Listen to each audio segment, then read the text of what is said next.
In a state of utter disorientation, devoid of light, yet imperceptibly shrouded in darkness, Ye Chen drifted through an endless abyss of obscurity. Time and space ceased to exist. The silence was unnervingly profound. With a slight tremor, Ye Chen's eyelids fluttered open, revealing a gaze filled with bewilderment. Where am I? As he closed his eyes once more, he lost all sense of how much time had elapsed, perhaps a second, perhaps a year, or even eternity. In a daze, an incomprehensible realm materialized before him, a desolate expanse of a clouded earth, riddled with terrifying fissures. Black mists and the stench of blood seeped from the depths, saturating the air with the acrid scent of gunpowder and gore. The land stretched infinitely in all directions, an endless horizon that eluded his sight, while overhead, blood-red clouds churned ominously, pregnant with thunderous storms. Lightning slithered like serpents within the crevices, coalescing into colossal pillars of thunder that struck down from the heavens. At his feet lay a macabre carpet of skeletal remains strewn across the ground. The majority of these bones were roughly human-sized, weathered as if by eons of erosion, adorned with tattered remnants of cloth.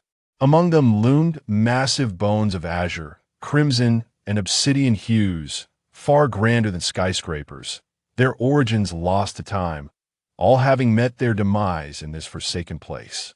Scattered within the remnants were fragments that in the distance, a resplendent and colossal temple looms majestically amidst the clouds. Yet, at this moment, the temple bears the glaring scars of hacking and tearing, standing in a state of partial collapse. As night dust gazes upon this scene, his heart stirs with a sense of familiarity, as if he has encountered this sight before. Suddenly, while lost in a daze, he feels a warm, damp sensation upon his face. Instinctively, he crinkles his nose, and a pungent scent of blood stealthily infiltrates his nostrils, reaching deep into the neural pathways of his brain. Blood, a scent he knows all too well. To him, it holds profound significance, for blood symbolizes slaughter and the demise of life. It belongs either to an adversary or to himself. Within this metallic aroma, he detects an essence akin to his own, unmistakably indicating it is his own blood. Blood? Why am I bleeding? Though his consciousness remains clouded, the latent instincts of combat within him awaken, a chilling intent to kill reviving his awareness. What a chilling aura of malice! Be cautious, young lady. It seems you have rescued a formidable individual. Before the first rays of light could penetrate his vision, a vigilant voice of a man reached his ears. Concurrently, as the words fell, a peculiar wind enveloped night dust, enclosing him within its grasp. Bang! Though merely an invisible wall of wind, when night dust's fleshly palms struck against it, a sharp crack resonated, causing the wind barrier to dissipate. Chapter 2. The Three-Eyed Spider, the Underworld, a realm forbidden to the living, yet a paradise for the deceased. It is said that beyond the Gate of Ghosts, at the end of the Yellow Springs Path, there lies a river known as the River of Three Paths. This river marks the boundary between the world of the living and that of the dead, serving as an essential passage for souls to reincarnate. Along the banks of the River of Three Paths bloom vibrant red flowers, known as the higanbana or manjasaka. When these flowers blossom, they emit a unique fragrance that awakens the memories of the deceased, guiding the lost souls wandering in the mortal realm toward the depths of hell. The sunset here is perpetually blood-red, illuminating the dusky wooden cabin nestled between heaven and earth. The crimson higanbana is bathed in the glowing afterglow of the setting sun, creating a breathtaking tableau that remains unchanged, never withering. Everywhere the eye wanders is a sea of red flowers, strikingly vivid, reminiscent of blood, and echoing the solitude of the sunset. Ye Chen sits by the riverbank at the threshold, his feet rhythmically splashing against the water's surface. He gazes at the eternally flourishing higanbana and the unchanging twilight on the horizon. Having arrived in this world 3 days ago, he has spent each day in solitary contemplation. Devoid of memories, unaware of his origins or his destined path. The river flows with a gentle rush, while a soft breeze carries the peculiar fragrance of the higanbana, brushing against his cheek. As Ye Chen sits in solitude, watching the water meander beneath him and inhaling the enchanting scent of the flowers, his heart is suffused with an overwhelming sense of loneliness. There are neither ancient figures before him nor future souls behind. Contemplating the vastness of existence, he cannot help but weep in solitude. With a wry smile, Night Dust shook his head. Amnesia had robbed him of the poem's original significance, yet its verses mirrored his own plight with uncanny precision. Adrift in this infernal realm, his past memories had dissipated like smoke, making him a solitary figure with no precedent nor successor. Indeed, within this Stygian underworld, he was utterly alone. Night Dust suddenly felt like a specter, a forlorn and dispossessed wraith. He stomped heavily upon the river, yet the splashing droplets and resounding echoes seemed distant and unreal. This sensation of uprootedness unsettled him deeply, igniting a profound awareness of his own fragility and impotence. Unbeknownst to Night Dust, as he wallowed in his solitude, he had momentarily become incongruous with the world around him. Though physically present by the riverbank, he seemed to exist apart from the very fabric of existence, radiating an aura of isolated detachment that was palpable to any observer. Upon the steps of the wooden hut behind Night Dust, Ai of Hell sat in serene stillness, her crimson eyes fixed upon his silhouette.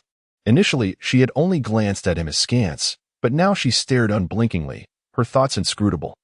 Night Dust had lost track of time when he was roused by the soft patter of footsteps behind him. In the next moment, a figure settled down beside him, their body leaning against his back. It was Ai. Night Dust felt the weight behind him, the cool caress of her silken hair against his skin. "Do you find solace in leaning thus?"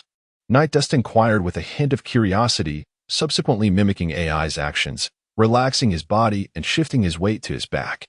Ai's voice remained devoid of discernible emotion, yet Night Dust detected a subtle undertone of concern in her words, albeit faint.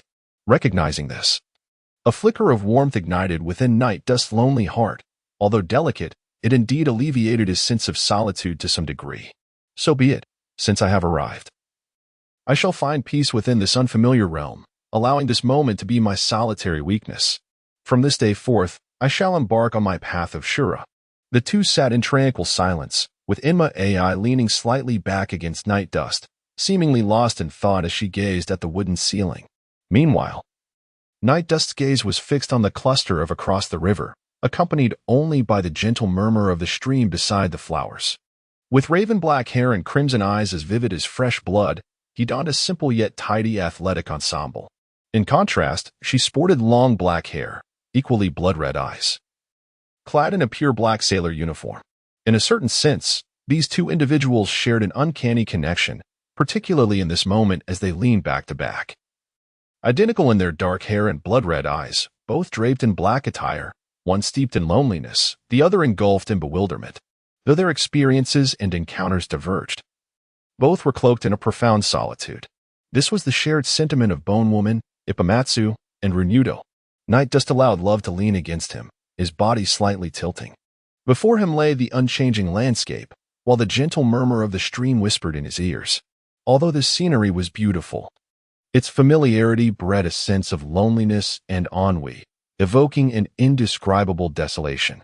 Gently closing his eyes, he felt the wind brush past the flower cluster on the opposite shore, carrying a faint floral fragrance that caressed his face. Yet this time, Night Dust's mood was remarkably calm. "Is there a guest, love?" A voice, aged and hoarse, yet somewhat piercing, echoed through the air.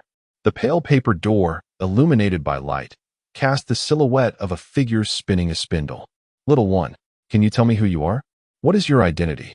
And why have you ventured into this realm, forbidden to the living?"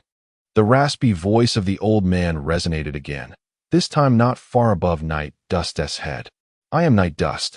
Who are you?" Night Dust rose and stepped beneath the spider, gazing intently at the figure above. "Night Dust," the three-eyed spider pondered aloud, seemingly deep in thought. Night Dust remained silent, simply observing the three-eyed spider before him.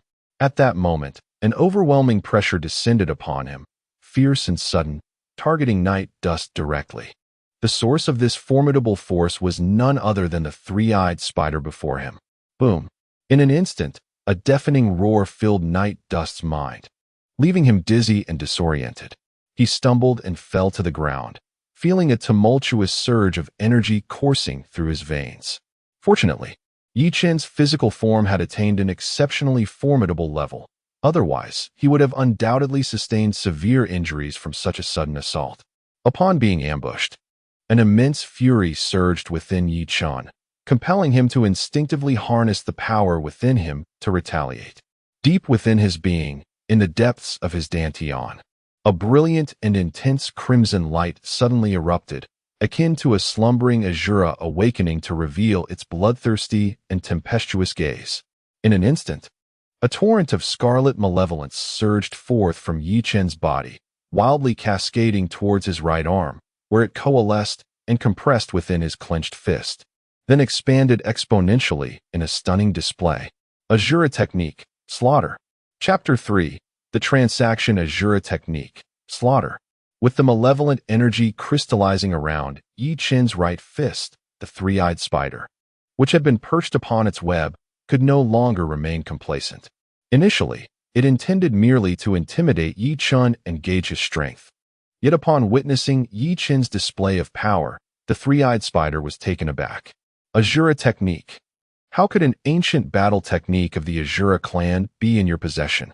Who exactly are you to wield such a thing?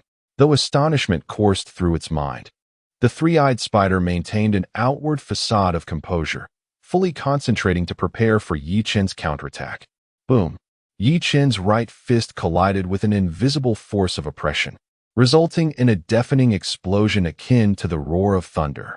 A terrifying shockwave emanated from the point of their clash, rippling outward, accompanied by a series of cracking sounds. The nearby wooden cabin was torn asunder, collapsing, while vast swathes of earth were violently upheaved and thrown afar. Behind Ye Chen, the trio of Akame, Raunin, and Bone Woman shielded Enma AI, successfully combining their strengths to completely absorb the residual energy of the battle. It appears that the young lady has indeed rescued an extraordinary individual. His strength is remarkable. Observing the epicenter of the conflict, Akame couldn't help but express a feeling of unease. However, Ye Chen had only just awakened from his stupor the previous day, and the earlier ambush by the three-eyed spider had already wreaked havoc within him.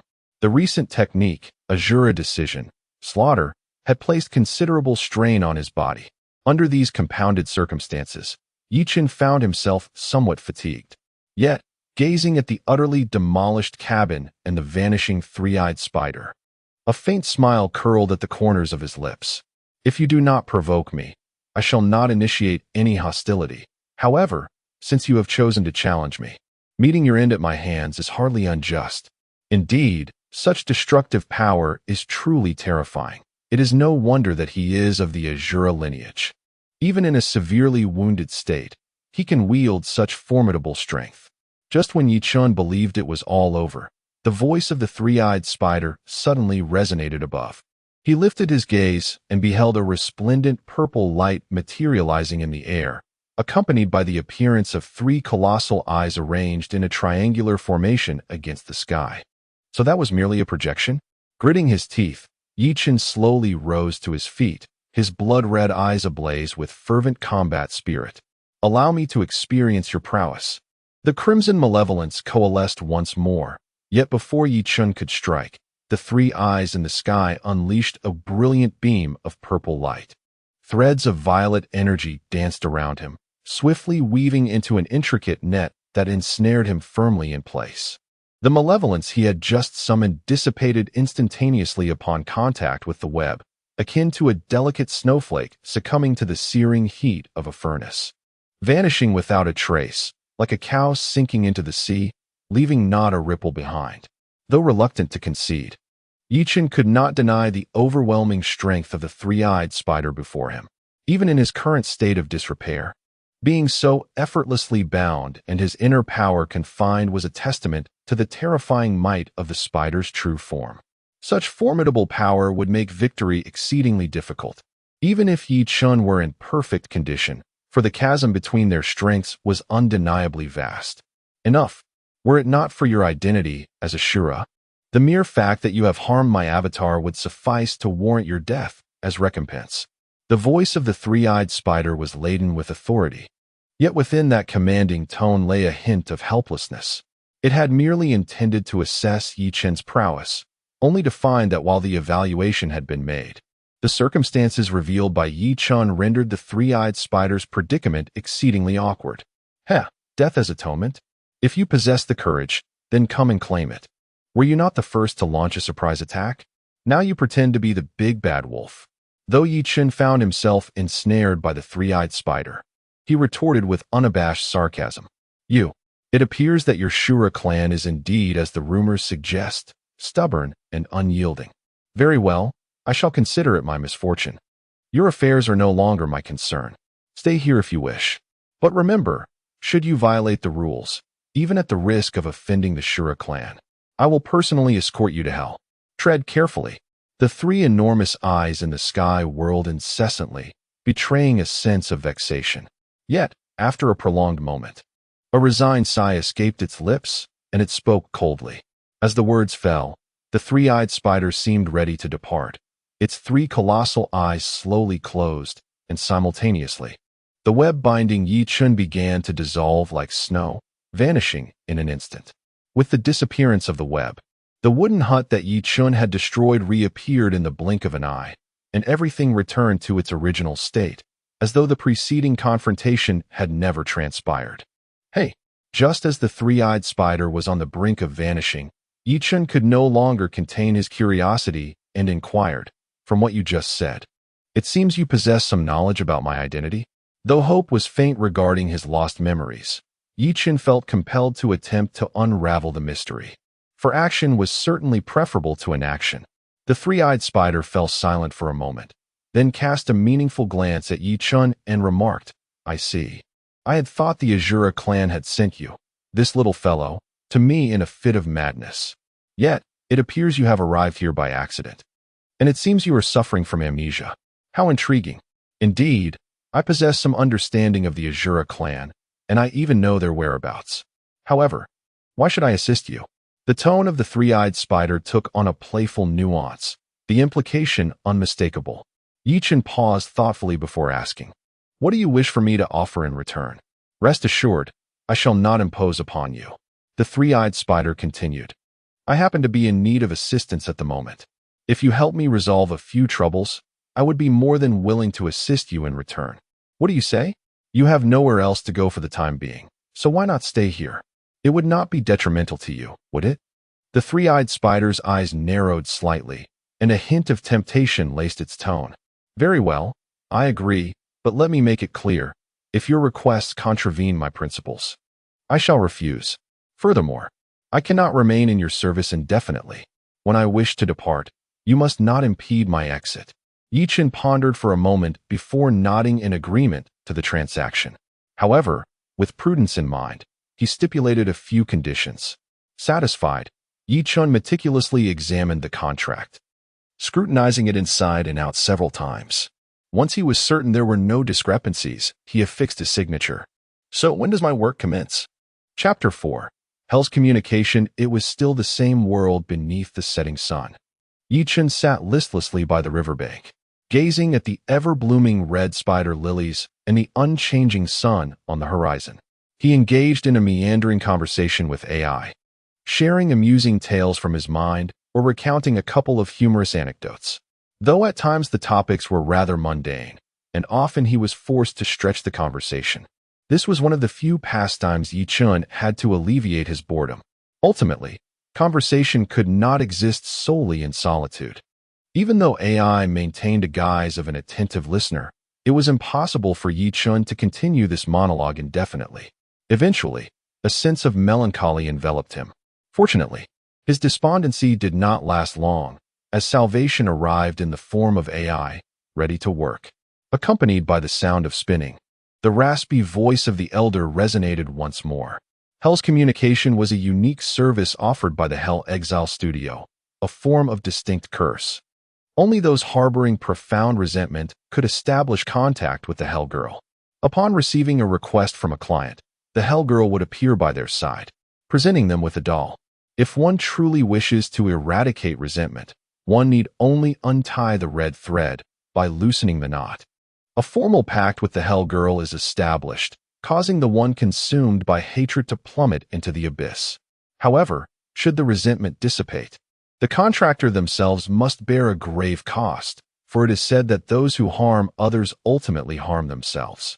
Upon forming the contract, the contractor's soul too shall descend into hell, barred from reaching the Pure Land, destined instead to eternally wander amidst anguish and suffering. Ye Enma AI presides as the head of this infernal exile studio and serves as the executor of Hell Communication. As Ye Enma AI rose from her seat, Ye Chen tilted his head to gaze at the ebony hell butterflies flitting across the sky, a wave of melancholy washing over him. Hell has never been a sanctuary for salvation. It seems humanity only seeks to test the waters of Hell Communication in times of extreme terror or peril. Rising to his feet, Ye Chen felt a surge of relief. Finally, there was something to engage in. Otherwise, he would surely succumb to stagnation. Approaching Xiao AI, he was met with the astonished gaze of 1000. "Are you going too?" he inquired. Upon hearing this, Bone Girl and Rinna watched 1000 with a curious expression. "Is that not permissible?" Ye Chen questioned, observing the seemingly carefree man before him, a fleeting flash of crimson appearing in his eyes. "No," 1000 replied, shaking his head. "I merely find it somewhat peculiar." In the tale of Hell Girl, 1000's true form is that of a foreboding samurai sword, rendering him particularly sensitive to the aura of killing intent and bloodlust, which is notably pronounced in Ye Chen, a being of Shura, thus attracting 1000's attention. He chuckled softly. Night Dust smiled silently, able to discern the thoughts of One-Eyed Lien, much like how One-Eyed Lien could sense the bloodlust and murderous aura emanating from him. Night Dust too could see through the essence of the other. He decided to accompany them, and little AI naturally offered no objection, swiftly preparing for their departure. Connecting to the realm of hell was a girl who appeared rather reserved. Her chestnut hair cascaded partially over her shoulders, and her eyes bore a weary and fearful gaze, seemingly haunted by past terrors, rendering her easily startled and suspicious.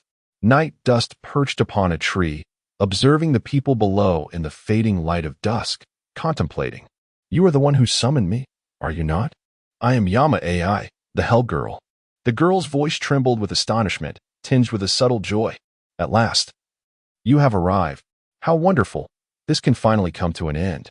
According to the information gathered by One-Eyed Lien, this girl before him was once an ordinary, blissful child, much like many others, cherished by a loving family. With a gentle temperament and a demure appearance, she was the object of affection for all. This was her past, the life she was destined to lead. "Have you truly suffered so much this year?" Night Dust's soft voice broke the silence, startling the girl once more as she entered this strange realm. Listening to his inquiry, her gaze dimmed. She looked towards the lake reflecting the sunset and softly murmured, "In the beginning, it was a love letter sent daily." Furthermore, there came an array of peculiar gifts, terrifying and repulsive. They conjured images of dread in her mind, prompting her to shut her eyes tightly against visions of withered flowers, cursed dolls, grotesque insect carcasses, and children's garments. She spoke with a tremor in her voice, as though she had reached the brink of endurance, consistently besieged by fear, until tears began to flow from her eyes. "Indeed, what splendid gifts they were," scoffed Yuko with a derisive laugh. "Surely, they were meant to capture your attention." Rinasuk, somewhat perplexed, pondered this. As a creature born of wheels, he possessed scant understanding of human emotions. Ah, how intriguing this is. A morbid fascination, perhaps? You must find it utterly distasteful. Upon hearing the girl utter these words, Ye Chen's lips involuntarily curled into a faint smile. Sympathy?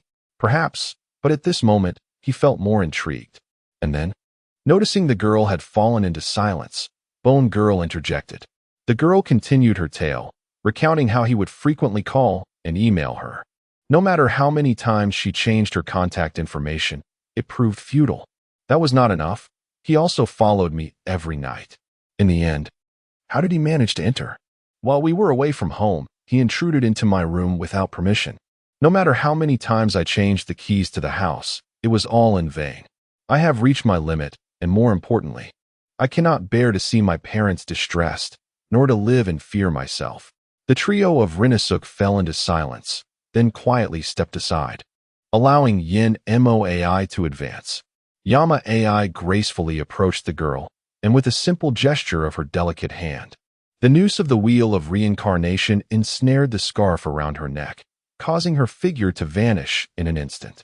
Simultaneously, a black scarecrow bound with a red thread materialized in Yama AI's hand, which she presented to the young girl, instructing her to accept it. The girl, in a daze, received the scarecrow, questioning its significance. If you truly wish to eliminate your resentment, then untie the red thread from the scarecrow. Once the thread is severed, a formal pact will be established between us. The object of your hatred will be immediately cast into hell. In Chapter 5, The Bell of Buddha, the girl was overwhelmed with emotion, tears streaming down her face as her trembling hands reached for the red thread. Was her heart filled with exhilaration or liberation? Perhaps it was a blend of both. However, just as her fingers grazed the thread, Yama AI spoke once more. But know this, once your resentment is extinguished, you too shall pay a price. The girl froze, lifting her gaze to meet Yama AI's porcelain-like visage. A price? A sense of ominous foreboding welled up within her. To harm others is to harm oneself. Upon your demise, your soul shall plummet into the depths of hell. You will be unable to ascend to the pure land of ultimate bliss. Your spirit will endure relentless suffering, forever wandering in torment.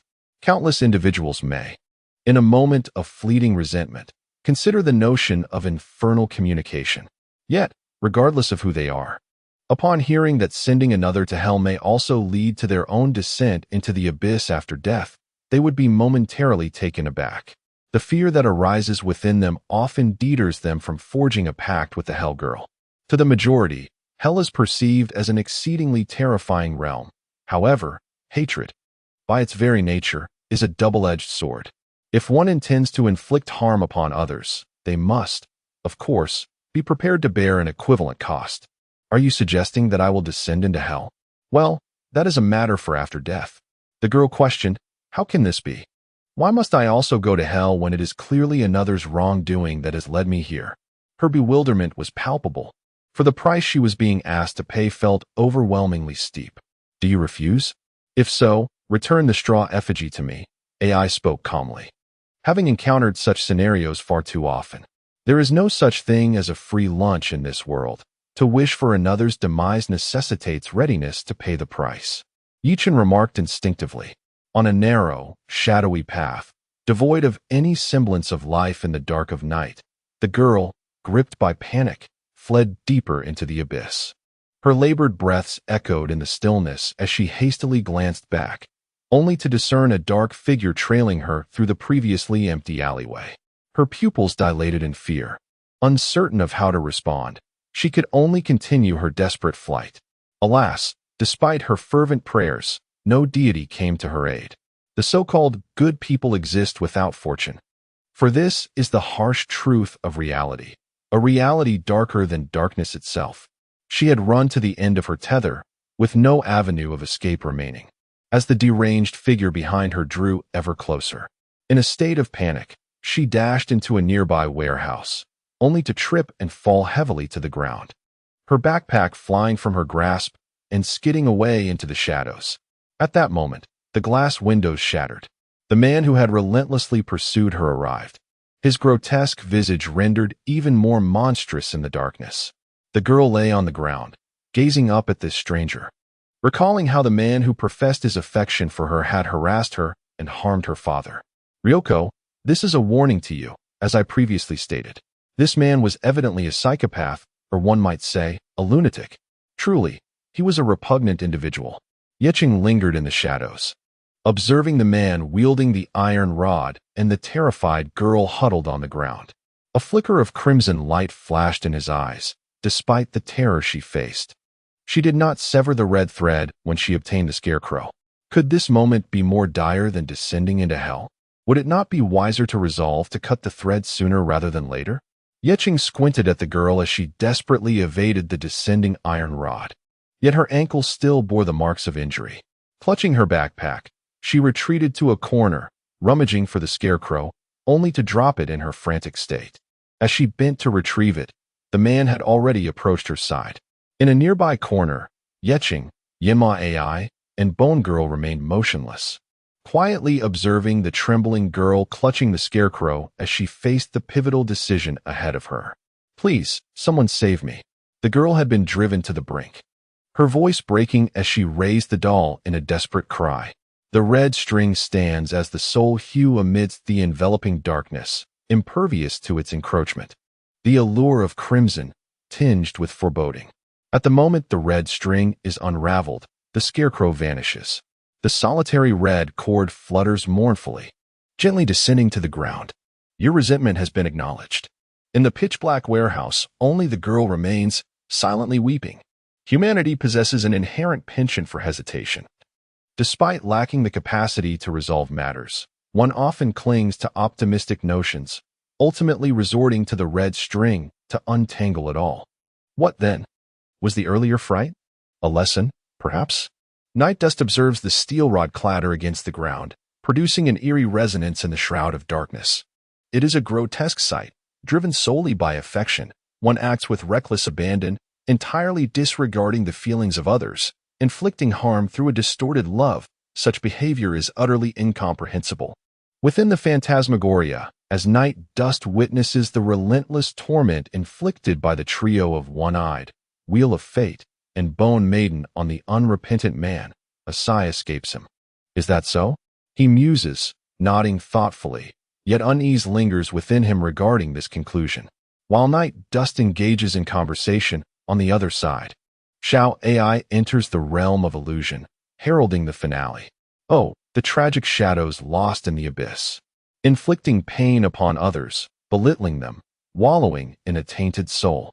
Do you wish to experience death, if only for a moment? Garbed in a flowing black kimono, Xiao Ai gradually raises her right hand, accompanied by the crisp chime of the Buddhist bell adorning her wrist. The dynamic patterns on her robe begin to amplify and proliferate, ultimately engulfing the man entirely. As Xiao Ai revealed the Buddhist bell on her wrist, in the distance, Ye Chen suddenly froze, his crimson eyes fixated on the bell. As a myriad of fragmented images flashed through his mind, overwhelming him with a sensation akin to his head splitting apart. Ye Chen and the Bone Maiden vanished into the shadows, amidst the confusion of the warehouse, where the darkness of human hearts reigned, and those in authority always arrived at the last moment. Yet by then, everything had already concluded. In the narrow confines of hell, a newly lit candle flickered. The girl bore the mark of one condemned to descend into the abyss. Such was her fate. Regrettably, where one perverse individual exists, a second and a third are sure to follow. What was to become of her? A human life grants but a single opportunity to connect with hell. Resolving one predicament does not guarantee perpetual safety. However, once the connection to hell is established, whether fate be joyous or tragic remains a mystery to all. It is simply understood that without such a connection, her existence would surely lack happiness, for those who reach out to hell already find their lives ensnared within its grasp. Chapter 6. Fragmented memories. Consciousness gradually faded, and Ye Chen felt a tremor rising from the depths of his soul. A throbbing pain gripped his head. Where am I? Who am I? It was a world steeped in blood-soaked silence, where sky and earth blended into a single hue of crimson. The grotesque color of the endless expanse of land lay drenched in a blood-red hue, saturated with viscous plasma, while several crimson rivers meandered into the distance. The trees stood withered and desolate, remnants of walls crumbled and scattered about, as the entire world succumbed to the embrace of blood, devoid of any semblance of life. Where is this? Ye Chen, now possessed of his own consciousness, gazed bewilderedly at this eerily silent world, painted in shades of scarlet. An inexplicable yearning for slaughter and sanguine satisfaction surged within him, as if an unseen voice whispered that all of this was wrought by his own hand. Though his awareness was clear, Ye Chen found himself unable to control his own body, merely surveying the lifeless realm around him in a fog of confusion. "You vile wretch! How dare you massacre my Buddhist brethren, you heretic! Today, I vow to avenge my brothers." A thunderous roar echoed from ahead, causing Ye Chen to raise his gaze. Before him stood 3 monks, draped in saffron robes, their bodies stained with blood, gripping their vajra with fury in their eyes, fixed intently upon him. As he beheld the 3 monks, a glimmer of crimson ignited in Ye Chen's eyes, and a sinister smile curled at the corners of his mouth. Without uttering a single word, he deftly propelled himself forward, vanishing from his original position. When he reappeared, he stood before the 3 monks, a brilliant flash of red illuminating his hand as a colossal weapon manifested within his grasp. It was a grotesque and terrifying weapon, immense in size, measuring a staggering 9 feet in length and over 2 feet in width. Its entire surface was shrouded in an ominous black hue, adorned with chaotic crimson patterns that exuded both wildness and dominance. Such an exaggerated dimension rendered it nearly unrecognizable as a mere weapon. Yet, in the hands of Ye Chen, this exaggerated behemoth transformed into an instrument of fate. "Kill!" Ye Chen coldly uttered a single word, and the colossal blade swept through the air. Boom! The massive weapon cleaved through everything in its path with a devastating force, obliterating all in its wake. The demon-slaying staffs wielded by the 3 monks were reduced to mere splinters upon contact with the blade, and their bodies met the same grim fate. Crimson blood gushed forth, mingling with the remnants of flesh and entrails that scattered across the scarlet earth, seamlessly merging into the sanguine landscape. "Have you awakened?" The chilling voice of Ye Enma echoed in his ears. As Ye Chen opened his eyes, he was greeted by the sight of Ye Enma kneeling beside him, a warmth blossoming within his heart. Ye Enma tilted her small head and replied, "From the moment you fell unconscious on the ferry until now, you have slept for a full day?" All of this enveloped Ye Chen's mind like a thick fog, leaving him in a state of confusion. "Ah, little one, you have finally come to. If you had continued to slumber, I would have been at last. Have you returned to work? Then let us proceed." Ye Chen rose with a smile, nodding gratefully at Ye Enma beside him for her previous care, before turning to gaze at the 3-eyed spider perched upon the eaves. "Do you not need to prepare further? I have nothing to ready, at least not at this moment." Ye Chen decisively replied with a shake of his head. "Very well. Then follow me." A cascade of purple threads began to unfurl from the floor, swiftly weaving themselves into the semblance of a door before Ye Chen. In the center of the door, a fissure gradually widened until it filled the entire frame. Without hesitation, Ye Chen stepped forward, striding directly toward the crack. At the instant he entered, he suddenly heard Ye Enma's soft whisper, "Safe travels." Ye Chen's forward momentum momentarily faltered, a smile involuntarily appearing at the corners of his mouth, as he completely vanished into the fissure. Chapter 7. Such companions. The moment Ye Chen crossed into the fissure, he felt as though he had collided with a web, its sticky strands ensnaring him ever tighter. Ultimately, he was abruptly yanked by an overwhelming force, and the surroundings transformed in an instant. Upon regaining his footing, he discovered himself in a small room, sparsely furnished, and he was entirely alone. Where is this? 3-eyed spider, why have you brought me here?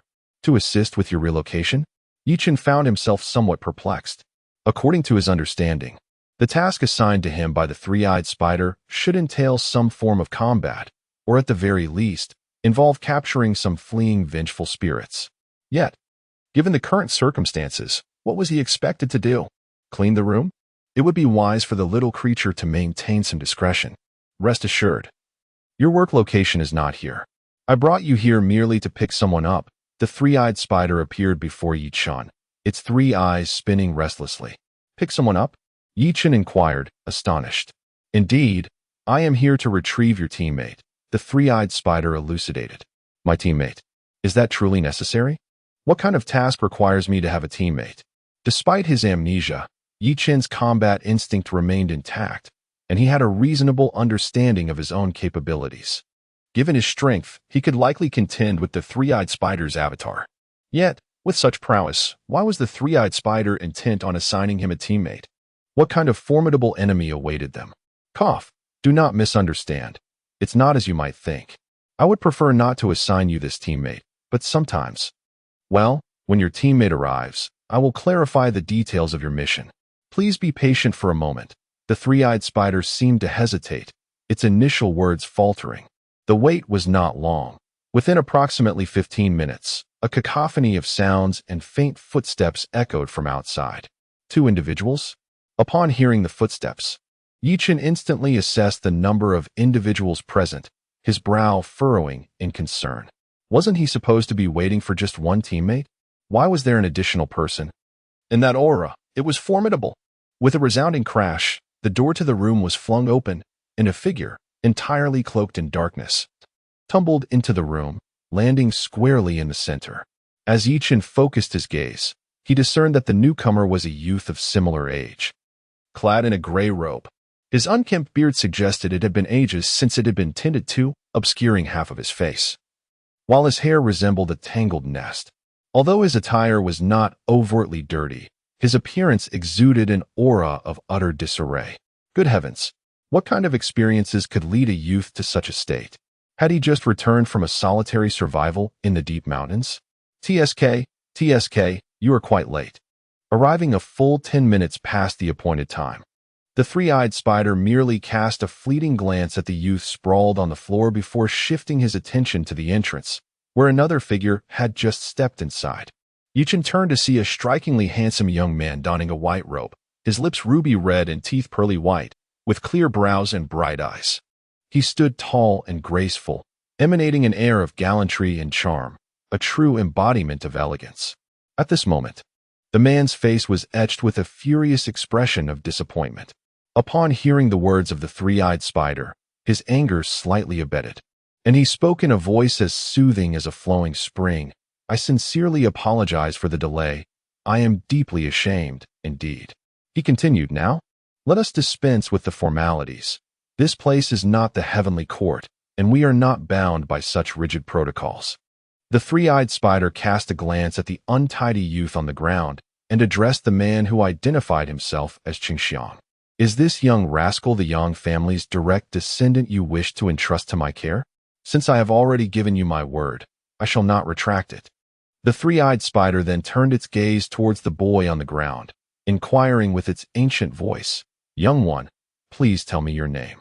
Ouch, that really hurts. Cousin, your strike was rather excessive, was it not? I was merely late. Must you resort to smashing my computer? I hadn't finished watching my animation yet. The boy, now standing, complained with a disgruntled expression. Though his voice was low, none of the attendees were mere mortals, and naturally, they all heard his words. Night Dust, suffering from amnesia, felt little concern, but the three-eyed spider could not suppress a tremor, as if stifling laughter, while Qingxiang's face darkened to an almost charred hue. Bang! Qingxiang could no longer contain himself and delivered a punch that sent his cousin sprawling to the ground. Enough. Is it not embarrassing enough for you? There are outsiders present. Could you not exhibit a modicum of dignity? But my computer, The young man intended to say something further, but his words were abruptly interrupted by Qingxiang. Observing the boy subjected to Qingxiang's forceful correction, Ye Chen couldn't help but break into a cold sweat. Was this to be his future teammate? After receiving a thorough reprimand from Qingxiang, the boy finally ceased his complaints about the computer and proceeded to introduce himself. Greetings, I am Yang Xiaoping, the legendary charmer. Adored by all, blooming like flowers, and causing tire blowouts in the workshop. Please do not be infatuated with me. I am merely a legend. At first, Yang Xiaoping's introduction seemed quite normal, and Qingxiang let out a sigh of relief. However, before he could fully relax, the subsequent words from Yang Xiaoping nearly left him breathless. Meanwhile, Ye Chen felt as though thunder rumbled in his mind. He suddenly regretted his decision. Realizing that if he had known such a peculiar individual would be his so-called teammate, he would have resolutely declined the arrangement made by the three-eyed spider. Get lost and act serious. Chapter 8. The infamous demonized self-introductions are indeed quite troublesome. I am Yang Xiaoping, and that is all. Finally, after Qin Xiang's earnest instruction, the bruised and battered Yang Xiaoping completed his self-introduction. Ahem, well, that will suffice. Allow me to introduce to you your future teammate. You two should greet each other. The three-eyed spider cleared his throat and then turned to gesture towards Ye Chen. Hello, I am Ye Chen. I will be your teammate from now on. Ye Chen stepped forward and spoke. Shura, it is indeed a member of the Asura clan. At that moment, Qin Xiang took the opportunity to scrutinize Ye Chen. And upon closer inspection, he was utterly taken aback. Indeed, it was a member of the Asura clan, and moreover, a pure-blood Asura who had mastered the Asura technique. The three-eyed spider nodded and explained in a hushed tone. The Asura technique? Does that imply he is? Three-eyed, you must provide me with an explanation. How could you allow my cousin to be paired with him? This is a pure-blood Asura. Qin Xiang's expression grew serious, and he immediately used a method of sound transmission to question the three-eyed spider. Calm down. The situation is not as dire as you perceive.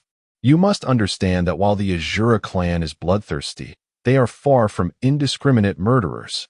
In fact, although they can be brutal and merciless towards their enemies, they are fiercely protective of their friends and family. The three-eyed spider gestured dismissively and continued, as long as your cousin seizes the opportunity. Their encounter may prove to be a fortuitous one. After all, the loyalty of a pure-blood Asura is exceedingly rare and valuable. Qin Xiang was enlightened by this, but soon expressed his concern. You make a valid point.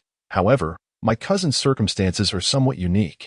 I fear that if you pair him with that Asura, he may not only fail to earn the other's friendship, but could very well offend him instead. Oh? What leads you to believe this? Do you truly lack faith in your cousin? The three-eyed spider inquired, somewhat puzzled. In his eyes, this arrangement was undoubtedly a tremendous boon for the other party, yet Qin Xiang's demeanor suggested not a trace of joy, but rather a deepening worry. Sighing lightly, Qin Xiang said, To be frank, my cousin once impulsively left home in his youth and ventured into a certain realm of boundless possibilities, where he acquired a pair of magical eyes. Magical eyes? The three-eyed spider shifted its gaze to Yang Xiaoping's eyes, feeling an unsettling wave wash over it. The eyes of perception? Those infamous and wretched magical eyes? Indeed. They are the eyes of perception. With mere concentration, one can discern the fundamental information of others, enabling the user to penetrate most disguises and unveil the truth. However, as the saying goes, every advantage has its drawbacks. The user of these magical eyes must utter derogatory remarks in the presence of the subject under observation. At this juncture, Qin Xiang could not help but take a deep breath before continuing. This requirement is quite offensive. The three-eyed spider suddenly found itself at a loss for words. If Qin Xiang spoke the truth, then its earlier arrangements had indeed caused harm to the other party. As previously mentioned, gaining the affection of a pure-blooded Asura is undoubtedly a stroke of fortune, while offending such an entity could lead many to regret for a lifetime. Meanwhile, as the two conversed, Yang Xiaoping shifted his gaze to Ye Chen. You are my teammate? You seem rather unremarkable, he remarked, scrutinizing Ye Chen closely. Oh, you possess blood-red pupils. How striking. I have long desired to acquire a pair, yet I have searched in vain. Night Dust cast a glance at him, contemplating before ultimately deciding to disregard him. He genuinely did not know how to respond to such an eccentric individual. Ignoring me? Very well. I shall observe for myself then. Noticing Night Dust's indifference, Yang Xiaoping bore no ill will. Instead, a faint glimmer of blue light flickered in his eyes. Alas, what a pitiful sight. Suddenly, Yang Xiaoping reached out and patted Night Dust on the shoulder, feigning sympathy as he remarked, Brother, the sensation of being assaulted by a group of bald monks must be quite unpleasant, no? Night Dust paused at these words. Turning to Yang Xiaoping with a glimmer of hope in his tone, You know about my situation? Oh, now it was Yang Xiaoping's turn to be taken aback.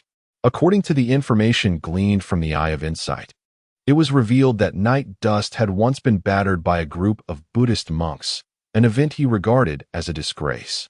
However, Night Dust's current demeanor was decidedly unexpected. Not only was he unperturbed, but he also appeared inquisitive. Goodness, Could it be that I have encountered a rival? Observing his expression. If I were to retreat now, I might very well be subjected to his ridicule. It seems I must press forward instead. Humph. I refuse to believe that with my sharp tongue, I cannot best you. Upon this realization, a sudden spark illuminated Yang Xiaoping's mind, and his gaze transformed into something peculiar. He then placed a reassuring hand upon Ye Chen's shoulder, adopting a solemn demeanor as he said, "Fear not, my brother. Although this matter of SM is not widely embraced by society, I assure you that I harbor no disdain towards you. It is indeed rather astonishing that you, appearing as the dominant one, are in fact the submissive. Nevertheless, I shall not judge you." "What are you talking about? SM? Dominant? Submissive? I'm afraid I don't quite comprehend." Ye Chen responded, his confusion evident. Stripped of his memories, he found himself unable to grasp the bizarre terminologies being employed, sensing only that the conversation was not particularly pleasant. Yet, his instincts reassured him that no malice was intended, leaving him in a state of bewilderment, unsure of how to respond. "Hey, you scoundrel, be quiet," chimed in Xinxiang, who had just concluded a communication with the three-eyed spider. As he contemplated warning his cousin to mind his words, he was taken aback by his cousin's unexpected remark, his expression turning a shade of green. Chapter 9. Unfathomable rage at this moment. Xinxiang's expression could only be described as vibrant and multifaceted. Regarding his cousin, although he was well aware that the latter was a severe case of a reckless individual whose folly could lead to his own demise, he never anticipated that this cousin would dare utter such foolish words in the presence of a pure-blood Asura, referring to him as a member of the Asura clan. This was beyond mere recklessness. It was a path towards certain death. The relationship between the Asura and the Asura clans is common knowledge, understood by anyone with a modicum of sense. Historically, both Asura and Asura were terms used by outsiders to refer to the members of the Asura clan. However, with the advent of Buddhism in hell, following the grand aspirations of Ksitigarbha Bodhisattva, the term Asura gradually evolved into a symbol of shame for the Asura clan. The territory of the Asura lineage lies deep within hell, nurtured by the Nether Blood Sea, the ancestral home of the Nether River ancestor, from whom all Asura kin are descended. Apart from engaging in combat and essential activities, the Asura people lead a life of seclusion and simplicity, with the vast majority dedicating themselves to profound cultivation within the Blood Sea. This situation, however, transformed when Ksitigarbha Bodhisattva, one of the four great bodhisattvas of Buddhism, was instructed by Shakyamuni to use his own freedom as a medium to vow that he would not attain Buddhahood until hell was empty. He descended into hell to enlighten beings trapped in the realms of hell, hungry ghosts, beasts, asuras, humans, and devas, thus accruing immense merit. Subsequently, the Bodhisattva Ksitigarbha, utilizing the merits of his own cultivation as an impetus, wielding his supernatural powers as a medium, and employing the scriptures as a weapon, employed the transformative techniques of the Buddhist realm to allure numerous members of the Asura clan. This led them to embrace Buddhism, becoming the enforcers of the Buddhist order. In turn, the Buddhist community fervently promoted these Asuras, and through the fervent word of mouth of countless devotees, the Asura clan, once a mere whisper, gradually emerged into the public eye as part of the celestial eightfold division of Buddhism. Ironically, the original Asura clan faded into obscurity. Following this event, the leader of the Asura clan, the ancestor of the Dark River, was filled with wrath. He had once traversed the Blood Sea to confront the Bodhisattva Ksitigarbha. However, the Bodhisattva had vowed that he would not attain Buddhahood until the hells were empty. With the potency of this vow, even a sage could not triumph over Ksitigarbha within the abyss. Although the ancestor of the Dark River was a formidable quasi-saint, he too could not overcome his adversary. From that moment onwards, the Asura clan officially renounced their title, declaring that one day they would make both Buddhism and the traitorous Asuras pay a price. Henceforth, the term Asura became the most disgraceful label in the eyes of the Asura clan. Xinxiang had even begun to secretly summon celestial energy. For regardless of how reckless his cousin was, he could not disregard his fate. Yet, having offended the Asura clan this time, it seemed exceedingly difficult for his cousin to step outside the door again. Upon hearing the title of Asura, Ye Chen's expression stiffened, and an inexplicable fury surged from the depths of his heart. As fury surged forth, a chilling aura of murderous intent emanated from Ye Chen, causing the temperature in the room to plummet by several degrees. Although Ye Chen's expression remained impassive, anyone could sense an inexplicable, chilling desolation radiating from him. Ye Chen, please calm down. I will have him leave immediately. Do not be angry. The three-eyed spider, sensing the sharp, murderous intent surrounding Ye Chen, became somewhat flustered and hurriedly attempted to placate him.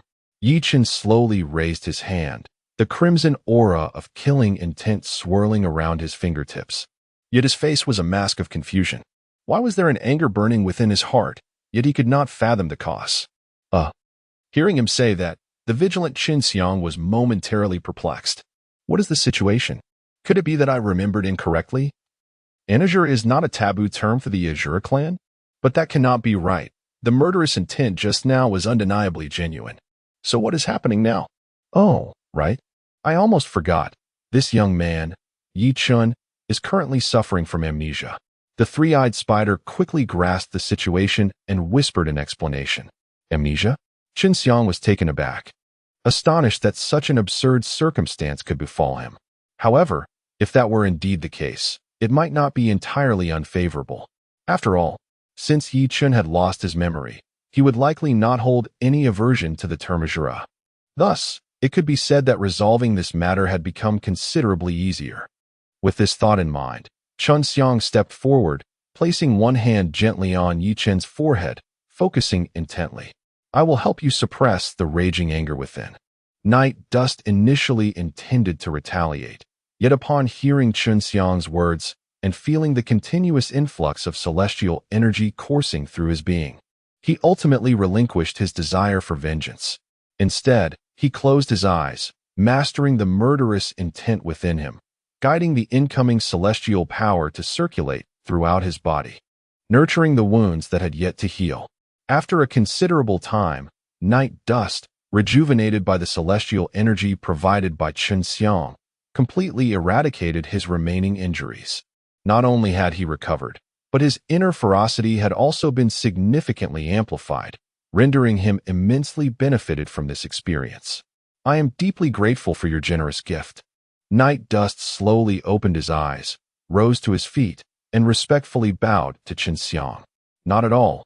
This matter arose because of my cousin, and I merely acted to atone for his transgressions. I hope you will not hold his recent slip of the tongue against him. It was merely an innocent mistake, devoid of malice. In response to Night Dust's gratitude, Qin Xiang felt a twinge of guilt, for as he had stated, all his recent actions were merely to rectify Yang Xiaoping's error. Regarding the earlier incident, I sincerely apologize. I lost my composure.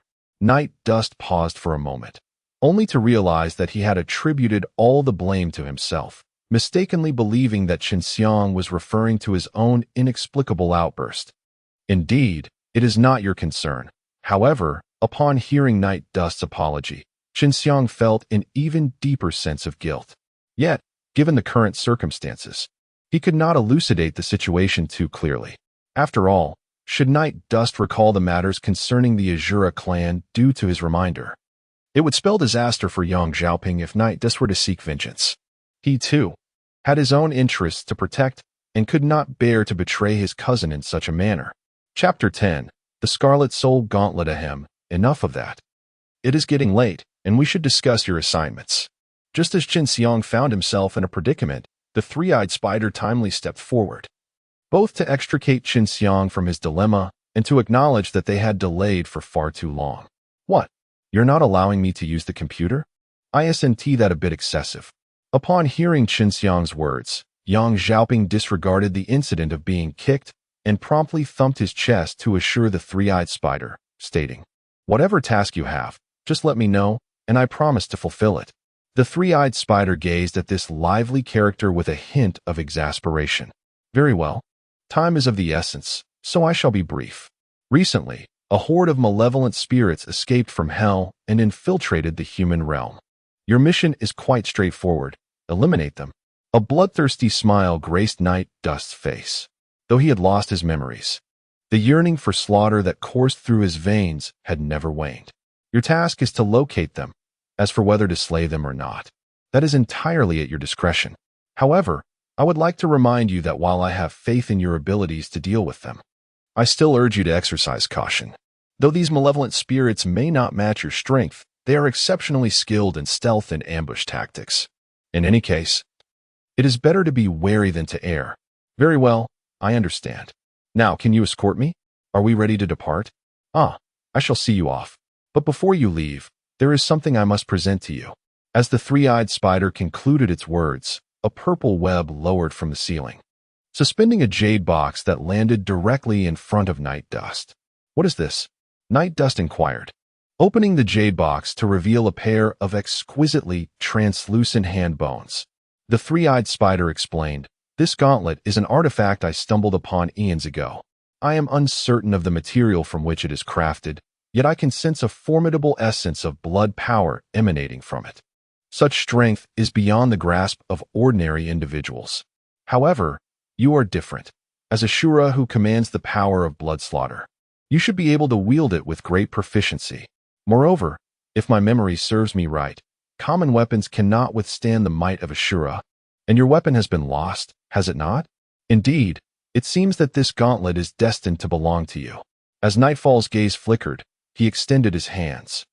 The instant his fingertips brushed against the skeletal hand within the box, a chilling sensation pervaded his being. The hand, formerly quiescent at the base of the jade receptacle, abruptly animated, seizing Nightfall's wrist. Its sharp phalanges pierced his skin, causing blood to trickle down, staining the hand bone crimson. Faced with this bizarre spectacle, Nightfall remained unfazed, observing in silence as the blood was gradually imbibed by the hand bone. He watched as crimson striations spread across its surface, ultimately enveloping the entire bone. Eventually, the hand bones in the jade box spontaneously affixed themselves to his left and right hands, transforming into a pair of gauntlets. The gauntlets adhered firmly to Nightfall's hands, extending from the back of his hands to his wrists, yet without shielding his fingers, which remained exposed. The gauntlets were not cumbersome, appearing rather delicate. Their color an immaculate white, reminiscent of white jade adorned with scarlet patterns. Nightfall lowered his gaze, his eyes gleaming as he beheld his newly acquired equipment. Though he was yet unaware of its capabilities, its mere appearance was enough to gratify him. Has the power become dormant? Nightfall inquired. How does one awaken their power, then? Rest assured, the three-eyed spider responded languidly. The requirement is not onerous. Sufficient combat and blood will suffice to rouse their slumbering power, which should pose no challenge for one such as yourself. Indeed, Night Dust nodded, excitement coursing through him as he clasped his hands together. Remarkably, the dexterity of his fingers remained entirely unhampered. Even more astonishing was the fact that the gauntlets he had once held, feeling somewhat cumbersome, now seemed almost weightless. He sensed an extraordinary connection forming, as if they were merging with the very bones and flesh of his hands, gradually becoming one with him. As he intertwined his fingers, the gauntlets collided softly, producing a few muted thuds. Quite satisfactory. Henceforth, you shall be known as Crimson Soul. Night Dust smiled contentedly, and with a mere thought, the gauntlets vanished in a burst of crimson light. Not so much vanished as concealed, for the gauntlets remained. They had fused seamlessly with the flesh of Night Dust's hands. Now that the task has been thoroughly explained, and the equipment bestowed upon you, it is time for your departure. The three-eyed spider raised its head, a soft lavender glow cascading down from above, enveloping the forms of Night Dust and Yang Xiaoping. This device serves for communication with me. Should you encounter any challenges or emergencies in that realm, you may use this to reach out. I will generally be accessible. Naturally, I shall also employ it to inform you of any matters. As the three-eyed spider spoke, it tossed a mobile phone, which landed precisely in Yang Xiaoping's grasp. Oh, it appears to be an iPhone 8, quite fashionable indeed. Upon receiving the phone, Yang Xiaoping's expression instantly transformed into one of exhilaration. The three-eyed spider cast a fleeting glance at him before turning to Ye Chen and saying, I will leave my phone in the care of Yang Xiaoping, as you are unlikely to use it. Moreover, It makes little difference who possesses it while you both are together. No matter, such matters do not concern me. Please commence the transmission, Ye Chen urged without a second thought. Very well. I wish you a safe journey. A gentle flicker of pale purple light enveloped Ye Chen and his companion, whisking them away from the current location. Chapter 11. The initial arrival. As the surroundings gradually regained illumination, Ye Chen focused his gaze, only to realize that he had inexplicably found himself in a dense forest. He leaped gracefully onto the branch of a towering tree, where he discerned that he had seemingly arrived in a remote mountainous region, surrounded by lofty trees and steep cliffs.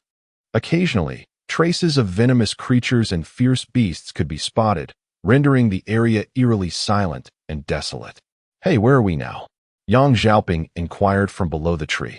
Uncertain, but it appears to be a jungle, and there seems to be no sign of civilization nearby, Ye Chen replied as he descended gracefully beside Yang Xiaoping. Oh, a primeval jungle. I detest such places, devoid of power sources, computers, novels, and comics. How am I to endure this existence? Yang Xiaoping's expression immediately soured, and he lamented with a grimace. Novels? Comics? What are those? Ye Chen asked, regarding him with curiosity, unable to fathom the source of his distress. Surely you jest. My friend, you have never encountered novels or comics. They are truly captivating. Upon hearing Ye Chen's inquiry, Yang Xiaoping immediately regarded him with an expression of incredulity. You've never seen it, nor have you even heard of it before? Ye Chen shook his head, as his memory bore no trace of such things. Moreover, in his capacity as Asura, he possessed little interest in the trivial amusements that ordinary people indulged in, even if he had not suffered amnesia. Wow, seriously? Brother, what did you use to do to pass the time? You don't read novels or comics. Could it be that you watch television? Television? What is that? Is it a term for a beast, or perhaps a scenic view? Ye Chen asked, his face a mask of confusion. Yang Xiaoping stared at him, speechless, until he finally managed to articulate a response. May I ask, dear brother, how did you spend your time before? My heavens. Yang Xiaoping gazed at Ye Chen with disdain, then sighed dramatically. Oh, heavens. Why must my companion be such a martial fanatic? I wish to change partners. What is the matter? What is going on with you? Seeing his agitation, Ye Chen felt a twinge of bewilderment. It's nothing, really. I just realized that there is an insurmountable generational gap between me and my teammate, which leaves me feeling quite despondent about our forthcoming journey. Yang Xiaoping, at some point, had squatted beneath a tree, his right hand continuously tracing circles in the earth. Well, since you seem fine, shall we set off? Do you have any information regarding our objective? Unable to comprehend Yang Xiaoping's peculiar demeanor, Ye Chen decided to shift his focus to the matter at hand. Regarding the matter at hand, Yang Xiaoping finally subdued his gloomy expression and produced his iPhone 8. It appears that there is nothing displayed on it. According to that spider, it seems that this device can only track signals within a kilometer radius. After fiddling with the phone for a while, Yang Xiaoping provided his answer. A kilometer, you say? In that case, there is no need to rush with the task. Let us first depart from this jungle and devise our plans. It would be best to find a town, thus avoiding the discomfort of sleeping under the stars tonight. What do you think of this suggestion? Ye Chen nodded, contemplated for a moment, and then proposed, I am indifferent. I shall follow your lead. Yang Xiaoping waved his hand dismissively, indicating that Ye Chen was free to make the decision. With no objections from his companion, Ye Chen boldly took the lead towards the east. Earlier, from a high vantage point, he had discerned the faint outline of a village in that direction, relying on his keen eyesight, although it was too distant to see clearly. It was evident that it was inhabited. However, as they advanced a short distance, Ye Chen was suddenly assaulted by a strong metallic scent of blood. Frowning, he turned to investigate and discovered that not far ahead, a green lizard, measuring over 3 meters in length, was voraciously devouring the carcass of a lion. Yet, something was amiss. Although the creature bore a resemblance to a lion, it was not the ordinary beast recorded in Ye Chen's memory, for it sported a singular eye upon its forehead and 3 tails protruding from its rear, presenting an exceedingly bizarre sight. It seemed that the arrival of Ye Chen and his companion did not go unnoticed, as the nearby lizard ceased its relentless gnawing on the remains of its prey. Its emerald eyes fixated intently on Ye Chen, displaying a fierce array of sharp teeth. Clearly, it had set its sights on the two. Such an extraordinary creature hinted that this realm was far from the familiar human world. It appeared to be a peculiar domain. As the massive lizard lunged toward them, Ye Chen broke into a radiant and hearty smile. "Hey, big brother, that creature is charging at us, and you're still smiling?" Yang Xiaoping remarked, his expression one of bemusement. It was only then that Ye Chen slowly raised his hand, revealing a clenched fist aimed gently at the lizard's head. Suddenly, the lizard came to an abrupt halt before him, and with a resounding crack, its immense body burst apart, its innards and tough hide scattering, leaving behind a substantial mass of white flesh weighing approximately 200 pounds, which landed steadily on the ground. "Wow, that meat looks quite appealing," Ye Chen remarked, clapping his hands in satisfaction as he gazed at the chunk of flesh before him. Big brother, are you really considering roasting it right here?" Yang Xiaoping watched Ye Chen, incredulous. The precision of that punch indicated it was not the first time he had done something like this. It seemed he was well versed in such affairs. "Of course, why not?" Ye Chen replied enthusiastically, casually felling a tree to construct a makeshift grill. His adeptness suggested he had engaged in this activity countless times before, as evidenced by his remarkable skill. Night Dust's culinary skills are undeniably exceptional, having remained unscathed by memory loss. The dishes he prepares are nothing short of delectable. At the very least, Yang Xiaoping finds himself indulging to the point of excess, contemplating whether he should seize the opportunity to procure some game to store in his storage space, ensuring that in the future, he can have his teammate whip up a meal whenever he desires. Fortunately, Night Dust remains oblivious to Yang Xiaoping's greedy thoughts, or else one could only imagine the expression that might ensue. After spending half an hour relishing their lunch, the two resumed their journey toward the village. Despite the brief distance of merely a few miles, they encountered a myriad of bizarre beasts, and even the trees, weeds, and stones could potentially harbor danger. Chapter 12. The Sinister World for Night Dust and his companion. The short trek posed no challenge, and they soon arrived at the village, or rather, the town. As they gazed upon the backward little settlement, Night Dust remained unfazed, while Yang Xiaoping could not help but exclaim in dismay. "Good grief, this is a travesty. My computer, my luxurious hotel, my novels and anime, all of it gone to waste."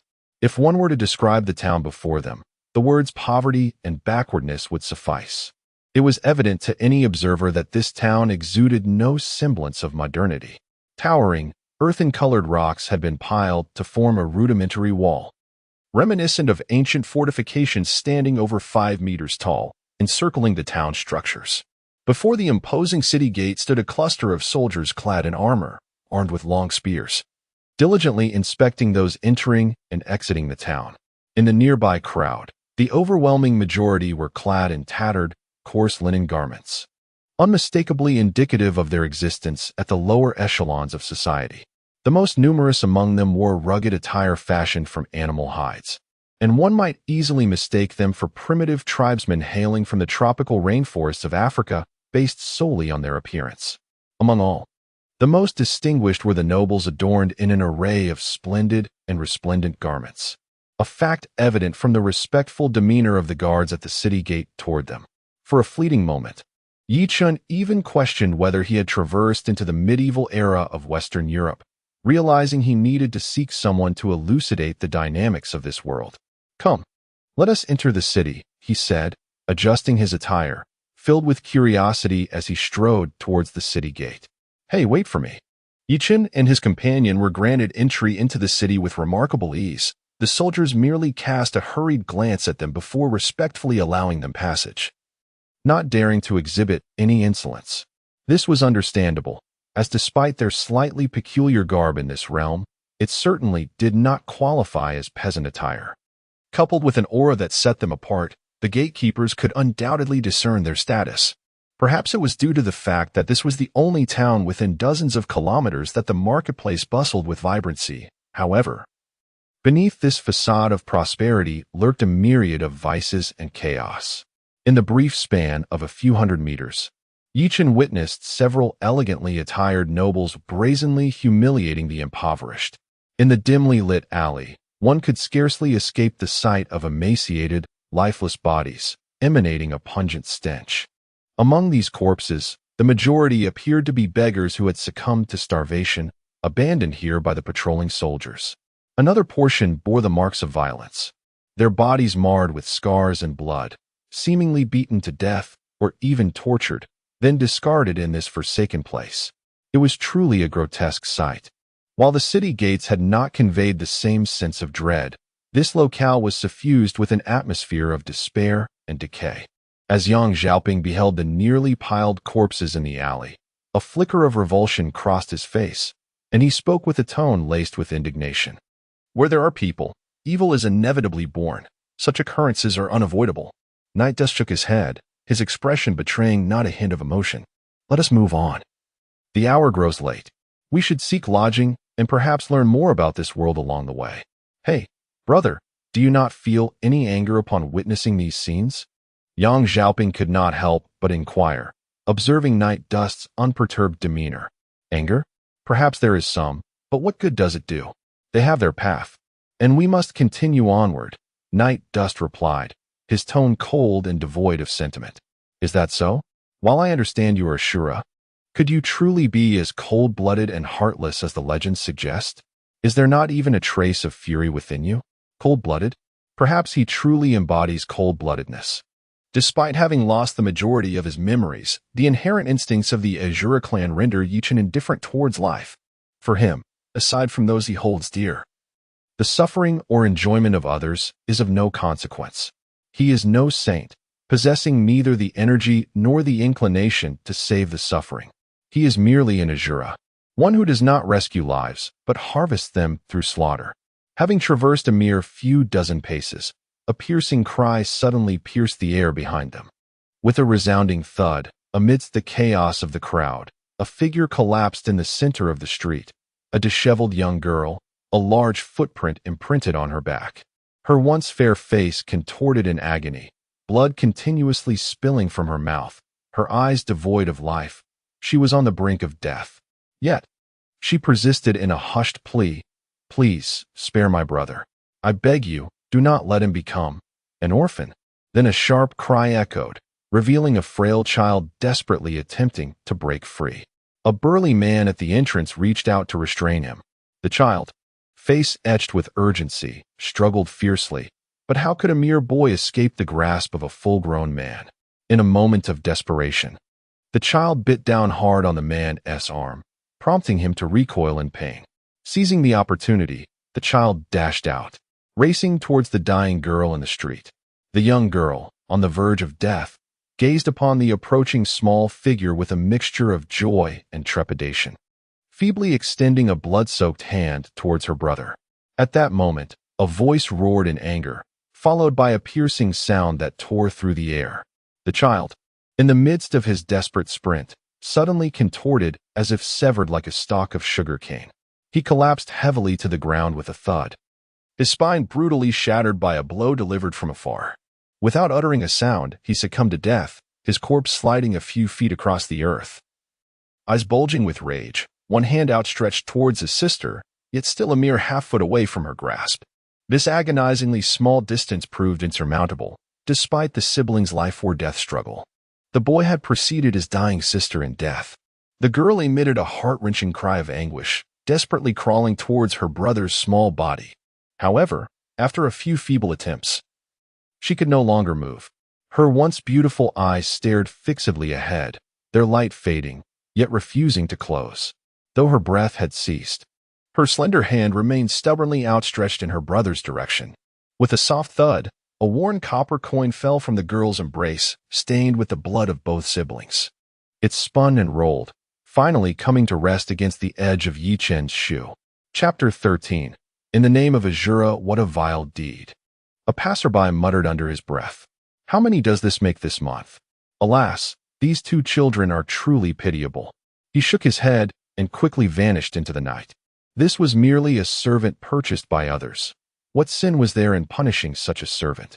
A nobleman murmured dismissively, his gaze filled with disdain as he glanced at the lifeless bodies of the siblings on the ground. Many others displayed expressions of pity, their eyes subtly betraying a hint of anger, yet they dared not utter a word. In the blink of an eye, the bustling crowd that once thrived on the streets vanished without a trace. Several burly men at the entrance watched with sinister grins. Reveling in the bloody scene they had orchestrated, their hearts tinged with a wicked satisfaction. Little did they anticipate that someone would dare to stand up and openly condemn them. This was an occurrence they had not witnessed in a long time. Yang Xiaoping, clad in a pristine white robe, despite such attire not marking him as a commoner, appeared exceedingly simple compared to the surrounding nobles adorned in resplendent, multicolored garments. How audacious! Yang Xiaoping, shaking off his previous nonchalance, bellowed with unrestrained fury in broad daylight. Under the clear heavens, how can you so callously disregard human life? Do you truly believe no one will dare to intervene? At that moment, Ye Chen lowered his head, entranced by a copper coin stained crimson with blood at his feet. In that instant, a surge of murderous intent welled up within him, a familiar yet foreign sensation that suddenly flooded his heart. This weathered coin, with its faint vibrations, serendipitously brushed against the feet of several individuals, ultimately adhering to his shoe. Was it a plea? Or perhaps the will of fate? The icy intent to kill surged relentlessly within his heart, yet Ye Chen's expression remained chillingly stoic. As he proclaimed, "The Asura never saves. It merely reaps the lives of others through slaughter." He slowly bent down, cautiously retrieving the blood-red copper coin, cradling it in his palm, and murmured, "Rest assured, your grievances have been acknowledged. I shall send them to accompany you in the name of Asura." Raising his gaze to the dazzling characters of Huang Huatang, Ye Chen's eyes gradually narrowed, a flicker of crimson light flashing within their depths. The murderous aura within him roiled, and the temperature around him seemed to plummet several degrees at that moment. I know not the stories concealed within this scenario, nor do I need to comprehend who this girl is, or the nature of Huang Huatang in this world. All I am aware of is my current thirst for bloodshed. As Ye Chen articulated, he may indeed possess a heart of ice, for he has never contemplated saving the lives of strangers. Yet, it is precisely due to his coldness that he is unperturbed by sending certain individuals to hell. He is an Asura, destined to tread the path of carnage. When an unsightly figure appears before him, he will strike. Yang Xiaoping intended to charge forward and administer a proper lesson to the opposing party when suddenly a hand rested upon his shoulder, the hand of Ye Chen. "Enough with your words," he stated. "What use is it to speak endlessly? If they truly valued humanity and morality, they would not so brazenly commit murder. Did you not hear them declare? They are the law." Ye Chen's voice was tranquil, devoid of any emotional fluctuation. "Yet, we cannot simply let them go unpunished," Yang Xiaoping declared resolutely. "All right, when it comes to dealing with such individuals, I possess more experience than you. Did you not call me Big Brother? Today, allow me to demonstrate how to confront these people." Ye Chen's eyes narrowed slightly, his gaze unwaveringly fixed on Yang Xiaoping, his expression remaining unchanged, not even a flicker of emotion in his eyes. With his right hand, he thrust forward sharply and with a muffled groan. The approaching brute found Ye Chen's 5 fingers piercing his throat. Ye Chen tightened his grip, and with a crisp crack, he crushed the man's windpipe. This brute, incited by Yang Xiaoping's words of authority, had boldly approached, intending to teach this insolent wretch a lesson. Little did he know that he would become a mere example for Ye Chen. The lifeless body fell to the ground, eyes wide with astonishment, landing directly before the girl whose gaze was filled with hatred. Perhaps he never fathomed that death would arrive so abruptly, merely because his actions had irked Ye Chen. That blood-stained coin represented the price of his life. No, he was not even worth that coin, for the march of the Asura had not yet ceased. Many more lives would be claimed for the sake of that single coin. Although the girl herself would never have imagined that her enemy would perish so swiftly, nor would she have understood how, inexplicably, she could hire an Asura with a mere coin. Yet, if she were to know in the afterlife, she would surely smile in her grave. Yang Xiaoping, witnessing Ye Chen's decisive and lethal actions, could only feel a sense of speechlessness. Big brother, you truly are unyielding in your resolve. Brother, your confidence is truly astonishing. Yet surprisingly, I find it not unpleasant, Yang Xiaoping remarked after a moment of silence, followed by a gentle sigh. Chapter 14. Ruthless Destruction. The remaining burly men at the entrance, witnessing the tragic demise of their comrade, let out fierce roars and charged forward. Against them, I had no choice but to resort to slaughter. Ye Chen offered a faint smile, maintaining his focus on Yang Xiaoping, while simultaneously turning his back to the approaching giants, his attire billowing gracefully, exuding an air of tranquility. It was only after Ye Chen's figure vanished through the threshold of the Huanghua Hall that the corpses of the four men began to collapse one after another. Although these individuals were merely ordinary men, their physique being somewhat robust at best, Yang Xiaoping observed with clarity that Ye Chen had dispatched each of them with a single strike. No, it was more accurate to say he employed just one movement. Yet, that singular motion was undeniably lethal, aimed precisely at the body's various vulnerabilities, ensuring a swift demise without any hint of mercy. What a terrifying skill in the art of killing! My elder brother is indeed extraordinary. One could say he truly embodies the essence of Asura. Nevertheless, having such a brother is not devoid of advantages. As this thought crossed Yang Xiaoping's mind, a subtle smile crept upon his lips. If he had previously referred to Ye Chen as brother merely in jest, it was only now that he began to genuinely acknowledge this companion and leader. Shaking his head to dispel the chaotic thoughts swirling within, Yang Xiaoping stepped into the depths of the Huanghua Hall. While he had faith in Ye Chen's prowess to effortlessly handle the situation, he could not overlook his role as Ye Chen's ally. How could such a matter transpire without his involvement? As Yang Xiaoping hastened into the Yellow Flower Hall, following closely behind Ye Chen, the spectacle that unfolded before him was utterly astonishing. In the brief interim since entering the hall, a cluster of 5 or 6 cadavers lay strewn about, each demise distinctively gruesome. The most unfortunate among them had been rent asunder, yet each had been dispatched with a single, lethal blow, affording them no opportunity for lamentation. Yang Xiaoping surged forward with the velocity of a whirlwind, ultimately locating Ye Chen within the inner courtyard. There, he observed him flitting between chambers with a composed yet expeditious demeanor, his actions simultaneously brutal and refined. Those emerging from the rooms, having only just perceived the disturbance, were met with equal ruthlessness, regardless of gender. Before him lay adversaries, but behind him, save for Yang Xiaoping, there remained not a single survivor. Undoubtedly, Ye Chen's prowess was formidable. However, the defensive capabilities of the Yellow Flower Hall, in this world, were merely adequate, lacking any true masters of combat. Ye Chen's attacks were marked by extreme ruthlessness and precision, with guards falling almost instantaneously upon confrontation. The madams and patrons, though ignorant of martial arts, were shown no clemency, with Ye Chen leaving no one alive. Despite Yang Xiaoping's status as a scion of immortals, his abilities paled in comparison to Ye Chen's.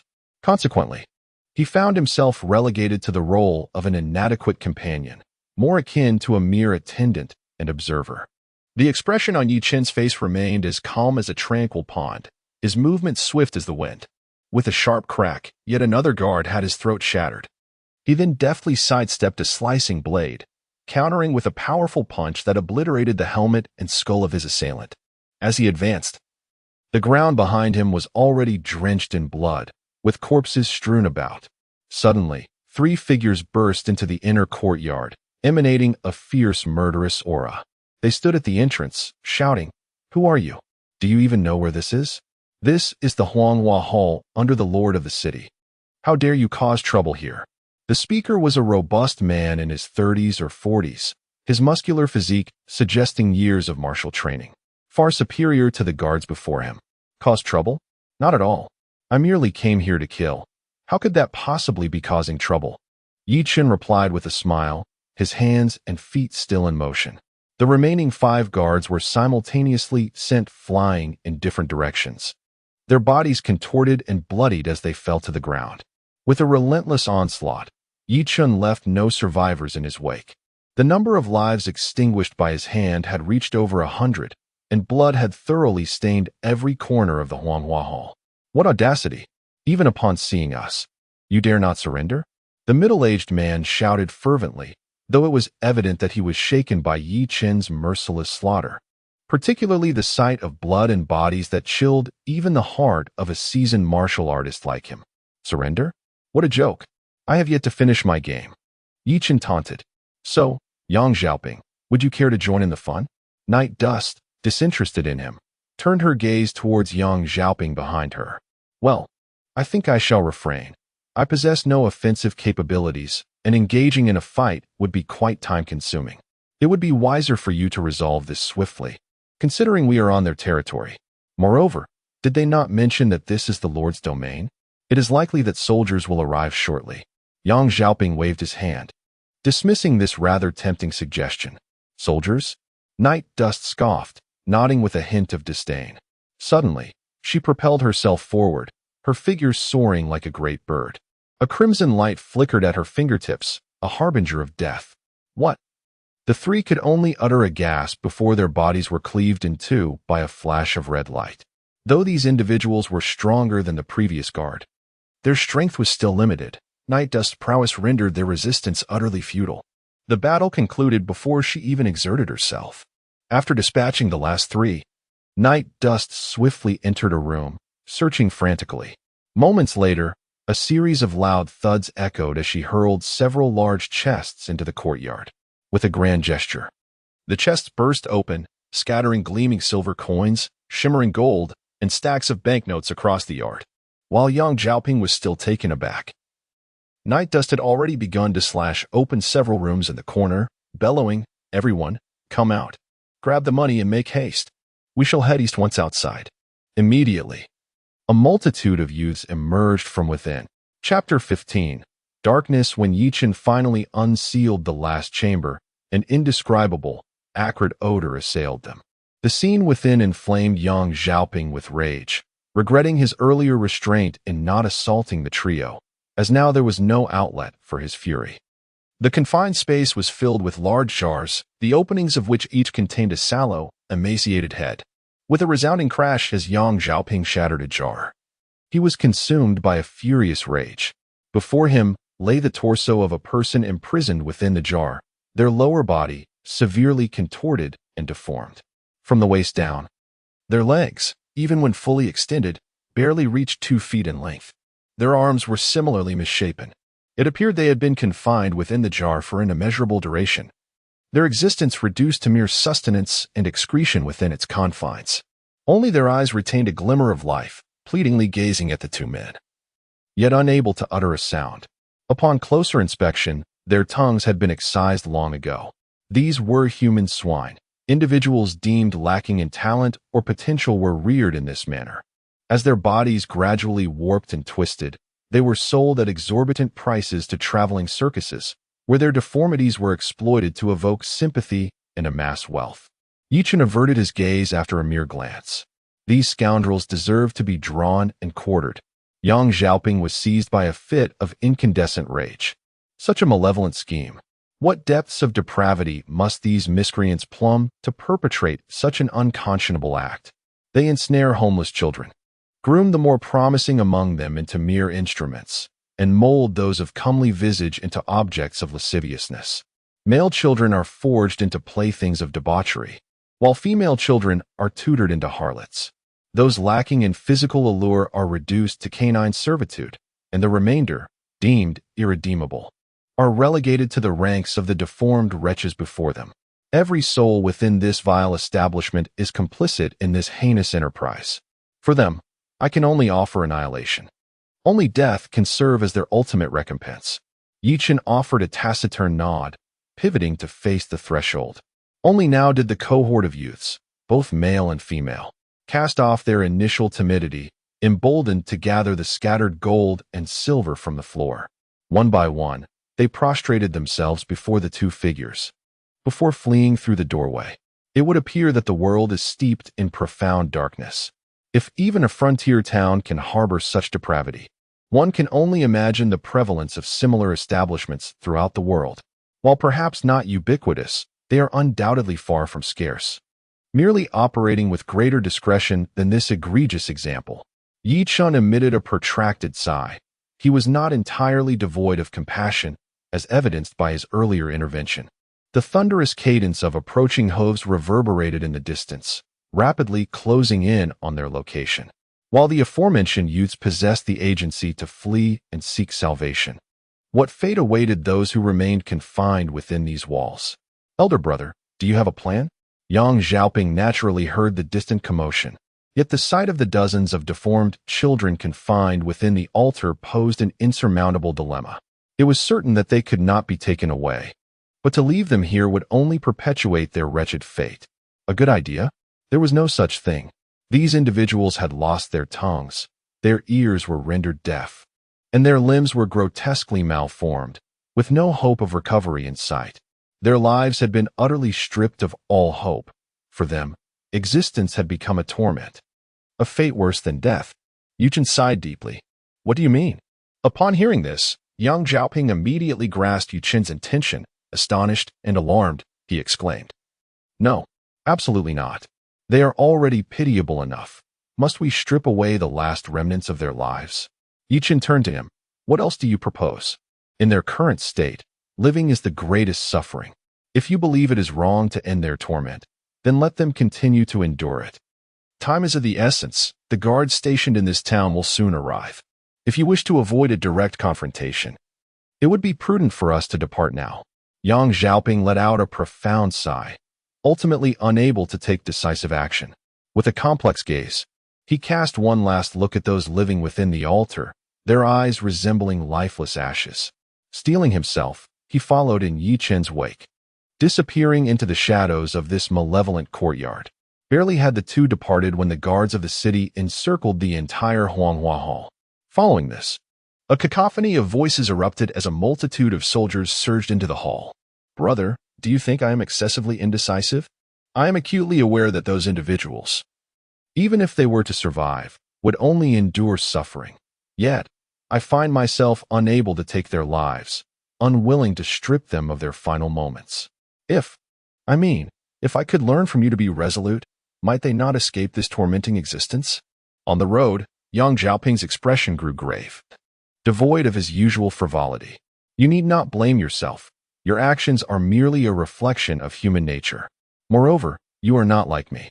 My disposition is far too bloodthirsty, often resorting to violence to resolve matters. There is no need for you to emulate me." Night Chen's demeanor remained as tranquil as still water, a cold smile gracing his lips, yet his movements were unceasing. Though it was his first visit to this town, Night Chen adeptly evaded the patrolling soldiers, guided by his keen instincts, and arrived at a more secluded spot. "Ah, so you are aware of your own bloodlust, brother? I had assumed you would never admit it." Upon hearing Night Chen's remark, Yang Xiaoping, who had previously worn a somber expression, suddenly donned a look of astonishment, as if he had just discerned Night Chen's true nature. "You cheeky rascal." The expression on his counterpart's face was so infuriating that Night Chen could not resist delivering a playful flick to his forehead. "And what of my bloodlust? I have never denied it. Besides, I am Asura, and is it not only natural for Asura to revel in bloodshed? I would never harm defenseless civilians.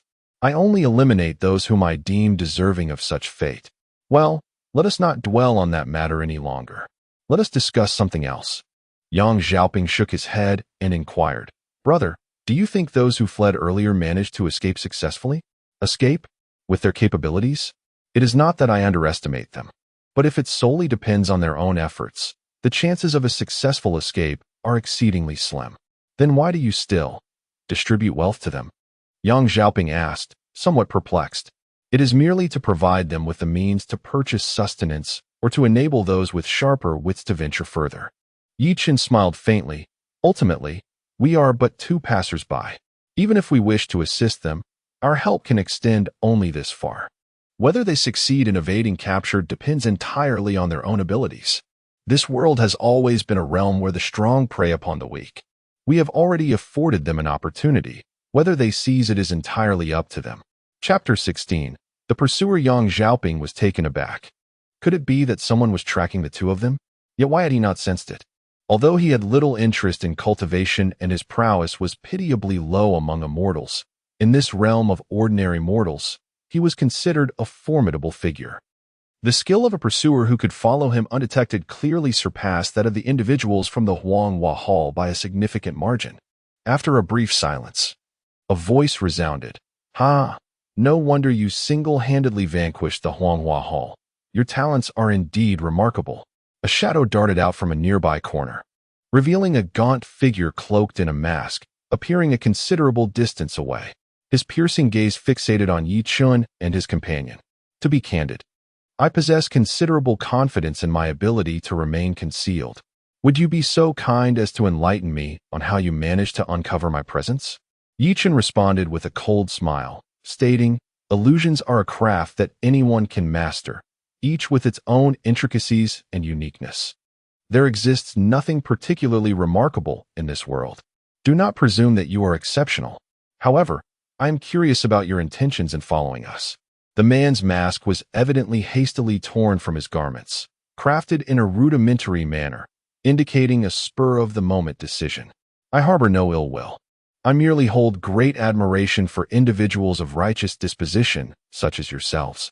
My curiosity compelled me to pursue you," he replied with a hearty laugh.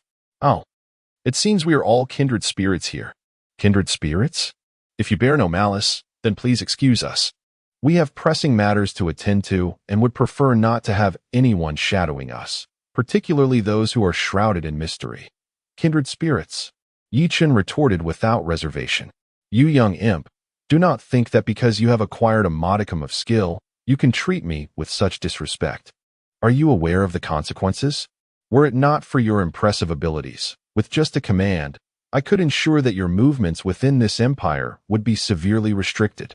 The elder appeared visibly irked, his eyes widening as an aura of authority, cultivated from years in a position of power, emanated from him. Upon hearing the elder's words, Yang Xiaoping let out a cold snort, straightened his back, and was about to step forward, only to be halted by Ye Chen. "Young imp, are you attempting to threaten me?" "Old man, all I have conveyed to you is merely an effort to avoid unnecessary bloodshed. If you wish to intimidate us, feel free to make a direct attempt. Let us see who shall meet their demise in this place." A fierce glint flickered in Ye Chen's eyes as he slightly leaned forward, his hands outstretched. Instantly, an indescribable chill of murderous intent radiated forth, a fleeting presence yet potent enough to rattle the soul. It was akin to a legendary weapon of mass destruction flashing before one's eyes, though the moment was brief. It was sufficient to evoke astonishment and tremors within the heart. "Old man, since you possess the audacity to pursue us, you must be prepared to tread the path to the underworld. Allow me to facilitate your journey." Ye Chen regarded the elder with a condescending gaze. "Lofty and unyielding, the road to the underworld is long and fraught with peril. It would be wise for you to embark upon it sooner rather than later." Ye Chen's cold stare bore into the old man, devoid of any fluctuation, as his words of death fell from his lips with the nonchalance of one merely partaking in a meal, without an iota of hesitation. What a cursed individual this is! What is his background that he exudes such overwhelming murderous intent? The masked elder was taken aback, retreating 3 steps, his expression shifting from confidence to sheer terror. While deception may be plausible in many cases, the aura of power, particularly that of killing intent, is exceedingly difficult to feign. After all, such a presence is elusive and intangible. Without the requisite experiences to accumulate it, how could one possibly generate it? And this individual before me, what a chilling essence he possesses. How many lives must he have taken to cultivate such a brutal aura of slaughter? How much blood must one stain their hands? And what experiences could lead to such a nonchalant attitude towards taking lives? The elder had encountered numerous generals wielding armies of hundreds of thousands. Yet even at the zenith of their power, with their blades pointing towards the horizon, leaving countless corpses and rivers of blood in their wake, none possessed the aura that Ye Chen exhibited now. This truly feels like kicking an iron plate, though they had yet to engage in combat. Merely sensing the energy radiating from Ye Chen made the elder reconsider. "Your prowess is unfathomable, dear brother. I humbly acknowledge my shortcomings. I apologize for my previous indiscretion and hope you will overlook it. However, the opinions of my fellow practitioners remain unchanged. Here, take this token, should you require assistance. You may seek me at the Imperial Capital's garrison. With that, the elder tossed a token to Ye Chen and, with a swift pivot, leaped away in a whirlwind. Vanishing in mere moments, akin to a wild horse spurred by a sudden fright, his speed astonishingly swift. Alas, this old man's bravado is matched only by his exceptional escape skills. If it weren't for my reluctance to employ the probing magic indiscriminately, I would surely rain curses upon him. Observing the elder's hasty retreat, Yang Xiaoping could not help but scoff, his expression one of disdain. Well, he was merely a tiresome fellow. Now that he has departed, let us focus on how to accomplish our task. Ye Chen chuckled, casually tossing the token to him. If you desire it, keep it. If not, discard it. What is this? The Imperial garrison? I completely fail to comprehend. Yang Xiaoping merely glanced at it briefly before tossing it into his personal storage space. Suddenly, his phone rang, prompting him to hastily retrieve it. Ah, the target has appeared. Where? Upon hearing this, Ye Chen instantly teleported to Yang Xiaoping's side, inquiring eagerly. In a certain jungle to our northeast. Yang Xiaoping stared at the red dot on the phone's map, signifying the mission target, and then glanced at the darkening sky above, his expression instantly falling. Brother, can we discuss this? Given how late it is, wouldn't it be wiser to rest for the night and set out tomorrow? I truly detest sleeping outdoors. Is it really that late? It seems so, but it matters little. With our physical resilience, we could manage days without sleep. Let us complete the task first. Ye Chen dismissed his concerns, and, in the blink of an eye, they exited the town. That's easy for you to say. I wish to sleep. I need rest. I loathe work. Chapter 17. Bounty. The news of the annihilation of the Huanghua Hall spread rapidly throughout the city. Naturally, the city lord, who was the mastermind behind Huanghua Hall, received the news just as swiftly. Bang! Within the lord's manor in Shilling City, the corpulent lord slammed the intelligence report onto the table. Useless. A bunch of useless fools. Merely two individuals, and yet they managed to obliterate my meticulously constructed Huanghua Hall. And you cannot even catch a glimpse of them. The lord roared in fury, violently sweeping the documents off the table, causing them to scatter across the floor. The officer kneeling below dared not utter a word, holding his breath until the lord's outburst subsided. Finally, he spoke. My lord, it is not that we lack effort. It is simply that the enemy is far too formidable. According to eyewitness reports, the brothers guarding the Huanghua Hall could not withstand a single strike from those two individuals, being instantaneously overwhelmed. Even the three masters from the Royal Fist Temple met a tragic end at their hands.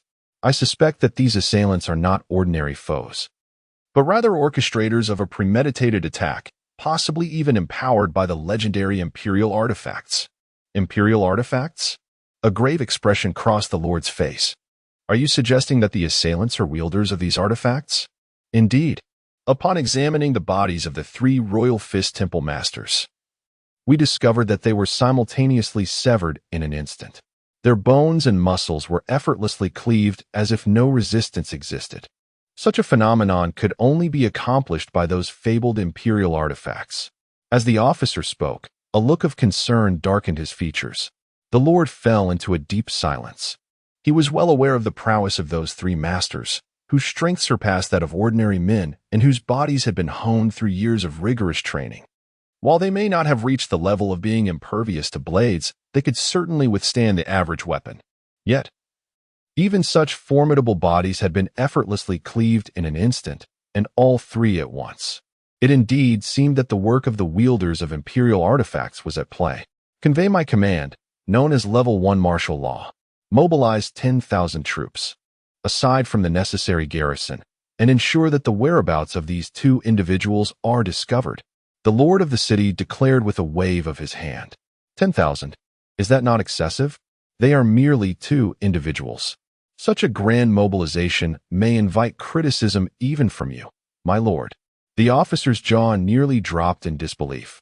Deploying 50,000 troops to pursue two people seemed akin to using a cannon to swat a fly. As the lord of a border city within the empire, he had a considerable military force at his disposal. Upon his command, the troops stationed near Xiling City immediately sprang into action, conducting a search centered around the city.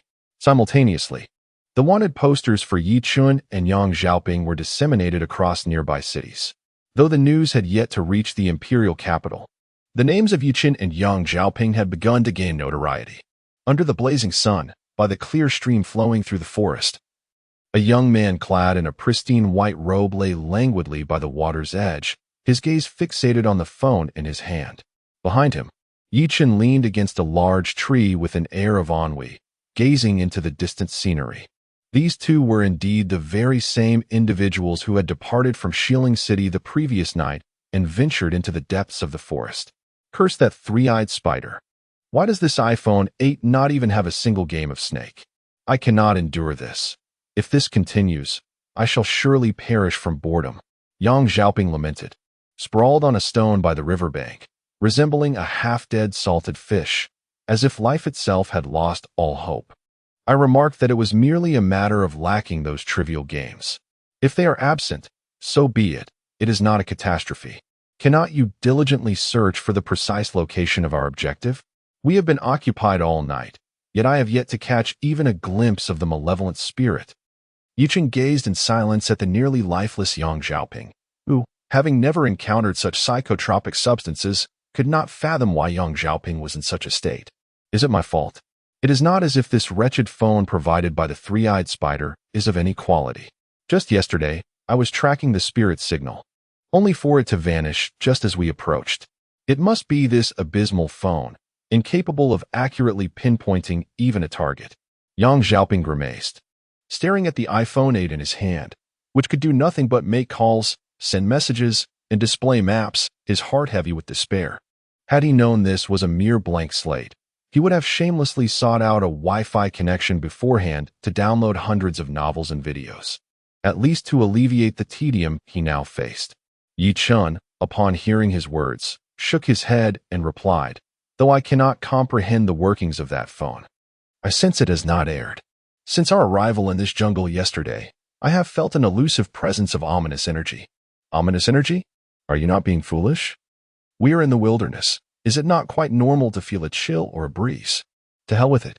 Ye Chen nearly succumbed to the urge to strangle his insufferable companion, irked as he explained, my dear brother, I am not so befuddled as to confuse malevolent energy with the chill of the wind. While there is indeed a slight chill in this desolate wilderness, and the presence of a spectral breeze is entirely normal, the ethereal essence that lingered last night undoubtedly emanated from a malevolent spirit that has roamed this earth for at least a century. I am certain of this judgment. Oh, do you imply that this navigation is accurate? Then why, pray tell, are we unable to locate anything now, and why has this navigation system faltered? Have you forgotten what the three-eyed spider foretold? This batch of malevolent spirits excels in concealment and ambush. Ye Chen chuckled softly, though these malevolent entities have undergone arduous cultivation. Granting them the ability to traverse the mortal realm in a spectral form, their intrinsic malevolent energy inevitably wanes. Moreover, with the sun's rays during the day, these spirits can only survive by possessing living beings.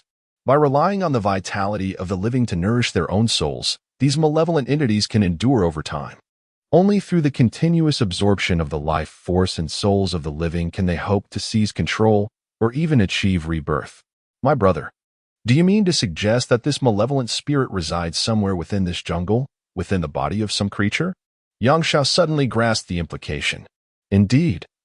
And if all goes as expected, it should be within a wild beast, as this is a jungle teeming with wildlife and scant in human presence.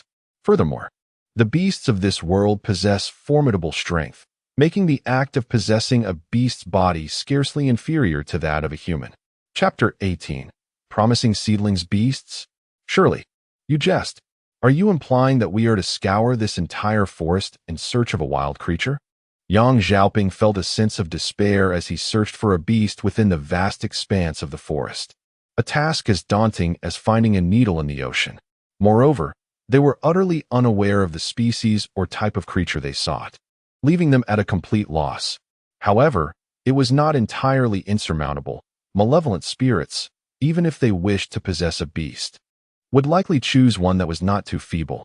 Thus, they simply needed to seek out the more formidable creatures in this woodland. Additionally, these spirits were drawn to places thick with resentment and the remnants of death, as long as humans were embroiled in a fierce struggle nearby. It was highly probable that the vengeful spirits would gravitate toward that location. Night Dust rose and spoke. "Oh, please, no. I'm so exhausted. Don't make me, Immediately. Ignoring Yang Xiaoping's peculiar wails, Night Dust swiftly navigated through the woods, covering several hundred meters in the blink of an eye. His speed nothing short of astonishing. After approximately 5 or 6 minutes of rapid movement, Night Dust suddenly halted, having heard the sounds of an intense battle not far ahead. Brother, what is going on?" Yang Xiaoping questioned, puzzled by Night Dust's abrupt stop. "There are individuals engaged in combat ahead, roughly 100 meters away. By the sound of it, there are about 6 or 7 people fighting, likely against a ferocious beast of this forest," Night Dust discerned. His ears perked as his mind swiftly analyzed the scene unfolding nearby. "No way, brother. Are you using some sort of cheat? You can hear a battle 100 meters away and even deduce the number of combatants just from the sounds?" Yang Xiaoping was utterly bewildered. Though he had encountered many individuals with formidable detection abilities, they typically relied on powerful mental faculties or unique spells to achieve their feats. However, the likes of Ye Chen, who could sense the tumult of battle with merely a twitch of his ears, were exceedingly rare in this world. In an instant, they traversed the mere 100 meters to the periphery of the battlefield. As Ye Chen had previously indicated, there were a total of 7 combatants, all quite youthful, appearing to be no more than 11 or 12 years old. 3 boys and 4 girls, each wielding simple blades. Their adversary, however, was a colossal wolf-like creature towering over 4 meters, its sharp, even teeth glistening with crimson saliva as it emitted a deep, yet piercing growl. Who are these children, venturing into such desolate and forsaken wilderness at such a tender age? One must wonder which irresponsible parent would allow this, Yang Xiaoping muttered, his brow furrowing at the sight of the young combatants. "Say, brother, should we not offer them our assistance?" With his keen perception, Ye Chen could effortlessly discern the strengths of both parties. Although the giant wolf was imposing, it was merely an ordinary giant wolf, differing from a typical hungry wolf only in its sheer size. Though those 7 children were still quite young, Ye Chen could discern that they had undergone specialized training. Despite their tender age, their physical prowess surpassed that of ordinary individuals. To be candid, had these youngsters possessed more combat experience and not exhibited a hint of naivety in their strikes, they might have been capable of confronting the colossal wolf individually. As fate would have it, scarcely 2 minutes after Ye Chen made this observation, one of the children, a girl with black hair and crimson eyes, seized upon a moment of the giant wolf's rigidity, plunging her long blade into its massive form. With a torrent of blood gushing forth, the battle finally approached its denouement. As the enormous beast collapsed, the fight reached its ultimate conclusion. Big brother, you aren't planning to teach them, are you?" Yang Xiaoping suddenly inquired with an odd expression. "How could you entertain such a bizarre notion?" "We are currently engaged in a mission. I hardly possess the leisure to instruct them," Ye Chen retorted, rolling his eyes in exasperation. "Moreover, this is merely a fortuitous encounter. Even if they are promising talents, why should I feel compelled to mentor them? But isn't that how it typically unfolds in novels? A certain master serendipitously stumbles upon a few prodigious talents and is immediately inspired to take them on as disciples, nurturing them into formidable forces, or even their wives." Yang Xiaoping, with an air of exaggerated seriousness, said, "Brother, just look at those children. Leaving aside the few boys, those 4 little girls are undoubtedly exquisite beauties. If you were to take them as disciples, it would be an absolute boon. Whether as apprentices, subordinates, or even as child brides, it would be a guaranteed profit." Ye Chen, gazing at him with a bemused expression, finally could not restrain himself and inquired, "I must admit, I am quite curious. Where on earth did you acquire such peculiar notions? Setting aside the absurdities in your so-called novels, Could you enlighten me on the connection between accepting disciples and taking a wife? And what was that about a child bride? Were you genuinely considering them as disciples? Ah, of course. You have no idea. Yang Xiaoping momentarily paused, then continued. A romantic relationship between master and disciple is the ultimate aspiration of a mentor. To neglect the opportunity of taking a female disciple as one's concubine would be a waste of talent. This is indeed a noble tradition in the realm of novels, one that we ought to learn from and carry forward. As he observed Yang Xiaoping's earnest demeanor, Ye Chen felt an overwhelming urge to deliver a sound thrashing. Chapter 19. The monster. Upon witnessing the demise of the colossal wolf before them, the 7 children who had been engaged in battle could not help but exhale in relief. Humph, had it not been for your ragtag bunch, I would have dispatched it long ago, remarked one composed and calm youth with an air of arrogance. Do you even believe your own words? I cannot recall when Nahashi was capable of independently vanquishing a B-rank danger. Upon hearing this, another burly boy burst into laughter, revealing the truth. The crowd, having considered his suggestion, nodded in agreement. However, just as a few were about to turn and depart, a sense of foreboding enveloped them. Damn it, how infuriating. Why must it be at this moment? Souls. Life. Grant me more souls. Bestow upon me more life. Surrender your souls and flesh unto me. Accompanied by a chilling and peculiar voice that echoed from behind, a wave of ferocious killing intent surged forth. The 7 individuals, initially poised to leave, suddenly realized that the gigantic wolf, which had previously been lifeless, had inexplicably risen once more. Its grotesque maw emitted an ear-piercing roar, a rasping and sinister human voice. Subsequently, the wolf's once dead form began to undergo rapid metamorphosis. Its hide was torn asunder by bulging muscles, and its body expanded at an alarming rate, transforming within mere breaths into a grotesque entity of monstrous proportions. Were it not for the wolf's head still perched upon its shoulder, one could scarcely believe that this abominable creature had once been a mere beast. What manner of creature is this? The 7 youths gazed solemnly at the horrifying scene before them, an overwhelming sense of dread swelling within their hearts. Fortunately, they were all elites who had undergone some training.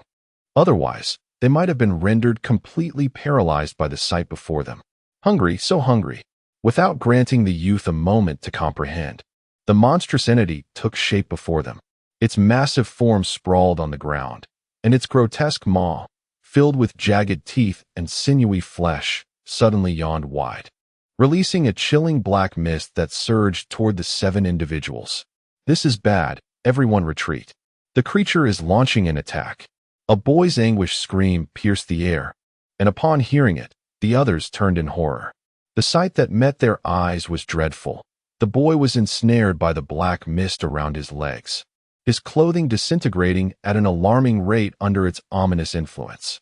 His legs began to wither visibly, rapidly deteriorating until they appeared desiccated and frail, resembling those of an elderly man burdened by illness for 3 decades.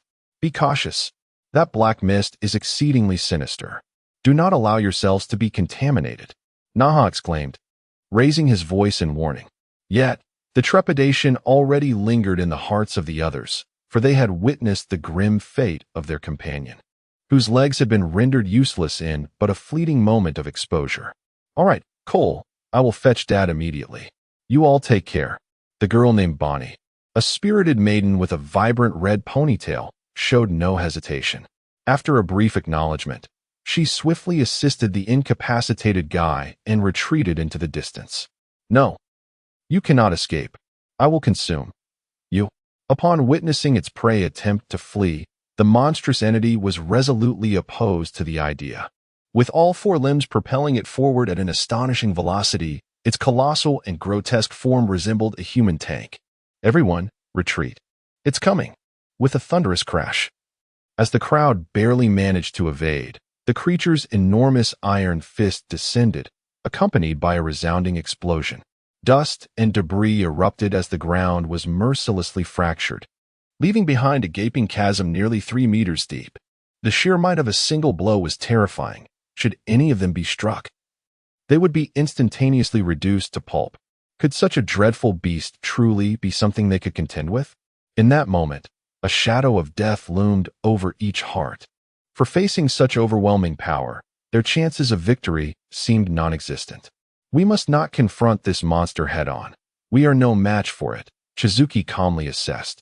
For the time being, we can only fight while retreating, utilizing the thickets to entangle it, and await the arrival of my father with the others for any glimmer of hope. Understanding her words, the group nodded in agreement, shifting their focus to evasion. However, the disparity in strength was so vast that dodging the monster's assaults proved to be a formidable challenge. With a sinister grin, the creature propelled itself forward with a powerful thrust of its hind legs, hurtling towards the crowd at an astonishing speed. As everyone scrambled to evade, some were inevitably caught off guard. The petite girl with chestnut hair failed to escape in time, her frail form laid bare before the monstrous presence. Chizuki, amidst the gasps of the crowd, the monstrous figure collided with the fragile Tsukushi. Yet, in this moment of despair, a silhouette unexpectedly appeared before Tsukushi, positioning itself between the girl and the beast.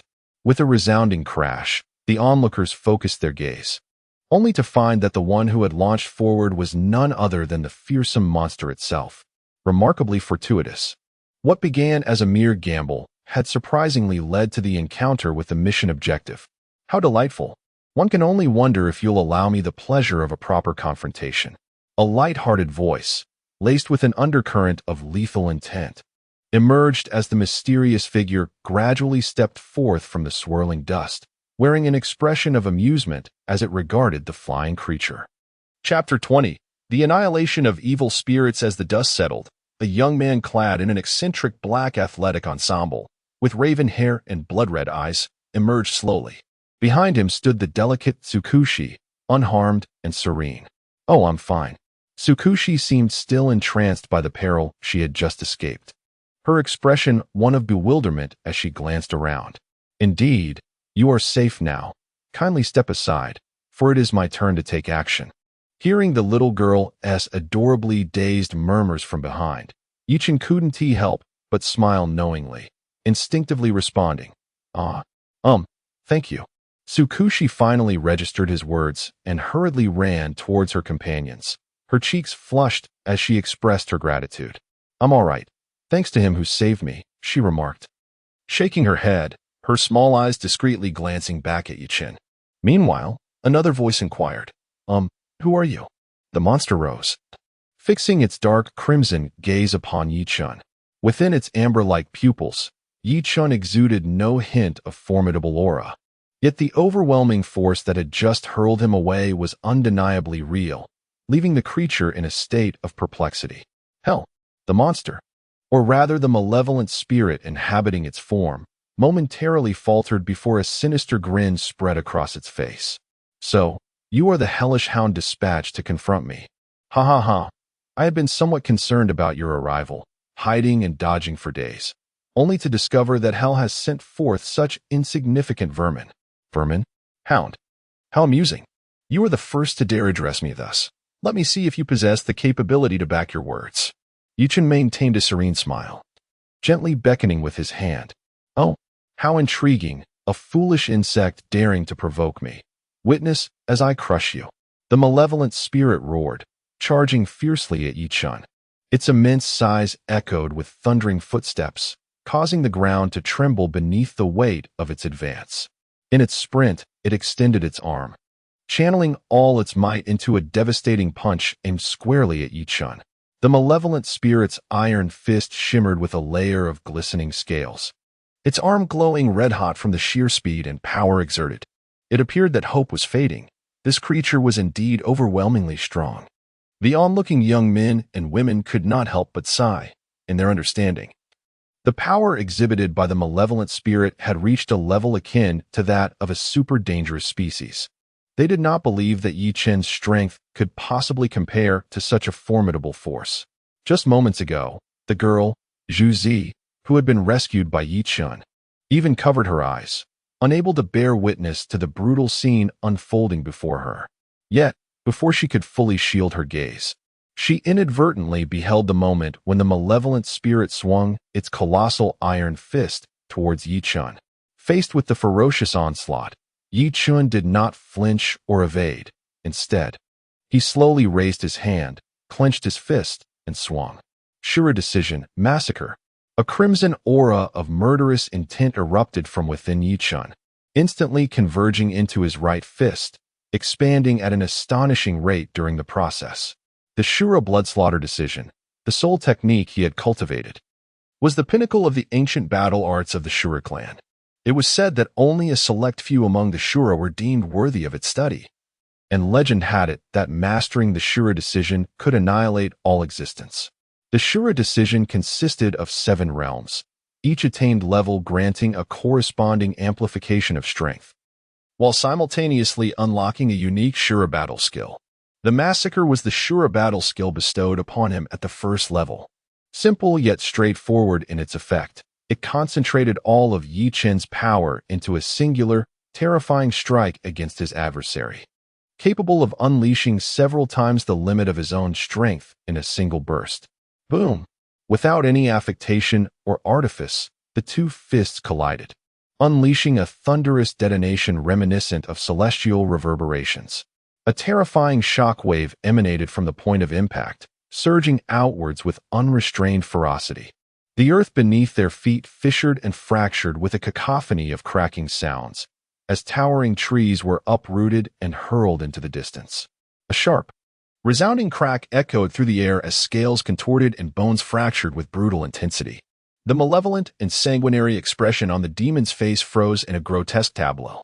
His body, as if subjected to temporal deceleration, began to writhe in slow motion. His right arm, imbued with savage power, twisted into a grotesque configuration, defying the natural articulation of the limb.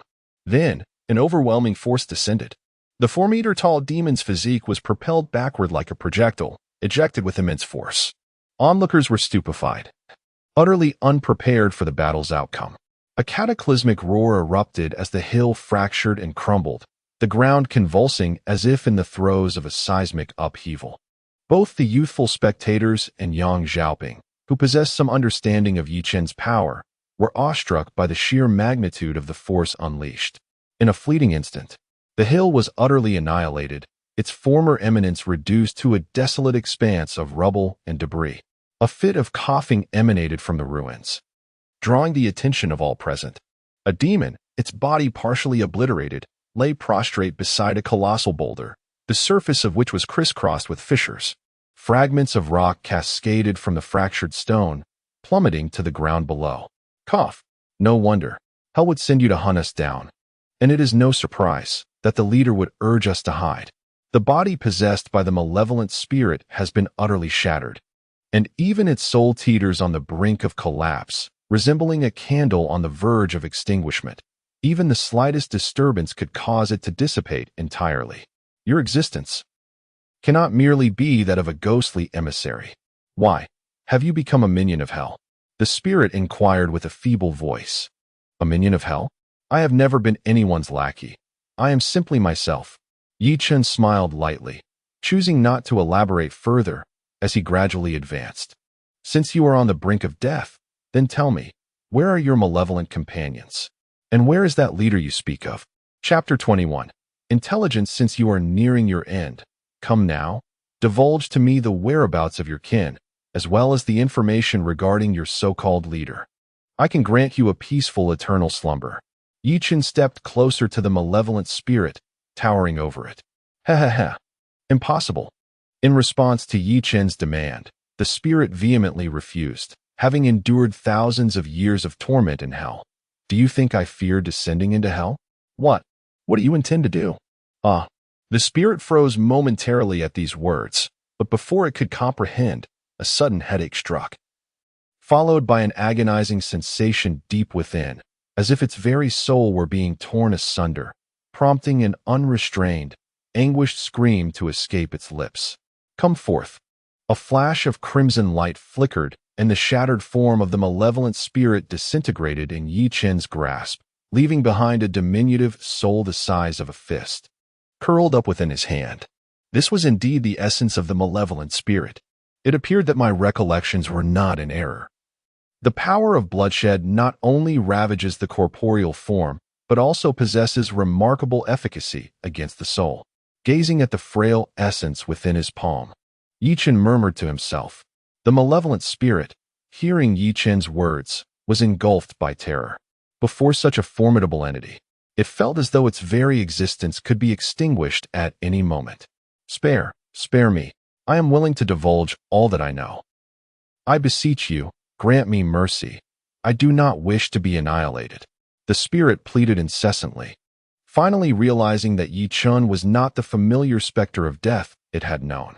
This man cared not for its fate, having intended to end its life from the very outset. Now it sought to bargain? Regrettably, the opportunity has slipped away. Prepare to meet your demise. A subtle smile graced Ye Chen's lips as a thread of sanguine malevolence surged forth from his palm, instantaneously tearing the malevolent spirit into shreds, which ultimately transformed into a wisp of azure smoke. Ye Chen inhaled deeply, drawing the vapor into his mouth, and in an instant, a multitude of fragmented memories flooded his mind. It became clear that these malevolent spirits had once escaped from hell collectively, aided by a powerful dark entity, arriving in this world. Subsequently, the leading spirit had departed with a select few, seemingly in pursuit of some elusive object, now hidden somewhere within this realm. The remaining malevolent spirits dispersed and concealed themselves across the globe. Although they escaped from hell in unison, they remained strangers to one another, having even attempted to devour one another in the past. Thus, they would never divulge their information to fellow spirits. The malevolent spirit that Ye Chen captured revealed only a fragment of memory, identifying another spirit named Jack. This connection arose from a tenuous alliance between them, allowing for the slightest awareness of each other's host circumstances. So it is in the imperial capital? Through the fragmented memories of the spirit, Ye Chen learned that the spirit named Jack currently resides in a sprawling metropolis known as the imperial capital. Are you all right, brother?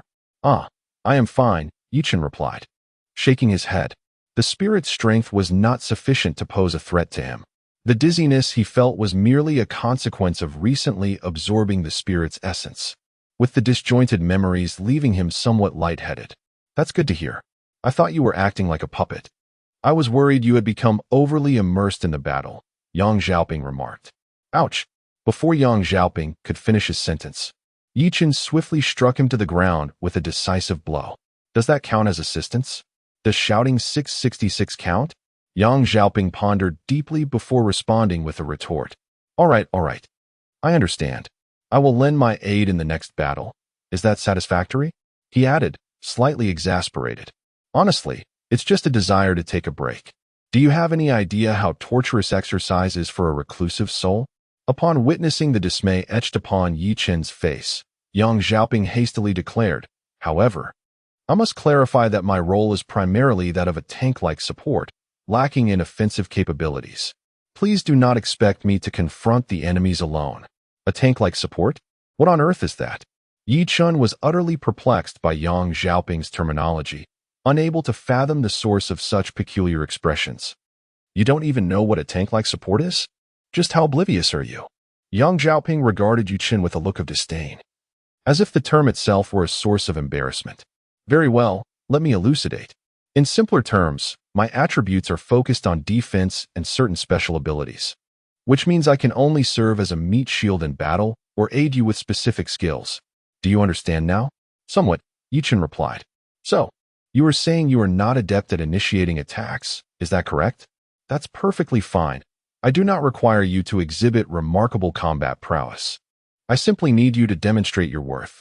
Ye Chen chose not to dwell on the matter, for in his perspective, Yang Xiaoping's strength need not be formidable. As long as he did not hinder Ye Chen's efforts, that sufficed.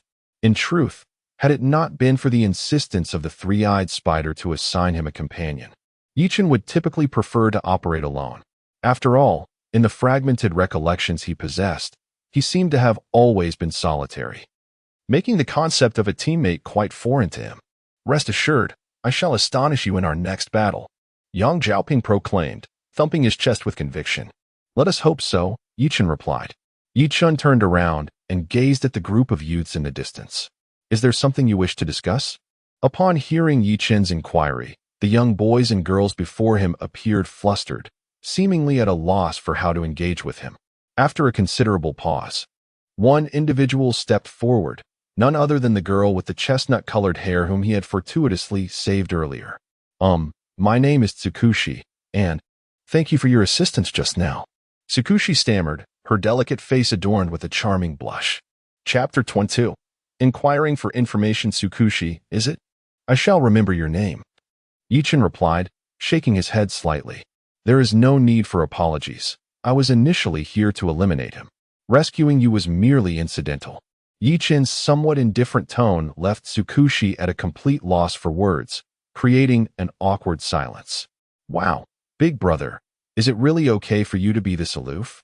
After all, she's just a lovely little sister. How can you treat her this coldly? At that moment, Yang Xiaoping sensed the tension in the atmosphere and hurriedly stepped forward with a smile. My brother's demeanor is rather reserved. Please do not take offense. Akihitami then interjected. We merely wish to express our gratitude for saving our lives. Had it not been for you, we would likely have met our demise. Tsukushi nodded fervently. Yes, yes. I wouldn't dream of being offended. If it weren't for you, big brother, I fear I would no longer be alive. As she spoke, she furtively glanced at Ye Chen's expression, seemingly anxious that he might misunderstand her intentions. Upon witnessing the scene, Yang Xiaoping found it quite amusing. He leaned in and whispered into Ye Chen's ear, I never imagined, dear brother, that you possess such charm. In a mere few minutes, you've managed to enchant a lovesick girl. Ye Chen, drenched in sweat and somewhat speechless, replied, You might want to keep quiet for now. I have no desire to entangle myself with these individuals. Instead, we should continue our pursuit. I have already ascertained the location of our next target, which lies within a city known as the Imperial Capital. Must we be in such a hurry? It's a rare opportunity to venture into another world. Could you not be so consumed by work, brother? Are you a workaholic? Yang Xiaoping retorted with dissatisfaction. Is there anything amiss with that? Ye Chen responded with conviction. Our purpose in this world is indeed to accomplish our mission. Prioritizing our tasks is only sensible. Of course it is, Yang Xiaoping exclaimed, excitement bubbling over as he patted Ye Chen's shoulder. Now that we find ourselves in this extraordinary realm, we ought to appreciate its scenic beauty and rich culture. Completing our tasks can merely be a secondary endeavor to our travels. I can't shake the feeling that this is merely your excuse for shirking responsibility. Ye Chen mused thoughtfully before delivering a piercing observation. He regarded Yang Xiaoping with an expression of exasperation and finally conceded, Do as you wish. I cannot control you. However, let it be known that while I will not interfere with your actions, when the time comes for you to contribute, I expect your utmost seriousness. Ye Chen had come to realize that his teammate, apart from occasionally uttering eccentric remarks, exhibited an unparalleled laziness.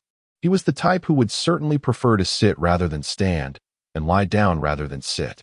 Had he not already promised the three-eyed spider to accompany this peculiar individual, he might have considered abandoning this oddity altogether.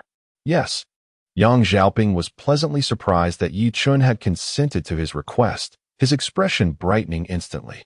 All right, enough with the joy. Since we have identified the location of our next objective, let us first complete this task and seek information regarding the capital. Actually, concerning this matter, you need not consult anyone else. Yang Xiaoping gestured towards a group not far away, which consisted of the individuals from the Tsukushi. Meanwhile, the Tsukushi group was huddled together, exchanging glances. Tsukushi, perhaps we should make haste? After a brief silence, the bespectacled man could not contain a suggestion. These two individuals are of unknown origins and potentially perilous. I believe we ought not to take the risk of remaining here. Furthermore, that man seems disinterested in engaging with us. Hey, Tsukushi, you aren't infatuated, are you? Akatomo whispered into her ear. Upon hearing this, Tsukushi's face flushed with panic, and she hurriedly shook her head. No, absolutely not.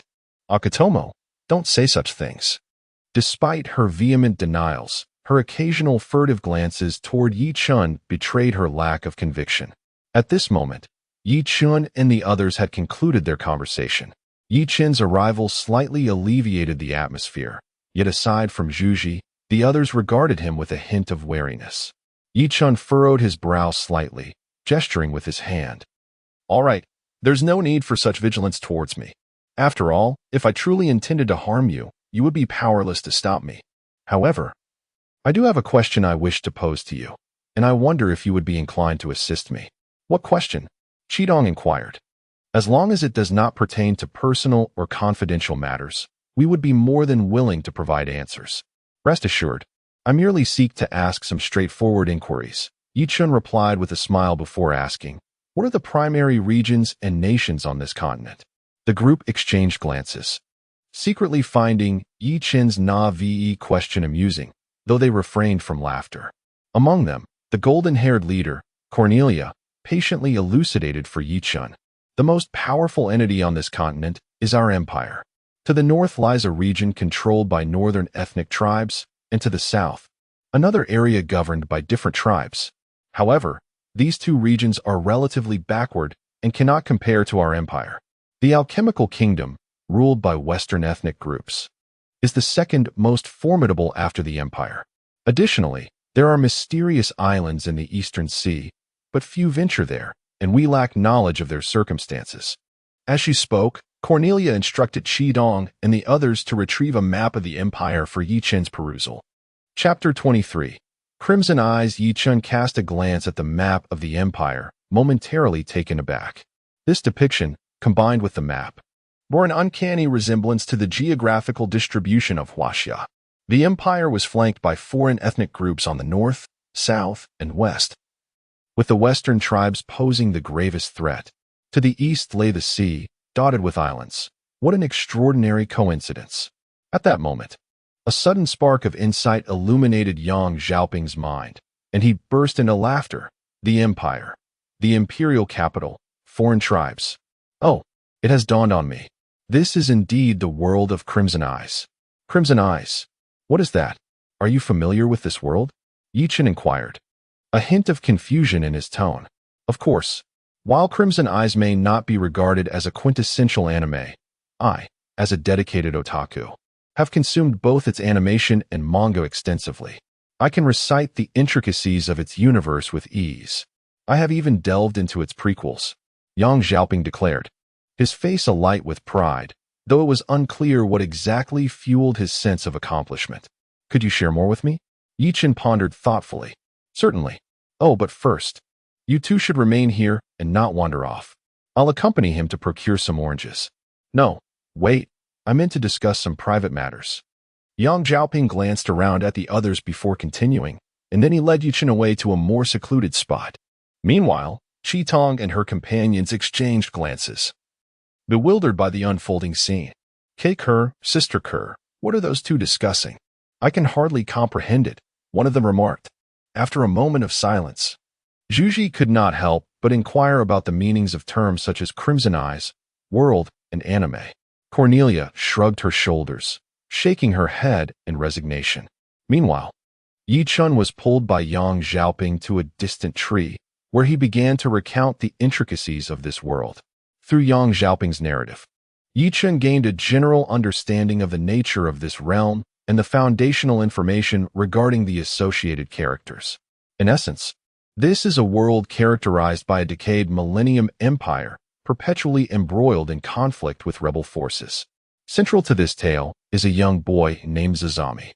The following is Yang Xiaoping's personal account of the background story of Slashing Girls. The narrative of Crimson Eyes is rather straightforward. It revolves around a cursed boy named Zazami, who, alongside his two closest friends, ventures to the imperial capital. However, due to the ominous curse, his friends meet their demise shortly after their arrival. Grieving the loss of his companions, Zazami joins the rebel organization known as Night Raid. Consequently, Night Raid also falls victim to Zazami's curse. The scissor-wielding girl, Shire, feels sorrow for the loss of Zazami's friends and attempts to console him, only to meet her own tragic end.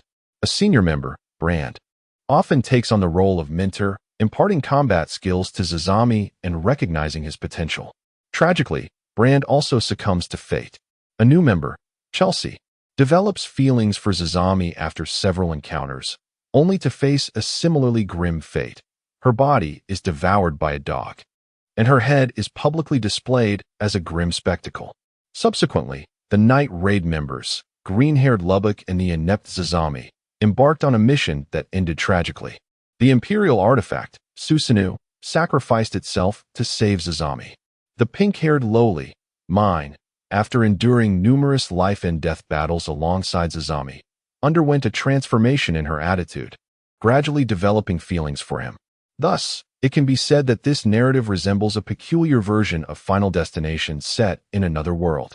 After hearing Yang Xiaoping's account, although Ye Chen harbored little interest in animations or comics, he couldn't help but find himself inundated with points of critique. At this juncture, the events transpired several years prior to Zazami's tale, with the true protagonist of Akame kill being none other than Akame herself, who, at this time, was still in her youth. She, along with her sister Kurome, was adopted by the Empire to become assassins. The sisters were forcibly separated by the Empire. One joined the assassination unit known as the Seven, serving under the Imperial artifact wielder, Gazuki, while the other remained in the capital, incorporated into the Empire's enhanced assassination unit, where she was subjected to drug injections that compromised her health in exchange for the unlocking of her potential. The story concludes here, as Yang Xiaoping mentioned that the prequel to Akame kill is still ongoing, and prior to his capture and the formation of a team with Ye Chen, no further details regarding the sisters' subsequent journey were revealed. It is only known that in the main narrative, one sister aligns with the Imperial Army while the other joins a rebel organization, rendering them mortal enemies, each intent on eliminating the other. In contrast to these trivial matters, the weapon referred to as the Imperial artifact, which Yang Xiaoping discussed, piqued his interest far more. Night Dust shook his head and gazed towards the direction of Akame and the others, observing their youthful and innocent faces, particularly the delicate and charming little girls, including Tsukushi. A wave of emotion washed over him. These children must be the so-called 7 assassins of the Empire that Yang Xiaoping mentioned.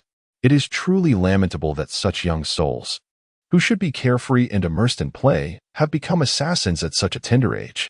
Despite the sentiments stirring within him, Night Dust held no intention of altering their fates. After all, to him, these individuals, no matter how pitiable, were strangers. He felt no obligation, nor did he ever contemplate taking action on their behalf. Having acquired the intelligence he sought, Night Dust planned to bid farewell to Akame and her companions. For him, today's encounter was merely a serendipitous meeting. Should there be no further fate entwining their paths, they would remain as mere passers-by. Upon hearing Night Dust's intention to take his leave, Akame and Corneria expressed little reaction, yet Tsukushi displayed evident reluctance. "Big brother, please don't rush away. I still wish to introduce you to my father. If he were to become aware of your existence, I am certain he would advocate for you among the Empire's high echelons. With your prowess, I firmly believe you would earn their recognition." For Tsukushi, gaining the acknowledgement of the Empire's elite was the pinnacle of honor in her understanding. Thus she perceived this as the utmost way to repay Night Dust. "Your father? Where is he?" Ye Chen was not particularly concerned about the recognition from the Imperial hierarchy. However, he was indeed eager to meet the esteemed father figure mentioned by Tsukushi. According to Yang Xiaoping, this individual was an Emperor artifact wielder, and Ye Chen held a keen interest in such so-called Emperor artifacts. From the perspective of their mission, establishing a collaborative relationship with the official organization of this world would be mutually beneficial for both of them. After all, the Empire's territory was vast, and relying solely on Ye Chen and his companion for their search would prove to be a laborious endeavor.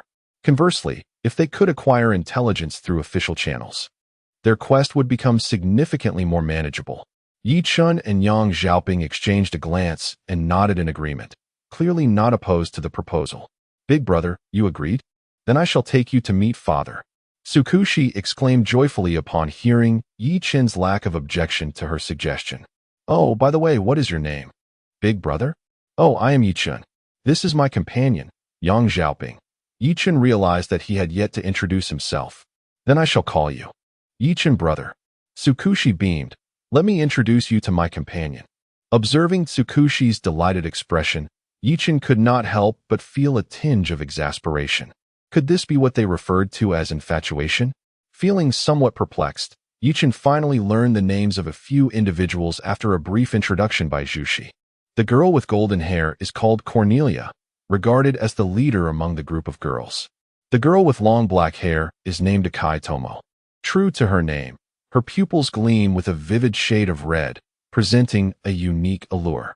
Among the boys, the expressionless and taciturn one is named Nahashu, recognized as the most powerful among them. Another boy, who wears glasses, is named Green. It is worth mentioning that the boy whose legs were corrupted by the malevolent spirit is named Guy. And the girl with a red ponytail who escorted him away is called Bony. After the introductions, Jushi intended to take Ye Chen to meet the so-called father. Akai Tomo tugged at Jushi's sleeve and quietly said, Jushi, don't you think this is a bit hasty? After all, we know nothing about these two individuals. Is it really wise to bring them to meet father just like that? It's fine. Brother Ye Chen just saved our lives. He is definitely no villain. Moreover, Brother Ye Chen is incredibly capable and will surely gain favor in the Empire.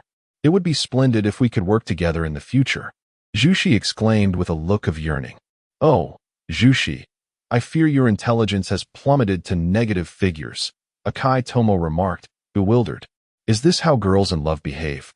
I don't understand. Akai, don't say such things. That is absolutely not the case. Jushi retorted anxiously. In fact, I find Jushi's suggestion rather commendable. At that moment, a voice suddenly interjected into the conversation between the two, revealing it to be Cornelia, just as Tsukushi had suggested. If they could introduce Ye Chen and his companions to their father, and then have him report to the Empire, it would undoubtedly attract the attention of the Imperial high-ups. Given Ye Chen's capabilities, the Empire would have no reason to reject their inclusion. Truly commendable of Sister Cole, she immediately thought so far ahead. I hadn't considered such depths. Tsukushi scratched his head and said, Then let us hasten to find our father. No need for that. At that instant, a middle-aged man's voice resonated from behind the group. They turned to see a robust man in his 40s approaching with measured steps. Not far behind him, the earlier departed Bony was assisting the severely incapacitated Guy in moving forward. Father, the group exclaimed in unison, clearly identifying the middle-aged man as their father. Sister Cole, are you all right? I have brought our father. Bony stepped forward eagerly to inquire. Guy, his legs are completely shattered, their father stated gravely. In his current state, it will be exceedingly difficult for him to walk again, let alone continue as an assassin. What? Upon hearing her words, Cornelia and the others felt as though they had been struck by a heavy blow. Guy, how could this happen? Although their elite assassination team had only been formed for less than a year and was still in the adjustment phase, the bonds between these teammates had already grown profound. The mere thought that our formal mission has yet to commence, and already one of our comrades has suffered such grievous harm, fills me with profound sorrow. As for that creature, it was indeed he who aided us. Had it not been for him, we might all be dead by now. Cornelia wiped away the tears from the corners of her eyes, explaining as her gaze involuntarily shifted towards Ye Chen. Ye Chen stepped forward, approaching Gazki with a gentle smile, inquiring, Are you the leader of the Empire's elite assassination unit? Who are you? Gazki initially failed to notice Ye Chen's presence, but upon looking at him now, he sensed an aura about him that even he could not decipher, yet it felt oddly familiar, prompting him to furrow his brow and respond with a question of his own. Ye Chen, came the calm reply, though his eyes were drawn to the katana at Gazki's waist. Though it remained sheathed, Ye Chen could perceive the chilling aura emanating from the blade, indicating it was no ordinary sword. Perhaps this is the so-called Imperial artifact, he pondered. Ye Chen, that name seems familiar. Gazki mused, suddenly recalling something. He swiftly retrieved 2 wanted posters from his pocket and glanced at them, his expression sharpening instantly as he fixed his gaze on Ye Chen. So it is you. You are the fugitives responsible for the massacre of the Huanghua Hall in Shilling City, aren't you? Shilling City? The massacre of Huanghua Hall? That rings a bell. Though I can't quite recall, Ye Chen replied, appearing puzzled, seemingly unable to remember the details. Wow, brother, you can't be feigning ignorance, can you? Shilling City is the very place we departed from yesterday, and Huanghuadang is indeed the location we vanquished just the day before. Yang Xiaoping, unable to contain himself, leaned in to remind them. Oh, so that was it. I had dispatched it so effortlessly that I had nearly forgotten its name, Night Dust remarked, a look of sudden realization dawning upon him. He then turned to Gosky and declared, indeed, it was I who obliterated it. Chapter 25, A Thick Skin Indeed. That so-called Huanghuadang was my doing. Night Dust turned to Gosky, stating with an air of undeniable certainty. Denying it is futile. Ah, but you have admitted it. Gosky was taken aback by Night Dust's candid acknowledgement, which was delivered with such nonchalance. Yes, I confess. That repugnant place has been eradicated, and what of it? Night Dust waved his hand dismissively, as if he had merely fulfilled an obligation. Surrender? Night Dust shot him an incredulous glance, and said, Are you dreaming? Gosky, incensed, instinctively grasped the hilt of his sword. Father, please do not harm Brother Night Dust. It was he who rescued us from the clutches of the monsters. At that moment, Zhuji called out to Gosky. Gosky paused in surprise, while behind him, Bonnie and Guy wore equally astonished expressions. Bonnie, incredulous, pointed at Night Dust and asked, Zhuji, are you jesting with us? Can he truly defeat such formidable monsters? Bonnie, Brother Night Dust is exceptionally formidable. Zhu argued passionately. Look at the devastation surrounding us. All of this is his doing. Brother Ye Chen single-handedly vanquished that monster with a single punch. She gestured towards the crumbling rock walls and fallen shrubs around them. Bonnie surveyed the area, her gaze filled with skepticism. Zhu, are you not merely defending him? You claim he alone is responsible for this chaos, and yet he only threw one punch? That seems utterly absurd. You, if you don't believe me, just ask Sister Kier. Zhu, flustered, struggled to articulate her thoughts, ultimately casting her eyes towards her companions.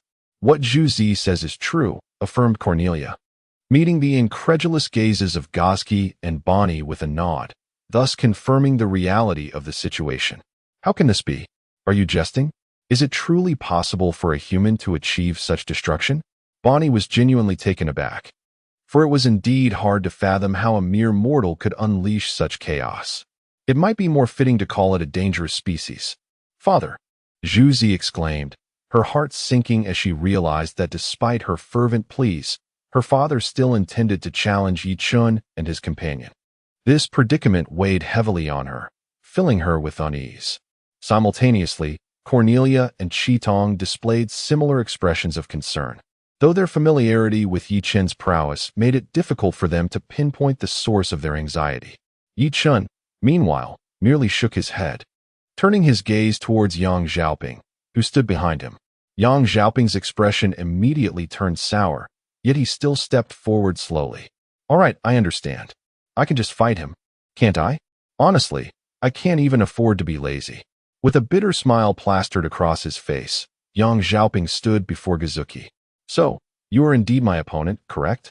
He cast a disdainful glance at Gazuki and, in a tone laced with contempt, urged, let us get started. It's just a fight, after all. I'm not afraid of anyone. Gazuki paid him no heed and instead directed his gaze at Ye Chen, coldly inquiring, are you certain you want him to fight me?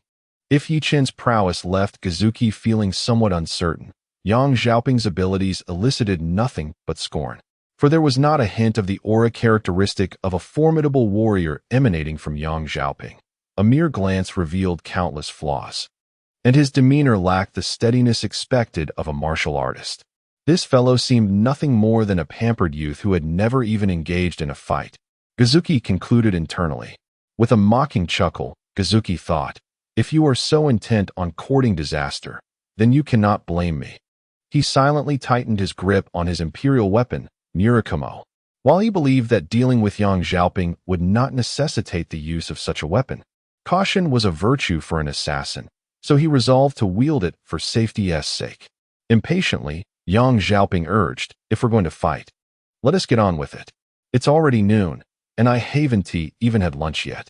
Do you understand? Humph. In response to Yang Xiaoping's insistence, Kazuki merely offered a cold smile. Suddenly, the blade in Goskich's hand flashed, and the village rain unsheathed in an instant, slicing towards Yang Xiaoping with remarkable speed. This strike was exquisitely crafted, far beyond the capabilities of those at the level of Chit and his companions, its speed akin to a lightning bolt. However, this blow was utterly inconsequential in the eyes of Ye Chen, who effortlessly discerned Goskich's every movement. Yet, rather than intervening, he merely observed Yang Xiaoping, curious to gauge the prowess of his teammate. In the face of Goskich's ferocious assault, Yang Xiaoping remained motionless, his gaze wandering, seemingly lost in thought. He did not even lift a hand to defend himself, allowing Goskich's blade to approach unimpeded. Just then, the village rain, with its razor-sharp edge, struck Yang Xiaoping's cheek with precision. Clang! In that fleeting moment, something astonishing occurred that left Goskich and the young men behind him utterly dumbfounded. The once invincible imperial tool, Village Rain, halted abruptly upon making contact with Yang Xiaoping's face, failing to penetrate even a fraction. The point of impact resonated with a sound akin to metal clashing against metal. Yang Xiaoping's visage bore no marks, not even a scratch on his skin. Goskich was taken aback. Cornelia and others were equally astonished. They had never witnessed such a bizarre phenomenon. This young man could withstand an attack from an imperial tool with his bare face. Did this fellow possess skin tougher than a fortress? A thought flickered through Goskich's mind. Could this individual be adorned with some defensive imperial tool? Or perhaps he was a perilous entity, inherently endowed with extraordinary resilience?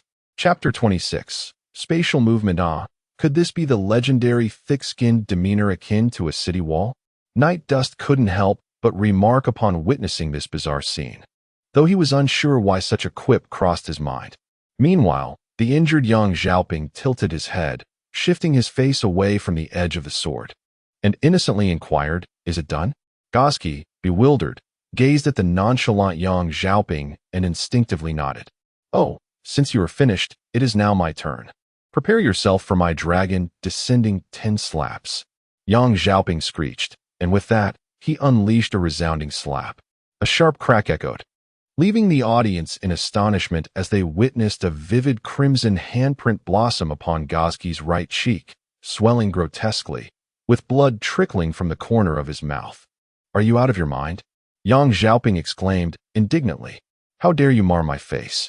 Do you not understand the principle of striking without hitting the face?" "Huh." With an exaggerated grin plastered across his visage, Yang Xiaoping berated him while seizing the opportunity to rain down a flurry of slaps upon Goski, who stood momentarily stunned. In that fleeting moment of distraction, Yang Xiaoping delivered 5 or 6 resounding slaps, leaving Goski dazed and filled with a surging wrath. "Damn it! I will kill you!" Goski roared in fury, spitting out several teeth as he gripped his weapon, Murakumo, and charged at Yang Xiaoping with a fierce, murderous intent. The blade in Goski's hand transformed into a flurry of afterimages, each aimed at the most vulnerable points of the human body. To Goski's astonishment, no matter where he struck, only the crisp sound of metal clashing resonated in the air. His attacks merely grazed the robe adorning Yang Xiaoping, failing utterly to breach the skin beneath. After dozens of strikes, all he achieved were a few long scratches on the robe, while not a single hair was disturbed on Yang Xiaoping's body. Unfortunately, Yang Xiaoping's combat experience was rather limited. Although his speed was nearly on par with Goski's, his straightforward, unrefined punches made it difficult to land a hit on Goski. Onlookers, including Qi Tong, watched in disbelief as Yang Xiaoping appeared almost stationary against Goski, seemingly overwhelmed yet unable to sustain any injury from the legendary weapon. Their worldview was on the brink of collapse as they witnessed this extraordinary scene. In that moment, Goski's grip on his weapon trembled slightly. He felt an unprecedented sense of powerlessness, for this situation exceeded the bounds of his comprehension. If Yang Xiaoping were utilizing some tool, or even a finger to defend himself, Goski might have attributed it to the opponent's exceptional skill. However, the current spectacle left him utterly perplexed. Even the most perilous entities, even steel and iron, would hardly remain unscathed against such a formidable artifact. Yet here stood a man, seemingly no different from an ordinary individual, whose body appeared more resilient than anything else in existence. The fear of the unknown swelled within Gosky, who was acutely aware of his own strength and could easily discern the ineptitude of his opponent. Yet, despite his relentless efforts, he found himself incapable of inflicting even the slightest harm upon the adversary. It was clear that a mere graze from his weapon, Murakumo, would secure an effortless victory, but enough. I no longer wish to engage with you. Amidst Gosky's mounting trepidation, Yang Xiaoping erupted in response. His outburst was inevitable, although Gosky posed no threat to him. The robe he wore was far from divine vestments. Under the relentless barrage of Gosky's attacks, the garment was nearing tatters, and if he failed to retaliate soon, he would be left utterly exposed. A pale blue luminescence flickered at Yang Xiaoping's fingertips, and in the blink of an eye, he vanished from sight. What? Gosky's expression shifted dramatically, but before he could react, he felt a forceful kick propel him to the ground. As soon as he fell, Yang Xiaoping, who had appeared behind him seemingly out of nowhere, swiftly closed the distance, unleashing a flurry of punches and kicks upon the fallen Gosky, all the while hurling curses. I will annihilate you, you wretched homosexual, you perverse fiend, ripping apart my clothes. Were you not so adept at dodging moments ago? Now, where is your evasion? Huh, spatial movement. Knight Shun, witnessing this spectacle, was taken aback, realizing that his teammate possessed not only resolve, it is truly surprising. However, it seems that this teammate of mine is not as useless as I initially thought. Observing the battered Goshchik on the ground, the expressions of Cornelia and the others changed dramatically, while Chucky felt her palms grow clammy. She glanced at Ye Chen's profile, hesitating to speak. Noticing Chucky's gaze, Ye Chen turned his head slightly to meet her eyes, offering a faint smile before stepping forward. All right, enough of this. It's time to stop. Look at your tattered state. Hurry up and change your clothes. Ye Chen reached out, pulling Yang Xiaoping up, thereby saving Goshchika's life. Although Yang Xiaoping lacked combat experience, his strength was considerable, and had the fight continued, Goshchik might have truly faced dire consequences. What? No more fighting? I was just getting started. Yang Xiaoping appeared somewhat reluctant as he was lifted, yet upon receiving a stern glare from Ye Chen, he ceased his actions and turned to retrieve a new robe from his storage space. However, at the moment when Ye Chen turned his back to Goshchik, the latter, who had been grimacing while rising from the ground, suddenly glinted with a cold light in his eyes. In a swift motion, he drew his long blade and swung it down violently towards Ye Chen's head. Whoosh! The blade's arc was as swift as lightning and laden with force, leaving everyone astonished by his sudden aggression. Chucky gasped in alarm, shouting to Ye Chen, "Be careful." Yet, whether Ye Chen was slow to react or otherwise, he remained oblivious until the blade was already poised above him. Goshchika's pupils dilated, excitement flashing in his gaze. I've got him. At this moment, he had waited for a long time, fully aware that he could not inflict even the slightest harm upon Yang Xiaoping. However, he harbored doubts about whether Ye Chen was as impervious as Yang Xiaoping. He recognized that Ye Chen's skills were far from ordinary under the current circumstances. His only chance to eliminate Ye Chen lay in exploiting any moment of carelessness. Seizing this opportunity to target his vulnerabilities, he was confident he could deliver a fatal blow. Chapter 27, Seeking Death? Just as everyone looked on, eyes wide, anticipating Ye Chen's imminent dismemberment, Ye Chen suddenly extended a single finger, casually thrusting it backward without even glancing. At that precise moment, Murakami, wielding a sharp blade, flashed forward and struck Ye Chen's finger with remarkable precision. Clang! Once again, an eerie scene unfolded before the eyes of Gosky and the others. Gosky's imperial weapon, Murakami, came to an abrupt halt at Ye Chen's fingertip. While Ye Chen's skin remained unscathed, Gosky was left in utter disbelief. Was this truly the imperial weapon Murakami in his grasp? Could it possibly be a mere trinket? How could these two individuals seem impervious to the very weapon intended to strike them? In truth, Gosky was overthinking the situation. In terms of raw power, Ye Chen undoubtedly surpassed Yang Xiaoping by a considerable margin. However, when it came to defensive capabilities, Ye Chen had yet to reach the level of invulnerability exhibited by Yang Xiaoping. His ability to deflect the blade with a single finger was solely attributed to the scarlet spirit gauntlet he wore. As Goski stood there, astonished, Ye Chen had already reversed his grip on the long blade, pulling it gently toward himself. Unexpectedly for Ye Chen, this Goski possessed some remarkable abilities. Despite Ye Chen's strength, even 10 Goski would not pose a challenge. Yet Goski's hand clung tenaciously to the hilt of the knife, his arm contorting to an astonishing angle under Ye Chen's pull.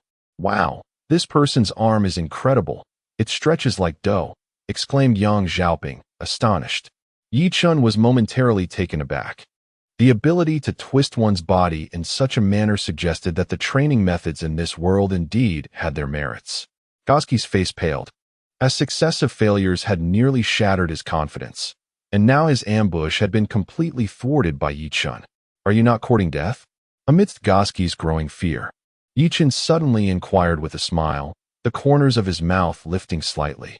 His tone was neither too soft nor too harsh, yet it resonated with a disquieting intensity in Goski's ears, causing his heart to feel as if it might cease beating.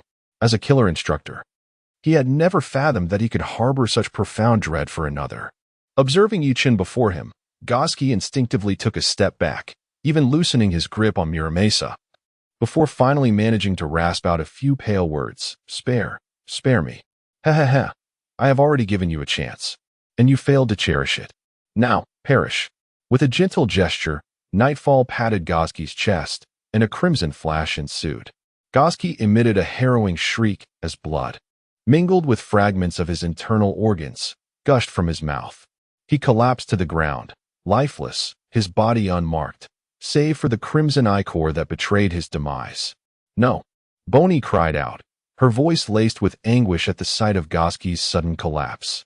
The others present were visibly shaken. Tsukushi's countenance hardened with a mixture of shock and dismay.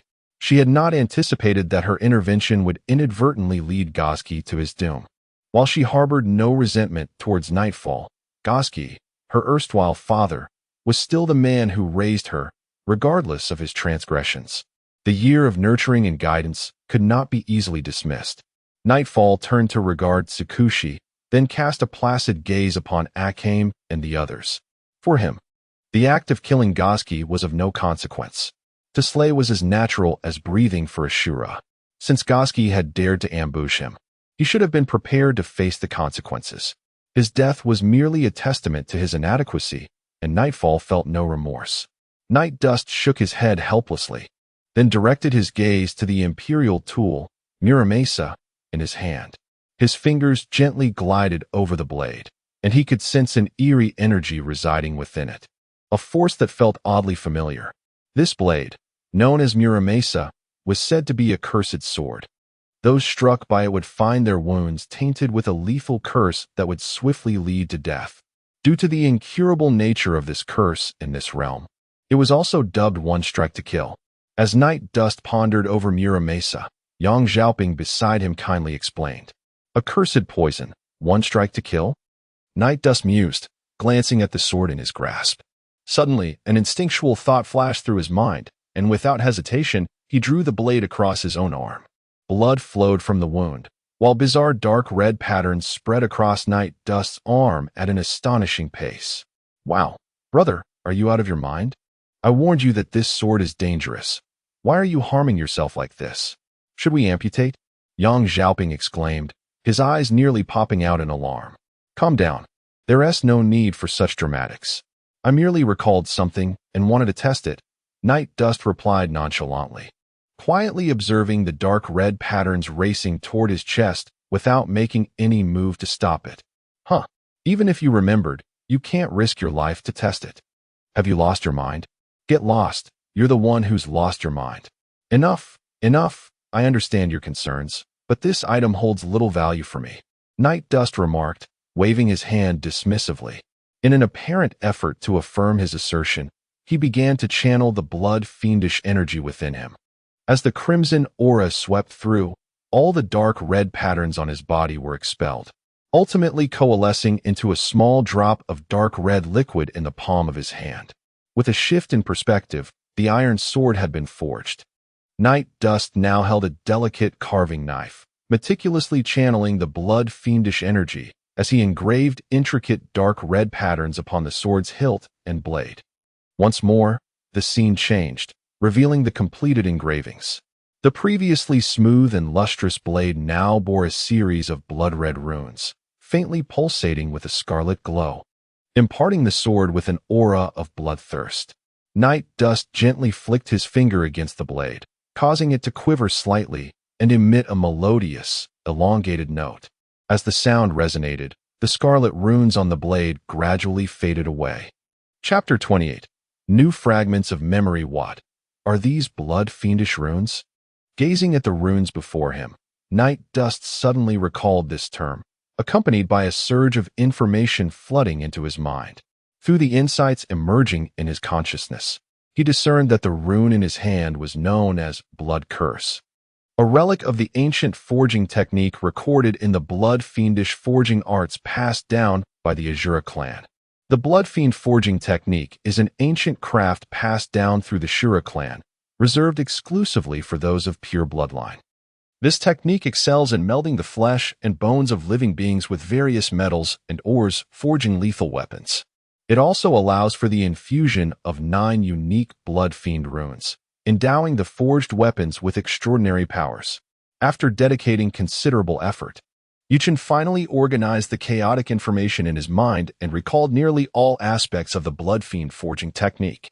Although he could only remember 4 of the core blood-fiend runes, he felt confident that, with sufficient materials, he could create divine weaponry. However, upon learning the intricacies of the blood-fiend forging technique, he was struck with astonishment, for he realized that the Murakumo in his possession bore blood-fiend runes. While not complete, this was nonetheless astonishing. It is crucial to understand that the blood-fiend forging technique is a secret, ancient art of the Asura clan, and the blood-fiend runes form the very essence of this technique. Such a precious element should not have leaked out. Yet, the runes inscribed upon the Murakumo resonate with an astonishing 80% similarity to the Blood Curse rune recorded in Ye Chen's memory. Could this be mere coincidence? Ye Chen did not think so. His intuition suggested that the craftsmanship of this so-called imperial artifact might indeed be linked to the Asura clan. Otherwise, these blood-fiend runes should not exist. Hey, wake up! How long will you remain in a daze? Have they left? Ye Chen inquired. Yang Xiaoping nodded and explained, Indeed, they just departed with Goshchik, and before leaving, Zhuji asked me to convey her message to you. Although we do not know when we will meet again, she eagerly anticipates reuniting with you, dear brother. At this point, a mischievous grin appeared on Yang Xiaoping's face, suggesting that her brother truly possessed the potential to be a heartthrob among young ladies. In a mere span of several minutes, he had already garnered a devoted little fan, who would not soon forget him. In response to Yang Xiaoping's teasing, Ye Chen merely shook his head, stating, It is indeed time for us to depart. He recalled seeing on the map that the nearest town lay not far to the northeast. If we set off now, we should reach it before dusk. Oh, we must go then, Yang Xiaoping sighed resignedly, obediently following behind Ye Chen. Meanwhile, Cornelia and her group trudged silently through the forest, bearing the lifeless body of Goshchik. They had not anticipated that what began as a simple hunt would result in the permanent incapacitation of a teammate, and worse still, the death of their instructor at the hands of another. Presently, they found themselves troubled about their future. With the demise of their elite assassination unit's instructor, how would the upper echelons of the imperial capital respond? Would they face annihilation at the hands of the Empire?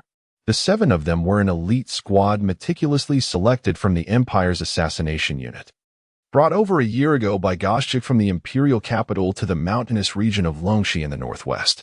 Unexpectedly, this seemingly simple hunting expedition led them to encounter a monster first, resulting in the loss of a comrade. Had it not been for the timely arrival of Ye Chen and his companions, it is likely that only a few would have survived.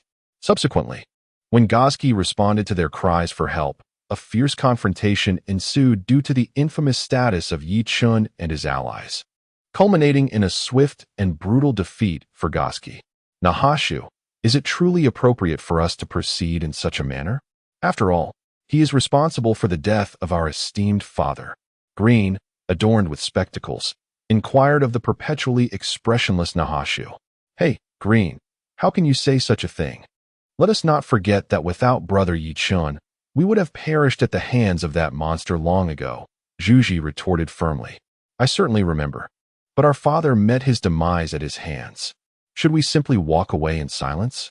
Green argued passionately. What other choice do we have? Have you forgotten the scene when he obliterated that monster?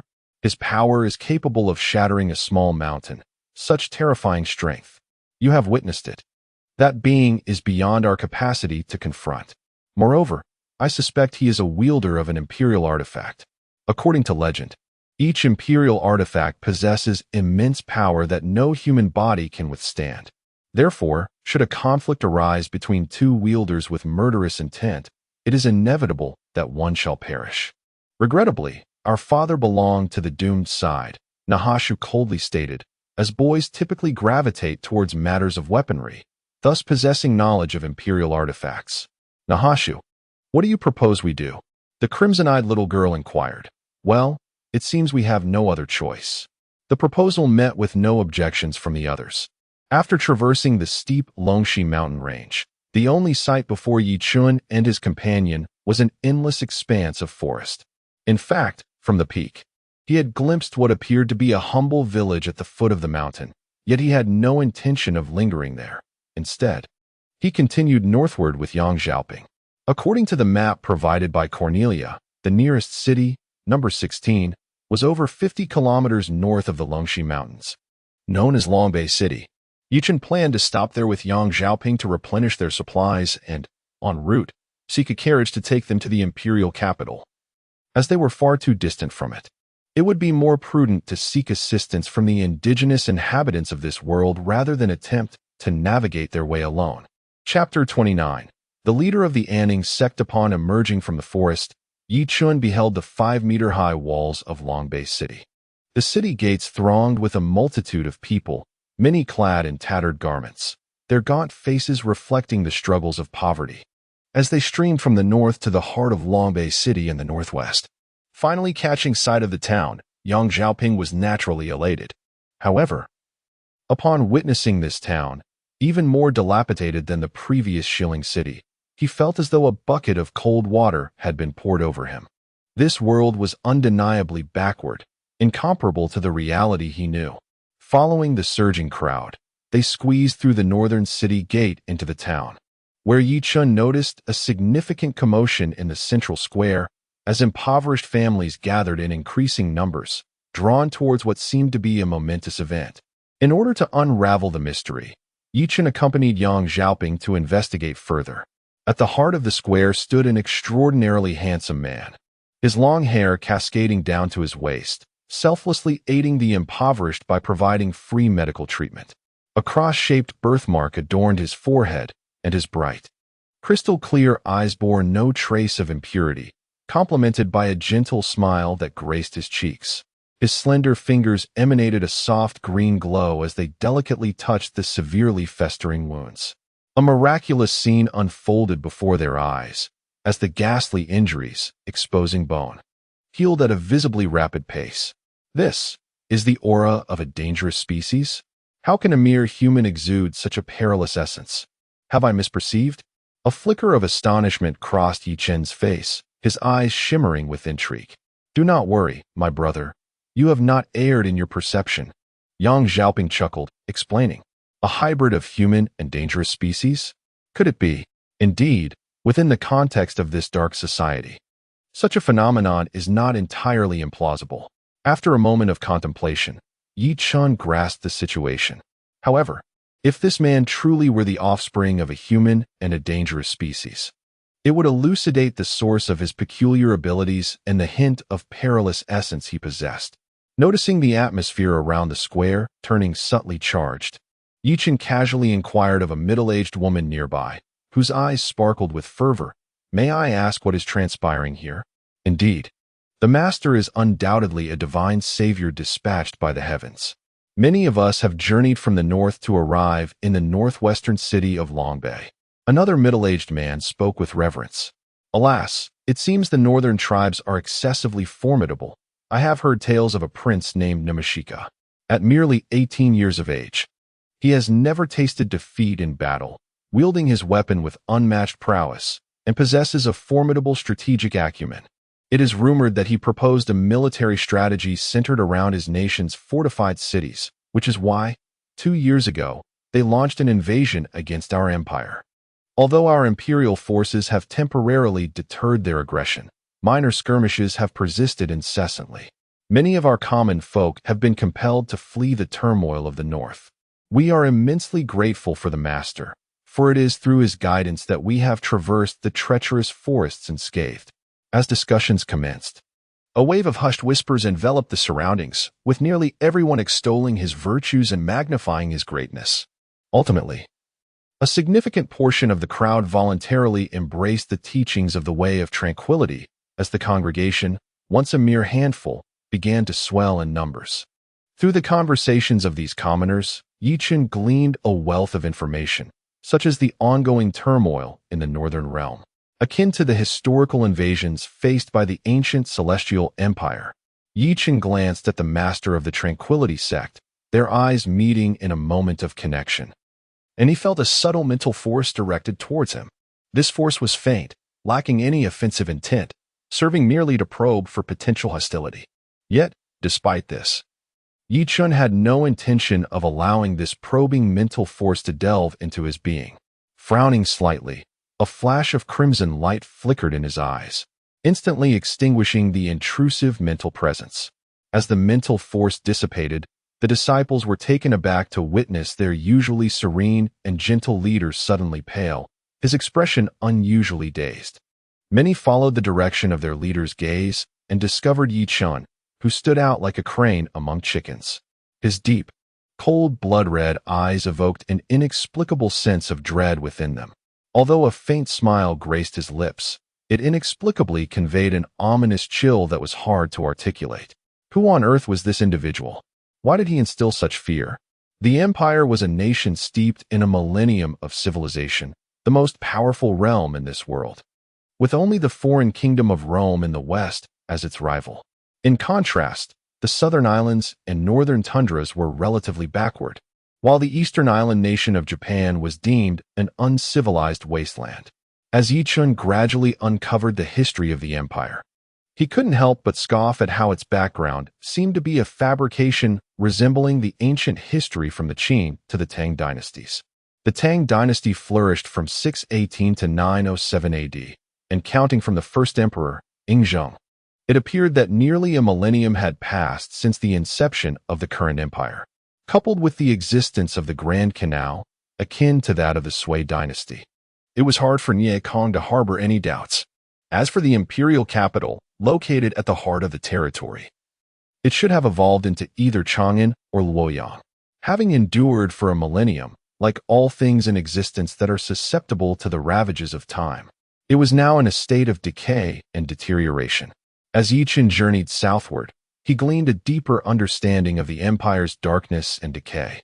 Nevertheless, the opulent capital of the empire continued to allure the populace from all corners of the realm, as well as the surrounding foreign peoples, who gazed upon the luxurious lives of the nobility with admiration since their youth. Chapter 30. The capital amidst the resplendent glow of the setting sun.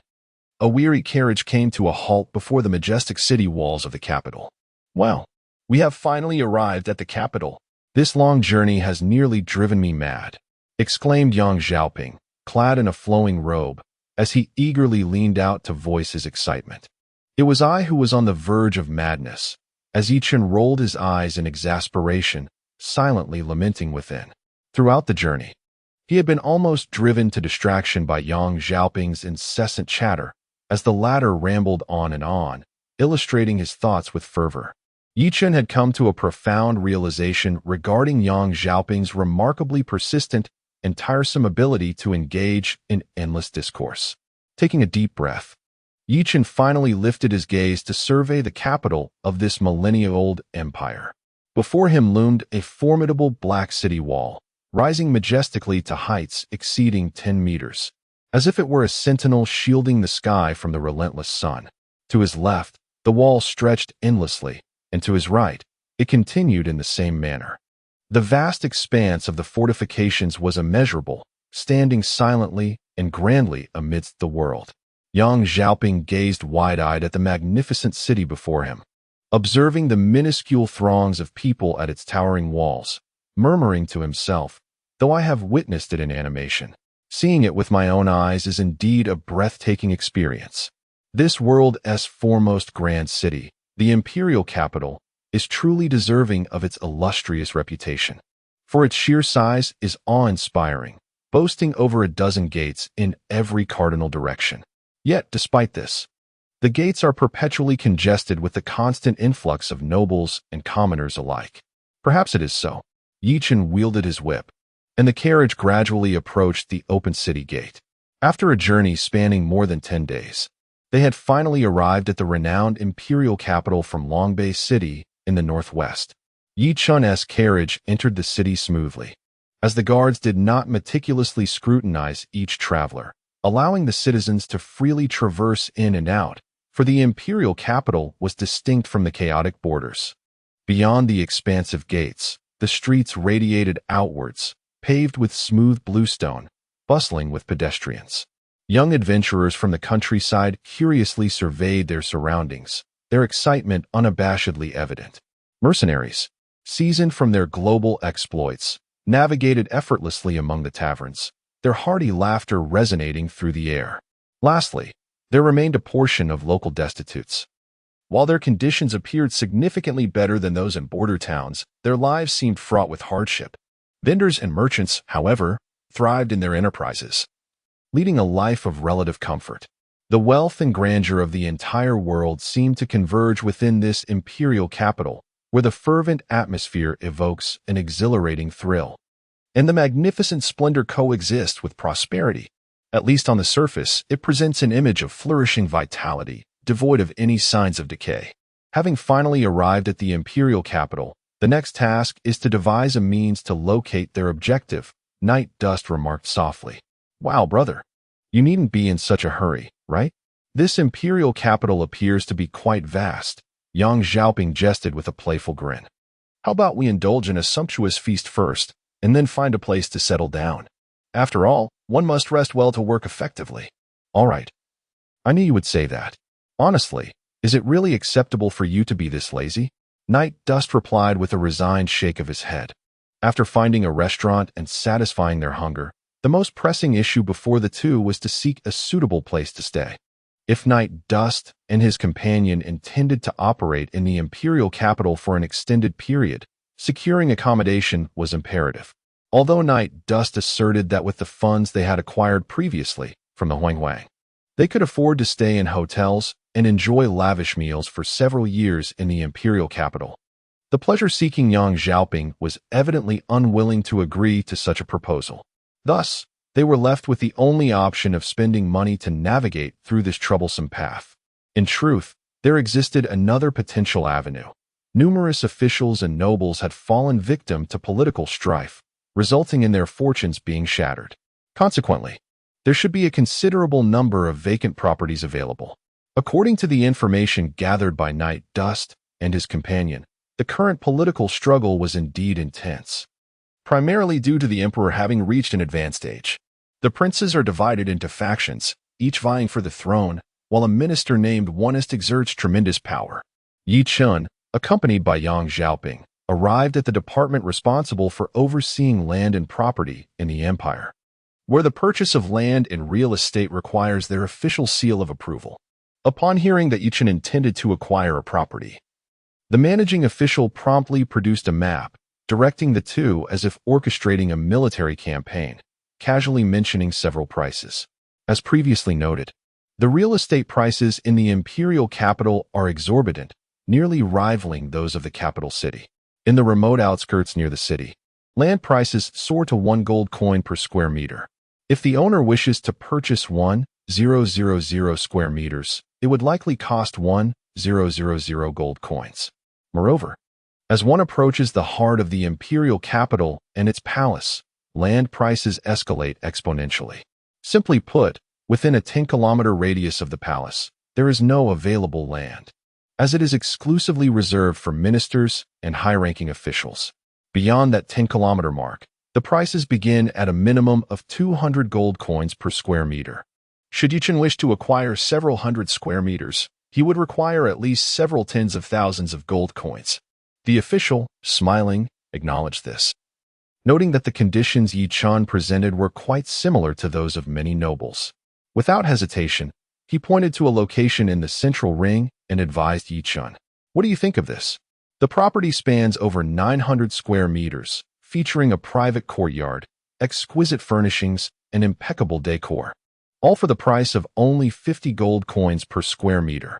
Yang Xiaoping quickly calculated that this villa would cost them over 40,000 gold coins, which in the real world equates to several tens of millions or even hundreds of millions. The price is quite reasonable. Please take me to see it. Although Ye Chen possesses little understanding of money, he did not agree outright, requesting to witness the situation in person. Please follow me, the official said, holding a flat map and leading Nye Kong to an opulent area of lofts. Surrounding them, 100 meters in each direction, stood grand mansions, inhabited solely by the decayed aristocrats of the imperial capital. Chapter 31. Purchasing a residence. This is the estate I mentioned. What do you think? The official led Ye Chen and his companion to a relatively secluded mansion. The estate sprawled over an impressive area of more than 900 square meters, resembling a small castle. However, it appeared to have been uninhabited for quite some time, as vines had taken root on the surrounding walls, indicating prolonged neglect. Upon opening the rusted iron gate, they were greeted by a spacious courtyard. The garden and fountain were present, yet, due to a lack of maintenance, the yard had become overrun with wildflowers and weeds. Following the 50-meter stone path, the grand entrance of the mansion came into view. The wooden floor looked clean and tidy, and the structure was built from sturdy marble and precious wood, exuding a subtle air of luxury. As they entered through the door, they found themselves in a vast hall illuminated by a magnificent crystal chandelier that cast a silvery glow across the space. The hall, measuring over 200 square meters, was impressive in stature, with furniture crafted entirely from ancient wood, though coated in layers of dust. The kitchen, storage rooms, and several quarters for servants were located on the ground floor. On the upper level of the hall, there exists a spacious 100-square-meter living room designated for receiving guests, alongside a 50-square-meter dining area intended solely for meals. Ascending further, the second and third floors of the estate are adorned with a master bedroom, 2 side bedrooms, and approximately 5 or 6 guest rooms, each exquisitely decorated. The master bedroom, in particular, boasts a grand 8-meter-wide bed, illuminated by dim candlelight, suggesting that the original owner of the house must have toiled day and night. Quite satisfactory. This shall be the one. Ye Chen exchanged a glance with Yang Xiaoping and promptly consented. Very well. I happen to have the prepared deed ready, though I wonder if you are equipped with the requisite gold coins. Upon witnessing the transaction's potential for smooth completion, the official's smile widened. Gold coins, indeed we are prepared. Yang Xiaoping, please fetch the coins from the carriage. Ye Chen instructed Yang Xiaoping, who then proceeded towards the carriage at the entrance. Shortly thereafter, Yang Xiaoping emerged, hauling several large chests from the storage space of the carriage. Upon opening them, the dazzling gold coins momentarily blinded the official, who found it impossible to divert his gaze from the shimmering treasure. Here we are, the gold coins are present. Now, hand over the contract to me, and please commence the counting. Ye Chen received the contract from the official's hand and swiftly inscribed his name with a flourish. Meanwhile, the official quickly directed his subordinates to count the coins in plain view. Thus, this grand mansion was officially transferred into Ye Chen's possession. Oh, I just recalled something. If I am not mistaken, it seems you two are not nobles hailing from the imperial capital, are you? Before departing, the official suddenly halted his steps and turned to inquire. TSK, it appears this fellow has set his sights on us. It is likely that by tomorrow evening, someone will take action against us. Yang Xiaoping, observing the official's departing figure, remarked with a hint of amusement. Let them come, after all. They are but a mere swarm of ants, easily crushed. Ye Chen replied nonchalantly, then turned and entered the newly acquired mansion. Wow, boss. Are you aware that flaunting like this is inappropriate? Such behavior may leave you friendless. What nonsense. Spare me the trivialities and come help. This mansion is covered in dust. How can one inhabit it without cleaning? As he spoke, Ye Chen casually tossed a broom to Yang Xiaoping. Wow, really? We have to clean? I detest work. After spending an afternoon, Ye Chen and Yang Xiaoping managed to tidy most of the rooms in the mansion. They paid special attention to the master bedroom, the guest room, the dining area, and the kitchen, transforming the layout into a modern style that appeared completely refreshed. However, somewhat regrettably, neither of them possessed a fondness for tending to flowers and plants, so the garden outside was merely cleared of thick weeds and left as is. It is noteworthy that as the two ventured out to procure daily necessities and ingredients, the darker underbelly of the capital gradually began to reveal itself to them. In the streets, one might often witness the oppressive and brutal actions of noble officials against the impoverished populace. Though these acts are conducted with a semblance of discretion, they can barely escape the notice of some indifferent passers-by. Occasionally, one may encounter several armored members of the Imperial Guard casually passing by.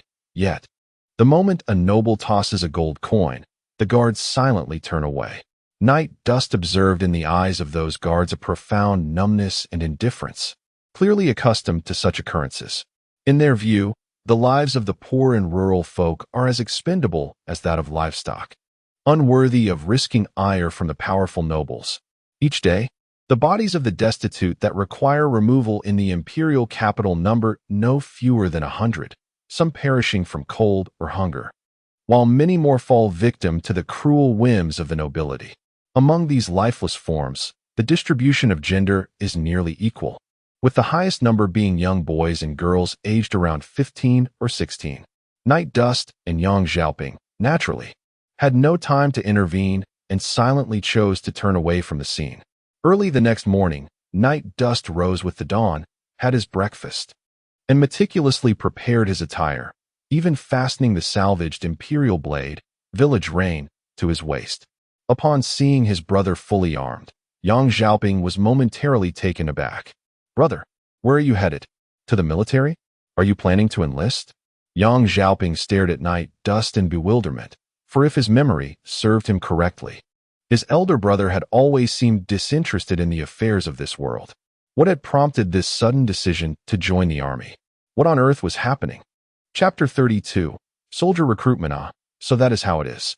Yang Xiaoping nodded, suddenly recalling something and asking, Wait, brother, how do you plan to enter the army? Wow, are you serious? You intend to storm the military camp directly? That seems rather reckless. Yang Xiaoping's jaw nearly dropped. His elder brother was exceedingly confident, casually speaking of intruding into the imperial military's encampment. Reckless? Perhaps to some extent, but this method is undoubtedly the swiftest, Ye Chen contemplated before responding. True, it may be quick, but have you considered that if your whereabouts are exposed, even if you manage to escape unscathed, we will undoubtedly be wanted? Upon merely imagining the prospect of being pursued, Yang Xiaoping's expression morphed into one of despair. Realizing that he would have to leave the comfort of his warm abode to endure the harshness of the elements once more. No, brother, you must heed my words. I can certainly ensure your safe passage into the army. I refuse to be wanted. Even though we are in a different world now, I must guarantee that I can remain ensconced in my home. For reasons unbeknownst to him, Yang Xiaoping was suddenly filled with determination, striding purposefully towards Ye Chen, grasping his shoulders earnestly. Ye Chen was taken aback, but did not reject Yang Xiaoping's proposition. All right then, if you have an alternative plan, I am open to trying it. Not a problem, leave it to me. Yang Xiaoping quickly finished his breakfast and then led Ye Chen straight to the recruitment office of the military department in the imperial capital. Night Dust gazed at the sign of the Imperial Soldier Recruitment Station affixed to the ochre wall, his eyes drifting to the line of mercenaries and commoners ahead. A twitch of irritation flickered at the corner of his eye. Is this truly your idea? Are you jesting with me?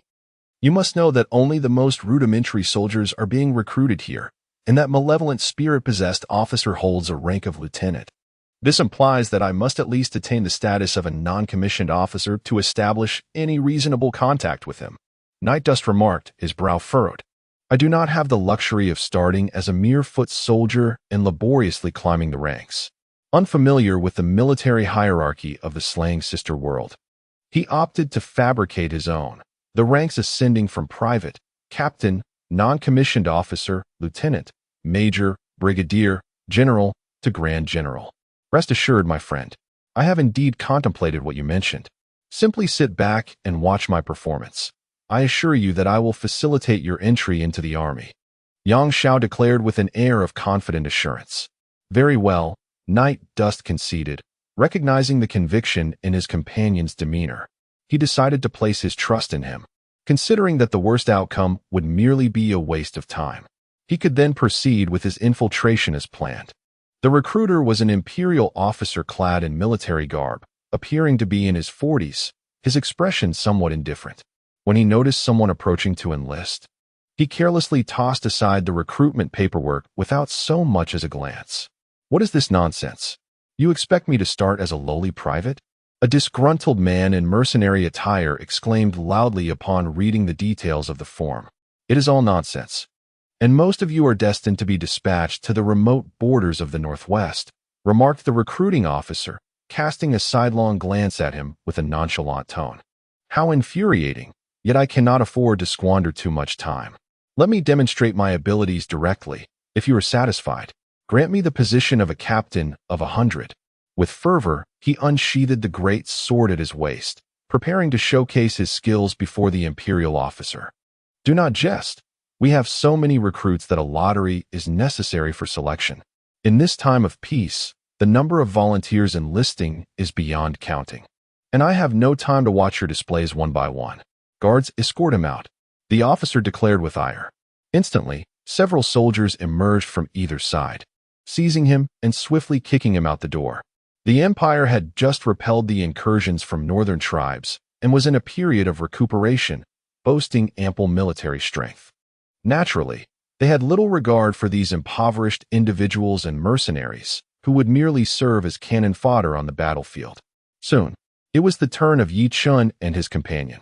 Upon observing their resplendent attire and composed demeanor, the officer finally adopted a serious expression. May I inquire the names of you two? I am Yang Xiaoping, and this is my elder brother, Ye Chen. He intends to enlist in your ranks, ideally securing the position of a general. However, I suspect your authority may not extend that high. How about you simply assign him a staff officer's position? Yang Xiaoping stepped forward, his demeanor exuding an air of arrogance as he spoke. However, it was precisely due to his arrogance that the officer began to believe he had significant connections, and his tone softened somewhat. Well, to be frank, volunteers for conscription can only go to the military. The officer hesitated, fully aware that he could not acquiesce to Yang Xiaoping's stringent demands. It was absurd. His own rank was merely that of a lieutenant, or else he would not have been assigned to this recruitment post. Moreover, the highest position he could offer was that of a captain, and even to appoint a non-commissioned officer in his current capacity would require considerable effort. While it was not impossible, it certainly could not be granted so readily. Please do not say that. I urge you to. Give it some serious thought. Yang Xiaoping smiled gently, tossing forth a bulging pouch. The sound of the pouch striking the table resonated with a clear, crisp chime, revealing a glimpse of orange and yellow within.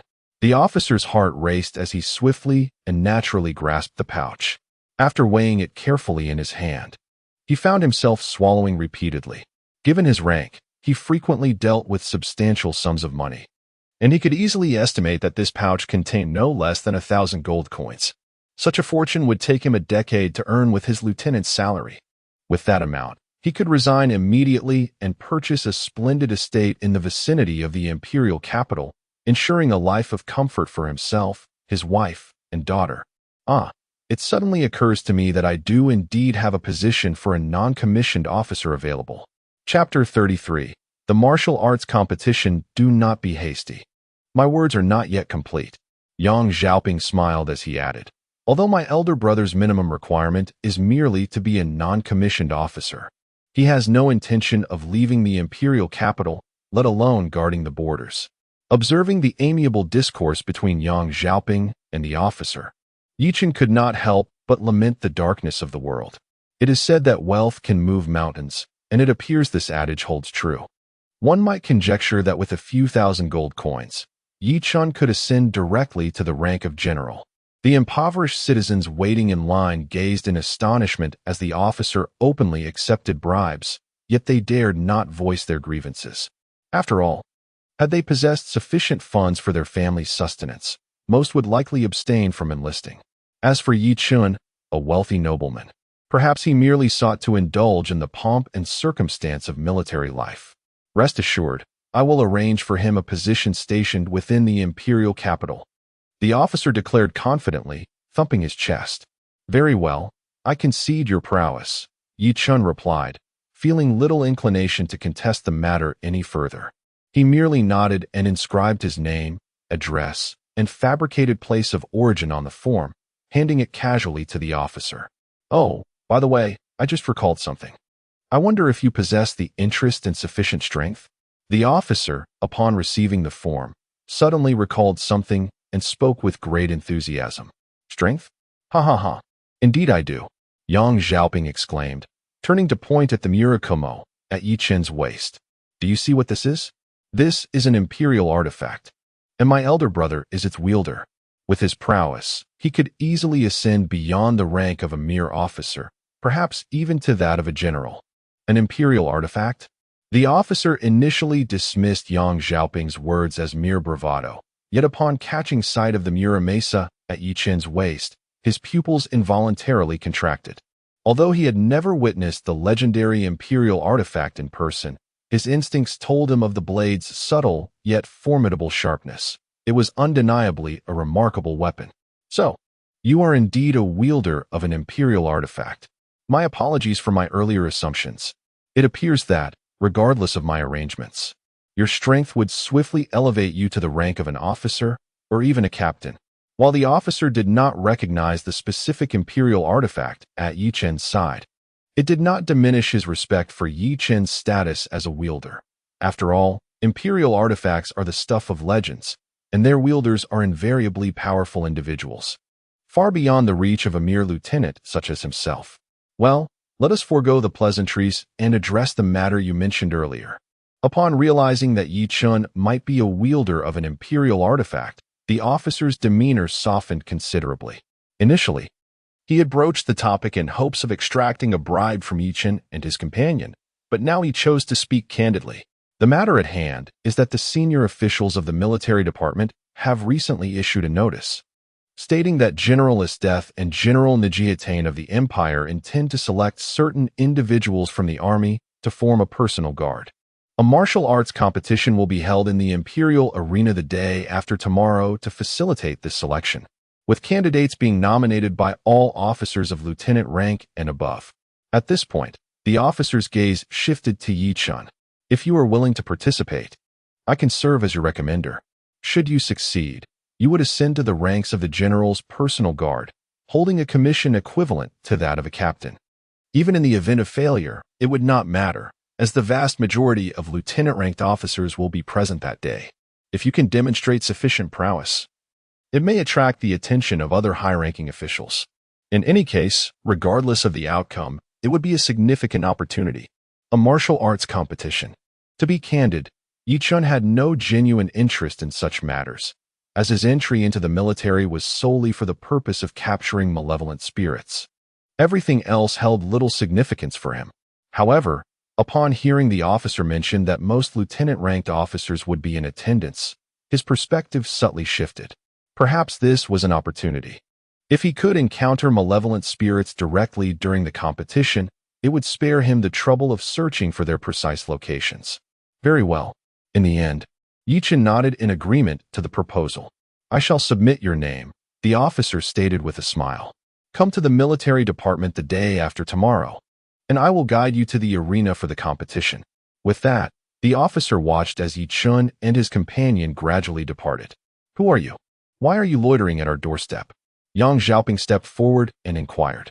Ah, you must be the owners of this residence, the short, stout man replied. his smile disarmingly warm and eager. However, the insincerity of his grin was palpable. With their discerning eyes, Ye Chen and his companion immediately sensed his ulterior motives. They refrained from exposing his intentions directly and simply nodded in acknowledgement, saying, "Indeed, we are the proprietors of this dwelling. What brings you to us?" "Oh, I am relieved to have found you at last. I am Casido, a resident of this vicinity, and I suppose I can be considered your neighbor. I have come to extend an invitation for a gathering we are hosting. I understand that you have recently arrived in the capital and may not be well acquainted with the area. This would be a splendid opportunity to strengthen our neighborly ties. Should you encounter any difficulties in the future, rest assured that we, as neighbors, will be more than willing to assist you. What do you think? You must have some free time at present, so why not accompany me?" The man, who introduced himself as Casido, wore an expression of feigned benevolence, revealing no hint of his true intentions. Ye Chen furrowed his brow, contemplating a direct refusal, yet Yang Xiaoping had already readily accepted, exclaiming, "Sounds great. I haven't tea at lunch yet. By the way, I trust there will be food at your gathering?" "Indeed, indeed. As your host, it is my unassailable duty to provide for you, esteemed guests." Casido laughed heartily, appearing genuinely enthusiastic. Night Dust merely furrowed his brow at this. Yet he did not voice any further objections. After all, having consented, he might as well see what this so-called neighbor had in store. One could only hope it would not be too tedious. Chapter 34. Unsavory Transactions Under Casido's Guidance. The two circumvented 5 or 6 residences before finally halting before a relatively secluded manor. This dwelling appeared to be of a similar size to Night Dust's own, lavishly adorned, and it was evident at first glance that its proprietor was a person of considerable wealth. "Please, come inside." Casido beckoned Night Dust and his companion into the abode. Upon entering, they found themselves in a spacious hall where a table was set, flanked by 2 other adult men. One was a robust figure clad in a dark suit, while the other was a young nobleman dressed in casual attire. "Ah, it seems you have brought them along, Casido," the man in the suit remarked with a smile. "Indeed, these 2 are the newly minted upstarts who just acquired residence number 4, Casido replied, unperturbed by Night Dust's and his companion's expressions, as he cheerfully took a seat beside them. "Ha ha ha, merely a gaggle of provincial upstarts. Even if they have purchased a mansion in the imperial capital, they remain of the lower class, utterly incapable of being compared to our esteemed nobility. However, these 2 lads possess decent looks. They should fetch a handsome price." The casually dressed nobleman chimed in, nodding in agreement. The 3 conversed without any regard for Night Dust and his companion's presence, evidently perceiving them as trapped fish in a barrel. As a side note, when the 2 individuals entered, 2 armed bodyguards had already appeared by the entrance. "All right, enough chit-chat. Let us commence our gathering without further delay," exclaimed the well-dressed giant, clapping his hands. In the next moment, a line of bodyguards wielding various weapons emerged from the side entrance of the hall. Behind them, a row of young women, utterly devoid of clothing, were being escorted forward. Their bare forms were starkly exposed to the air, exuding an unsettling allure. Each woman had her hands bound with ropes behind her back and around their necks. They wore wolf-tooth necklaces, secured with iron chains held by the bodyguards. This spectacle truly opened the eyes of Ye Chen and his companion. Could this be what is referred to as SM? The term briefly flickered in Ye Chen's mind. Yang Xiaoping. "Wow, what on earth is in your head? How do you even know such terminology?" But he swiftly dismissed it, fully aware that the girls before him were not there by choice, but rather through coercion. Each of these women bore signs of wounds, and their faces were etched with profound fear and a hint of numbness, as if they had long since lost hope for the future. The little pets have made their grand entrance. Now, let us invite our esteemed guests to join us. With a snap of his fingers, the nobleman commanded the bodyguards to drag all the women to the center of the hall, forcing them to kneel on the ground like submissive dogs. Meanwhile, Casido opened another side door of the hall, and a group of adult men surged forth, appearing either corpulent or resembling individuals whose vitality had been depleted by indulgence in wine and pleasure. Clearly, They were affluent officials ensnared in the throes of excess. Why the delay today? Can we expedite matters, Casito? You are always so sluggish, and our time is exceedingly precious. One of the nobles exclaimed upon their emergence. The short, stout Casito hurriedly smiled an apology. My sincerest apologies, esteemed guests. Please remain calm. This is merely our customary practice here. I implore you to bear with us, for what we have on offer today is truly exceptional. As Casito spoke, the group of men shifted their gaze to the women sprawled on the ground, their faces instantly illuminating with malevolent grins. Indeed, the selection this time is rather commendable. While I cannot declare it first-rate, it is certainly of fine quality. The men huddled together, whispering among themselves as they appraised the women on the floor. Heh, Lord Hart, these two are newly minted upstarts from the countryside. Freshly captured for your consideration. Should you be interested, we could provide some refinement before delivering them to your estate, Casito said, his face a mask of sycophancy. Ha, splendid. My guard dog is currently in heat, and I was wondering where to acquire two fine specimens. These two will do perfectly. The noble referred to as Hart let out a hearty laugh. That swordsman appears rather formidable, Casito. Are you certain that you can manage him? Someone jeered. Upon hearing this, Casito let out a hearty laugh. Are you not simply eager to witness our prowess in training individuals? Is there truly a need to question our capabilities? Today, I shall indulge you. He gestured toward the group of bodyguards, who promptly surrounded Ye Chen and his companion. Armed with electric batons, the bodyguards charged directly at Ye Chen, perceiving him as the only significant threat among the two. However, they remained unconcerned, for Ye Chen appeared quite youthful. Despite wielding a weapon, they doubted his combat effectiveness, especially with their numbers on their side. How tedious, Ye Chen thought, barely sparing a glance at them. He effortlessly drew Muramesa and executed a swift, decisive horizontal slash. While the bodyguards possessed commendable skills, they were woefully outmatched by Ye Chen. They did not even catch a glimpse of his striking motion before their bodies, along with their batons, were cleaved in two. Blood gushed forth from the severed forms, spraying several meters and instantly staining the floor of the hall crimson. A cacophony of shrill screams erupted from the women who had been waiting on the ground for selection, horrified by the gruesome spectacle. Ah, brother, must you truly go to such lengths? My garments are now drenched in blood, Yang Xiaoping lamented, gazing helplessly at his blood-splattered robe. Cease your prattling and guard the entrance. Ye Chen retorted dismissively as he advanced with deliberate. At this moment, Casito, who had previously escorted Ye Chen and his companions, was utterly astounded, and the nobleman stood frozen, unsure of how to react. Only the suited giant regained his composure, hastily directing the bodyguards to charge forward. Chapter 35 was indeed lacking in finesse. I, too, am at a loss. These two individuals appear to be nothing more than ordinary people, don't they? Casito was on the verge of tears. Do not worry. They are but two, and we possess. Swiftly, Ye Chen's figure darted like a specter, his blade, Muramesa, gliding effortlessly through the bodies of the bodyguards, then cleaving through the ranks of the elite.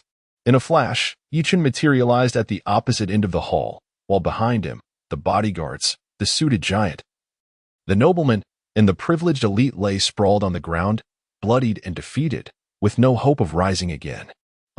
Big brother, how shall we deal with these individuals? Yang Xiaoping gestured toward the trembling girls nearby and inquired. What else is there to do? Just leave them here. I have no time to attend to them. Ye Chen replied, rolling his eyes. But, big brother, don't you think our residence is lacking something? Lacking what? Certainly, it is lacking people. We need servants. Do you not realize how vast our abode is, yet it is completely devoid of anyone to manage it? Yang Xiaoping exclaimed enthusiastically. Precisely, that is my sentiment. Do as you wish. Ye Chen, disinterested, decided not to concern himself with the matter. In his view, how these girls were handled would hardly affect him. So he allowed Yang Xiaoping to indulge in his whims. Upon Night Dust's agreement, Yang Xiaoping could not contain a shout of joy. He would no longer be burdened with cleaning duties. He felt profoundly moved by his own cleverness. I, Yang Xiaoping, am destined to be a god of the home. How could I possibly find affection for these three-dimensional girls? The world of the second dimension reigns supreme, he proclaimed with an air of grandeur while standing atop a stool. After idling at home for an entire day, the momentous day of the martial arts tournament finally arrived. Night Dust had set off early, armed with documents, towards the Imperial Military Department. Upon arriving at the recruitment point at the military department, he discovered that the officer in charge had been awaiting his arrival in the office. Upon seeing Night Dust enter, the officer promptly handed him the token representing his rank along with the pertinent documents. I have already registered your information in the Imperial database. By the way, are you prepared? The martial arts tournament is imminent. Oh, I am ready. Night Dust nodded affirmatively. That is excellent. Now, please follow me to the lounge. The competition begins at 10 in the morning, and there is still ample time. There are a few other contestants like you in the lounge. You might as well get acquainted with them, as they will be your comrades in the future. The more connections you forge, the more opportunities you will have. The officer explained as he led Night Dust out of the office, traversing a lengthy corridor until they reached a lounge. Very well, I have some work to attend to. You may enter by yourself. When the time comes, I will return to escort you to the arena, the officer said with a smile, giving Night Dust a reassuring pat on the shoulder before turning to leave. Night Dust shook his head and boldly pushed open the door to the lounge. Inside sat 5 individuals, presumably the competitors mentioned by the officer. However, with merely a cursory glance, Night Dust discerned their overall capabilities. They were woefully inadequate. After his brief observation, his interest waned entirely, for among the 5, 3 were only marginally stronger than an average person, while the remaining 2 possessed a semblance of potential for growth.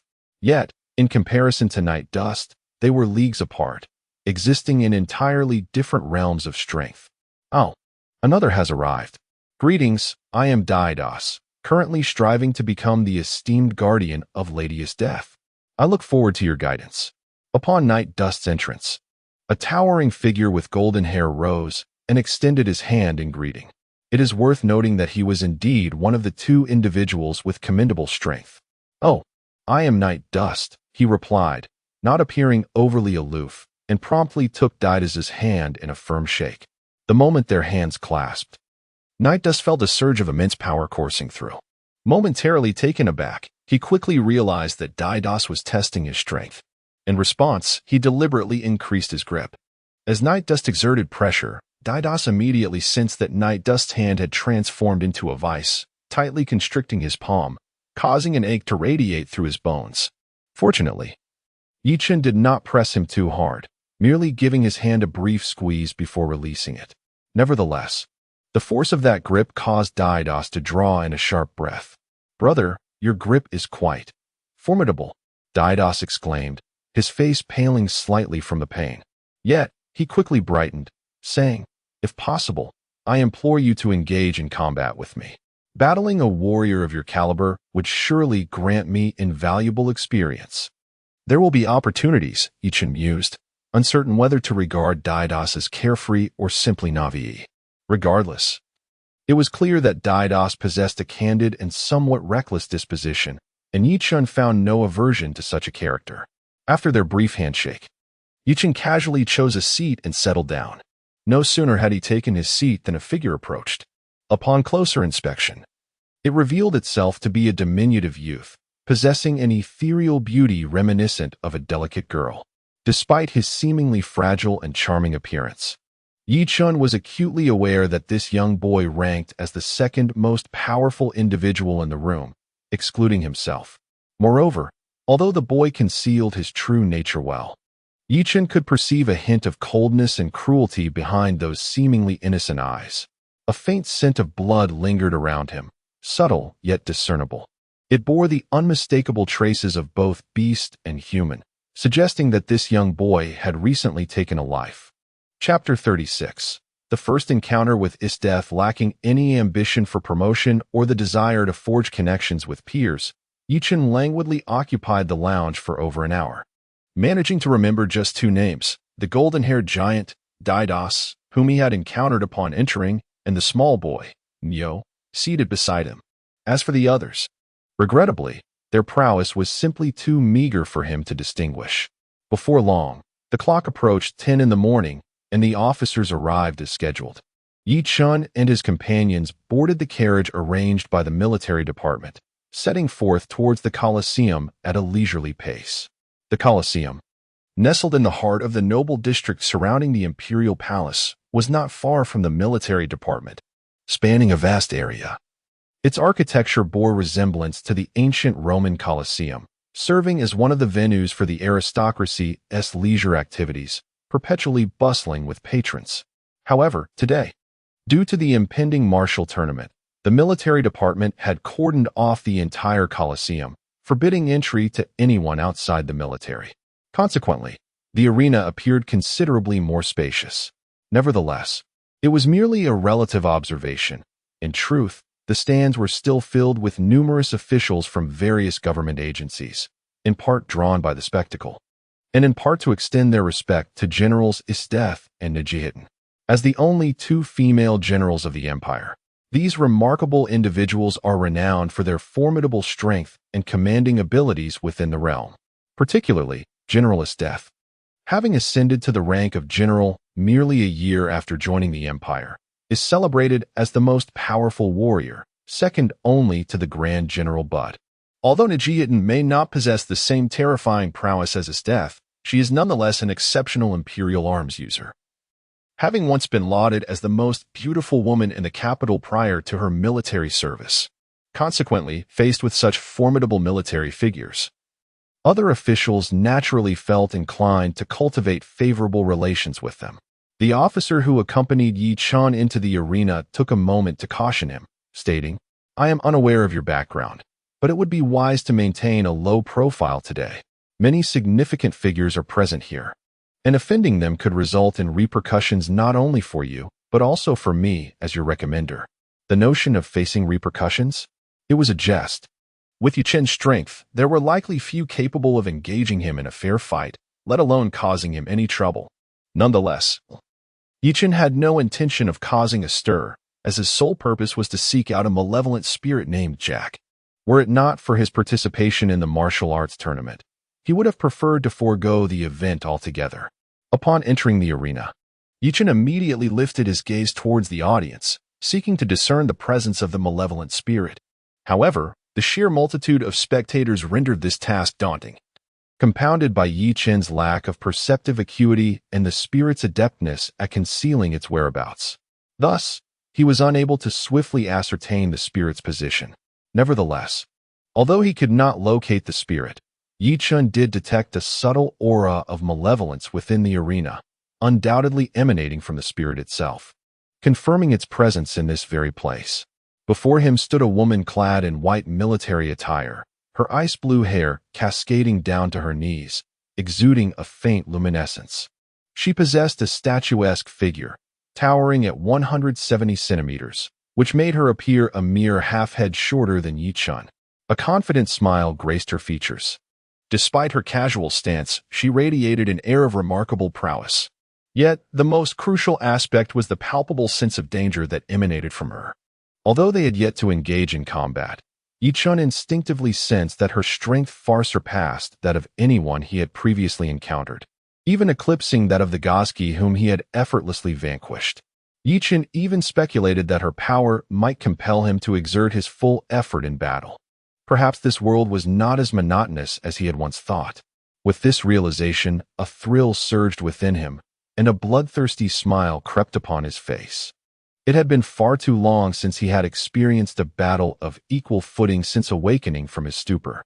Upon entering this world, he found that the enemies he encountered were far from being his match, a realization that filled him with profound boredom. After all, even in the throes of amnesia, the blood of the Asura coursed through his veins, a bloodlust and warrior spirit that were intrinsic to his nature, irrevocable and indelible, even in forgetfulness. It seemed that Esther's noticed Ye Chen's gaze, as she instinctively turned her head. Despite the multitude of competitors below, her ice-blue eyes immediately discerned him among the crowd. When her gaze met Ye Chen's crimson eyes, a captivating smile blossomed upon her beautiful visage, akin to a garden in full bloom. "What is it that you are observing, Esther's?" inquired Nijihitan, her silver hair tied back in a ponytail, clad in a black military uniform as she approached Esther's.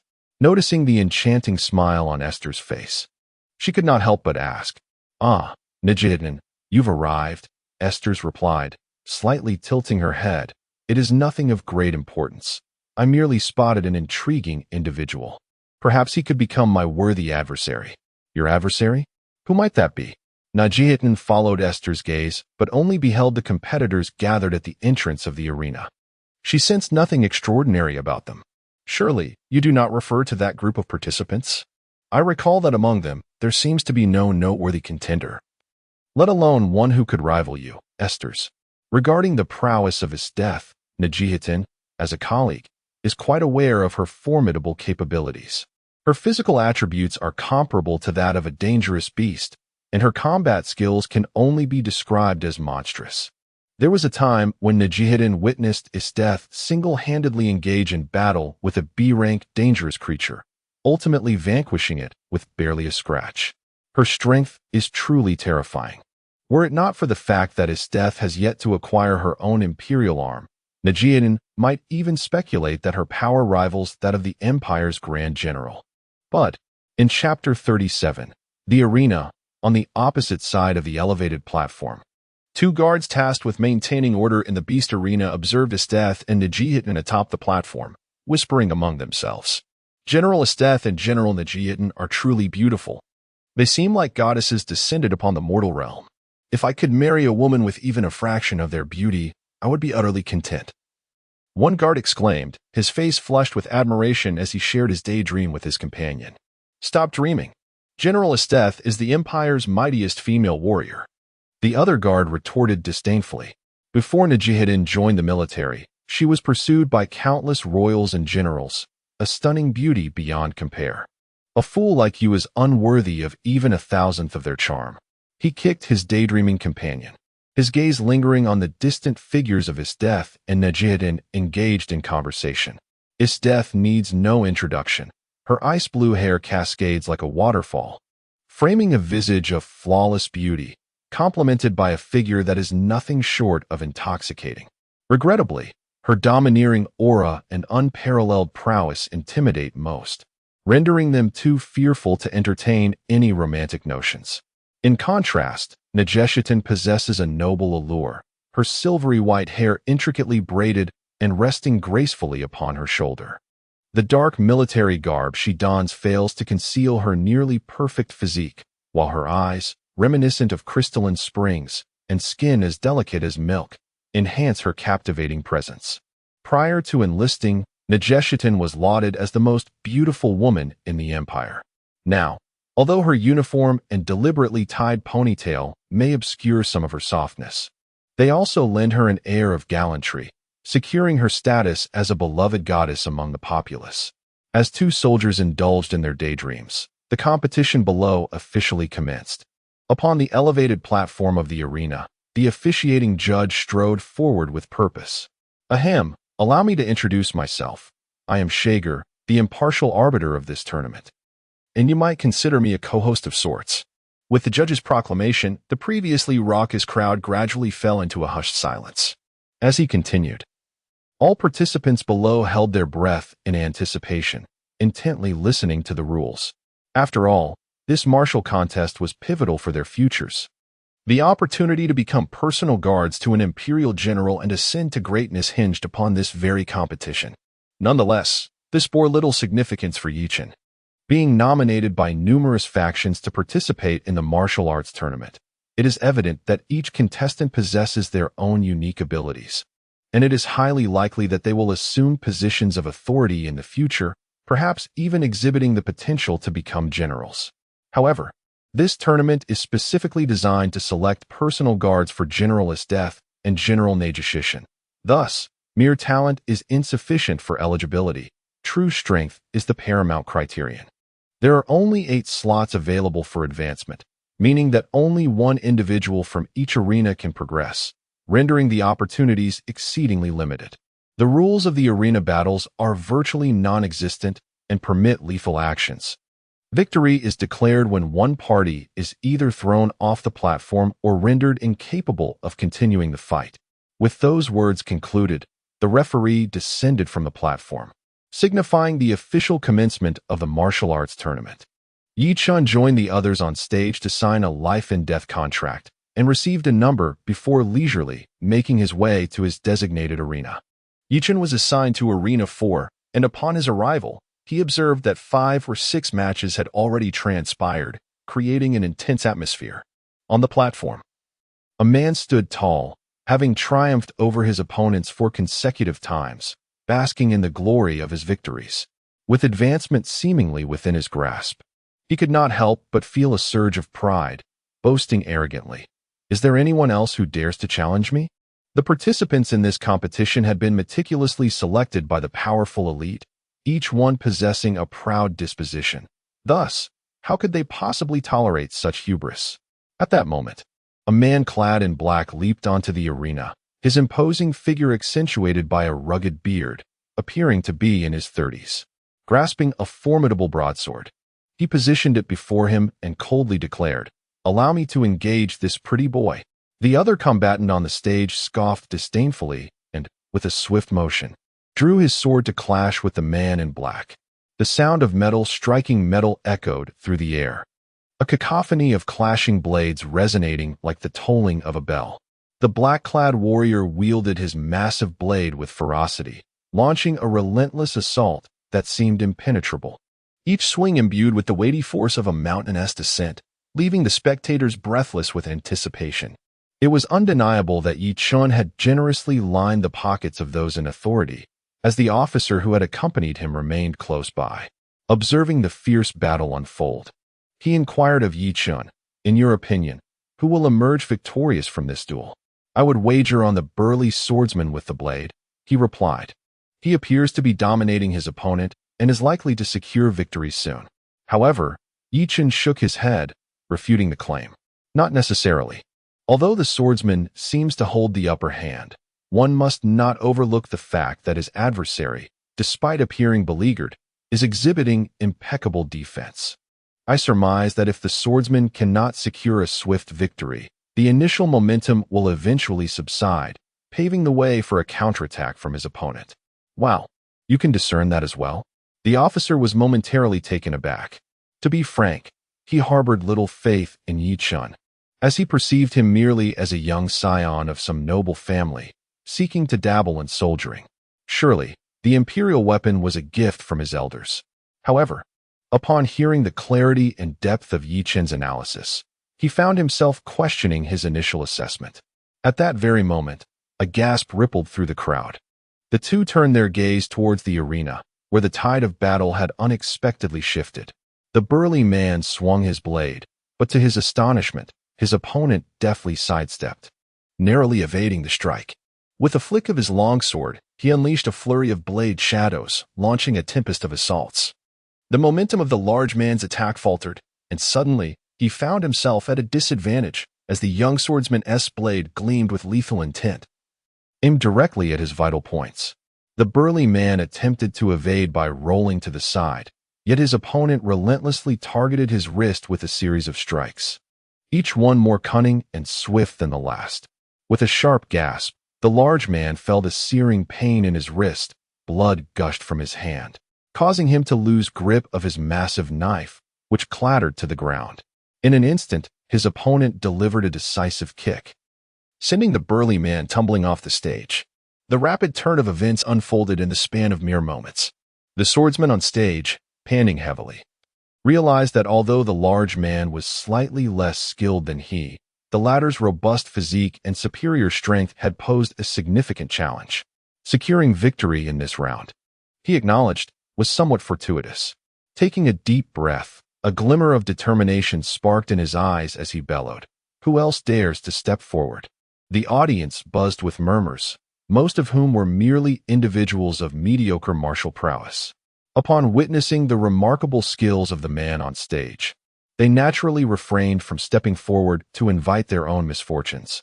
A military officer glanced at Ye Chen and suggested, "Mr. Ye Chen, this man has already secured 5 consecutive victories. He is not far from triumph. Would you not consider facing him?" Ye Chen shook his head, expressing a lack of interest in such an opponent. His calm demeanor, however, left the officer somewhat perplexed. Could it be that Mr. Ye Chen lacked the confidence to conquer his adversary? Although the opponent appeared formidable, how could one ascertain the outcome without making an attempt? Furthermore, it was evident that no one had challenged him thus far. Let us not forget that if no one steps forward in 5 continuous minutes, the opponent would be declared the victor unconditionally. In that case, your presence here would be in vain. With a resigned sigh, Ye Chen surveyed his surroundings and noted the absence of challengers.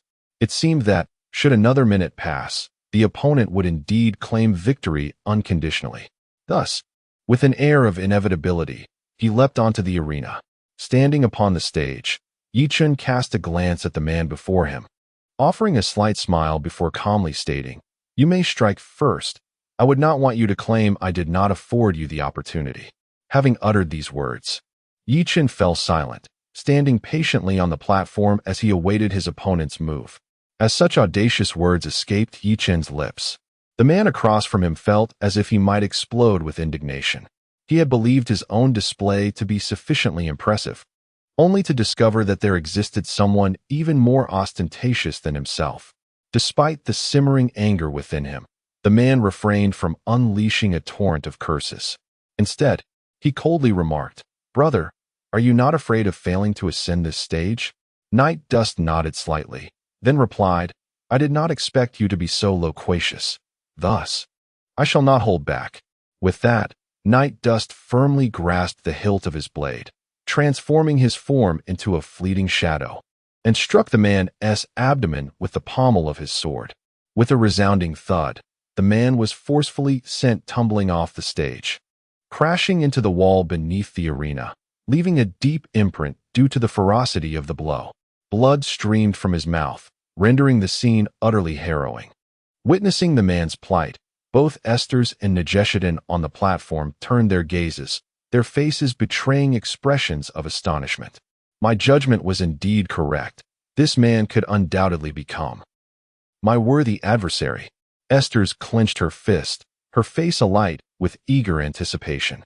Upon hearing Esther's words, Nejeshiden finally reacted, staring at Night Dust, who stood resolute on the stage, and exclaimed, "Is he truly the person you spoke of? It cannot be. I have never heard of such a figure in the Empire. Who can tell?" Esther's mused, a hint of excitement lacing her tone. "To be honest, I had initially little interest in the martial tournament organized by the military department. Yet now, it seems my presence here was not in vain. What do you think? Shall we descend to meet him?"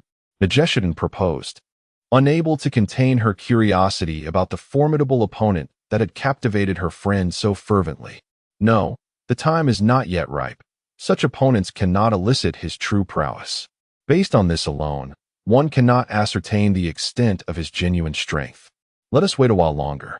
Isdeath shook her head, continuing to observe the unfolding situation in the arena. After Night Dust effortlessly dispatched his adversary, he nonchalantly cast a glance at the audience below, then addressed the referee officiating the arena, stating, "I am not one for complications. Hence, to minimize unnecessary troubles, those who wish to challenge me may come forth together." Upon hearing Night Dust's audacious proclamation, the crowd erupted in discontent. While one might hesitate before an individual display of skill, to boldly challenge everyone and invite them to join forces was nothing short of folly. "I will take you on. Allow me to ascend and slay him. You are courting death." The crowd buzzed with uproar, astonished by the audacity of the challenger. Anger surged among the onlookers, and insults filled the air. The referee, utterly bewildered, found himself at a loss as to whether he should acquiesce to Night Dust's demand. Grant him his wish.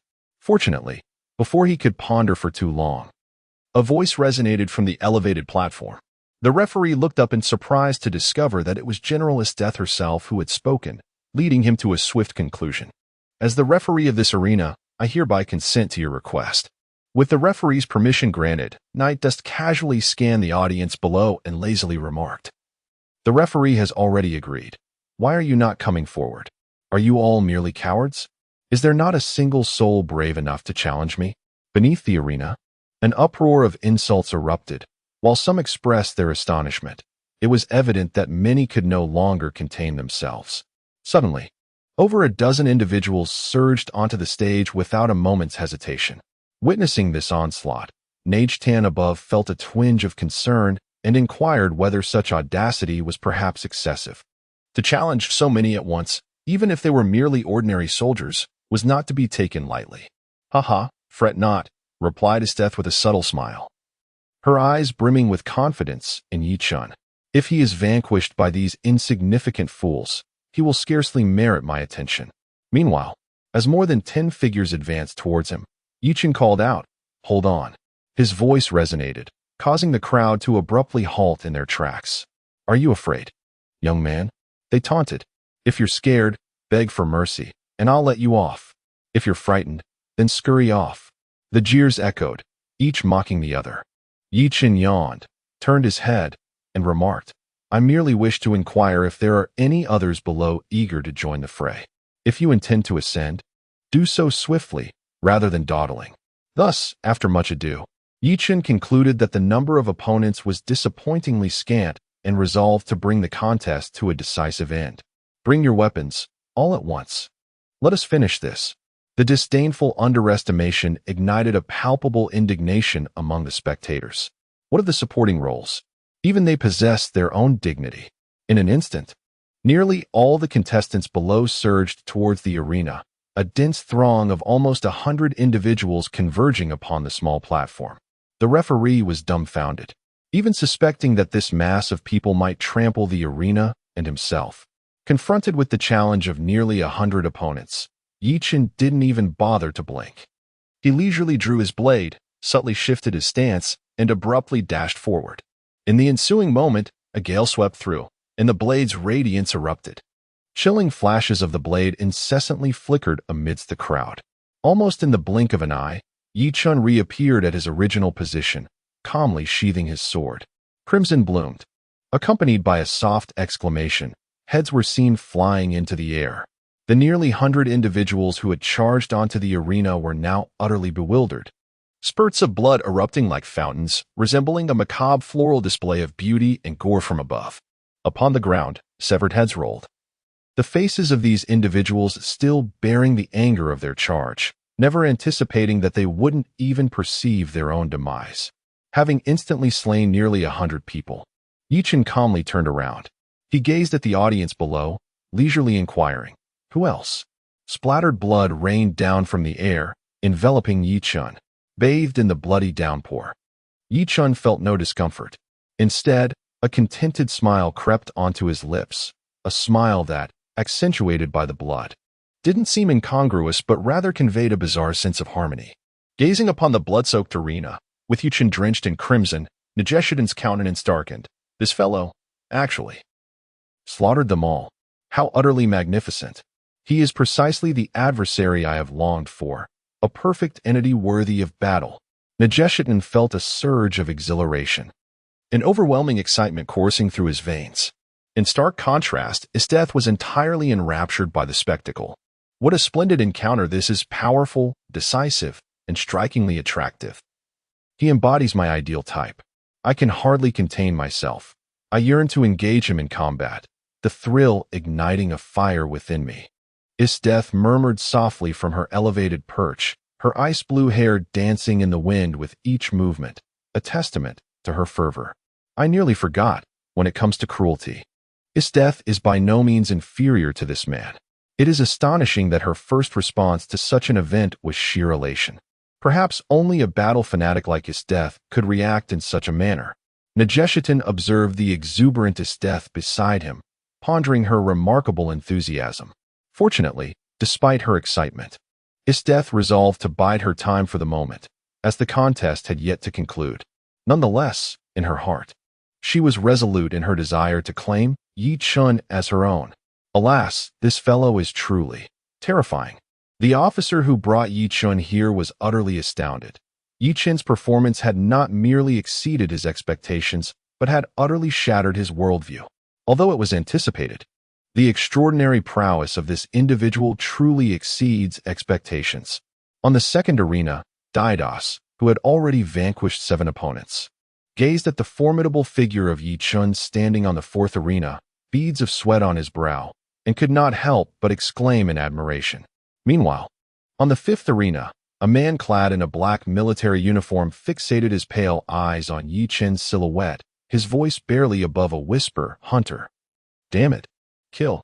As Ye Chen secured his qualification for advancement on the fourth arena, the other contenders began to emerge. Yet in comparison to the awe inspired by Ye Chen, the achievements of others appeared rather mundane. It must be noted that this method of competition is not particularly favorable for the most skilled warriors. For even if one were to claim victory in the martial arts tournament, the generals might not necessarily choose them. Conversely, each of the top 8 contestants possesses an equal opportunity. However, from another perspective, generals Isteth and Najiten, hosting the martial arts tournament to select their personal guards, would naturally choose those they find most appealing rather than solely based on martial prowess. After all, when skill levels are relatively comparable, the compatibility between superiors and subordinates can significantly influence the final decision. Thus, there is little dissent regarding the rules of this competition. It is worth mentioning that although entering the top 8 grants a degree of eligibility for selection, the finals still permit lethal combat, meaning that contestants must exert their utmost efforts to survive until the moment of selection. However, those who have made it to the top 8 possess commendable strength. Even if they cannot triumph over their opponents, they generally have the chance to concede defeat. In the quarterfinals, Ye Chen faced an opponent wielding a blade, a man reputed to be a master from the Royal Fist Temple, yet he brandished a fearsome broadsword that appeared quite intimidating. In previous contests, this individual had typically cleaved his adversaries in two with a single stroke. Although this was not as terrifying as Ye Chen's ability to eliminate nearly 100 foes instantaneously, it was nonetheless brutal and domineering. The spectators gathered beneath the arena, upon witnessing 2 ruthless and skilled swordsmen facing off, could hardly contain their excitement. However, the outcome was not as intense as they had anticipated. Once that individual took to the stage, Ye Chen, without hesitation, delivered a horizontal slash that cleaved him in two, allowing this man to experience the chilling sensation of being severed by a blade. What a terrifying strike! The crowd, witnessing Ye Chen's formidable blow, engaged in hushed discussions filled with awe. Likewise, competitors such as Deistas and Nyo were equally astonished by Ye Chen's stunning display. They had certainly not foreseen the emergence of such a formidable rival. The strength of the burly man was comparable to their own, yet facing Ye Chen, who could effortlessly slay him with a single stroke, made their chances of victory seem utterly impossible.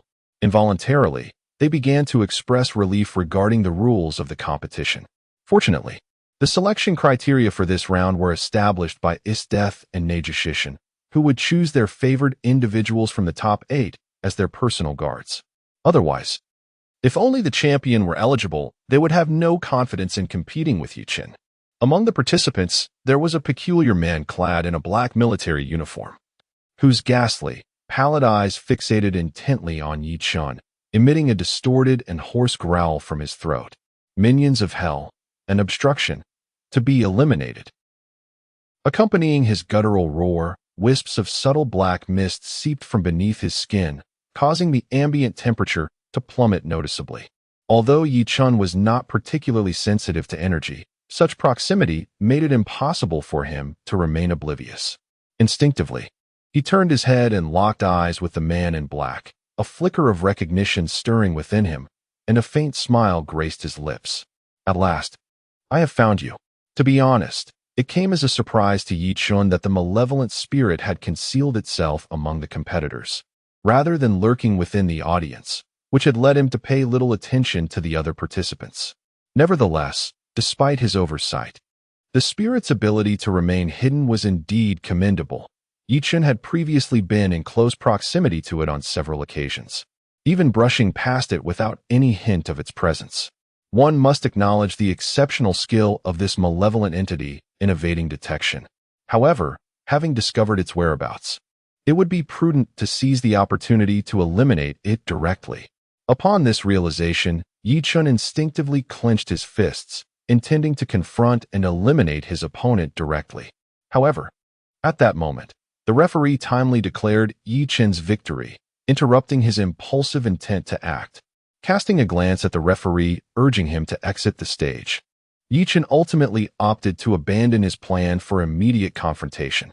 Although he was unperturbed by the potential repercussions of taking action, the memory of Yang Xiaoping pleading with him not to stir up trouble lingered in his mind, leading him to temporarily spare his adversary's life. Subsequently, participants such as Dai Das and Nyo began to take the stage one by one.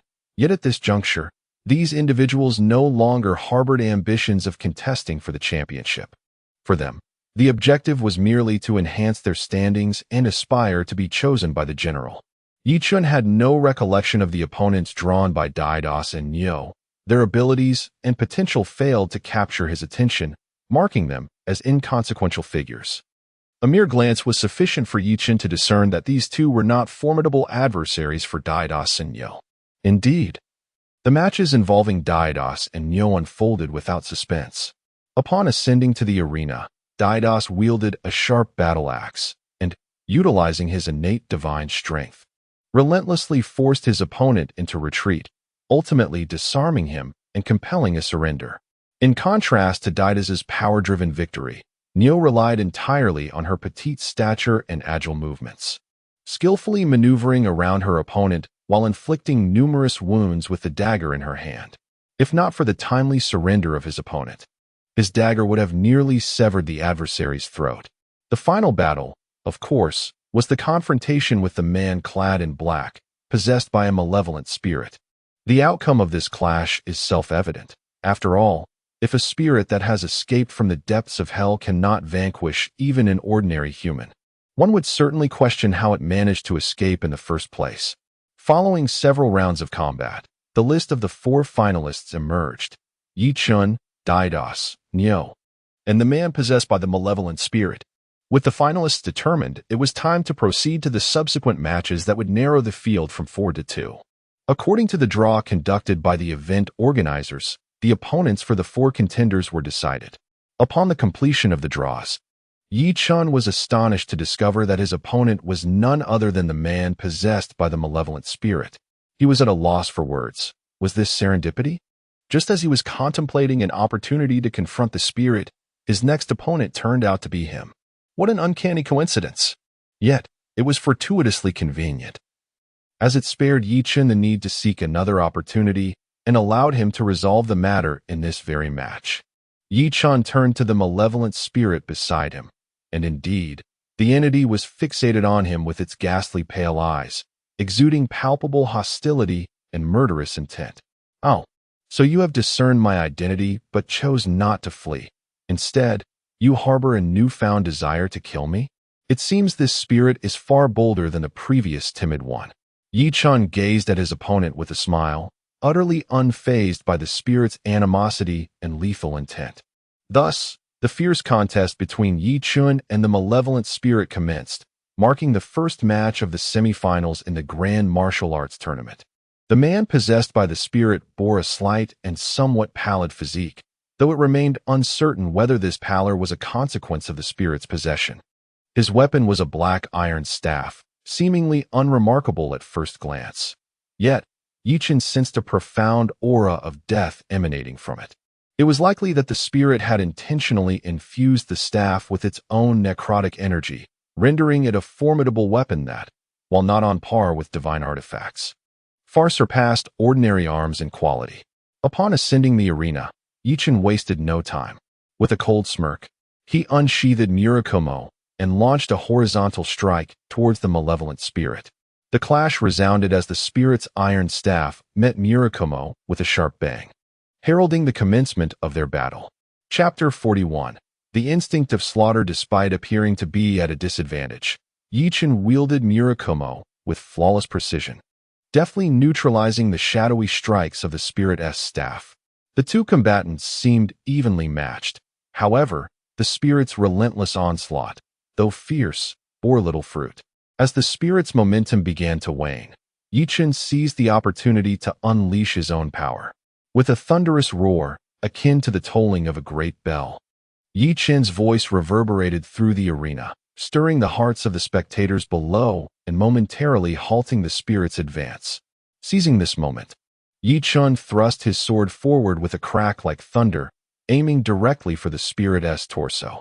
Nightfall's assault descended with meteoric swiftness, his blade conjuring a multitude of shimmering projections. These frigid emanations left the malevolent spirit with scant recourse. In a paroxysm of desperation, it brandished its iron cudgel, bringing it down with thunderous force, aiming squarely at Nightfall's visage, hoping to compel a defensive maneuver. Yet, Nightfall executed a daring advance, defying expectation.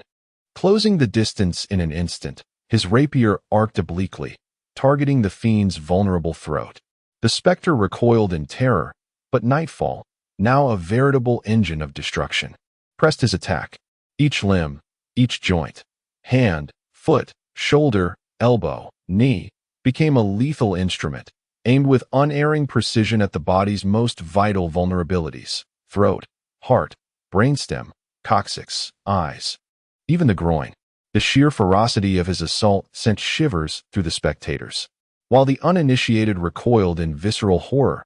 For seasoned commanders like Isteth and Najenda, who had witnessed countless battlefield atrocities, Nightfall's attack, though seemingly conventional, was a symphony of lethal intent. Each strike, if landed, promised either death or crippling injury. Such precision, maintained for a fleeting moment, might be achievable through sheer concentration. However, Nightfall's relentless barrage of potentially fatal blows, executed without hesitation, suggested a more profound truth. These attacks were instinctive, a primal reflex honed by experience. Devoid of deliberation, each movement was a calculated strike at the enemy's most vulnerable point, a deadly dance with annihilation. Killing, it seemed, had become his very nature. How many lives must be extinguished to cultivate such instinctive reactions? Najeshitan could scarcely fathom the thought. Accustomed to the valorous heroes of the military, familiar with the perils of the battlefield, and even more so with the gruesome realities of bloodshed, she had encountered countless cold-blooded assassins throughout her numerous experiences in warfare. Despite having witnessed hundreds of battles and taken countless lives, she had never before encountered such a terrifying individual. This was nothing short of a monster, a being whose very existence revolved around the act of killing. Slaughter had become his instinct, his lethal skills seemingly woven into the fabric of his reflexes. Just how many lives had he claimed? With such thoughts swirling in her mind, Najeshitan shifted her gaze to the exuberant figure of his death beside her. It seemed she had unearthed an answer, one that undoubtedly surpassed even Isteth's own count. For even Isteth could not achieve the seamless integration of slaughter into her instincts, as her primary delight lay in the thrill of combat. On occasion, she would even show mercy to opponents of notable potential, thus ensuring that she could never attain the terrifying murderous instinct exhibited by Ye Chen. Beneath Najeshitan, another spectator, equally enthralled, gazed intently at Ye Chen. This individual, a bald man with a single eye, bore an unremarkable visage adorned with a hint of cruel amusement, suggesting a history steeped in bloodshed. He was none other than Bill, the leader of the Assassination Unit's Enhancement Division within the Empire's intelligence agency. Following the demise of Gotsky, he had swiftly ascended to the position of commander of the entire Assassination Unit. However, the promotion did not bestow any advantages upon Bill. Following the loss of Gosch, the responsibility for training the elite assassination squad fell into his hands, a task that filled him with consternation as he struggled to find a suitable candidate for the role of instructor. Yet, after witnessing Ye Chen's performance, particularly the lethal and murderous techniques he employed, Bill perceived a remarkable potential in him. Meanwhile, under the relentless assault from Ye Chen, the malevolent spirit's neck was finally snapped, its contorted body collapsing lifelessly to the ground. In truth, given Ye Chen's formidable capabilities, he could have effortlessly dispatched the spirit in an instant. However, on a whim, he refrained from utilizing the sinister energy within him and chose to engage the spirit solely with his own techniques. At last, it seemed to be over perhaps. The referee glanced at the nearly lifeless form of the fallen spirit and then at Ye Chen, who remained unscathed, preparing to announce the verdict of victory. Unexpectedly, Ye Chen extended his hand to halt him, and in response to the referee's puzzled expression, he turned his gaze to the corpse on the ground, coldly remarking, "What? Do you not intend to rise?" He continued, "If you do not plan to engage seriously, then I shall claim your life." With that, Ye Chen advanced as if to proceed, but at that moment, the seemingly inert body suddenly rose once more. The spirit, now enveloped in a faint black mist, stood again in a grotesquely twisted posture, its pallid eyes fixated on Ye Chen. In a distorted and raspy voice, it uttered, "What a nuisance. Could you not wait until I had taken control of him before striking? If I am not mistaken, it seems you rather relish our confrontation, do you not?" Chapter 42, Slaying the Malevolent Spirit. Enjoy? Night Dust cast a scornful glance at the malevolent spirit and retorted imperiously, "Are you jesting? This trivial matter, scarcely worthy of a warm-up, can hardly be termed a battle. Huh? Do not provoke my amusement. If you possess no more intriguing abilities, let this tedious farce conclude here." "What?" The malevolent spirit, incensed to the core upon hearing its struggle dismissed as mere play, bellowed in fury, "You insolent wretch! You are but a mere hound dispatched from hell, and now I shall demonstrate my formidable prowess." As the spirit's roar echoed, tendrils of black mist began to spiral upwards from its feet, coalescing above into a phantasmal figure shrouded in a dark cloak. Beneath the cloak, only two eerie azure flames flickered ominously. With the manifestation of this specter, the entire arena seemed to plunge into shadow, and a chill surged from the ground, causing the spectators to shudder involuntarily. What on earth is this? Guards!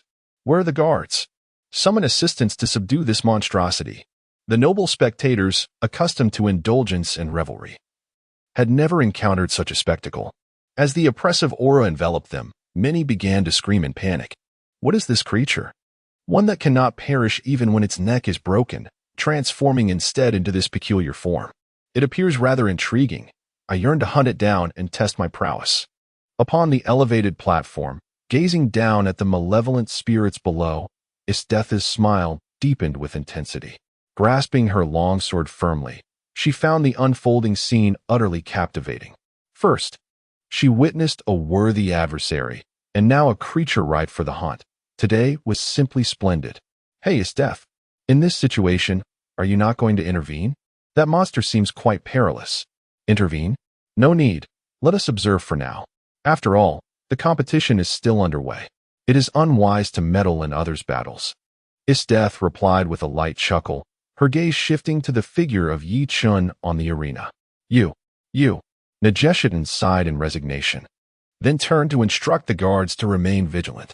Though Isteth harbored no concern, it was prudent to take adequate precautions against a creature that appeared decidedly formidable.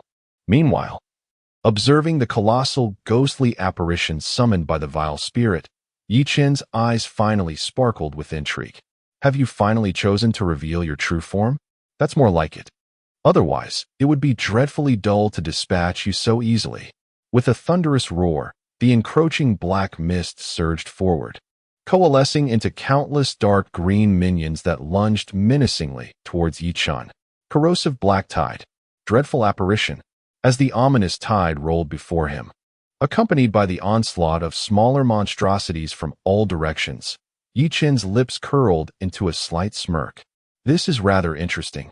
However, such a level of assault is still insufficient. Night Dust gripped the village rein tightly, drawing forth countless beams of sword light in midair, instantly severing the approaching minor foes. The rolling tide of darkness was ruthlessly shattered by Night Dust, leaving him untouched. Having indulged long enough, it was time for them to meet their demise. With a sudden stomp on the ground, he left an imprint over an inch deep, launching himself forth like an arrow released from its bow. As Night Dust charged forward, the malevolent spirit conjured a massive ghostly claw that grasped the air, instantly forming a pole-like iron rod in its grasp. Swinging it with great force, it aimed directly at Night Dust. Simultaneously, two orbs of ghostly fire within the spirit's eyes flickered with a ghostly blue light, unleashing a strange energy that collided with Night Dust. Weakened, As the spirit's distorted voice echoed, Night Dust felt a portion of his strength siphoned away. Although the impact on his overall prowess was not particularly significant, it did diminish his abilities slightly. Such an intriguing power, it only adds to the thrill. Night Dust smiled faintly, watching as the thick iron rod approached. Suddenly, Village Rain was drawn from its sheath with a clear, resonant sound. The chilling sword aura and murderous intent surged forth like frost, and a glimmer of cold light appeared as he struck the spirit's rod. Undeterred, Night Dust charged forward, wielding Village Rain with all his might, delivering blow after blow. The sword, infused with a fierce aura, relentlessly assaulted the malevolent spirit, forcing it to retreat step by step. The malevolent spirit was utterly vexed, never anticipating that despite having cast a weakening spell upon his adversary, the latter would still exhibit such ferocity. In a moment of carelessness, he had squandered his advantage and now found himself ensnared in a relentless barrage of assaults from Ye Chen. The howling cold light and frosty aura enveloped him. Unbeknownst to him, a layer of crimson malevolence had coiled around the Village Rain blade, transforming it into a blood-stained weapon. Is this truly all your prowess amounts to? Ye Chen scoffed, his voice dripping with derision. Such meager strength, and yet you dare to boast so shamelessly. How utterly laughable. With a disdainful gesture, he directed the Village Rain, whereupon the sword light erupted forth, the scarlet malevolence gleaming resplendently. The blade descended with a fierce strike, the air slicing through as though it were a blood-red aura cleaving downwards. As their energies clashed, the malevolent spirit felt as though his very soul were on the verge of being torn asunder, the aura emanating from Ye Chen's blade searing like a raging inferno, inflicting profound discomfort upon him. Cursed wretch, he bellowed in fury, and suddenly, a thick black mist surged forth. He wielded a black iron rod, thrusting it towards Ye Chen, accompanied by a cacophony of anguished wails that echoed around them. The iron rod swiftly appeared before Ye Chen. With a piercing rush through the air, Ye Chen merely chuckled coldly. Instead of retreating, he advanced, his form moving like a specter, instantly materializing behind the malevolent spirit. With a sweeping arc, he brought the Village Rain down with savage force. Boom! Accompanied by a flash of blood-red blade light, the colossal form of the malevolent spirit, along with the entire arena, was cleaved in twain, leaving behind a gash over a meter deep in the ground, a sight that left onlookers utterly astounded. How could it be that the malevolent spirit had yet to react when a searing pain suddenly coursed through it, causing its controlled body to collapse onto the ground like a mere lump of clay? The enormous black specter dissipated into a wisp of shadowy mist. Its soul was scattered. This was the sole fate of the malevolent spirit. However, at that moment, Ye Chen, who had vanquished the spirit, was struck by a sudden realization, lamenting, "It seems I neglected to inquire about the whereabouts of the other malevolent spirits.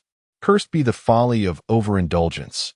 Had he known better, he would have spared a fragment of its soul, which might have provided clues through the act of soul-devouring." Chapter 43, The Gamble. Alas, it shall remain as it is. The task at hand is complete, and it is time to depart. Regardless, the deed is done. Further lamentation serves no purpose. Ye Chen shook his head and turned to leave this place. I declare the victor to be Ye Chen. At that moment, the referee emerged from the bewildering battle. Gazing at Ye Chen, the sole figure standing upon the arena, and promptly announced the result. Yet, at this point, Ye Chen was indifferent to the outcome. His sole purpose for attending was to eliminate the malevolent spirit, and with that achieved, his objective was fulfilled. As for the competition, it mattered not to him. He had never held any interest in the contest.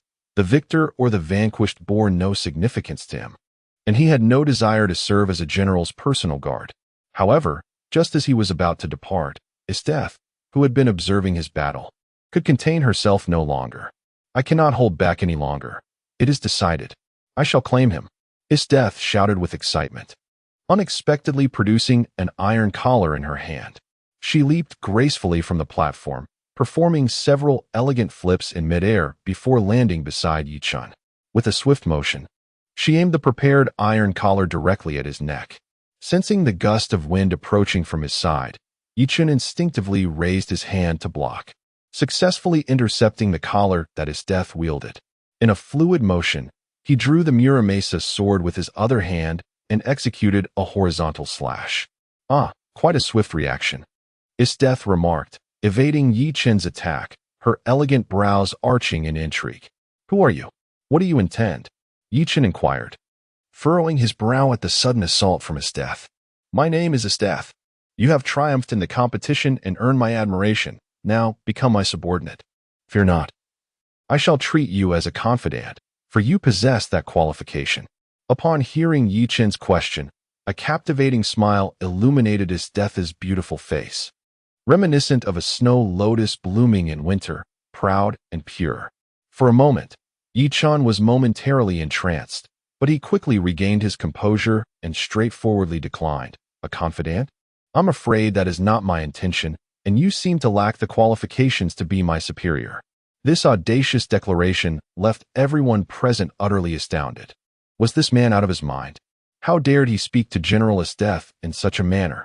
Indeed, he should consider his own worth, merely winning a few matches. And yet he had the audacity to be so presumptuous towards General Esteth. This arrogant disposition certainly warrants rectification. I believe General Esteth will soon administer a lesson, instilling in him the essence of respecting superiors. Initially, I held high hopes for his prowess, only to be taken aback by his audacious demeanor. The nobles in the audience exchanged words, each expressing their disappointment in Ye Chen. However, Esteth exhibited no dissatisfaction with Ye Chen's remarks. Rather, she inquired with keen interest, qualifications? How intriguing. It is the first time I have heard someone address me in such a manner. Pray tell, what must I do to earn the right to be your superior? Ah, is it a matter of survival of the fittest? I find myself increasingly pleased with you. I believe you will be the most suitable adversary and subordinate. With an unwavering air of pride, Esteth gazed at Ye Chen and proclaimed, since you have stated it thus, let us engage in a contest. Should I emerge victorious, you shall obediently become my subordinate. What say you? Upon hearing Esteth's words, Ye Chen smiled. His instincts had proven correct. From the moment he first beheld Esteth, he sensed a wild, beastly essence emanating from her. It dawned on him that perhaps her sole delight lay in the relentless conquest and challenge of all formidable entities. In a sense, they bore a striking resemblance to one another. Observing Esteth before him, Ye Chen could not help but feel an affinity with a kindred spirit. A flicker of desire ignited within his heart for the first time. He yearned to possess her, to claim this proud and combative woman. For Ye Chen believed it would undoubtedly be a splendid choice. A contest, you say? I have no objections, yet if I emerge victorious, what do you intend to offer in return? Ye Chen inquired boldly. Offer in return? How intriguing. What is it that you wish me to concede? Esteth narrowed her eyes, a hint of wicked amusement dancing at the corners of her mouth. Ye Chen stepped forward, unabashedly declaring, it is quite simple. I want you. Want me? Esteth was momentarily taken aback by his words. Indeed, I want you. If I win, you shall become my woman. Ye Chen asserted with unwavering conviction. You wish for me to be your woman? How amusing. While I have no current intentions of romance, I find myself rather pleased with you. Well then, should I prevail, you will become my male concubine. Consider this my generous offer to you. After a moment of contemplation, Esteth ultimately acquiesced to Ye Chen's proposition. As she had stated, although she had yet to contemplate matters of love and marriage, Ye Chen indeed met her standards for a partner. Very well, as long as you win. I shall leave your fate in your hands. Ye Chen nodded in agreement and asked, shall we commence now? I am ready at any time, though if you are weary, we may postpone our duel for another day. After all, you have just completed a match, and I would not wish to take advantage of your fatigue. Esteth replied, I have no reservations. Let us begin immediately. Naitas shook his head. The previous battle had merely served as a warm-up for him and had not impacted him in the slightest. Listening to the exchange between the two on stage, the audience was left utterly stunned, particularly Nageshidan, who found herself at a loss for words. Wasn't this their first encounter? How had their conversation suddenly escalated into a wager? The stakes being to take on the role of each other's lover? The pace was bewilderingly rapid. Could it be that she was merely dreaming? This was indeed the true Esteth, was it not? When had Esteth ever entertained the notion of having a male consort? Surely, she must be dreaming. Negeshetan slapped her forehead in exasperation, lamenting her predicament. She began to question her very existence. Had Esteth not come to collect personal guards? How had they suddenly engaged in a wager, with herself as the collateral? And what was this absurd condition regarding a male consort? Had this battle-hungry Esteth finally developed such desires? Chapter 44. Fierce battle time seemed to stand still in that moment. Night Dust and Esteth faced each other, their formidable auras building and soon reaching their zenith. Excellent. It appears that your previous combat did not reveal your full strength. My admiration for you grows increasingly profound. Perhaps you truly possess the qualifications to become my man. Sensing the surging energy emanating from Night Dust, Esteth's taut features softened into a satisfied smile as she spoke proudly. Qualifications? Was that not a given? I shall possess you, make you my woman. You will become my exclusive treasure, solely mine. The tone is one of inevitability, as if merely stating a predestined truth. Night Dust's fists clenched slightly. A surge of excitement and emotion flooded his heart, igniting an impulse to defeat and conquer the woman before him, to embrace her, to claim her, to possess everything that she is. Asura, by nature, acts on instinct, unbound by the constraints of worldly laws. For him, if one desires something, it is only natural to seize it, to transform the desired into one's own possession. How intriguing. Do you wish to claim me? Then use your strength to take me. The law of the jungle. Surely, you understand this principle. Esteth, with a smile of exhilaration, took a half step forward with her right foot, her upper body slightly leaning forward, adopting a stance of charge. In an instant, she moved, leaving a fleeting shadow, rushing towards Night Dust. With a resounding clang, her knight's sword was drawn from her waist, rising with an unimaginable speed. It must be said, the angle was utterly perfect, matched by Esteth's speed, and despite Night Dust's extensive combat experience, he could only choose to meet force with force, lacking complete confidence in repelling her advance. Night Dust's gaze momentarily sharpened. Indeed, Esteth's prowess was formidable. Excluding the enhancement from her malevolent aura, in terms of physical attributes alone, she was nearly on par with Night Dust himself. Her speed and strength far surpassed those of the adversaries he had previously encountered, such as Goski, Didos, and even those two vile spirits. Such a degree of power was sufficient to pose a considerable threat to Night Dust, allowing him the opportunity to engage in a more spirited conflict. Of course, this was contingent upon Night Dust refraining from utilizing his malevolent aura, otherwise, Esteth, relying solely on her physical combat skills, would stand no chance whatsoever. How intriguing. As this thought flitted through his mind, Night Dust deftly positioned Muramesa before him, shielding against Esteth's advance, while pivoting on his left foot to initiate a rightward rotation. Clang! Muramesa collided violently with the knight's sword, producing a resounding crash before both blades retreated from the clash. As the saying goes, one must reciprocate in kind. Night Dust called out, abruptly halting his rotating motion, redirecting the centrifugal force to the left. A glimmer of cold light erupted from the sword's blade as the icy edge surged toward Esteth in a sweeping strike.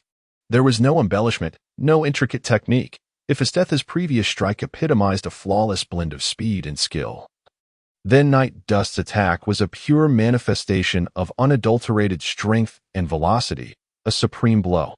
To the right, with unwavering concentration, Esteth's combat instincts immediately detected the trajectory of Night Dust's assault. Her body, initially rendered rigid from the conclusion of her attack, instinctively sprang into action, consolidating her physical might to execute a horizontal slash of the knight's sword towards the right. Bang! Bang! Bang! Two dazzling beams of light from the swords collided once more, causing the air around them to explode violently, sweeping in all directions.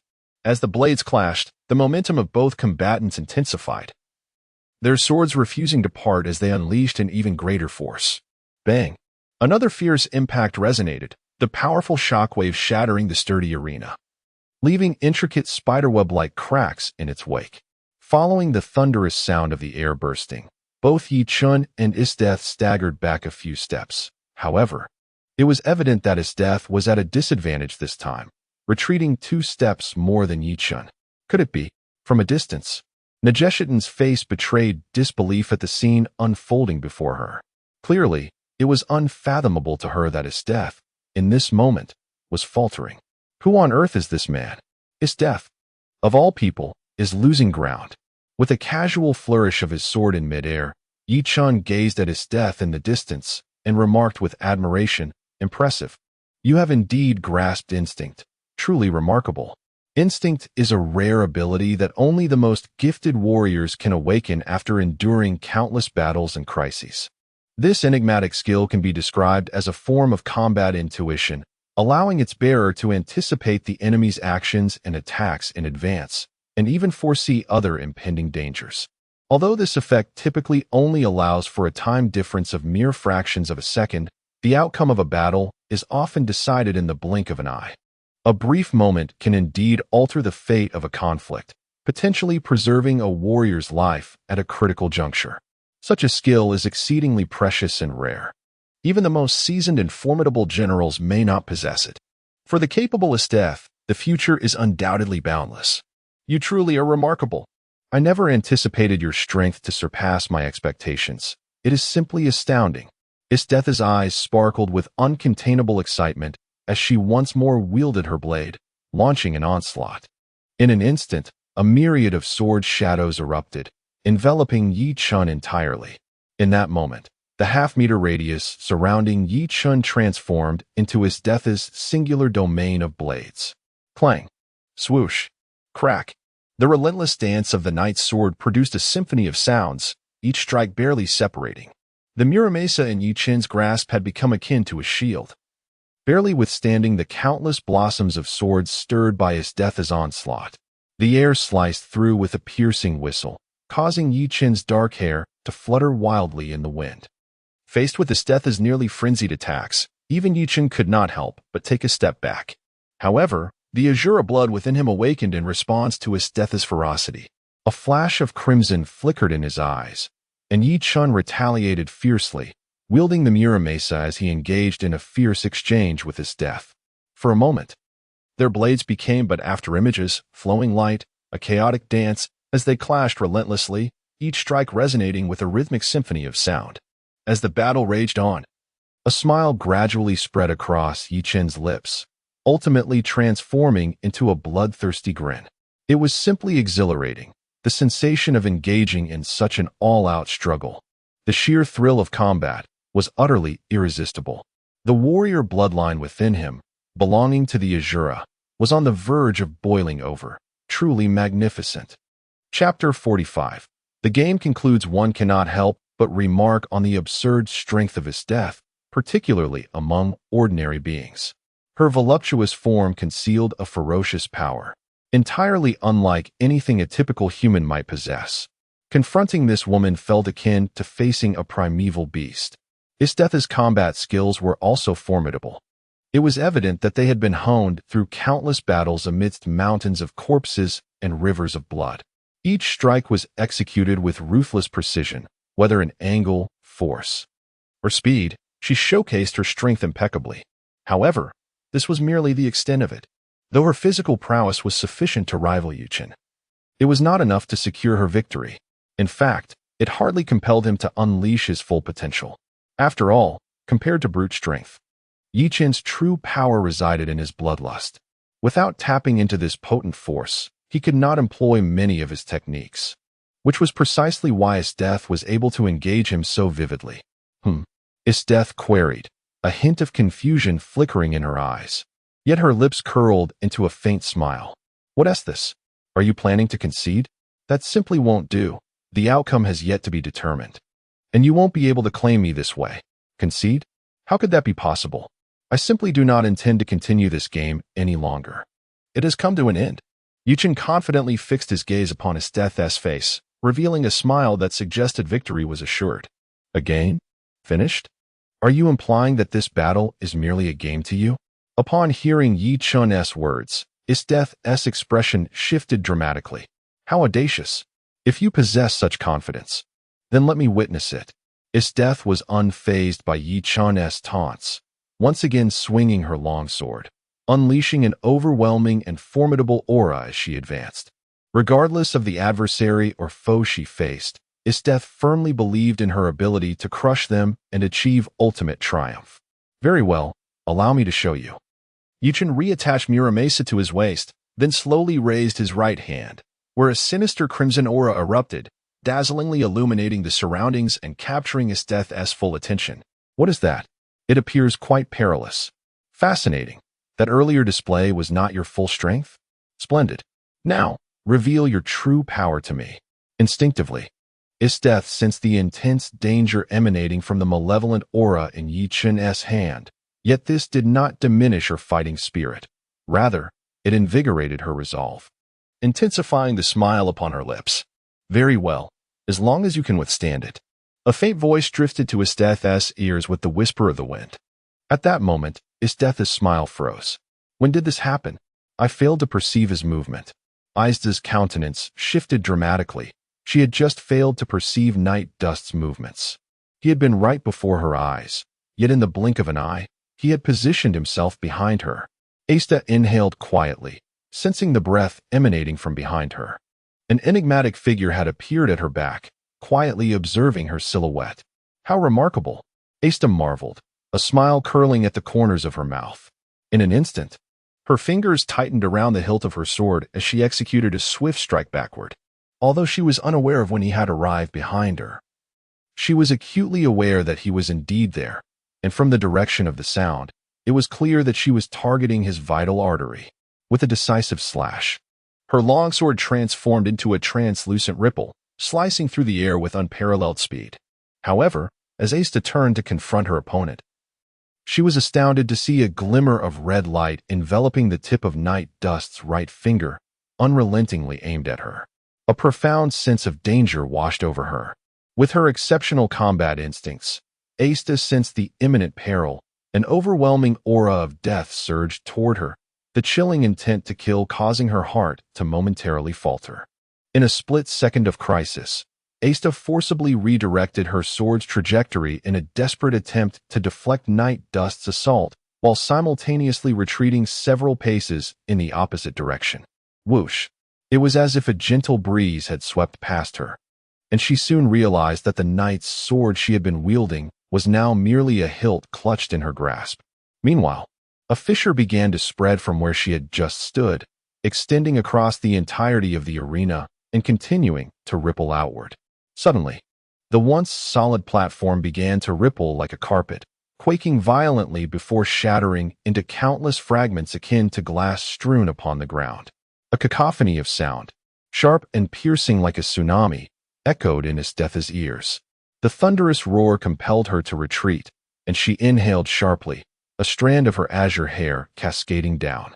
In that instant, Isteth's complexion turned pale.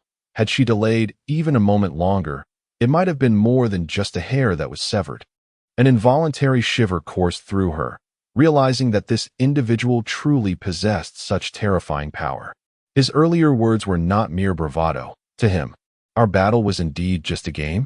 After a brief moment of contemplation, a fierce resolve and exhilaration ignited in Isteth's eyes. Truly, he is worthy of my selection, such formidable strength. But do not presume this will deter me.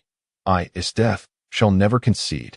I will undoubtedly triumph over you and make you mine. As she uttered these words, the sword in her hand trembled with anticipation. She swung the fractured knight's blade, its jagged edge glimmering ominously, aiming once more at Ye Chen. A commendable spirit. However, you are still no match for me. Accept your defeat gracefully, and I look forward to the surprises you may bring next time. Just as Isteth prepared to continue the clash, Ye Chen's figure vanished once more, followed by the sound of his admiration ringing in her ears. Isteth's heart raced, realizing the gravity of the situation.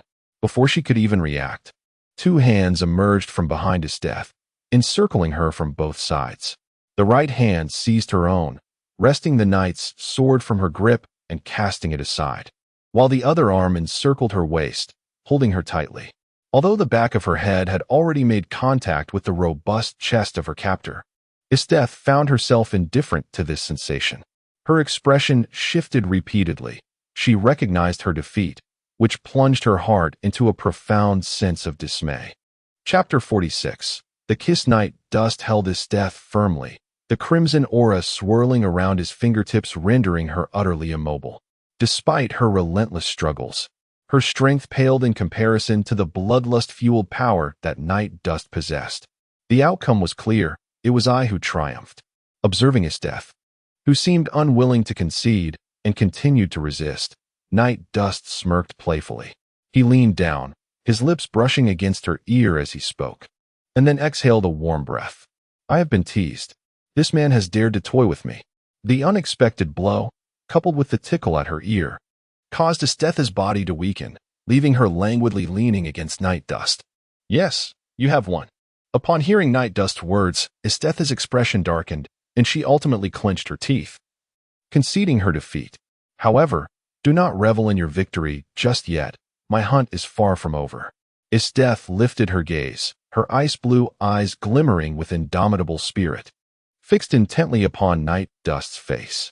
Night Dust, I, Estes, hereby vow that one day I shall triumph over you and make you mine. Estes' resolute declaration momentarily left Night Dust in a state of astonishment, yet soon after, a broad smile blossomed upon his face. If Night Dust had previously spoken those words in a fleeting whim, he was now genuinely captivated by the woman in his embrace. This woman exhibited no restraint in her fervent desire for battle and conquest. Even in the face of defeat, she remained undeterred, her fighting spirit only intensifying. I eagerly await the day of your victory, my beloved Estes. With genuine joy swelling within him, Night Dust slowly lowered his head and forcefully sealed Estes' icy lips, claiming the first kiss of the girl who, in name, was already his. Estes, taken aback by the unexpected theft of her first kiss, struggled fiercely. However, she found herself tightly held in Night Dust's embrace, unable to muster much strength. As the shock of losing her initial kiss gradually subsided, her resistance waned, and she began to yield to Night Dust's invading tongue, parting her pearly teeth. Her warm mouth was instantly occupied by his fervent presence, the seductive sounds of their mingling tongues and saliva echoing delightfully. Amidst their passionate kiss, an unprecedented wave of sweetness and beauty surged within them, enveloping Estes in ecstasy. The hands that once sought to retaliate now instinctively wrapped around Night Dust's neck, drawing their bodies closer together, leaving no space between them. Understood. Esteth was completely absorbed in the kiss, while Ye Chen's large hand, encircling her waist, began to roam, gently caressing her alluring and fiery form. As his seemingly enchanted fingers glided over her, Esteth's body involuntarily quivered with anticipation. The surrounding audience and the guards gathered below were utterly speechless, gazing at the two entwined figures on stage, particularly astonished that one of them was the esteemed General Esteth, leaving them in a state of disbelief. Fortunately, Ye Chen remained aware of his surroundings. Despite the flames of desire igniting within him, he compelled himself to maintain composure, refraining from advancing further. Observing Esteth nestled in his embrace, still seemingly reluctant to part, Ye Chen chuckled softly and gently patted her cheek, his tone tender as he remarked, "Let this be enough for today. I shall temporarily entrust my desires to you. If in our next battle you have not triumphed over me, I shall not be so lenient." After uttering these words, Ye Chen leaned down to bestow a light kiss upon Esteth's forehead before rising to his feet. With a flash of crimson light beneath him, he soared skyward, effortlessly clearing the towering walls of the arena, departing from that place. Once Ye Chen had left, Esteth gradually stood up, her gaze fixed in the direction he had vanished, resolutely stating, "Next time we battle, I shall surely emerge victorious, and then you will obediently become my little man." At that moment, a figure leaped gracefully from the high platform, landing steadily beside her. It was Nageshiden. Upon seeing the approaching figure, a smile graced the lips of Esteth. "Esteth, are you all right? That man. Should I issue orders to dispatch soldiers to apprehend him?" Negeshitan inquired with a hint of concern in her gaze. Apprehend? No, no. How could we pursue him? He is my prey. You must not lay a hand on him. I eagerly await our next battle, Isteth replied, her refusal instantaneous and resolute. Very well, then what shall we do next? The martial arts tournament has descended into chaos. Even the venue has been destroyed, rendering it impossible to continue. Negeshitan was not taken aback by Isteth's response. Rather, it aligned perfectly with her character. What to do? Quite simple. Since the top 8 have been determined and 5 participants remain, let us each select 2 as our personal guards, Isteth suggested, casting a casual glance at Negeshitan. Due to her preoccupation with Ye Chen, Isteth felt little interest in the remaining contestants. After all, none could possibly compare to Ye Chen, even if they were bound together. Were it not for her genuine need for a few guards to assist her, she would have contemplated departing immediately. Following her encounter with Ye Chen, Isteth had developed a profound awareness of her own inadequacies, and now, an insatiable thirst for power surged within her. All right, I understand, Negeshitan conceded, not opposing Isteth's proposal. Her mind remained occupied with the earlier confrontation between Isteth and Ye Chen, an event that still left her in awe. It was only then that Ye Chen realized these girls were likely the ones he had casually rescued before. Observing the young maidens laboring before him, he suddenly felt that young Xiaoping's idea might indeed be quite astute. At the very least, the home no longer seemed as desolate as it typically did. After all, residing in such a vast estate with merely himself and young Xiaoping felt rather empty. Chapter 47. The indolent young master. Ever since the conclusion of the martial arts tournament, Ye Chen's days had become exceedingly leisurely. Each day, he would venture out at designated times to gather intelligence on other malevolent spirits, engage in necessary training within the estate, and spend the remainder of his time idly lingering in the mansion, occasionally delving into the bloodthirsty magic patterns he had only just recalled. Ye Chen had no intention of returning to the military. After all, his previous enlistment had solely been for the purpose of hunting malevolent spirits, and with that objective now fulfilled, there was no need for him to revisit the barracks. What puzzled him, however, was that despite his decision to abandon military life, the imperial forces had remarkably ceased to disturb him, as if they had entirely forgotten about his existence. This was indeed quite peculiar. Considering the accolades Ye Chen had earned during that fateful day, one would think that his triumph over Isteth alone would pique the interest of numerous high-ranking officials within the empire, leading to an incessant barrage of solicitations and attempts at flattery. Yet, as time passed, nothing of the sort occurred, leaving Ye Chen both relieved and somewhat bewildered. However, upon further contemplation, he found solace in the thought that perhaps this was the doing of that woman, Isteth. Indeed, considering that woman's haughty disposition, it is highly unlikely she would relinquish her ambition to recruit Ye Chen, nor would she permit anyone else to meddle with her quarry. With her presence, others would naturally refrain from acting recklessly. As the saying goes, some rejoice while others lament. Ye Chen no longer requires military service, heralding the end of Yang Xiaoping's good fortune.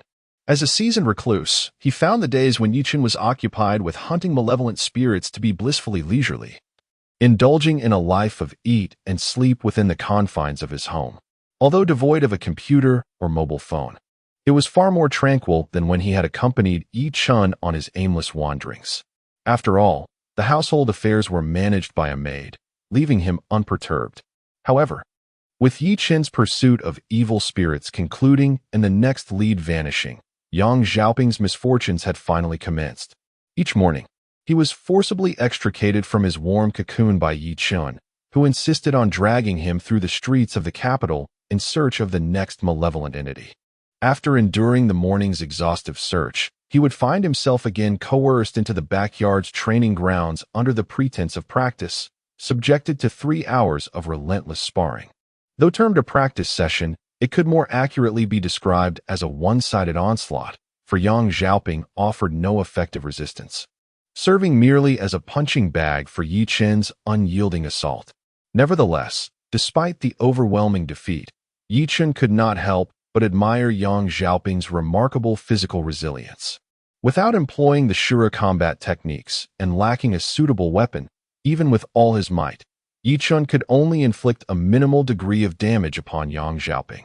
The impact was comparable to a mere scuffle between two ordinary individuals, eliciting only a mild sensation of discomfort for Yang Xiaoping, a pain of rather trivial nature. One must acknowledge that such formidable defensive capabilities indeed instilled trepidation in many. However, in stark contrast to his impressive defenses, Yang Xiaoping's speed and strength were disappointingly subpar, barely surpassing that of an average person. While his spatial mobility compensated for his sluggishness to some extent, his lackluster combat skills and strength were rather disheartening. Reminiscent of a common street thug. Hey, I must say, little Yang, you possess a solid foundation. Why not earnestly study some combat techniques? Ye Chen remarked. In your current predicament, encountering someone incapable of breaching your defenses may be manageable, but should you face an opponent capable of doing so, your only recourse would be to flee. After delivering another punch that sent Yang Xiaoping tumbling 5 or 6 meters away, Ye Chen concluded today's training. Brother, did I not mention that you should refrain from calling me Little Yang? That moniker feels quite uncomfortable, akin to a title used by eunuchs. Yang Xiaoping nonchalantly brushed off the dust from his attire and stood up, swaying slightly. Although Ye Chen's strikes were indeed painful, such minor injuries would heal swiftly without the need for medication, especially since Ye Chen would never truly strike with malice. Very well. I shall refer to you as Xiaopingzi, Night Dust remarked nonchalantly, shrugging his shoulders. Yang Xiaoping's forehead immediately bore a line of exasperation as he shot a few incredulous glances at Night Dust before sighing. Fine, just call me Xiao Yangzi. At least that is somewhat acceptable. The name Xiaopingzi, however, reminds me of a certain chairman. Well, there isn't much of a reason, really. If I had to provide one, it would be that cultivating is simply too tedious. I would much rather spend that time watching anime or playing video games. Yang Xiaoping replied, spreading his hands in a gesture of resignation. Is that really the only reason? Night Dust was taken aback, unable to fathom such a mundane justification. Of course, that's the reason. Did you expect something more profound? Yang Xiaoping countered. All right, that does align with your character. But how did you acquire such formidable defenses? Night Dust asked, exasperation evident in his tone, realizing that he could not place any expectations on such a lackadaisical teammate. That, I didn't intend for it to be this way. However, my father and cousin are exceedingly despicable. They threatened to confiscate all my gaming consoles, leaving me no choice but to train, Yang Xiaoping recounted, his face reflecting a hint of indignation as he recalled the event. Your father and cousin truly outdid themselves. Ye Chen could not help but express his thoughts, as he could already envision the efforts made by Yang Xiaoping's family to encourage his cultivation.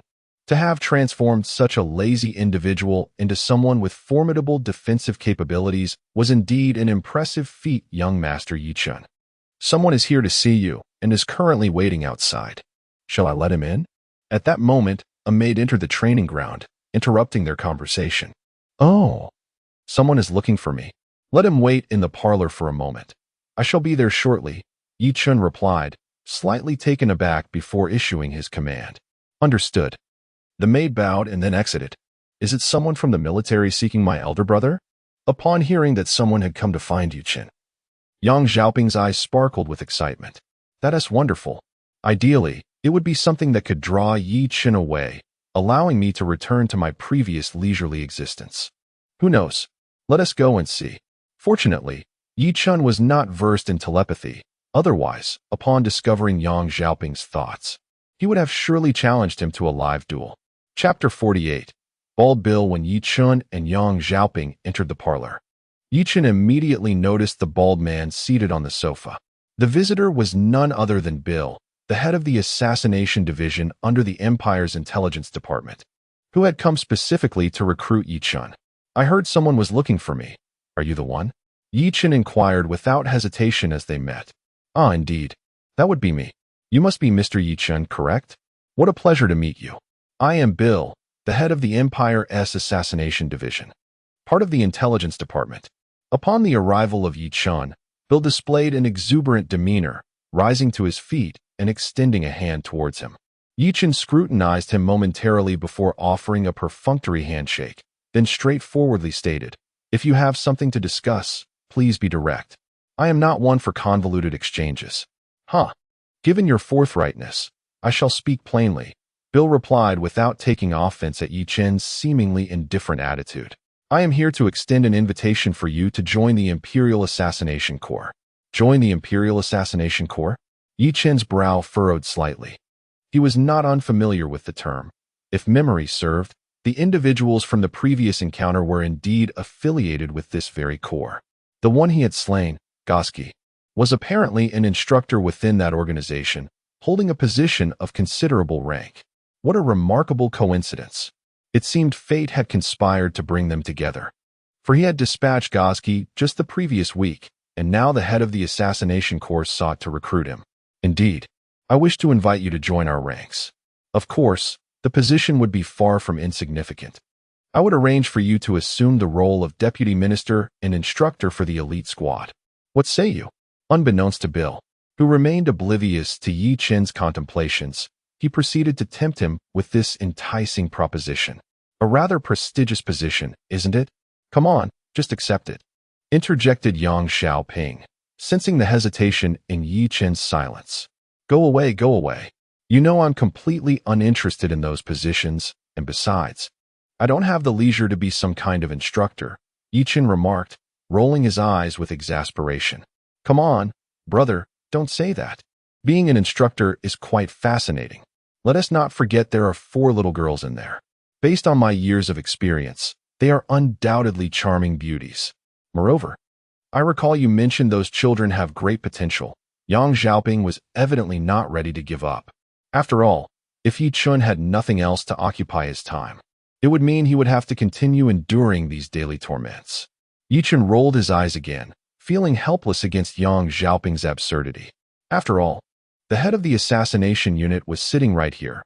Was it really wise to be so indiscreet? Was he not essentially revealing that he had encountered members of the so-called elite assassination team? Indeed, as soon as Yang Xiaoping uttered those words, Bill's expression turned noticeably peculiar. The Imperial Assassination Unit had always been a covert operation, and the elite assassination team was shrouded in even greater secrecy, ideally remaining unknown to the public. Yet, Yang Xiaoping's earlier statement clearly indicated that he was privy to information about the elite team. "Excuse me, could you please enlighten me on how you came to know about the elite assassination team?" Bill inquired, his face darkening as he spoke. "Well, it goes without saying. I saw it with my own eyes," Yang Xiaoping replied nonchalantly, picking his nose. "Saw it with your own eyes? Where? Let me think. In a certain primeval jungle along the western frontier." In the jungle of the western frontier. The bald man Bill suddenly had a revelation as his gaze shifted to the waist of Ye Chen. It was then that he recognized the weapon strapped there. Was it not the same imperial tool, Muramasa, previously possessed by Goski? Muramasa? How enlightening. So it was you two who were the notorious fugitives responsible for Goski's demise. Bill's expression was one of shock, as this outcome was utterly unforeseen. He had not anticipated that the source of his troubles would be the very individuals he sought to enlist for assistance. Did they intend to kill Ye Chen in revenge for Goski? Such a notion had never crossed Bill's mind. Not only was Ye Chen a designated quarry of his death, but his displayed prowess and exquisite killing technique also commanded Bill's admiration. In truth, the current situation was rather favorable. Since Ye Chen had taken Goski's life, it was only fitting that he assumed the responsibilities originally held by Goski. "Indeed, I was the one who killed Goski. What do you intend to do about it?"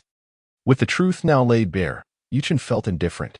To him, the act of killing and the inevitability of being killed were simply facets of existence, devoid of any psychological burden as long as one was prepared for the consequences of their actions. It was easy to speak so casually. "But do you comprehend the repercussions of your actions?" Bill replied coldly. "Ah, do you plan to exact vengeance on my behalf?" Ye Chen asked with a hint of amusement. "To me, the dead hold no value. However, since you have slain Goski and seized his imperial tool, you must, of course, pay the corresponding price." Bill stated with indifference. "The cost? Night Dust could discern that despite the revelation of his act of killing Gazki, Bill before him had no immediate intention of turning against him. On the contrary, he was attempting to leverage the murder of Gazki as a bargaining chip, seeking to extract greater benefits from Night Dust. Indeed, Gazki was responsible for nurturing our empire's elite assassination unit, intended to eradicate the rebels of the corrupted empire. And now that you have taken his life, you must naturally assume his responsibilities. The bald Bill spoke in a deep voice, subtly laced with a hint of threat. If you agree to shoulder Gazki's past duties, I can treat this as though nothing has occurred. However, should you choose to refuse? He paused ominously. What if I choose to say no? Night Dust's eyes narrowed slightly. He detested the sensation of being coerced, especially when he still needed to pursue the traces of the malevolent spirits. How could he possibly take on the role of an instructor to guide those inexperienced youths at this juncture? In light of this, Bill's face contorted into a somewhat menacing expression, yet just as he was about to turn hostile, Yang Xiaoping unexpectedly interjected. Wait. Both men turned their heads, casting puzzled glances in his direction. Oh, let us not jump to conclusions so swiftly, Minister Bill. Please hold on a moment while I persuade my elder brother.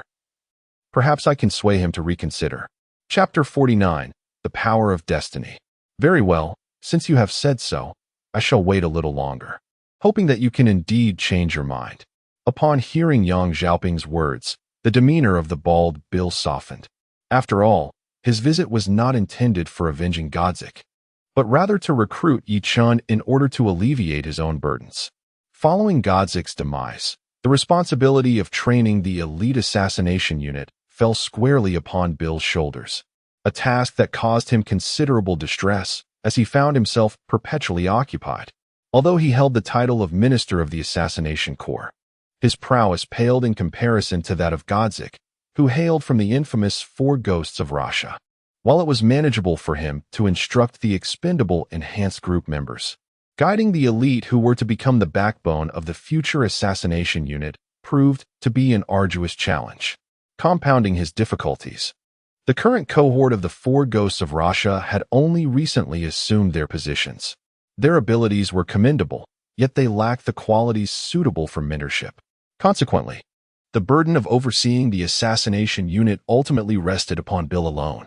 It is vital to recognize that the establishment of this assassination unit was a directive from the higher-ups, carrying significant implications. Should it falter under his command, he would undoubtedly face severe repercussions from the upper echelons. It was precisely for these reasons that Bill felt compelled to recruit Ye Chen, even in the face of knowing that Esther's had already taken an interest in him. Rest assured, I will persuade my elder brother, Yang Xiaoping declared, thumping his chest. He then gestured to Ye Chen, indicating they should converse elsewhere. Ye Chen, perplexed and unable to decipher the intentions of his teammate, nevertheless rose and followed him out of the living room. Yang Xiaoping. Of course, it's about selling counterfeit medicine, or one might say, selling out one's allies. Following Yang Xiaoping, they arrived at a corner of the corridor. Ye Chen directly inquired, Xiao Yangzi, what do you truly mean? I cannot believe your earlier remarks were merely inadvertent. In response to Ye Chen's skepticism, Yang Xiaoping wore a cheerful expression. Oh, my dear brother, rest assured. I would never cause you harm. You must trust me. Becoming an instructor will undoubtedly bring you only advantages, never disadvantages. Advantages? I hardly see how mentoring those young ones would benefit me. Although their talents are indeed commendable, it bears no relevance to our mission. I would rather invest my time in tracking down other malevolent spirits. Ye Chen replied dismissively. Well, that may not necessarily be the case, Yang Xiaoping countered, shaking his head.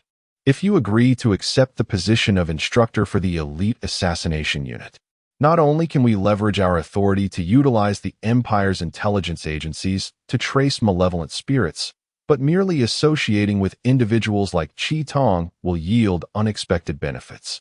Benefits? What sort of advantages could possibly elicit such admiration from you? Ye Chen inquired, puzzled. Fortune's favor, or what one might refer to as the protagonist's halo. Yang Xiaoping replied with a smile. Fortune's favor? The protagonist's halo? Ye Chen was momentarily taken aback. Indeed, it is the power of fortune. Yang Xiaoping remarked. It appears that you are unaware, my dear brother. The power of fortune, often referred to as the protagonist's halo, is indeed a most precious commodity, even within our realm of cultivation. However, this force is elusive and often goes unnoticed by its possessor, making it exceedingly difficult to accumulate. Furthermore, once one departs from their original world, its other effects dissipate, relegating it to a mere remedy for healing or enhancing the soul. Thus, those of formidable strength often regard it with disdain. A remedy? If the power of fortune is so ineffectual, why even mention it? The notion of healing or enhancing the soul was indeed striking. Upon hearing the effects of the power of fortune, Ye Chen felt a jolt within his heart. Did he not find himself in dire need of such a remedy? Though the cause of his amnesia remained a mystery, the notion that it was a form of spiritual affliction resonated deeply with him. The power of fortune, capable of healing and enhancing the soul, was precisely what he required at this juncture. Yet, despite his growing intrigue regarding the power of fortune, Ye Chen could not fathom its relevance to their mission. Surely, they could not rely on the power of fortune to lure malevolent spirits? However, upon further contemplation, it dawned on him that such a remedy for the soul could indeed be just what those desperate spirits sought. Although the power of fortune may devolve into mere elixirs upon leaving this world, it remains an extraordinarily potent force within its original realm. This power is a manifestation of the world's will and bestows a protective blessing. While it cannot be wielded directly as a force, it possesses the remarkable ability to guide the course of events in favor of the wielder, potentially culminating in the phenomenon of wishes being granted. Yang Xiaoping elucidated that among its more common manifestations is the notion of immortality. While possessing the power of fortune does not equate to true immortality, those endowed with it often find themselves surviving against all odds, emerging unscathed due to a series of fortuitous coincidences. This encapsulates the archetypal hero template. Indeed, it appears that the power of fortune is a rather extraordinary phenomenon. Its effects bear a resemblance to the power of destiny. Thus, if I can engage with an individual who possesses this power, should I succeed in absorbing their fortune or drawing them to our cause, it stands to reason that we might achieve our goals without any effort, as malevolent spirits may be drawn to us. Ye Chen contemplated this, reaching a conclusion. Although he lacked recollection of the power of fortune, his memories did contain references to the power of destiny. Though he had never encountered it firsthand, it was undeniably a terrifying and enigmatic force. Those who wield the power of destiny can glimpse into the fates of others and even rewrite them. Moreover, those endowed with such power need not lift a finger. Adversaries may find themselves ensnared by fate and meet their demise for a multitude of reasons. There have even been rumors that opposing those who wield the power of destiny is tantamount to waging war against the very world itself, a notion both terrifying and profound. Fortunately, the power of destiny is exceedingly formidable and enigmatic, and those capable of wielding it are exceedingly rare. Typically, only the world will of each realm can govern the fate of their own world. As for controlling the destinies of others' realms, that is indeed a daunting challenge. Bingo! That is precisely the essence of it. Yang Xiaoping snapped his fingers, his eyes gleaming with excitement. He felt remarkably astute.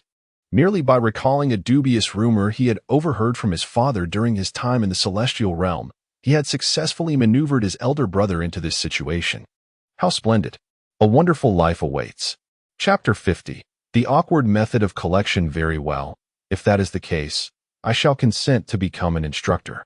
After listening to Yang Xiaoping's explanation, Ye Chen suddenly found himself intrigued by the power of fortune. On one hand, this force could assist him in hunting malevolent spirits.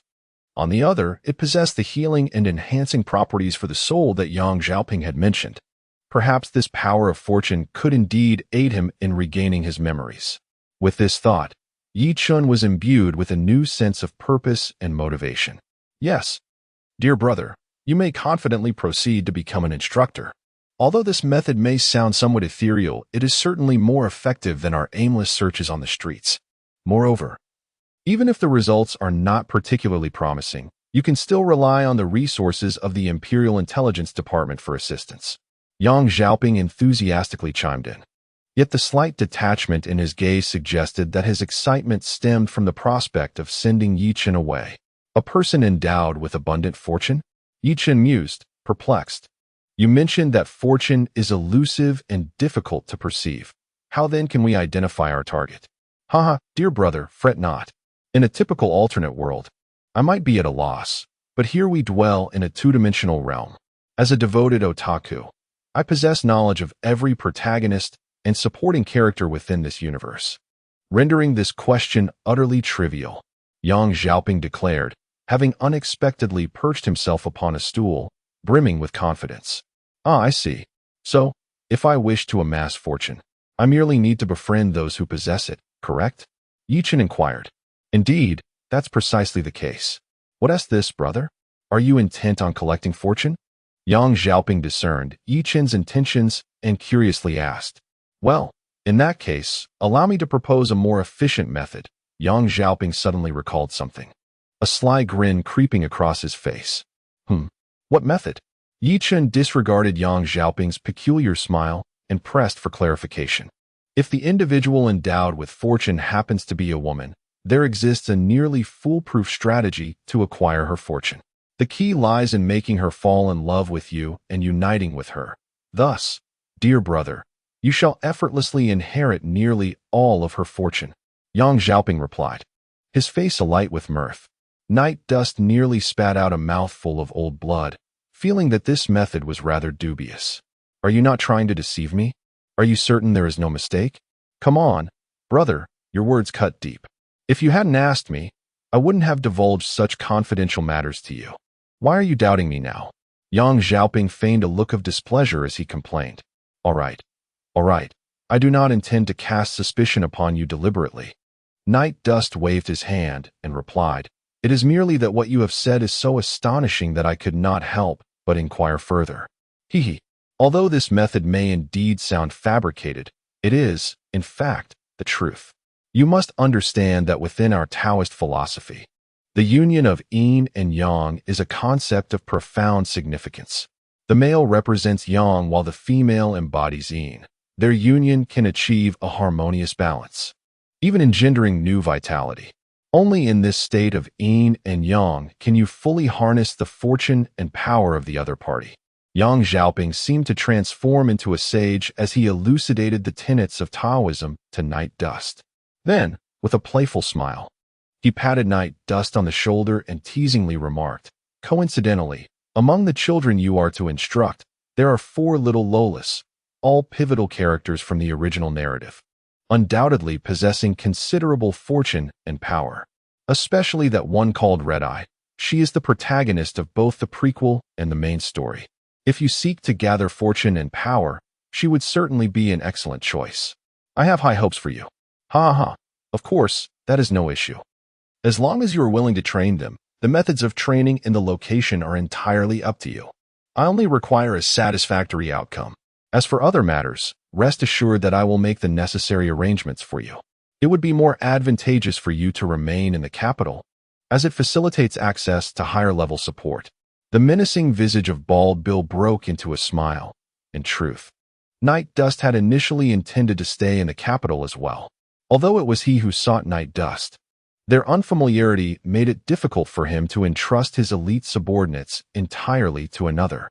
By remaining in the capital, he could monitor the training progress at any time, thereby preventing a recurrence of incidents like the previous one with Goski. Are you satisfied with the outcome? Worry not, since I have promised to be their instructor. I shall train them diligently. Before making that commitment, he was indifferent, but now that he had pledged, Night Dust would naturally fulfill his duty. This was a personal standard he set for himself, ensuring he would never violate his own commitments. Chapter 51, Arrangements. Ranked in the top 10? No problem. However, the boy who was originally ranked second has been rendered incapacitated due to injury, so I had to take care of that, leaving us with fewer than 10 individuals. Shall I draw another from the other members? Bald Bill nodded. The number of trainees alone indicated that Night Dust's prowess surpassed that of the former Goski by a considerable margin. No need for that. One less is inconsequential to me. Whether we have one more or one less makes no difference. There is no need to make a special arrangement. Ye Chen shook his head. Based on the intelligence gathered from Yang Xiaoping, only the top 10 members of the assassination squad had significant roles in the original narrative, and they possessed the greatest potential for luck and fortune. Thus, he had set his sights on these 10 individuals from the outset. However, there was another issue. Among those 10, the 7th and 8th members were sisters.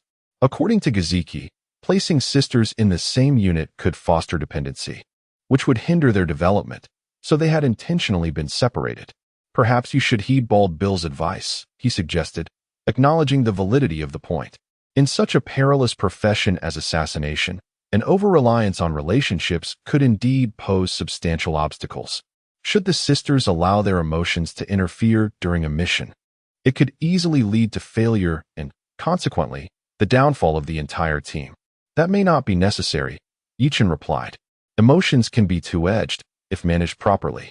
The bond between sisters might actually facilitate their growth. Very well, let us settle the matter of candidates.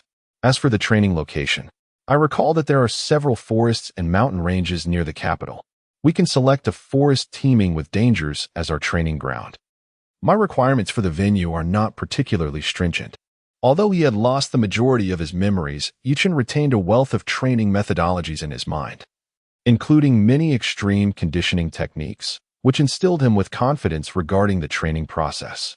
Yes, I remember there is a forest located several kilometers south of the capital that should meet your criteria. I will arrange for it to be secured as our training site. Bald Bill pondered for a moment before exclaiming, "Ha! Indeed, it seems I have acted in vain. Truly, in the realm of training assassins, you surpass me by leaps and bounds. I eagerly anticipate the fruits of your training." Bald Bill erupted into laughter, overjoyed by the successful recruitment of Ye Chen. In recent days, he had been consumed with worry over the training issues, as there were hardly any individuals among his acquaintances capable of assuming the role of instructor. Had it not been for Ye Chen's timely arrival, he would have been at a complete loss on how to report to the higher-ups. "Here is your identification," he continued. "With this, you shall gain access to the administrative area of the Imperial City. I will arrange for your office and conference room in the intelligence department. Though the location may be somewhat secluded, as our assassination unit must remain a confidential entity to the outside world. Nevertheless, the quality of the facilities will be assured, serving as a gathering and resting place for our elite assassination group in the future." Upon witnessing Ye Chen stow away the token, Bill rose to his feet, realizing it was time for him to take his leave. After all, he still had responsibilities within the assassination unit, and needed to arrange further provisions for Ye Chen to facilitate the prompt commencement of his training. "Well, it is getting late, so I shall take my leave. By the way, the training can commence as soon as you are ready, correct?" "Yes, gather those little ones tomorrow morning at 8 o'clock. On the first day, I plan for us to get to know one another, without any rigorous training," Ye Chen replied with a nod. "For the Empire?" he mused. "Regrettably, I have no intention of training others." As he gazed at the door that had just closed, an enigmatic glimmer flickered in Ye Chen's eyes.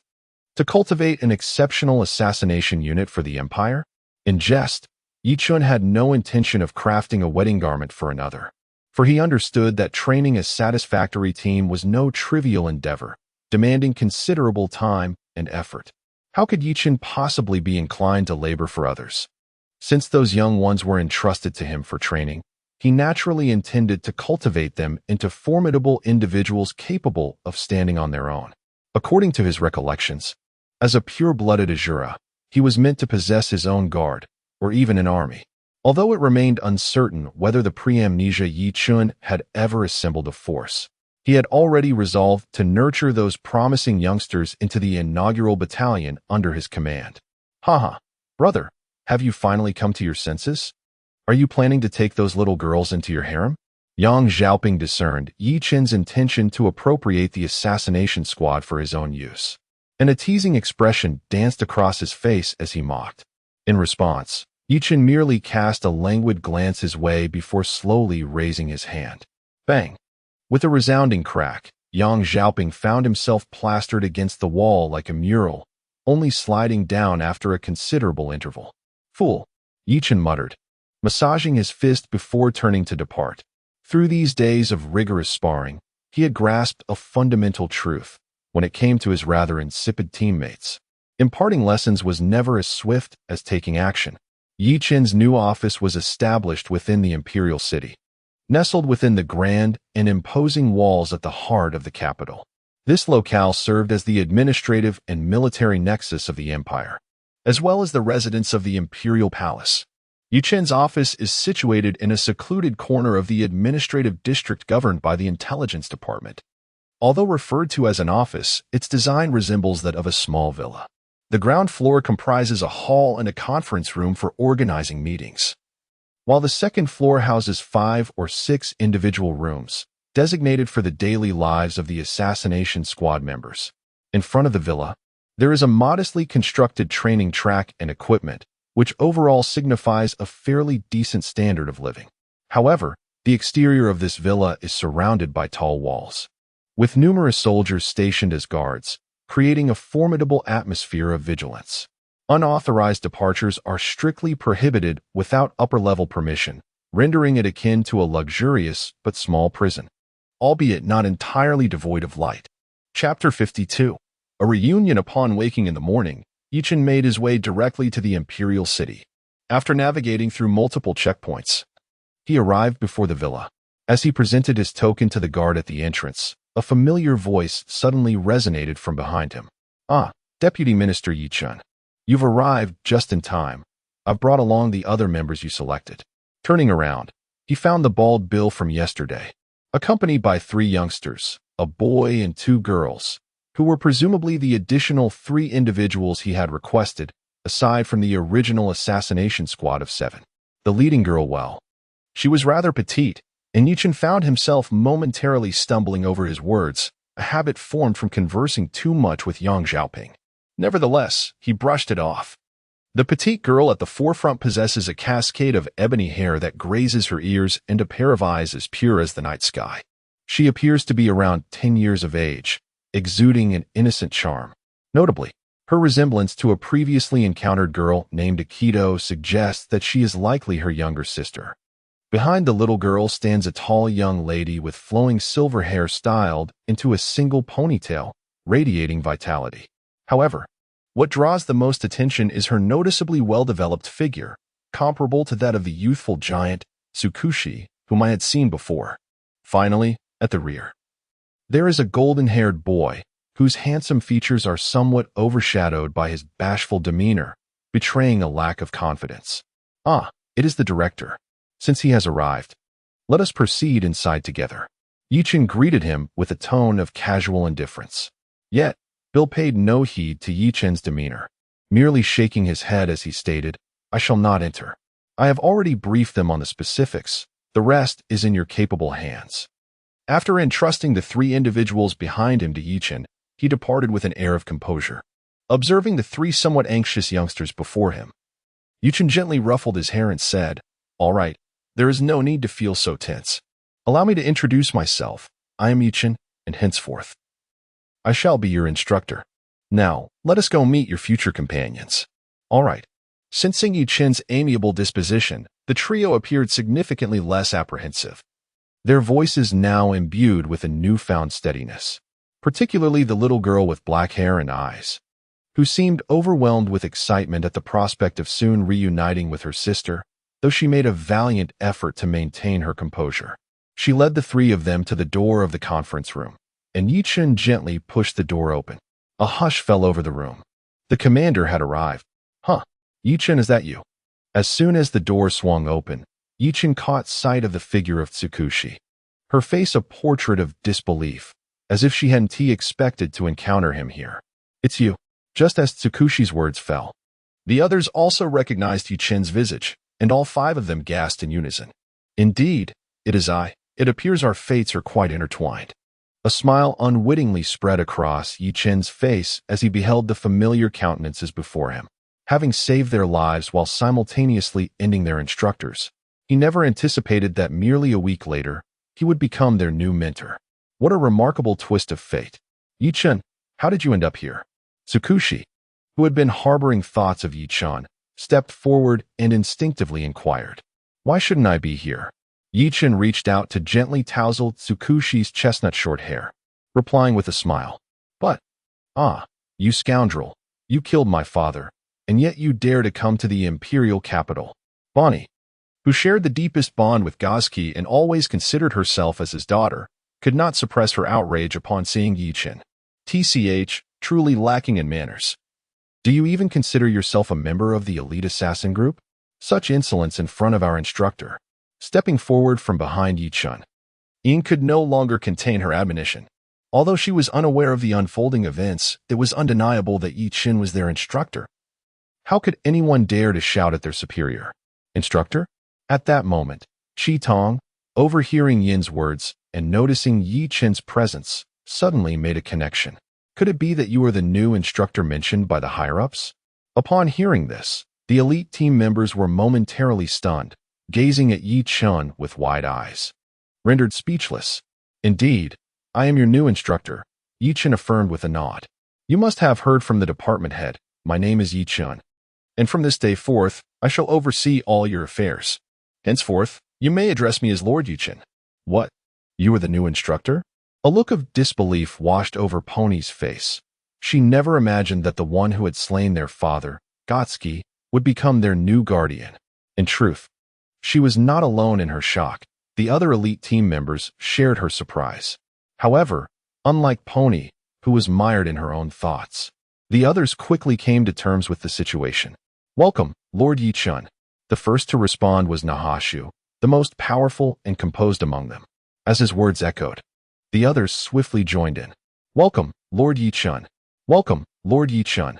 Welcome, Lord Ye Chen. Although the voices were somewhat uneven, they were still resonant, which was commendable under the circumstances, and Ye Chen did not impose excessive demands.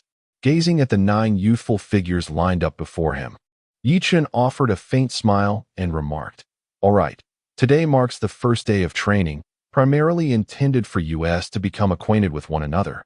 So feel free to relax a bit. Yes, Lord Ye Chen. The harmonious chorus of voices melded into a single sound. It was evident that, aside from the little girl named Bonnie, who seemed somewhat conflicted about Ye Chen's presence, the others had already accepted him. I never imagined that Brother Ye Chen would actually become our instructor. It is truly unexpected, Chuji exclaimed, playfully sticking out her tongue at Ye Chen. Now, I am your instructor, so you must address me as Lord Ye Chen. Save the brother for your break after training, Ye Chen remarked with feigned annoyance, lightly tapping Chuji on her small head. It seemed that among them, this little girl was the one he was most familiar with. Understood, Brother Ye Chen. No. Lord Ye Chen, Chuji responded, once again sticking out her tiny tongue, her adorable demeanor prompting Ye Chen to shake his head in resignation. Chapter 53. Courage Test Now. Let us commence with self-introductions, starting from the far left. I would like to familiarize myself with each of you, Ye Chen stated, although he had previously met them. Aside from Chuji, Cornelia, and Akatsuki, he was unaware of the names of the remaining individuals, not to mention the 3 brought by the bald bill. Yes, Lord Ye Chen. My name is Nahaxiu, the foremost assassin. The first to speak was a blond youth, his voice imbued with an air of aloofness and a hint of arrogance. Lord Ye Chen, I am Cornelia, ranked 3rd among assassins, renowned for my prowess in physical combat. The speaker was the elder sister of the group, Cornelia, who, despite her tender age of roughly 12, possessed a tall stature and striking features that rendered her far more mature than the other girls. I am Tsukushi, ranked 6th in assassination, skilled in marksmanship, and, Tsukushi appeared somewhat flustered, seemingly eager to impress Ye Chen. Yet she struggled to articulate her thoughts coherently and ultimately lowered her head in shyness. Nevertheless, her endearing demeanor was undeniably charming, and Ye Chen found himself momentarily captivated by her innocence. I am Akatomi, ranked 7th among assassins. Akatomi's expression was serious, yet her crimson eyes could not help but glance towards her younger sister nearby, who, in turn, occasionally stole glances in her direction. The 2 sisters, reunited after a gap of 1 or 2 years, surely had much to share, yet constrained by the current circumstances. They both stifled their excitement and adhered to Ye Chen's directives. The next to speak was the bespectacled member of the original elite team, known as Green, ranked 5th, with a talent for strategy. Lastly, the introduction was completed by a girl named Bonnie, ranked 4th in assassination, who remains the only member of the team still harboring grievances against Ye Chen. However, from her demeanor, Ye Chen discerned that she appeared to be rather obstinate, more prone to fixating on trivial matters than others. Yet, with the passage of time, it was likely she would come to her senses. Thus, Ye Chen had no intention of quarreling with her. After introducing the members of the original elite group, it was time to present the trio recently transferred from the reinforcement group. The first to speak was He Tong, the younger sister of Chi Tong, who ranked 8th in assassination level. She was undoubtedly the youngest in the team, merely 10 years of age. Ai Enma, ranked 10th in assassination level. I hope to receive guidance from the adults to swiftly elevate my ranking. Yin possessed a rather ambitious character. Although she had successfully joined the elite group she had long aspired to, she remained relentless in her desire for advancement. The final introduction was for a somewhat bashful young man named Nataler, who held the 9th rank in assassination level. Thus concluded the introduction of the elite assassination group under Ye Chen's command. Overall, they were promising individuals, with the appropriate training methods. These 9 youths could potentially evolve into formidable forces. However, it remained merely a possibility, as the future is always uncertain. Well then, the roll call has concluded. Today marks your first day, so there will be no training. You may take this opportunity to familiarize yourselves with your companions. Official training will commence tomorrow. Let me make it clear that my training methods are rather rigorous, with a considerable intensity that may even pose dangers during practice. I hope you are mentally prepared. Ye Chen cautioned solemnly. Lord Ye Chen, may I inquire what the training entails? The top-ranked Nahaxiu raised his hand and inquired with a tone of indifference. What kind of training? It is difficult to say, as I will adjust the training regimen according to your actual performance. However, I can present you with a simple test. Are you willing to try? Ye Chen smiled faintly. Although the others did not share his demeanor, after a brief contemplation, they chose to partake in the training proposed by Ye Chen. Then prepare yourselves. Next, I shall assess your courage. When faced with an adversary, do you remain composed and fearless, or do you retreat in fright or act impulsively? If you belong to the former, congratulations, your chances of victory are significantly heightened. As for the latter, perhaps it would be wise to prepare a coffin for yourself before taking action. Ye Chen's words, laced with humor, elicited smiles from the crowd. However, their amusement quickly dissipated as the test commenced. All right, the test begins.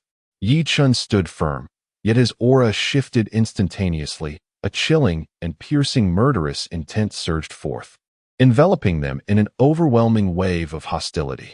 The palpable aura thrust them into a nightmarish illusion of slaughter, where flashes of swords, splashes of blood, severed limbs, and incessant screams filled the air. All of this stirred their most primal fears and instincts for bloodshed. This is a realm of mental illusion, a method of harnessing murderous intent. This approach can evoke a state akin to hypnosis, yet it possesses a potency far surpassing that of mere hypnosis. As the murderous aura directly erodes the opponent's psyche, eliciting a resonance that compels them to witness the horrific visions of slaughter and bloodshed. Such illusions are considerably more insidious than hypnotic suggestions. However, although the phantasmagoria conjured by this murderous intent is indeed terrifying, Ye Chen did not exert his full strength. Moreover, these 9 children had been raised by the Empire since their youth and had undergone a series of rigorous training. While they were still somewhat unaccustomed to the realities of blood and violence, they had at least developed a degree of psychological fortitude. Thus, although their faces were pallid and their bodies trembled, none succumbed to the illusions. They all persevered valiantly. Among them, the most notable were Chi Tong, Cornelia, Nahashu, and Boni. Despite their pale visages and trembling forms, they fared significantly better than the others. Particularly, Nahashu, being male, exhibited a greater capacity to confront the themes of bloodshed and murder compared to his female counterparts, and coupled with his exceptional prowess, it was no surprise that he emerged as the most resilient among them. Nevertheless, even those who performed less admirably than he did managed to endure. With the one who captured Ye Chen's attention being a little girl named Hato. The youngest among them initially displayed the poorest performance upon her first encounter with the illusion, her body swaying precariously, leading one to wonder if she might collapse at any moment. However, as her exposure to the illusion increased, her previously frail expression underwent a dramatic transformation. A subtle hint of danger graced her lips, and within her vacant black pupils, a murderous intent suddenly ignited. Her crimson tongue flicked across her lips, as if an entirely different persona had emerged, presenting a rather eerie visage. Chapter 54. Training commences. Witnessing such a transformation in the black-eyed girl, Ye Chen could not help but shake his head. His young subordinates were indeed exceptionally gifted.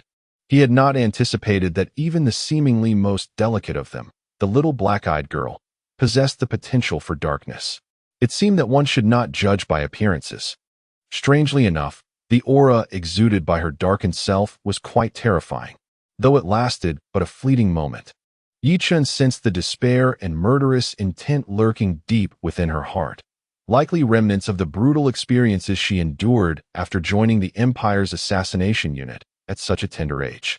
Though it was still merely a nascent seed, if left unchecked, the darkened sapling could very well consume her body and soul entirely.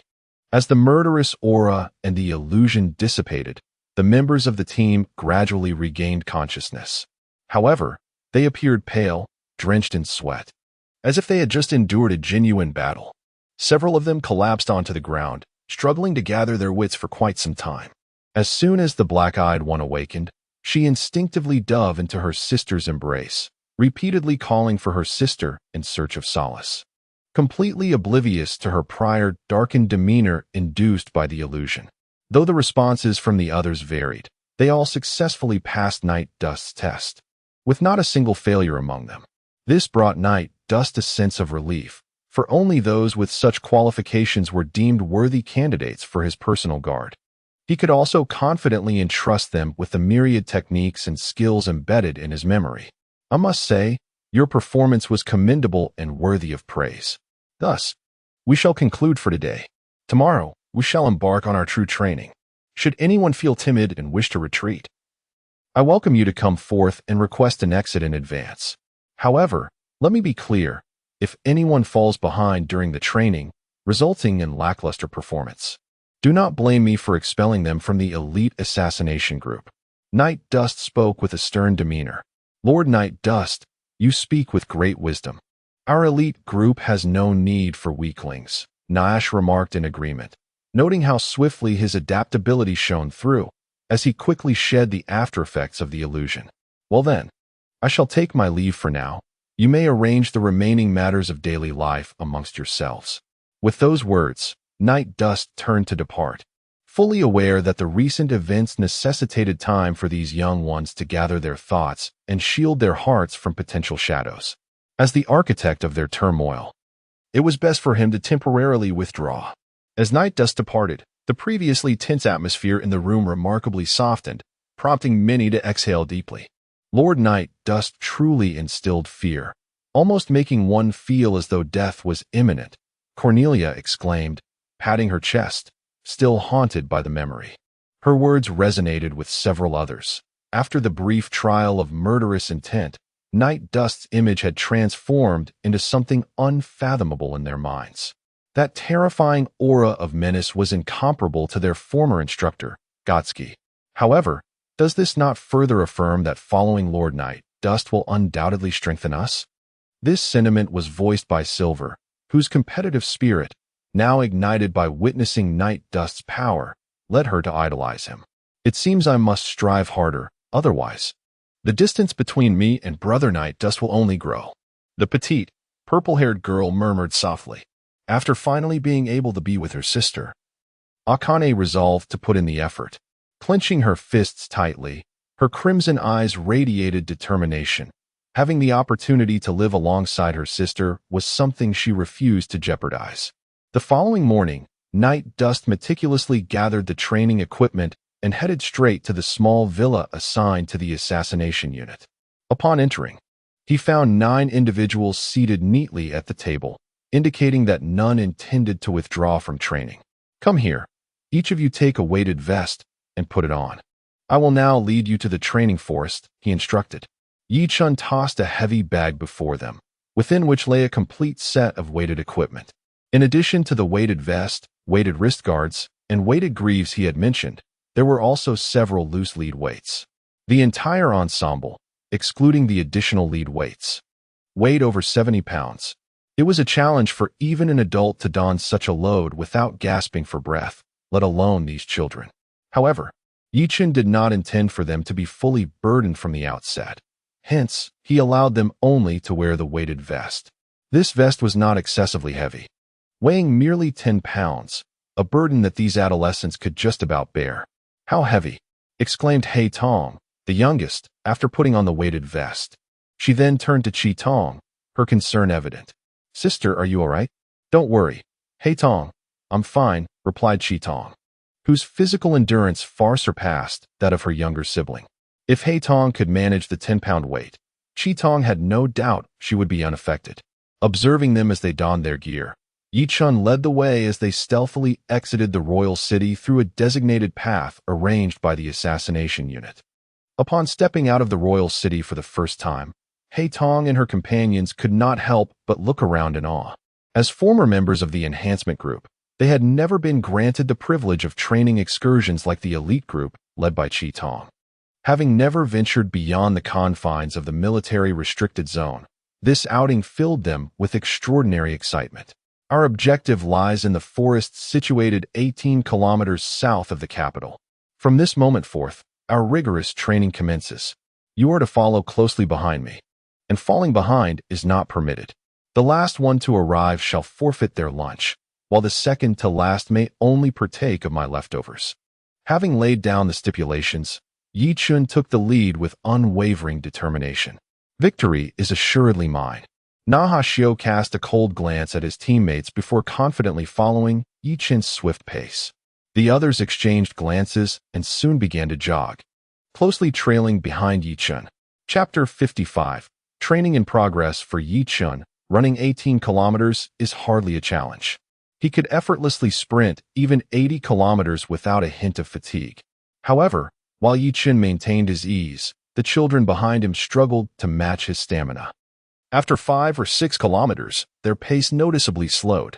Had Ye Chen not deliberately reduced his speed, few would have been able to keep up. After traversing over 10 kilometers, it was evident that everyone was becoming somewhat breathless. This situation prompted Ye Chen to shake his head in disappointment. They were merely a group of children. Despite undergoing some training within the empire, their physical condition was still lacking, failing to meet the rigorous standards set forth by Ye Chen. To understand, Ye Chen, as a pure-blood Asura, is primarily acquainted with rigorous and extreme training methods. Without a certain level of physical constitution, it is utterly impossible to endure such high-intensity training. Given the current circumstances of Chi Tong and the others, it is likely that most of them would suffer from various injuries or even succumb to sudden death midway through the training due to its severity.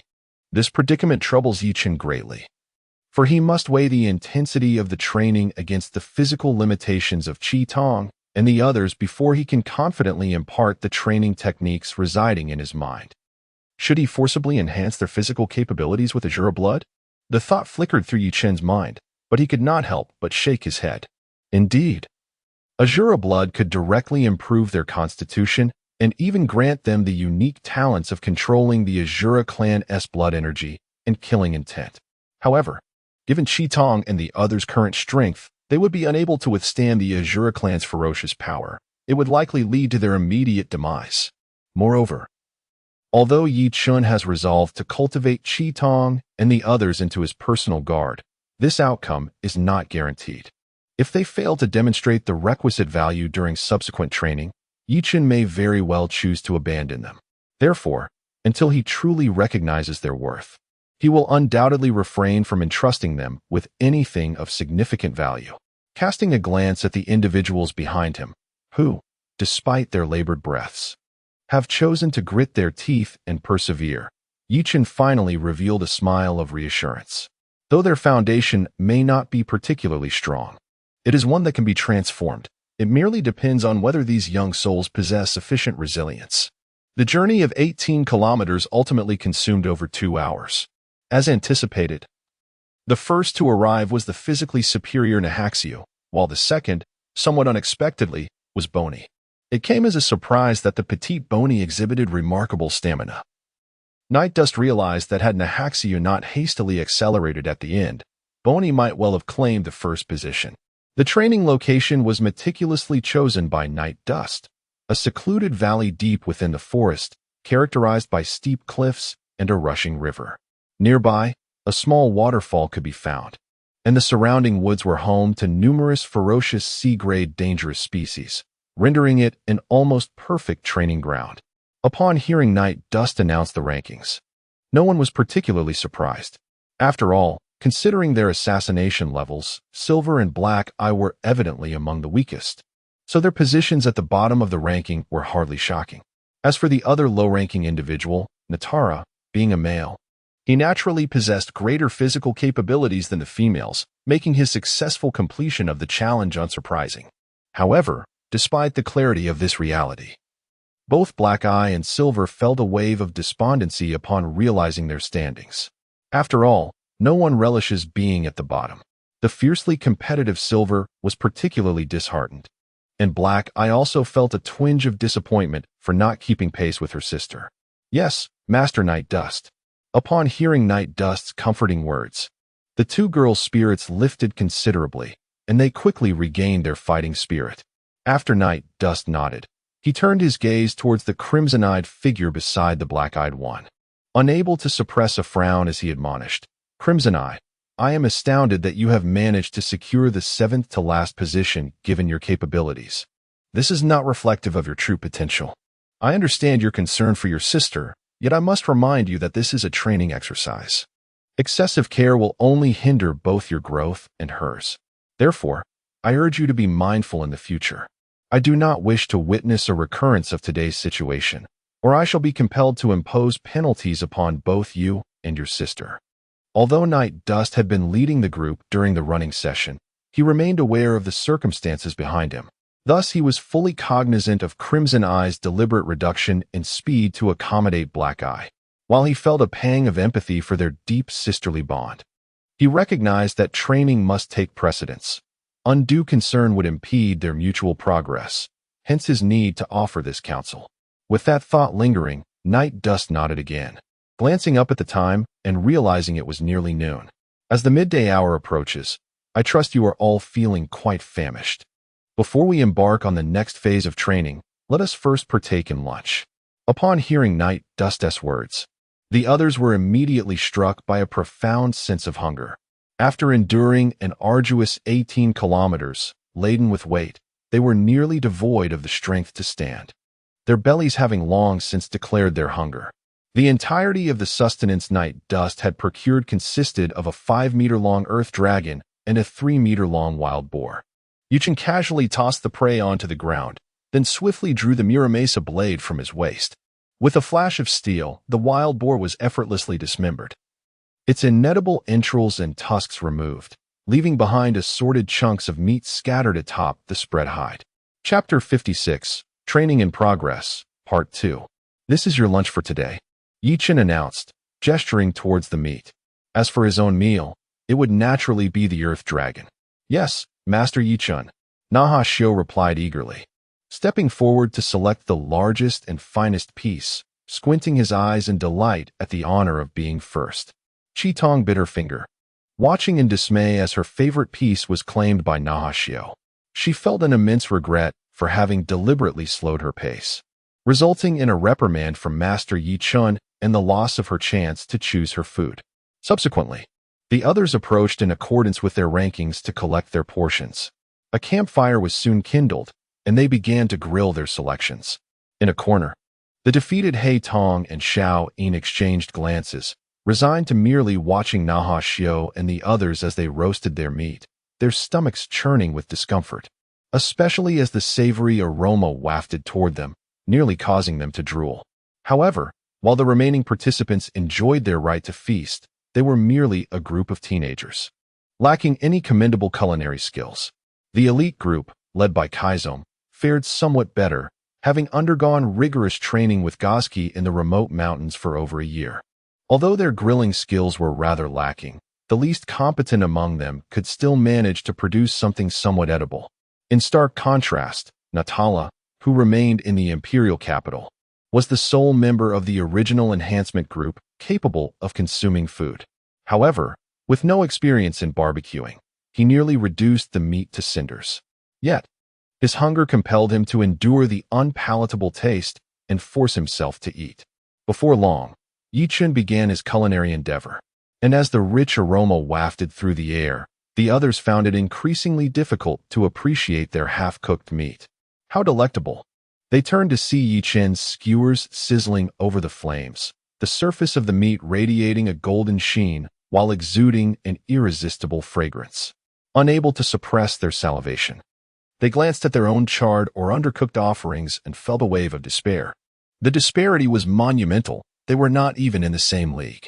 Ye Chen's prowess was truly remarkable, and they all yearned to savor the dishes he prepared. Ye Chen, would you be so kind as to teach us the art of cooking in the future? It was Cornelia, the leader among them, who stepped forward to voice this collective wish. Of course, no problem at all. In fact, Cornelia, your grilling skills are quite commendable as well, Ye Chen remarked, casting a glance at the meat in her hands, which indeed looked significantly superior compared to that of the others. However, when compared to the exquisite craftsmanship of Lord Ye Chen, it falls far short. I truly wish to possess skills as remarkable as his. Cornelia's delicate face broke into a smile. Despite the rigorous training, Lord Ye Chen is undeniably a kind-hearted individual. Ha ha ha. In truth, it is not a great secret. This endeavor primarily relies on practice and familiarity. I have simply honed my abilities through repetition. If you wish to learn, I would be more than willing to impart my knowledge, Ye Chen declared with a smile. Upon hearing Ye Chen agree to Cornelia's request, the faces of the onlookers lit up with expressions of delight. Half an hour later, Ye Chen concluded his lunch, having reduced an astonishingly lengthy 5-meter earth dragon to nothing but a pile of bones. His appetite was indeed remarkable. Fortunately, Ye Chen intended to be considerate towards Haitong, or else there might have been little more than bare bones left. Glancing around, Ye Chen observed that among the 7 members of the group, only Chi Tong had finished her meal and was now eyeing the roasted meat held by the others with eager anticipation. Meanwhile, Haitong and Een had succumbed to exhaustion, slumped against a large tree, enduring the pangs of hunger. Haitong, this is your food, Ye Chen said, placing the leftover bones before her as a reward for her penultimate position. The previously listless Haitong sprang to life upon hearing these words, eagerly accepting the aromatic bones from Ye Chen's hand. Oh, I would love to taste the roasted meat made by brother Ye Chen. I envy you. Haitong, Suki murmured, pouting. Indeed, the aroma was delightful. I wish to savor it as well. As a true gourmand, Akatomi couldn't help but feel a twinge of envy towards her younger sister. Delicious, delectable, truly exquisite. Kuratami rapidly gnawed at the remnants of meat clinging to the skeleton, all the while showering praise upon Ye Chen's culinary skills. Although the amount of meat left on the skeleton was scant, the size of the earth dragon's bones was considerable. Given Kuratami's tender age and relatively small appetite, consuming it all would likely leave her moderately satisfied, far better than enduring hunger. The lunch hour swiftly came to a close, heralding the commencement of the afternoon training session. Due to the inherent frailty of the group, Ye Chen ultimately opted to guide them through the most fundamental physical exercises. The training began with a series of basic movements: punches, jabs, hooks, and uppercuts, kicks, front kicks, thrusts, side kicks, and back kicks. While these actions may seem rudimentary, maintaining them continuously proved challenging for many. To compound the difficulty, they were soon subjected to a relentless sequence of push-ups, sit-ups, frog jumps, leg stretches, and inversions. By the end of this rigorous routine, the group was left in a state of exhaustion, their bodies wrung of sweat, and every muscle activated to its utmost. Though these exercises appeared deceptively simple, even an average person would find themselves utterly fatigued after such a regimen. While Akatomi and her companions possessed strength superior to that of an ordinary individual, Their endurance had its limits, and they too found themselves panting heavily. However, Ye Chen's expectations were never aligned with those of the average person. Thus, the training persisted unabated. After the event commenced with the initial strikes, considering the physical limitations of individuals like Qi Dong, Ye Chen ultimately refrained from persisting with such intense physical training. Instead, he guided them into a systematic study of boxing techniques. Although these were merely the foundational practices of the Asura clan, Ye Chen insisted that they execute each movement with the utmost precision, engaging in prolonged, uninterrupted training.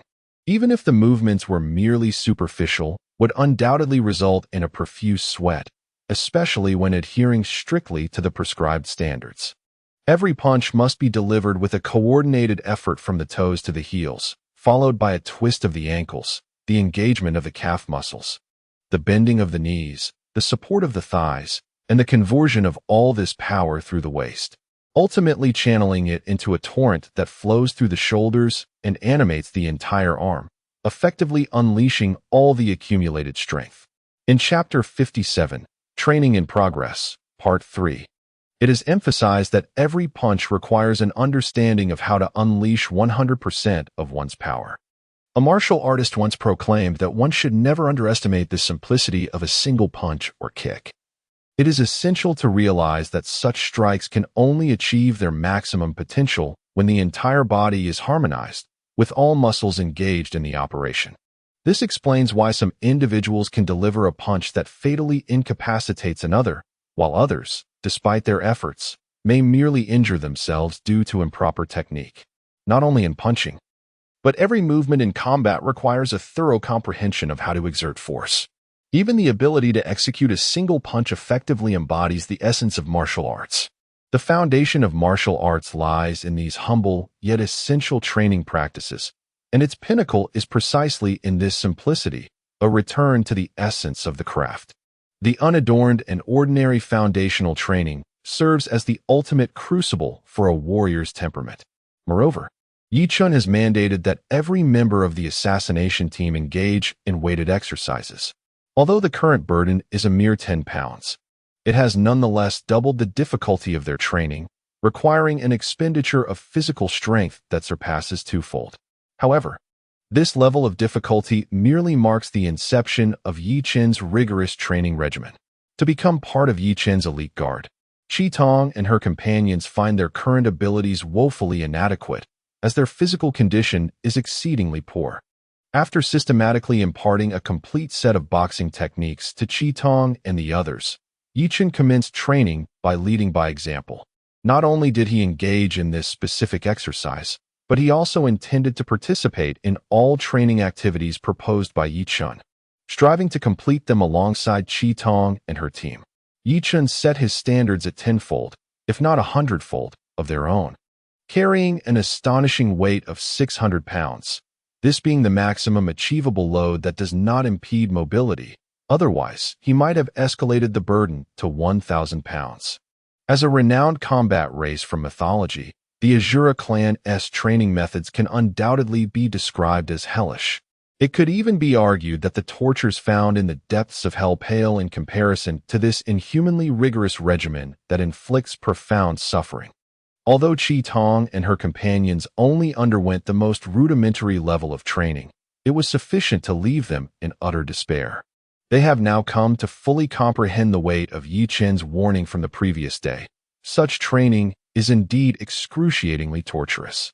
Despite the pallor and exhaustion evident on the faces of Qi Tong and her companions, who were on the brink of collapse, Ye Chen remained expressionless, resolutely continuing the training.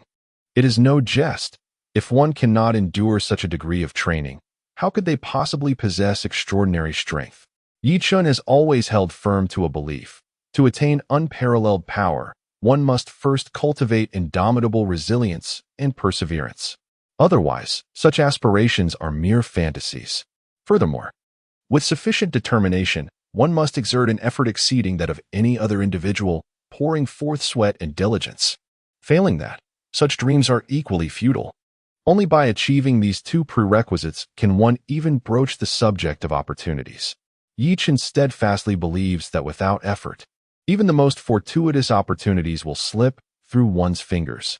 To merely hope for divine intervention to bestow success is nothing but an unrealistic illusion. Even with the finest fortune and the most potent treasures at one's disposal, if one remains ineffectual, they are rendered inconsequential. A beggar willing to strive may ascend to the ranks of a legendary general, whereas a general who idly squanders his resources may also etch his name in history, albeit in a manner that would be remembered with disdain. To trample upon others, and even the world itself, one must first learn to conquer oneself. This is the bare minimum. As the afternoon hastened by, when the day's training concluded, Qitong and her peers were utterly fatigued, their consciousness dimming. Yet they gritted their teeth and relied solely on their willpower to complete the training without fail.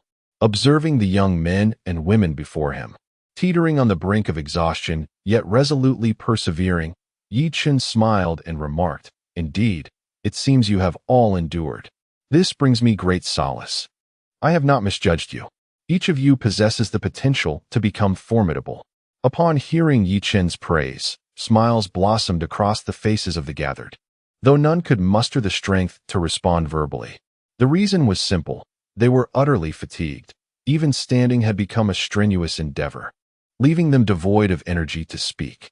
Sighing, Ye Chen felt a mix of satisfaction for their tenacity and disappointment regarding their physical resilience.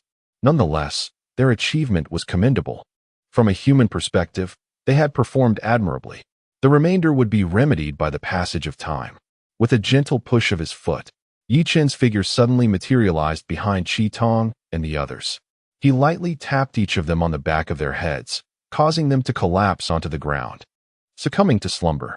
"Rest well. Pushing yourselves further could jeopardize your health," he admonished, shaking his head as he surveyed the slumbering group. He then withdrew a talisman from his robe.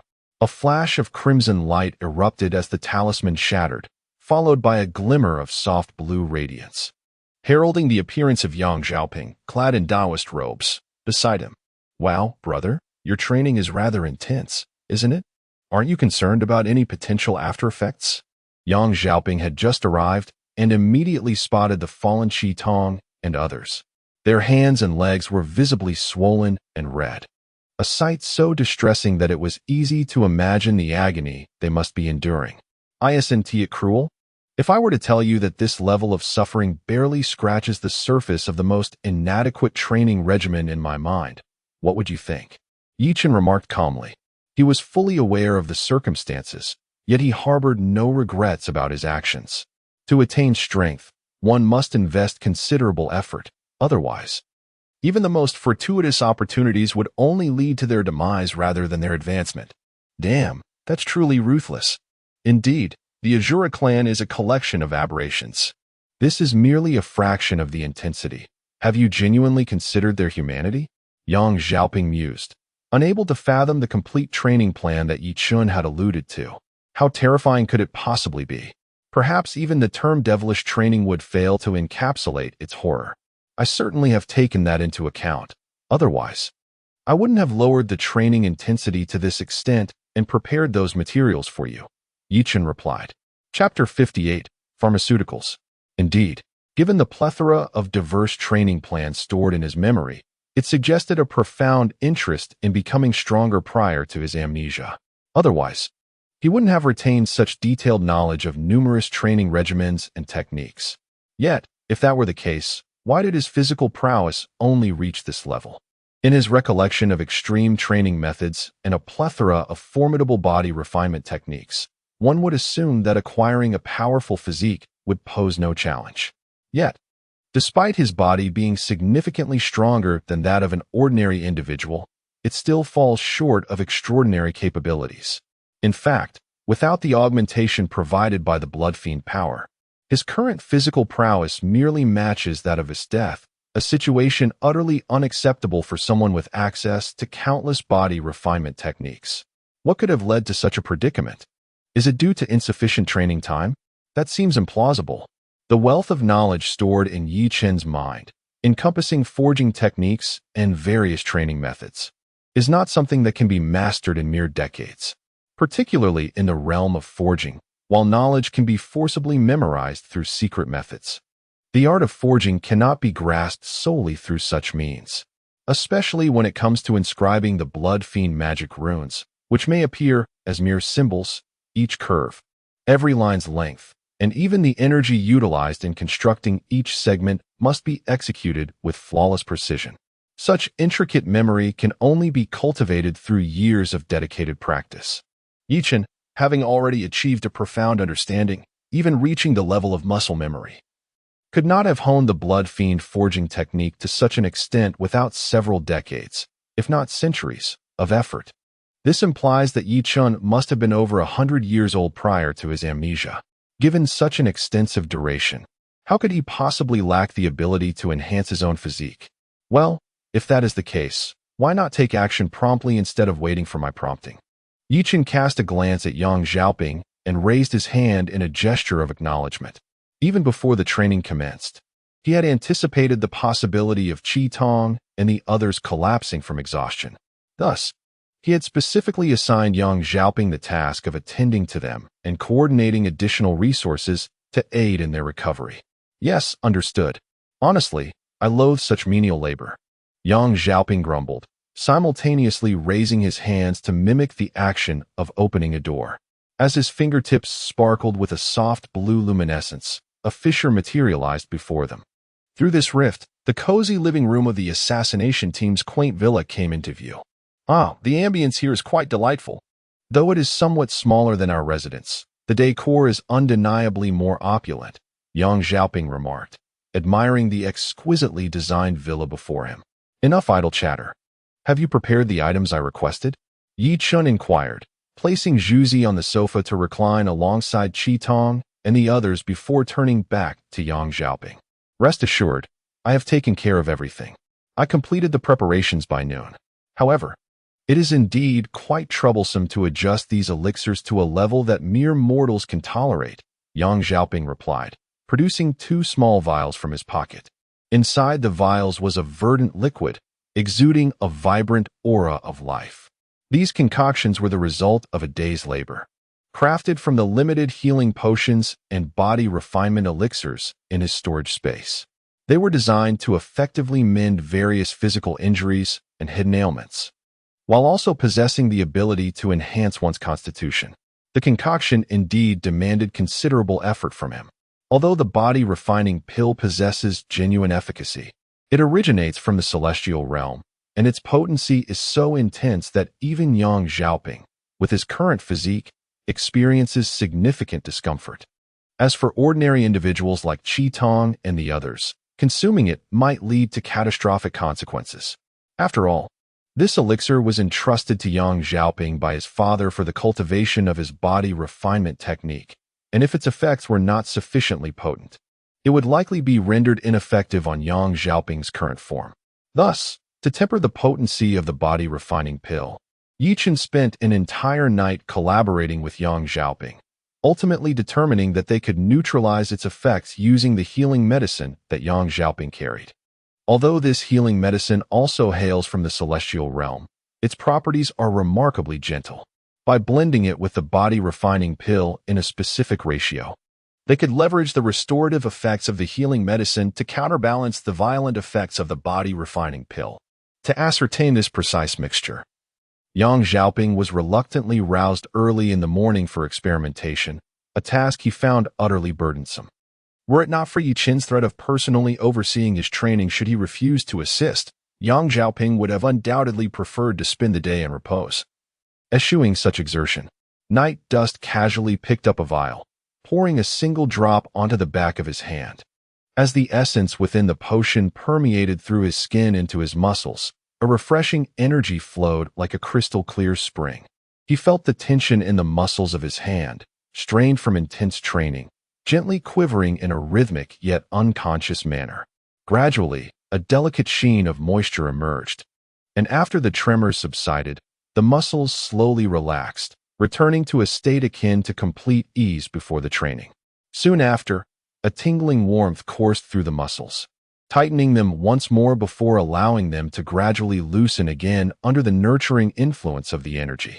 This cycle continued, unbeknownst to him, fortifying and resting his muscles simultaneously. The effects were commendable. Night Dust nodded, securing the vial, then gestured toward the slumbering figures of Qi Tong and others. It is getting late. Let us move them to the bath and prepare for a medicinal soak. You may choose. Will you attend to the males or the females? Night Dust addressed Yang Xiao in an unassuming tone, contemplating the diverse training regimens stored in his memory. Surely, before his amnesia, he must have possessed a keen interest in becoming stronger, or else he wouldn't have meticulously retained such a vast array of training plans and techniques. Yet, if that were the case, why was his physical prowess still at such a rudimentary level? With the myriad of extreme training methodologies and a plethora of formidable body refinement techniques stored within his memory, one would presume that attaining a powerful physique would be an effortless endeavor. Yet, despite his physical prowess surpassing that of the average individual, he remains far from the realm of the extraordinary. In fact, without the enhancement provided by the Blood Fiend power, his current physical capabilities merely align with those of his death. Such a predicament is utterly unacceptable for one possessing an extensive repertoire of body refinement techniques. Why has it come to this? Is it due to a lack of sufficient training time? That cannot be the case. The vast reservoir of knowledge within Ye Chen's mind encompasses not only forging techniques, but also various training methods and martial arts, which would typically require decades of study to master. Particularly, the art of forging is not something that can be acquired solely through esoteric memorization. It demands hands-on experience. The intricacies involved in inscribing the Blood Fiend runes, though they may appear as mere symbols, entail precision in every curve, every line's length, and the energy configuration of each segment. Any miscalculation could prove disastrous. Such a complex skill set can only be cultivated through years of diligent practice. Given Ye Chen's profound understanding, which has evolved to the point of muscle memory, it is inconceivable that he could refine the Blood Fiend forging technique to such a degree without centuries of dedication. This implies that prior to his amnesia, Ye Chen must have been at least a century old. With such a lengthy existence, how could he possibly lack the capacity to enhance his own physique? Thus, why delay any further? Shouldn't action be taken without the need for me to prompt you? Ye Chen cast a glance at Yang Xiaoping and raised his hand in a gesture. Even before the training commenced, Ye Chen had anticipated the possibility of Qi Tong and others collapsing from exhaustion. Hence, he had specifically assigned Yang Xiaoping the task of receiving them and coordinating various other elements to assist in their recovery. Yes, I understand. Truly, I detest such menial labor. Yang Xiaoping grumbled, while simultaneously raising his hands to create a door-like gesture. A soft azure glow flickered at his fingertips, and a fissure materialized before them. Through this aperture, one could glimpse the living room of the assassination team's quaint villa. Oh, the ambience here is rather delightful, although it is somewhat smaller than our residence. The decor is undeniably more luxurious, Yang Xiaoping remarked, admiring the intricately designed villa. Enough idle chatter. Have you prepared the items I requested? Ye Chen inquired, placing Zhuzi on the sofa and reclining beside Qi Tong and the others before turning back to Yang Xiaoping. Rest assured, I have taken care of it. The preparations were completed by noon. However, adjusting these elixirs to a level tolerable for mortals has proven to be quite a challenge, Yang Xiaoping replied, retrieving 2 small vials from his pocket. The vials contained a verdant liquid that exuded an aura of vitality. This concoction, which Yang Xiaoping had painstakingly crafted over the course of a day using the limited medicinal supplies and body-fortifying pills from his storage, was designed to effectively heal various physical injuries and hidden ailments, while also enhancing one's constitution. This elixir indeed required considerable effort on his part. Although the body-refining pill possesses undeniable efficacy, it originates from the celestial realm, and its potent effects can elicit notable discomfort even in Yang Xiaoping's current physique. One can only imagine the peril it poses to ordinary individuals like Qi Tong and the others, who might suffer catastrophic consequences upon ingestion. After all, this pill was entrusted to Yang Xiaoping by his father for the purpose of cultivating his body refinement techniques. Without substantial potency, it would be utterly ineffective for someone of Yang Xiaoping's current constitution. To mitigate the pill's overwhelming potency, Night Dust collaborated with Yang Xiaoping for an entire night, ultimately determining that the healing elixir he carried could be employed for neutralization. Though it too was procured from the celestial realm, the healing elixir exudes a remarkably gentle potency. By blending it with the body-refining pill in a precise ratio, they could leverage the restorative effects of the healing elixir to counterbalance the pill's violent body-refining effects. To ascertain this mixing ratio, Yang Xiaoping was compelled to rise early for experimentation, a task he found exceedingly arduous. Were it not for Night Dust's threat of personally overseeing his training should he decline to assist, Yang Xiaoping would undoubtedly have preferred to spend the entire day in repose, sparing himself from such exertions. Night Dust casually picked up a bottle and poured a drop onto the back of his hand. As the essence within the medicinal liquid permeated through his skin into the muscles, a refreshing energy flowed like a clear spring. Night Dust felt the tension in the muscles, tightened from intense training, begin to tremble gently and rhythmically, gradually releasing a glimmering hue of moisture. Following this trembling, the muscles slowly relaxed, returning to the state of ease they had possessed before the training. Soon after, he felt a tingling warmth coursing through the muscles, tightening them once more before they relaxed again under the nurturing essence. This cycle continued, unbeknownst to him, fortifying and resting his muscles simultaneously. The effect was commendable. Night Dust nodded, securing the bottle in his possession, and then gestured towards the slumbering Qi Tong and the others beside him. Well, it's getting late. Let us transfer them to the bathroom and prepare for the medicinal bath. You can choose a side. Will you attend to the males or the females? Night Dust spoke plainly to Yang Xiao, indicating the unconscious Qi Tong and the others on the ground. What? Are you suggesting that I must assist them with their baths? Yang Xiaoping, with a perplexed expression, inquired. Given his level of laziness, it was already quite generous of him not to require others to attend to him. And now he was expected to cater to others instead. Is this how it should be? If you are unwilling, that's fine. Just remember to rise early tomorrow morning and prepare to join them for training. Ye Chen remarked nonchalantly, observing Yang Xiaoping's discontent. Upon hearing Ye Chen's words, Yang Xiaoping's demeanor underwent a dramatic transformation as he resolutely declared, "How could I possibly refuse? Rest assured, brother, it's merely a matter of taking them for a soak. I assure you it will be no trouble at all. Enough of your antics. The hour is late. Choose a side quickly while I manage the other," Ye Chen said, casting an exasperated glance at him before urging him. Choose a side? Yang Xiaoping's expression shifted abruptly to one of shock, as he stared at Ye Chen with a look of disbelief.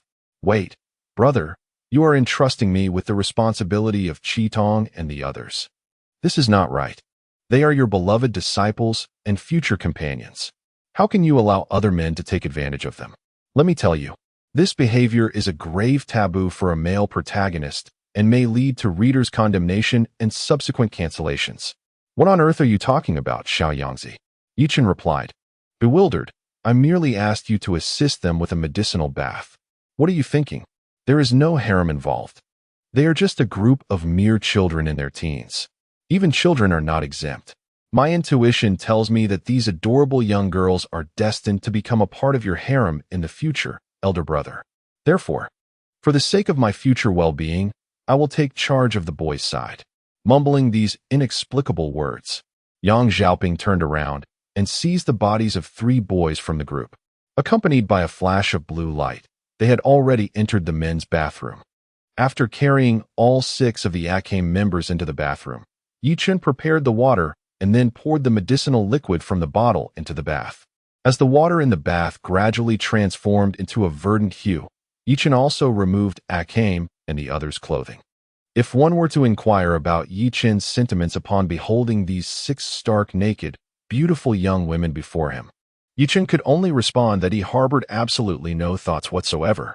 In all honesty, these girls from the assassination squad were each born with natural beauty.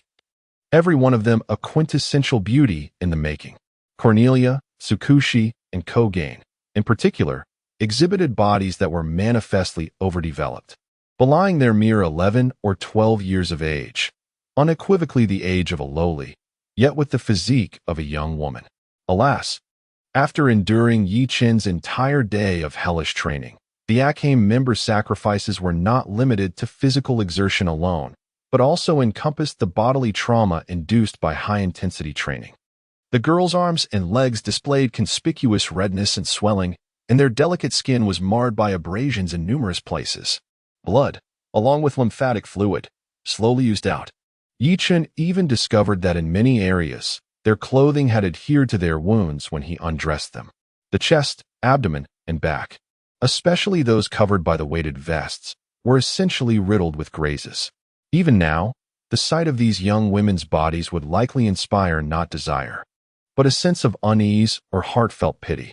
Nightfall assisted Akame and the others in removing their garments and gently cleansed them from head to toe with a towel soaked in the pool's water. It must be said that, despite Yang Xiaoping's usual nonchalant demeanor, the medicinal concoction he prepared was indeed effective, as the solution was applied to their bodies. The wounds on Akame and her companions quickly began to scab over, and the swelling in their limbs noticeably subsided. Witnessing the medicine's success, Nightfall decided to immerse Akame and the others directly into the bath. The spacious pool could easily accommodate all 6 young women without feeling cramped, even leaving a considerable amount of room. Submerged almost entirely in the medicinal liquid, Akame and her companions visibly relaxed, their faces displaying expressions of comfort. The pool's water began to bubble, as if boiling, and a dense, mist-like spiritual energy arose, gently permeating their bodies. This energy slowly mended their utterly exhausted forms. Fortunately, Akame and the others were unconscious, for the itching sensation of their wounds healing might have brought them another form of torment. Ye Chen sat quietly at the edge of the bath, observing the reactions of the women within. As time languidly flowed by, all the damaged areas on the surfaces of Qitong and the others began to heal rapidly. Gradually, a delicate layer of skin flakes began to float atop the water, remnants of scars that had shed from their bodies. With the shedding of these scars, Qitong and her companion's skin transformed back to its former alabaster smoothness, the only distinction being a newfound resilience. As the wounds fully healed, the effects of the body-refining elixir finally manifested. The boiling water, infused with tumultuous spiritual energy, surged over Qitong and the others, cleansing them from skin to muscle, from blood vessels to meridians, and finally to their organs. Expressions of anguish emerged on their faces as dark impurities were expelled from their bodies, rapidly staining the emerald water a deep black, a sight most unpleasant. Witnessing this scene, Ye Chen could not help but be astonished. The efficacy of the body-refining elixirs brought by Yang Xiaoping seemed extraordinarily potent. It could be said that they were indeed the progeny of immortals. Under these circumstances, it was akin to a complete purification of Qitong and her companions. The results were astonishingly favorable. Moreover, this was after the elixirs had been diluted. One could only imagine the original potency.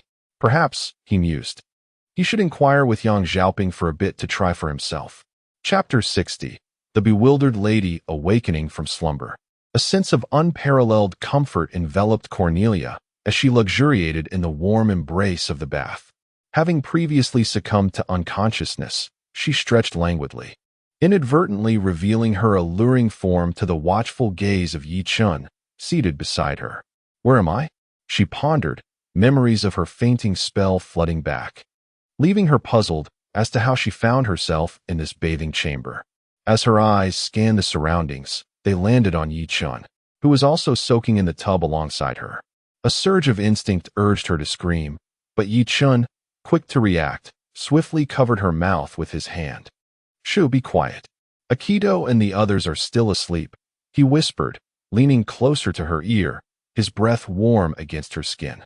Feeling the heat radiating from him, Cornelia's cheeks flushed a deep crimson. Yet, upon hearing Ye Chen's words, she noted the serene slumber of Aikido and the others nearby, and she grasped his intent.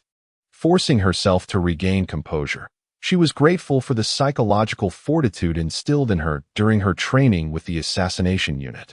Otherwise, she would not have been able to calm herself so swiftly. "Lord Ye Chen, you truly startled me." She exhaled deeply, finally free to speak, her voice now a soft, playful murmur. "What is this? Did that frighten you? You do seem rather timid," Ye Chen teased, unable to resist the charm of her adorable demeanor. "I am not timid," Cornelia retorted defiantly. "Regardless of how one might argue, I am indeed a girl, and you, Lord Ye Chen, are a man. In such a vulnerable state, how could I not be startled by your presence beside me?" Cornelia pouted in complaint, attempting to submerge herself further into the water. Alas, the pool, once filled with medicinal liquid, had now been tainted by the impurities expelled from Akatsuki and her companions, leaving only the clear water that Ye Chen had replenished. Thus, even as she immersed herself, Ye Chen could still discern her tall and alluring figure through the crystalline surface. "Ha ha ha, I suppose that is indeed my fault. My apologies." Ye Chen chuckled while scratching the back of his head. Though his words conveyed an apology, the tone belied any genuine contrition. "To be honest, you are merely a group of young girls in your teens. There is no harm in occasionally sharing a bath together. Now, let us not dwell on it any longer. Little one." As he spoke, Ye Chen reached out to gently stroke Cornelia's golden hair. Feeling the warmth of his hand on her head, Cornelia was enveloped by a wave of warmth, her already flushed cheeks becoming even rosier. Yet, upon hearing Ye Chen's words, she could not help but puff out her cheeks in protest, retorting, "I am not little." All right, you are certainly not little. Cornelia is the most mature of them all. Otherwise, she would not be the leader among Akatsuki and her companions." Though her words were laced with playful sarcasm, as Night Dust beheld Cornelia's undeniably developed figure, he could not help but marvel at her growth. If he hadn't been informed beforehand, he would have found it hard to believe that Cornelia was merely a 12-year-old girl. Upon lowering her gaze to inspect her body, Cornelia discovered that the numerous wounds inflicted during her rigorous training had completely healed. Even more astonishingly, the scars had vanished without a trace, and her skin had become remarkably softer and smoother, exuding an allure that seemed to surpass her previous self. "Master Night Dust, my body feels extraordinary. Perhaps even too good to be true. How could this happen?" Cornelia exclaimed with initial joy, followed swiftly by a wave of confusion.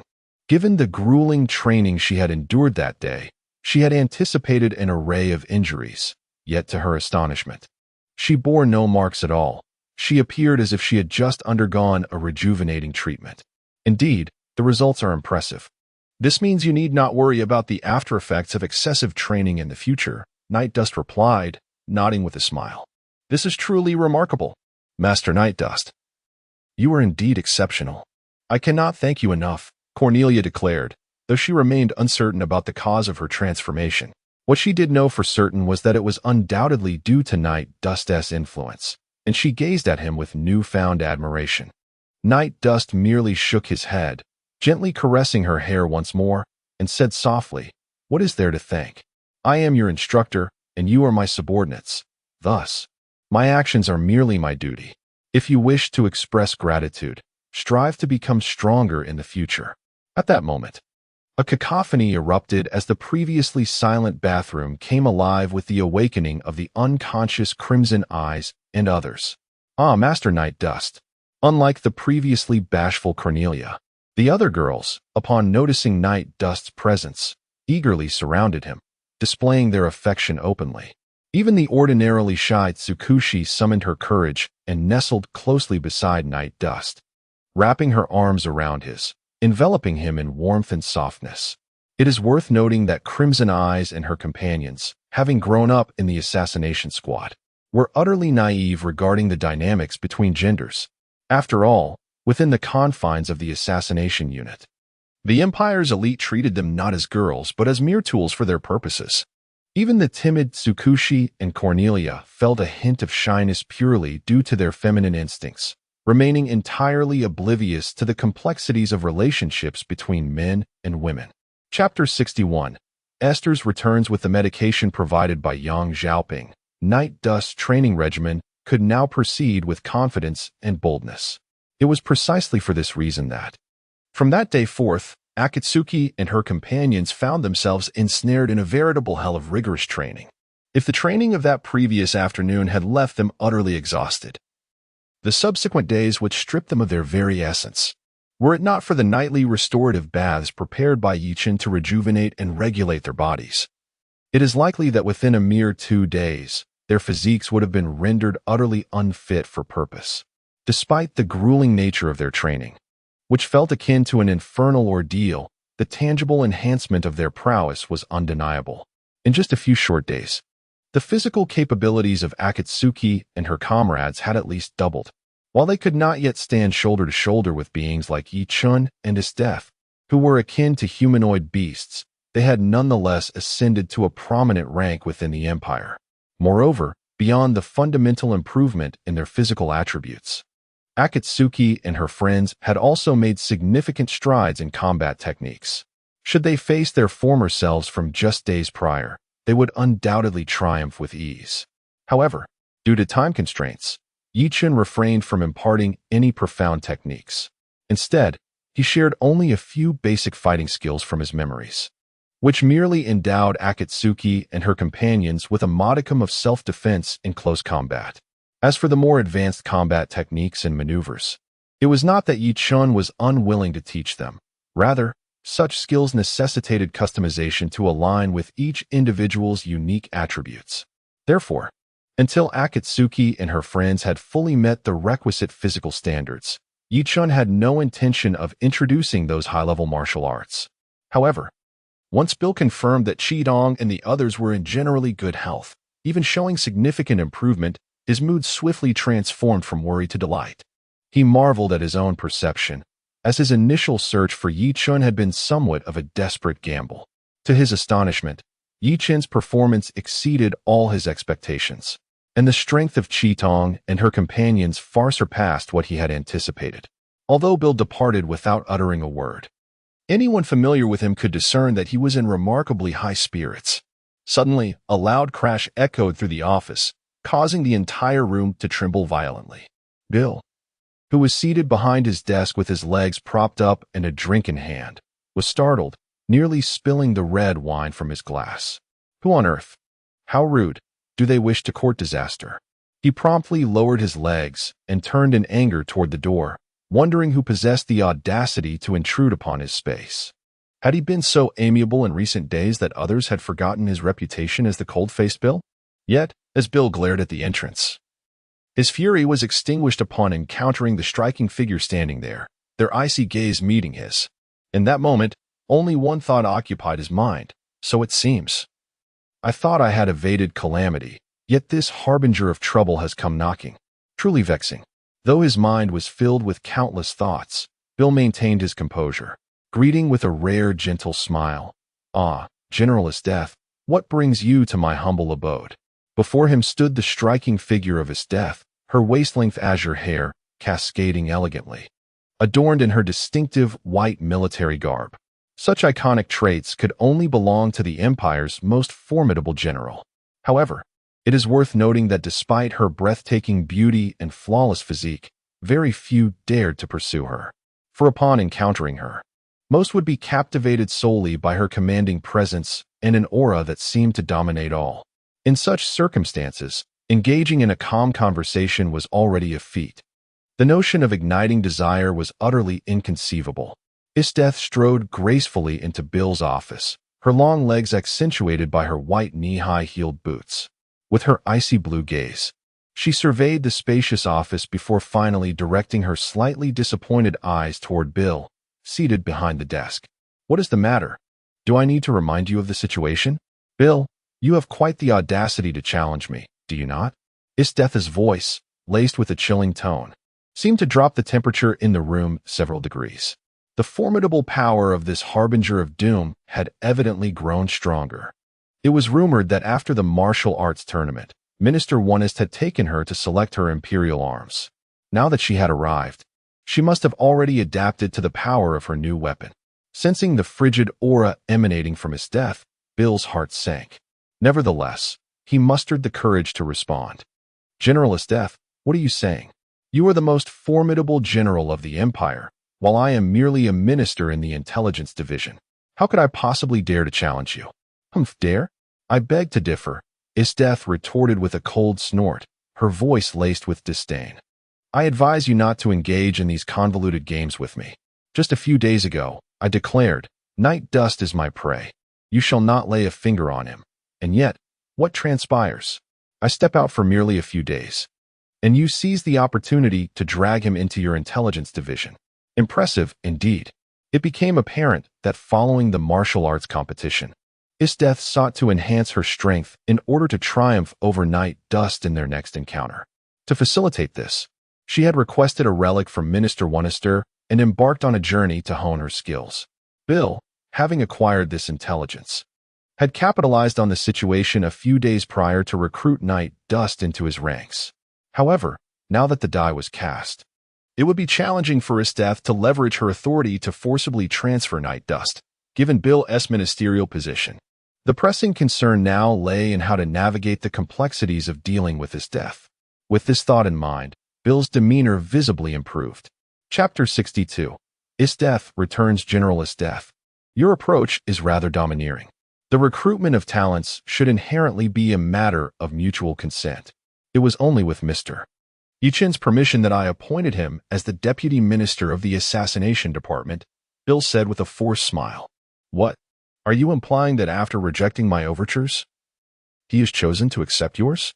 An icy wind emanated from Isdeth, enveloping Bill in a frigid atmosphere as if he were standing amidst the frozen wastes of the north, chilling him to the very bone. This is utterly preposterous. What quality do I lack compared to you? How dare that fellow Ye Chen agree to your invitation after rebuffing mine? Does he believe your strength surpasses mine? Upon learning that Ye Chen had voluntarily joined the assassination department, Isdeth's fury ignited once more. After all, during her previous attempt to recruit Ye Chen, he had dismissed her due to her insufficient prowess. Now, the very individual who had once bested her had accepted Bill's offer. Was this not an affront to her superiority? Sensing the dangerous glint in Isdeth's eyes, Bill could no longer maintain his composure and hastily waved his hands in denial. No. In terms of strength, how could I ever dare to compare myself to you, General Isdeth? Please, remain calm. My frail frame cannot withstand your might. Then enlighten me, she demanded. In what aspect do I fall short compared to you? How could Ye Chen dare to reject my invitation and instead align himself with your command? Gazing into the fierce and malevolent light emanating from Isdeth's eyes, Bill silently lamented his fate. Fortunately, though Isdeth was often capricious and reckless, she had yet to resort to extreme measures against her colleagues. Otherwise, Bill would have seriously doubted his chances of leaving the office alive that day. How could I possibly know about such matters? I merely extended an invitation to him at his residence, and he subsequently agreed to serve as the deputy minister and instructor of the assassination division. Moreover, I am not like you. Your intention is to dominate him completely. While I merely wish to collaborate with him, Bill explained, forcing himself to articulate the rationale. He added, somewhat anxiously, if you truly wish to know the reason, perhaps you should inquire directly with him. I am entirely in the dark. Oh, that? Did I not mention that he also serves as an instructor? It just so happens to be training time, and he is currently instructing the elite members of the assassination division. In truth, matters regarding the assassination division were not to be carelessly divulged. However, as a renowned general of the empire, Isdeth undoubtedly had the right to be informed about such affairs, which allowed Bill to speak so casually. Training the elite of the assassination division? He possesses knowledge in that area? Isdeth paused, taken aback by this revelation. Indeed. Not only does he understand how to train the elite, but the results of his training are quite remarkable. If he were to suddenly depart, I would likely find myself in quite the predicament, Bill explained nonchalantly. Humph, regardless of what you say, I shall ensure he is reassigned under my command. He is my prey, and I will not relinquish him, Esther once again declared. Even if you say that the appointment has already been made, how could it possibly be altered so easily? He is now the deputy minister of the assassination department, and even you, General Esther, surely lack the authority to forcibly reassign him. Bill's stance was resolute. Having finally recruited such a talent as Ye Chen, he was not about to relinquish him lightly. I am well aware of this, she replied confidently, but do not take pride in it. According to protocol, as long as I can privately obtain his consent to voluntarily relinquish his duties as deputy minister, I can smoothly facilitate his transfer." Esther's azure eyes sparkled with determination as she spoke. Upon hearing her words, Bill found himself at a loss for a rebuttal. After all, the rules were indeed as she described. With a hint of resignation, he inquired, "To be honest, I truly do not understand why you are so invested in him. Could it be that you harbor feelings for him?" "Feelings?" Esther mused, "Perhaps a little. After all, he is the first man to declare his intention to conquer me and the first to defeat me. Moreover, he possesses commendable qualities. If I were to entertain the notion of romance, I would likely choose him. However, at present, my sole desire is to conquer him and dominate every aspect of his being. That intense yearning has lingered in my mind." She stroked her smooth chin, a hint of vexation crossing her features. "Is that truly the case?" Bill responded, "In that event, I shall refrain from involving myself in your affairs. Deputy Minister Ye Chen is currently training the elite of the assassination department in a valley 18 kilometers south of the imperial capital. If you wish to speak with him, you may seek him out yourself." Bill sighed, ultimately resigning himself to the futility of treatment. After all, he had no effective means to counter Esther's and could only leave it to fate. "Oh, so be it. I shall not intrude any further." Upon obtaining the whereabouts of Ye Chen, Esther's took her leave, striding away from the assassination department's office in her striking white high-heeled military boots. Watching her retreating figure, Bill could only let out a resigned sigh, silently praying that Ye Chen would have the fortitude to refuse Esther's demands. Otherwise, he truly had no idea where to find another competent instructor. Meanwhile, after exiting the office, Esther's made her way directly to the stables, where she mounted her dragon and sped southward toward the imperial capital. With the dragon's swiftness, Esther soon beheld the forest where Ye Chen and the others were training from the air. Utilizing her advantageous vantage point, she quickly pinpointed their location. "Found you. Let us engage in battle once more." Ye Chen, unable to contain her excitement, Esther's declared her arrival, gazing down at Ye Chen, who looked up in surprise. "Wait, Esther's. What brings her here?" "Lord Ye Chen, is she someone you know?" asked Cornelia, one of the trainees who had paused their training to gather around Ye Chen. "Ah, indeed. It is someone I am acquainted with, though it has been some time since we last met. I did not expect her to seek me out at this moment." Ye Chen furrowed his brow. Although he was startled by his death's sudden appearance, he quickly discerned the reason for her arrival, having had previous interactions with her.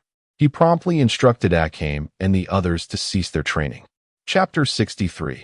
A renewed confrontation. Let us engage in battle once more. Ye Chen. Esteth boldly proclaimed her arrival before leaping from the top of the dragon, drawing her knight's sword from her waist and aiming it directly at Ye Chen below. This woman truly embodies an untamed spirit. Ye Chen could not help but marvel at her tenacity, with his legs slightly bent and the ground beneath him shattering. He leapt into the air, brandishing his Muramasa blade to meet Esteth's descending strike. Bang! The knight's sword clashed with the Muramasa blade in midair, producing a resounding collision and a visible shockwave that radiated outward, stirring up a fierce tempest. On the ground, Akame and her companions instinctively raised their hands to shield themselves from the gusting winds, their eyes filled with awe. It was the first time they realized the extent of an individual's power. What an extraordinary strength! Truly deserving of the title, Lord Ye Chen.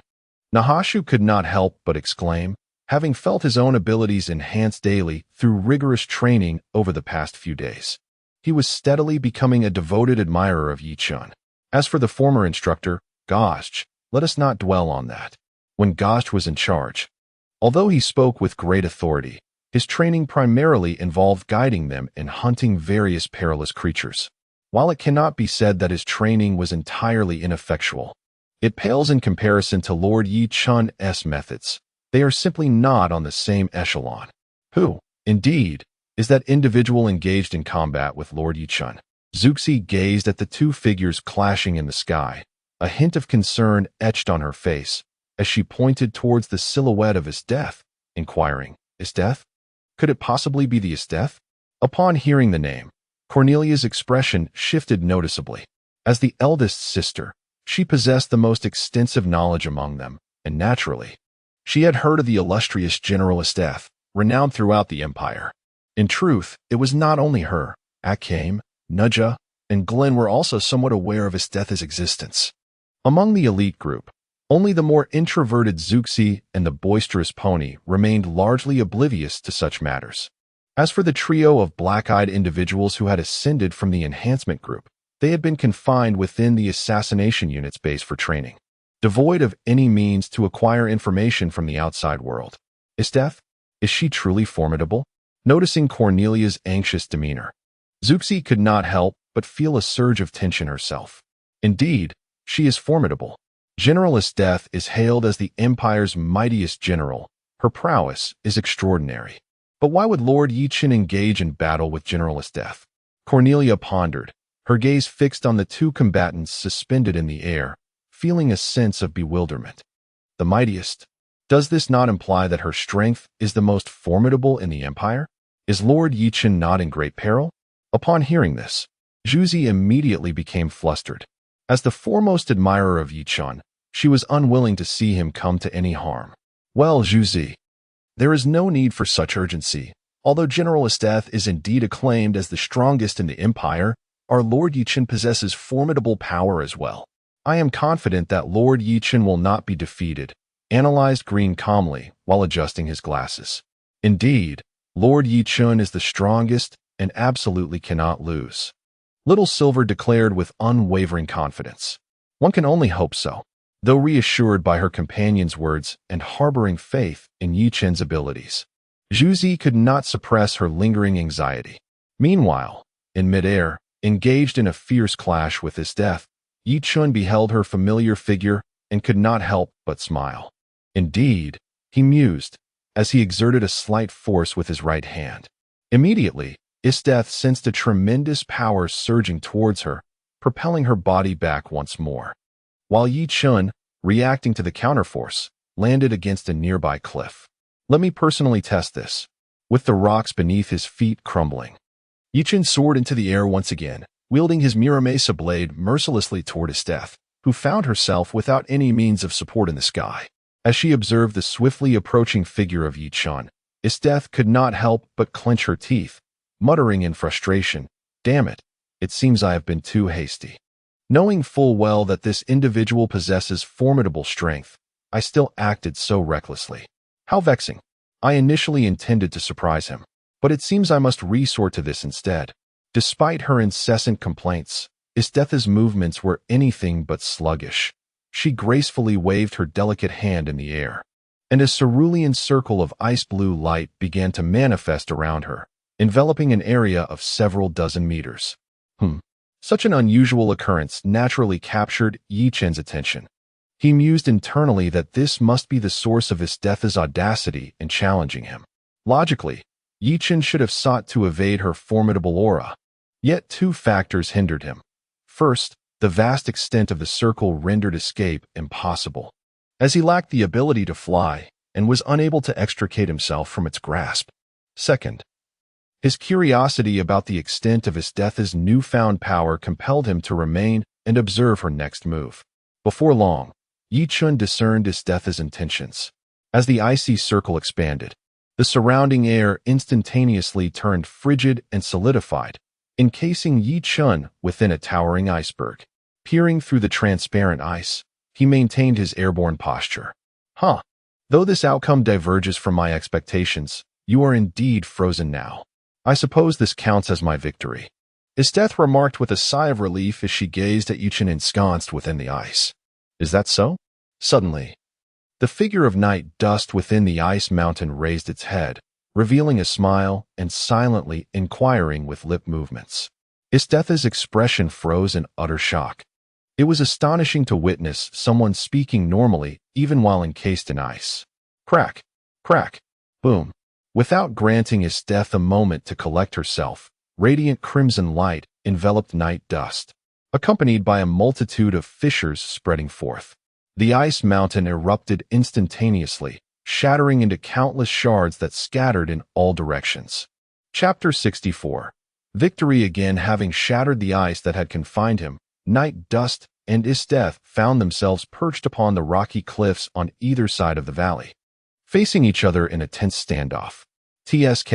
TSK, I never imagined that after just a few days apart, you would regain control over the icy powers. How enlightening. Yet, I wonder, with your newfound abilities, can you truly defeat me now? Observing Estetha's distant silhouette, Night Dust finally comprehended her reasons for seeking him out. She likely believed that with her mastery over ice and snow, she could vanquish him and redeem herself. It was understandable, for with powers akin to ice magic, Estetha's combat prowess had undoubtedly escalated exponentially, explaining her newfound confidence. Humph, this time I shall surely triumph over you. But rest assured, once you are defeated, I shall appoint you as my aide and cherished consort. I promise to treat you with utmost affection. Estetha's eyes sparkled like stars as she firmly gripped her knight's sword, pointing it at Night Dust and proclaiming boldly, "Such unwavering confidence. Then come, let us see if you can indeed prevail." Night Dust smiled faintly, a flicker of crimson light shimmering in his eyes. Without further ado, Esther struck her delicate hand against the rocky surface, and in an instant, a massive ice spear erupted from the ground, piercing directly toward Night Dust. As the ice spear approached, Night Dust narrowed his eyes slightly, swiftly bringing down his Murakumo blade, which glimmered with a faint red light. The moment the blade met the tip of the ice spear, the hard ice was effortlessly cleaved in two. As the ice shattered, a beam of sword light emerged, descending toward Night Dust. In response to this sudden onslaught, Night Dust chose not to withdraw his Murakumo, which was lodged in the ice, but instead tightened his left fist and struck directly at the sword blade. The sound of metal clashing resonated, and Esther's felt a tremendous force surging from her sword, numbing her grip and nearly causing her to drop it. She was propelled backward several meters, her body beginning to fall. Witnessing Night Dust's barehanded reception of the sword was a moment of shock that momentarily froze Esther's beautiful visage, her ice-blue eyes reflecting a hint of astonishment. Yet, despite her surprise, her reflexes were swift. With a swirl of frost emanating from her fingertips, a colossal ice pillar shot up from the ground, providing her a landing point. Simultaneously, an array of ice spears began to materialize in the air surrounding Night Dust, erupting like wild grass, their tips as sharp as blades, reflecting a chilling light. With a flick of her delicate hand, Estetha summoned a multitude of ice spikes that shot toward Ye Chen with alarming speed, displaying remarkable agility. Ye Chen deftly evaded dozens of these icy projectiles. However, Estetha had no intention of granting him a moment's respite. The number of ice spikes in the air continued to multiply, as if vowing to pierce him without fail. "Haraha!" Ye Chen laughed heartily, showing no signs of fatigue, as if he were merely engaged in a game. He casually remarked, "Keep going. Estetha, don't you think you could exert yourself a bit more? At this level, you certainly won't be able to defeat me." Upon hearing Ye Chen's taunt, Estetha gritted her teeth in fury. Despite her earnest efforts to unleash her attacks, Ye Chen's words made it seem as if she were merely playing a game, an insult that stung deeply. "You want me to exert myself more? Then let's see how you evade this." In a fit of rage, Estetha concentrated all her power and snapped her fingers with a resounding crack. Suddenly, the sky darkened ominously, and a colossal shadow enveloped them. Ye Chen looked up to discover a massive spherical block of ice, as large as a football field, descending from the heavens directly above him. The speed of its fall was formidable. In the brief moment Ye Chen glanced upward, it was perilously close to crashing down upon him. Yet, in the face of such impending doom, Ye Chen merely smirked and said, "Oh, is this the final obstacle in my path?" Under the dim light of the night, Ye Chen gently raised his right hand, enveloped entirely by the crimson energy of blood and slaughter. With astonishing speed, it coalesced around his hand. Clenching his fist, he swung it upward. Bang! The very heavens trembled as the explosive sound reverberated, reaching even the imperial city 20 kilometers away. Ye Chen unleashed a punch infused with the essence of Asura's decision, slaughter, striking the colossal spherical ice block above him. Instantly, the extraordinarily low temperature and unimaginable hardness of the massive ice yielded to an unparalleled impact, fracturing into several enormous cracks that continued to spread. Finally, with a resounding boom, the spherical ice shattered completely, scattering into myriad fragments. How could this be? Asta, taken aback, found herself at a loss for words. To have shattered the meteorite of ice she had meticulously conjured with her own flesh and blood was utterly astonishing. Was this individual truly endowed with such formidable strength? With shards of ice glimmering like jewels adorning his body, he appeared as a striking youth who had stepped out from the realm of dreams. Wait, now is not the time for such thoughts. Asta steeled her resolve, forcing her somewhat weary body into action as she instinctively wielded her knight's sword. Whoosh! Ye Chen effortlessly navigated through the scattered ice fragments, arriving directly before Asta. As she swung her blade toward him, he swiftly deflected her staff with one hand, and in the moment her ice-blue eyes widened in astonishment. His reverse grip seized her neck. "General," as if executing a checkmate in chess, Ye Chen whimsically remarked in her ear, observing the way Asta stood completely frozen. A smirk graced Ye Chen's lips, radiating a sense of triumph as he softly whispered to her, "My dear, once again, you have lost. Are you prepared to accept your punishment?" Upon hearing his words, Asta instinctively bit her lip, her expression rife with frustration and inner turmoil. After a moment of struggle, she finally released her grip, conceding her defeat. "I have lost. From this moment forth, I shall be your woman." "That is indeed the case," Ye Chen replied, lowering his head to capture her delicate lips with precision. Chapter 65. The first phase of training concludes. The elite training of the Assassination Division continued to progress in an orderly manner. As the personal guard designated by Ye Chen, he devoted himself entirely to laying a solid foundation for them. Each day, they practiced diligently and punctually, even pausing his search for malevolent spirits to allow Yang Xiaoping to seek out their traces. Naturally, Ye Chen did not overlook the resources of the Empire's intelligence agency. He specifically approached the head of the Assassination Division, Bill, to discuss this matter. Although he could not elucidate the situation regarding the malevolent spirits, he could request that they gather information on individuals whose behavior had become increasingly peculiar in recent years. After all, while malevolent spirits could usurp human bodies and seize their memories, they could not entirely inherit their behavioral patterns. By leveraging these traits, the capabilities of the Empire's intelligence department could significantly narrow the search scope. Though Minister Bill of the Assassination Department found Night Dust's request somewhat peculiar, he could not deny the impressive results of Night Dust's training and thus acquiesced to his demand. Utilizing his authority, he mobilized the intelligence personnel of the Imperial Intelligence Department to conduct a search in the capital, which indeed led to the identification of numerous suspicious individuals. Once the targets were established, the process became considerably easier. Armed with an iPhone 8 borrowed from Yang Xiaoping, Night Dust methodically visited these individuals, successfully eliminating several malevolent spirits and, based on their memories, capturing even more. Although the trail ran cold after the consecutive hunting of 7 spirits, it must be acknowledged that this method proved significantly more efficient than Night Dust and his companions searching alone. Consequently, Night Dust could devote his full attention to the training of the elite group. After a rigorous year and a half of physical training, the physical prowess of Chi Tong and the others has seen remarkable enhancement. While they have yet to reach the caliber of Night Dust or his death, they now stand comparable to their previous instructor, the formidable Goski of the Four Ghosts lineage. Considering the foundational combat skills they have acquired over the past year, they are now capable of holding their own against 10 fully armed elite soldiers of the Empire. Observing their steadily growing physiques, Night Dust understood that it was time to impart some genuine, substantial knowledge to them. On this particular morning, Ye Chen specifically retrieved the equipment that Minister Bill had prepared for the elite team from the Assassination Department. He also gathered an array of weapons from the Imperial military camp, collecting 2 or 3 of each type, whether they be swords, spears, various firearms, or some rare and exotic armaments. He moved them all to the small villa of the assassination team.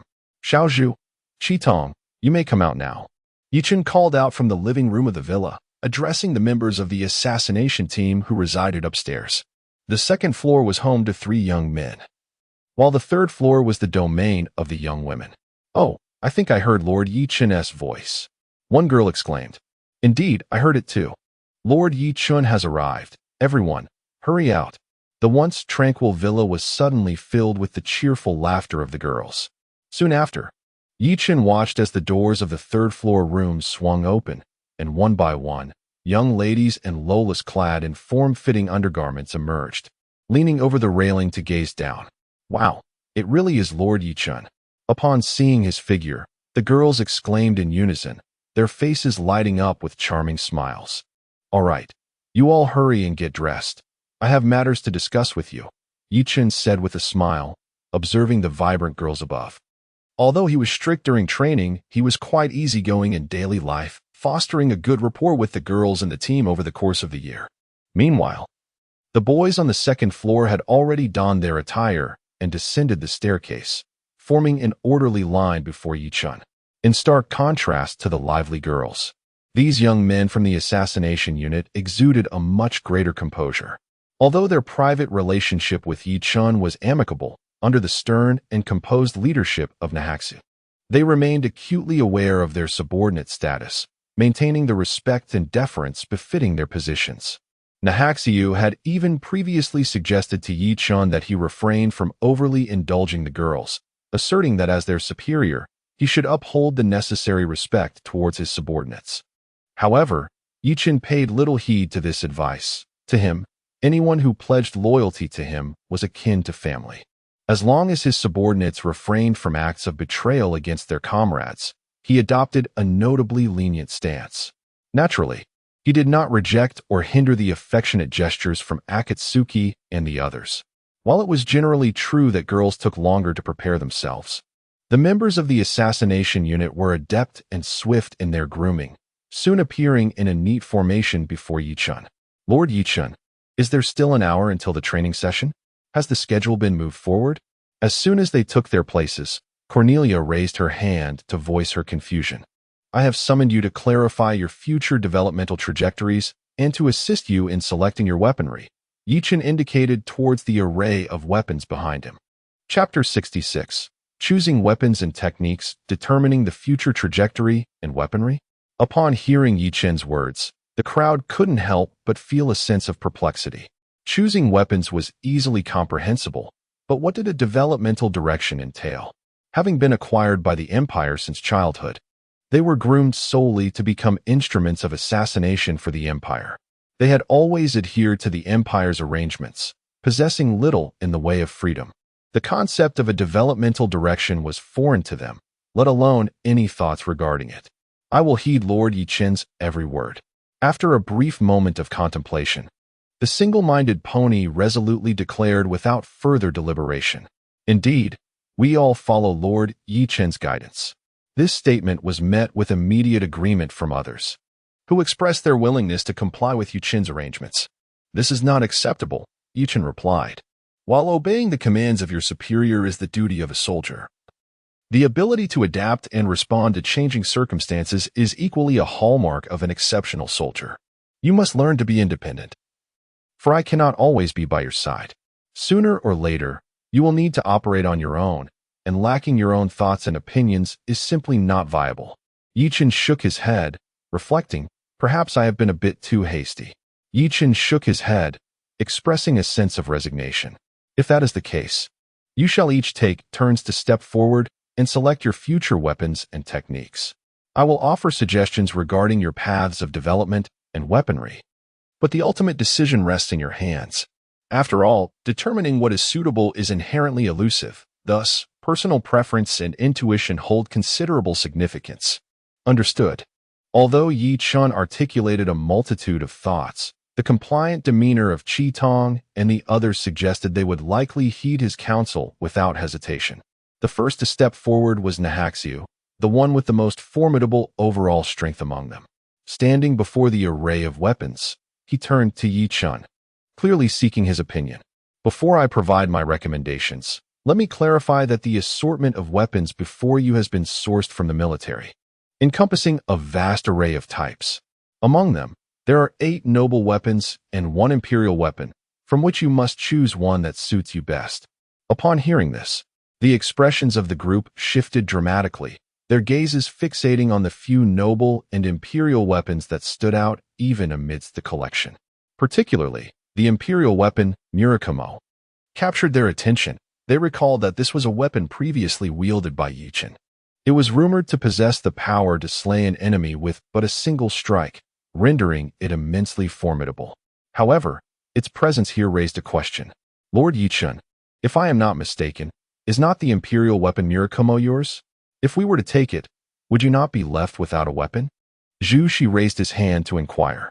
This question pertains to the first suggestion I wish to present. A weapon is not necessarily superior simply by virtue of its strength. Rather, one must select a weapon that is well suited to oneself in order to fully unleash one's potential. Take Murakumo, for instance. Although it is an imperial artifact, it does not align with my capabilities, hence I have chosen to bestow it upon you. Ye Chen spoke in a tone devoid of embellishment. As he articulated, Murakumo was ill-fitted for him. His power was overwhelming, and the bloodthirsty energy he wielded was excessively domineering. In his grasp, Murakumo not only failed to enhance his prowess but, from a certain perspective, acted as a constraint. After all, with his might, even a slight increase in the infusion of bloodthirsty energy could obliterate the fragile Murakumo.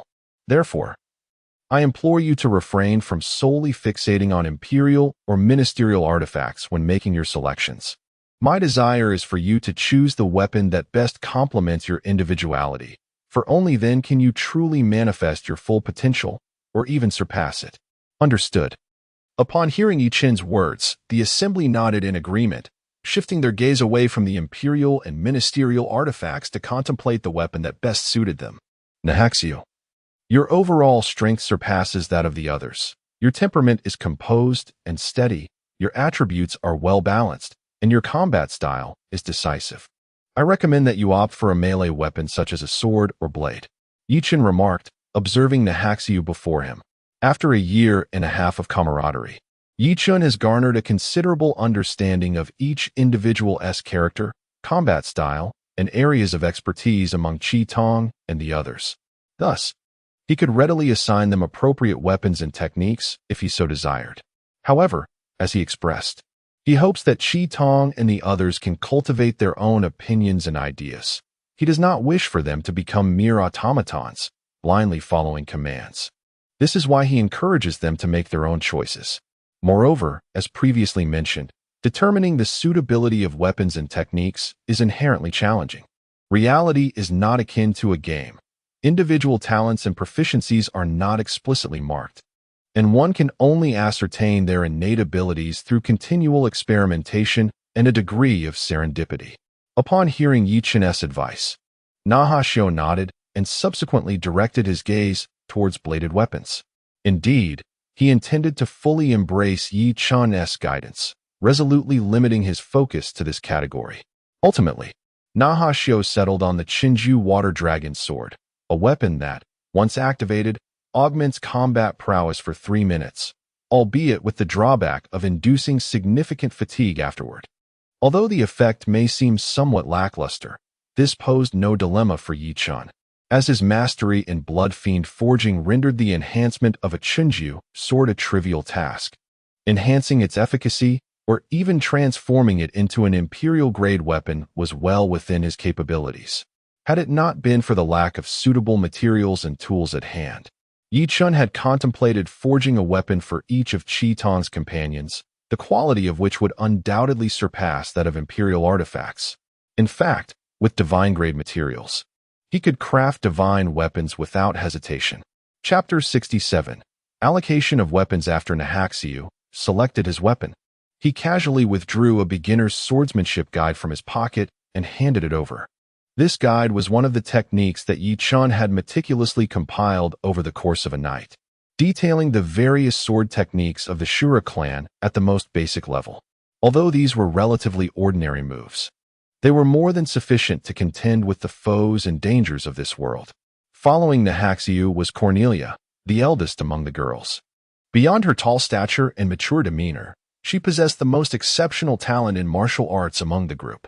Over the past year, under Ye Chen's tutelage in combat techniques, Cornelia's prowess had surged, establishing her as the strongest in the assassination unit. Even Nahaxiu, who was expected to have the upper hand in strength, found himself overshadowed by Cornelia's exquisite fighting skills. With such innate talent, it was only natural to cultivate and amplify it. Thus, for Cornelia, Ye Chen recommended that she either opt for weapons such as gauntlets to enhance her combat abilities or pursue the mastery of mid to long-range weapons like throwing knives to compensate for the limitations of her close combat techniques.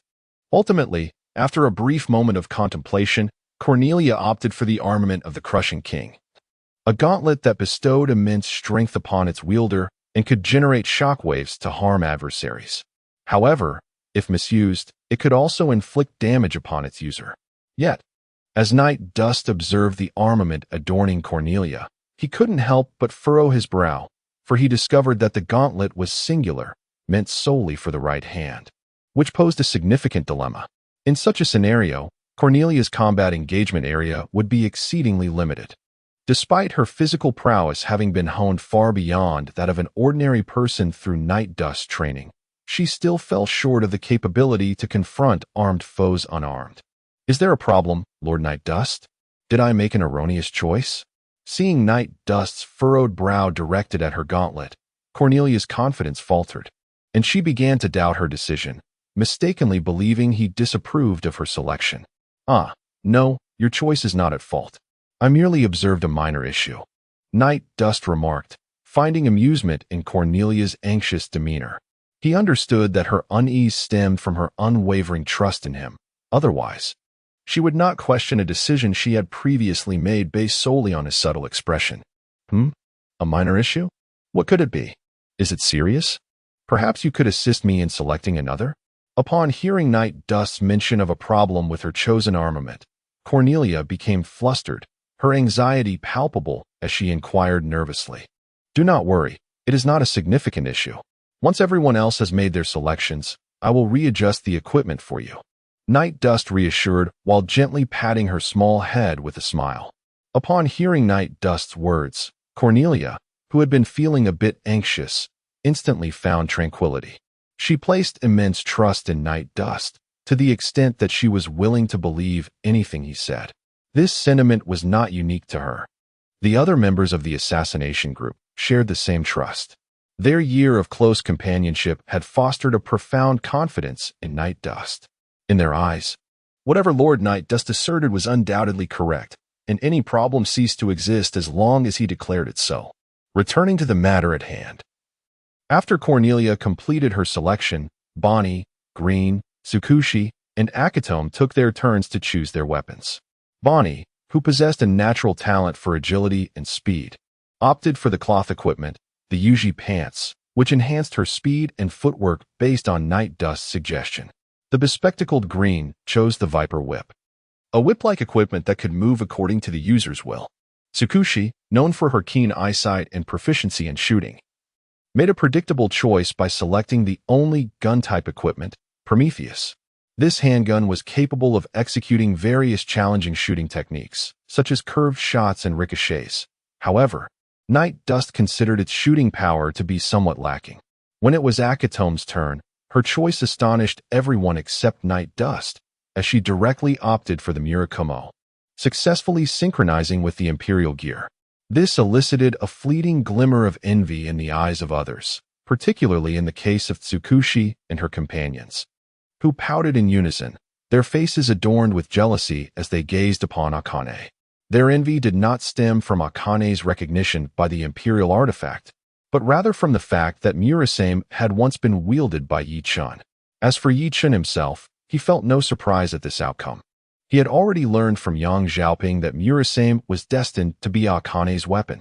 This was precisely why he had chosen to present Murasame for Akane and her friends to select. Sister, you are truly amazing. You have really obtained Ye Chen's Murasame. Upon rejoining her group, Akane's excitement was palpable as she shook her sister's arm, genuinely delighted for her. Indeed, I envy you immensely, Tsukushi chimed in, her cheeks puffed adorably, radiating charm. Hee.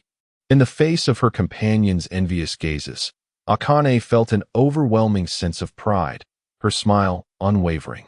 Next up, it's your turn, Black Eye. Observing the girls who had unknowingly begun to frolic, Ye Chen couldn't help but remind them with a hint of exasperation. "Oh, I'm coming." Black Eye promptly responded to Ye Chen's call. Influenced by her sister, Black Eye similarly opted for a katana as her weapon, the Shinki T Ikamanji. This artifact was modeled after the imperial weapon Murasame. However, it appeared that due to technical limitations, this sword did not possess the legendary one-hit kill ability of Murasame. Instead, the cursed power contained within its blade rendered any wounds it inflicted incapable of healing. When Nahaxiu took away the Chinju, sword of iron cutting, a long blade that could freely extend and retract, the only remaining artifact in the arena was the Chinju layered garment. This piece of equipment could manipulate the earth to form armor or grant the user the ability to traverse through soil. Although its effects were not overwhelmingly powerful, it possessed a commendable versatility, classifying it as a multifaceted tool. Unfortunately, this artifact could not conjure soil from thin air, imposing a considerable demand on the environment. Moreover, since it could only manipulate earth and not all soil-based materials, it struggled to perform effectively in rocky terrains. Most crucially, while the garment's effects were passable, they were ill-suited for Xiao Yin. Through a year of companionship, Ye Chen comprehended Xiao Yin's competitive and straightforward nature.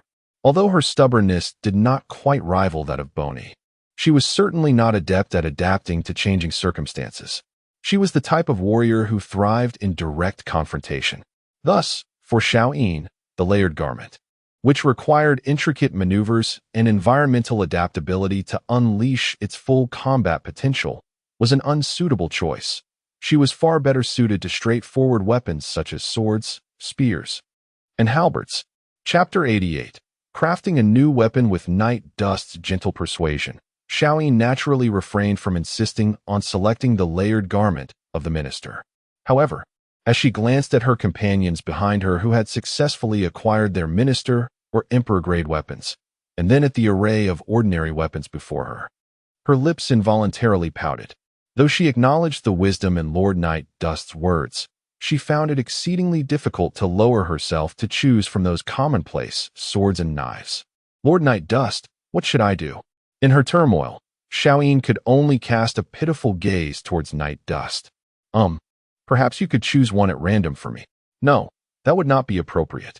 Sensing Xiao Yin's woeful look, Night Dust felt an awkwardness wash over him, leaving him at a loss for words. The situation was undeniably uncomfortable. Although he had previously advised Qi Tong and the others against blindly selecting emperor or minister-grade weapons, urging them instead to choose the weapons best suited to their abilities, he had not anticipated that the minister and emperor-grade weapons he had brought would so aptly meet their needs. As a result, everyone, including Xiao Yin, had found their ideal minister-grade weapon, leaving Xiao Yin to forlornly stare at the layered garment of the minister, which hardly matched her style. In such circumstances, even Night Dust felt it inappropriate to insist that Xiao Yin take one of those ordinary weapons, for he understood well that it would be rather embarrassing for her to stand alongside Qi Tong and the others, who wielded their esteemed emperor and minister-grade weapons, while she bore nothing but a simple sword. Especially, Xiao Yin possesses a rather strong-willed character.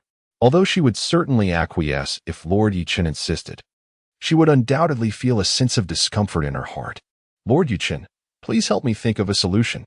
I truly do not wish to wield those mundane swords," Xiao Yin exclaimed, enveloping Ye Chen's arm in her embrace, her soft form pressing against his right limb as she pouted with a pitiful expression. Feeling the delightful sensation from her arm and witnessing how deeply his own arms sank into her warmth, Ye Chen couldn't help but feel a stirring in his heart, silently lamenting how swiftly time passes. Unbeknownst to him, Xiao Yin's figure had matured so splendidly. Lord Ye Chen. She remained oblivious to the considerable allure her actions held for him, continuing to act affectionately. "Xiao Yin, be mindful of your status.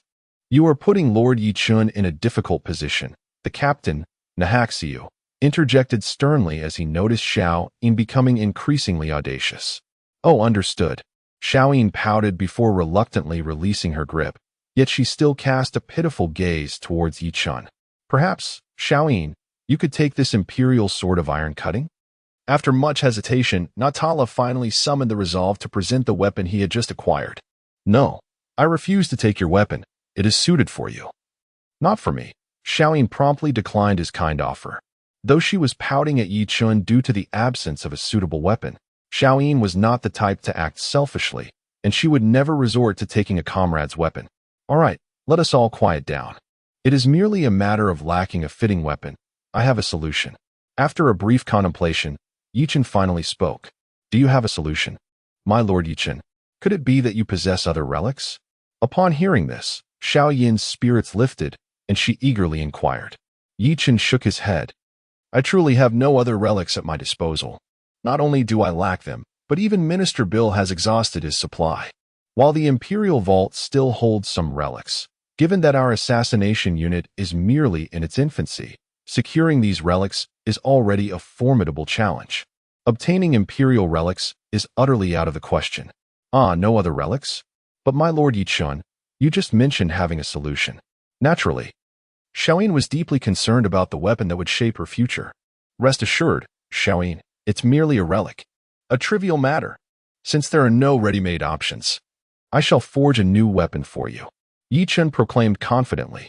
Indeed, with his exceptional forging skills, he could create not only relics, but even Imperial artifacts with ease.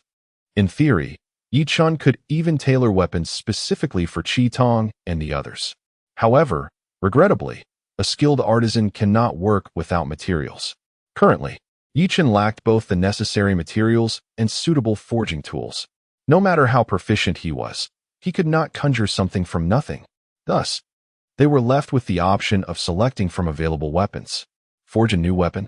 The moment these words escaped Ye Chen's lips, Qi Tong and the others were taken aback.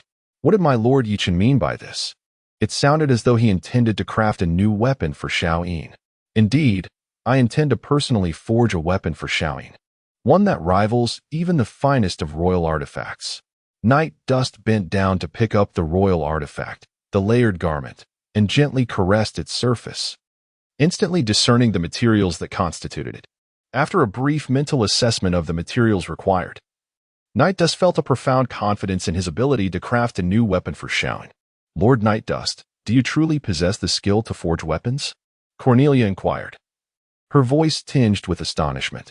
Indeed, I have some knowledge in the art of forging, Night Dust replied modestly, though an undeniable air of confidence lingered upon his visage.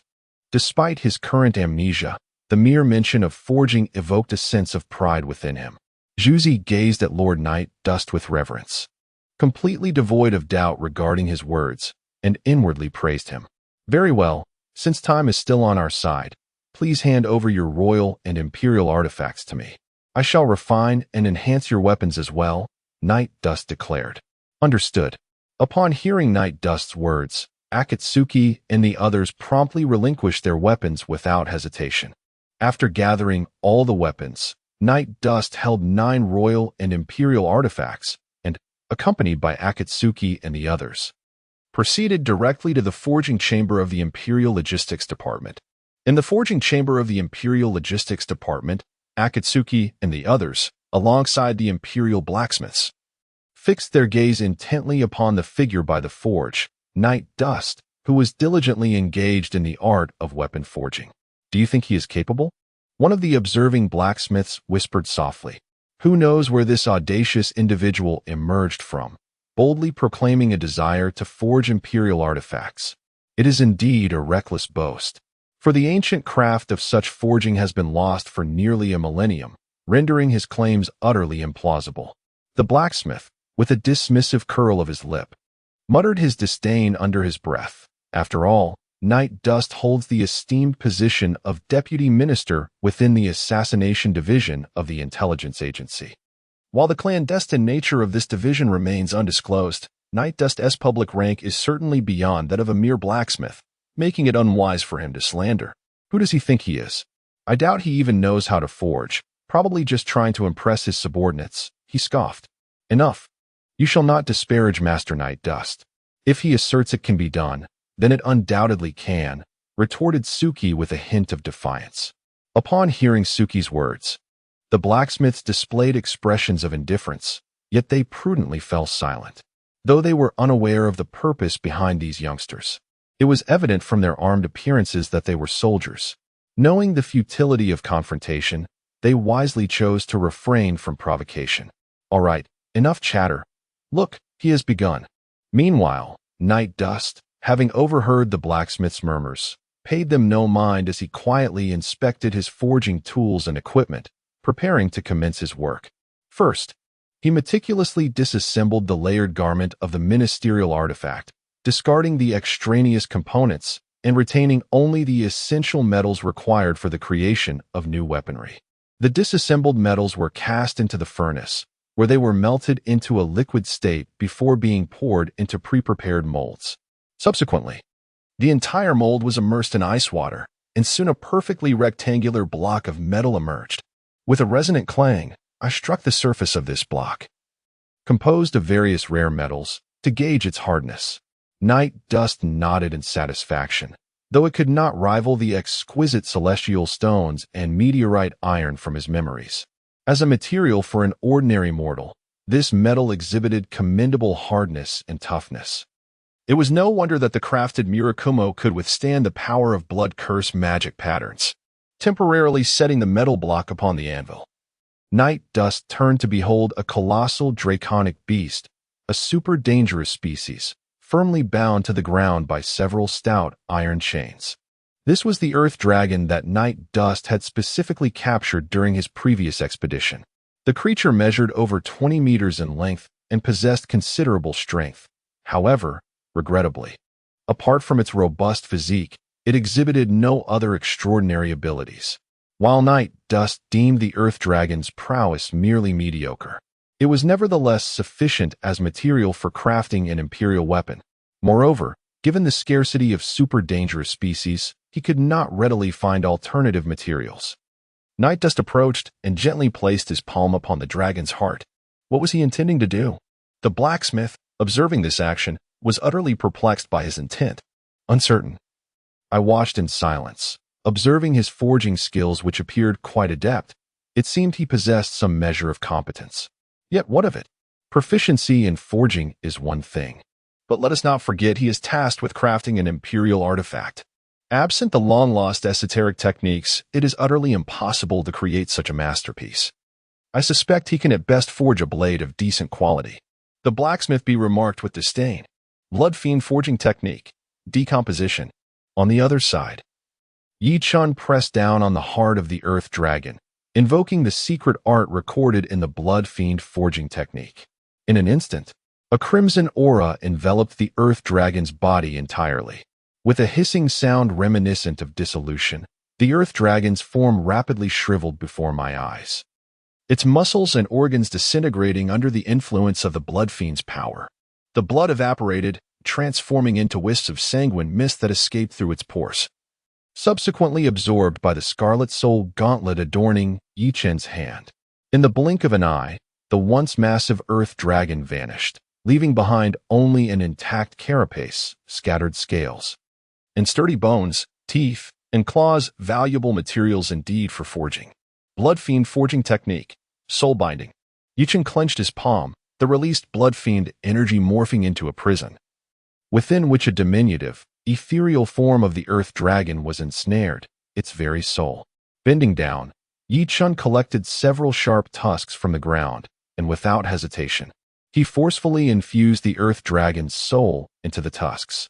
These formidable tusks would serve as the primary materials for the forthcoming forge. Thus, all preparations were deemed complete. Astonishing. Truly remarkable, Lord Ye Chen. The bystanders, including Qi Hong and others, were utterly captivated by the extraordinary spectacle before them, their admiration for Ye Chen palpable. The blacksmith stood speechless, bewildered by the surreal scene. What could that crimson light signify? Could it possibly be the power of an imperial artifact? If only the forging hammer from his memories were in his possession, such a straightforward imperial tool would surely yield exceptional results with ease. As Ye Chen heated the metal to a specific temperature, the forging hammer in his grasp transformed into a blur of afterimages, each imbued with the power of blood and slaughter, striking the metal block with swift, rhythmic precision. The metal began to shrink at an observable rate. Once it reached a certain size, Ye Chen deftly folded the metal strip and continued his relentless hammering. Through this repetitive process of folding and forging, the metal underwent a profound refinement. Typically, the folding and forging of weaponry is an arduous task, demanding the blacksmith's meticulous control over force and angle, alongside periodic heating to maintain the metal's temperature. Consequently, this requires immense energy and time. A weapon crafted through 100 refinements may necessitate several blacksmiths laboring tirelessly for 2 to 3 days, with no room for error, lest the quality of the final product be compromised. However, for Ye Chen, this posed no challenge. Although he lacked the ability to manipulate flames, his blood and slaughter power could indirectly slow the cooling of the metal, maintaining an optimal temperature over a short duration. Although the duration of time was not extensive, his keen vision and swift hands were entirely sufficient to forge ordinary metal to a level of refinement surpassing even 100 temperings within that brief span. Coupled with Ye Chen's expertise in the Blood Fiend forging technique, he could infuse the essence of Blood Fiend power into the metal through hammering, thereby further eliminating impurities. It is noteworthy that this technique was originally devised for refining celestial stone meteorites. Thus, employing it to purify this relatively rare metal was indeed a trivial matter. The process involved heating the blade to a critical temperature, folding it over, and then reworking it to restore its original thickness, followed by another fold and hammering, each iteration constituting a refinement. Typically, there are 30, 50, or even 100 refinements. In simpler terms, folding iron is a technique of layered forging. The renowned Damascus blade, celebrated as the finest of all swords, also employs this folding technique, where steel of varying hardness is layered, hammered, folded, twisted, and hammered again. Due to the differing brightness of the steels, the final blade showcases a myriad of intricate patterns. In Chapter 70, titled Imperial Artifact, Night, Ye Chen's forging speed was remarkable as he melded the fangs imbued with the soul of the Earth Dragon into the weapon, shaping it and quenching it. Before long, a brand new longsword materialized in his grasp. Observing the sword in his hand, Ye Chen could not help but shake his head slightly, murmuring, "The quality is indeed still lacking. It is likely only marginally superior to the Muramasa." However, there was little that could be done. After all, these materials could only be refined to a certain extent.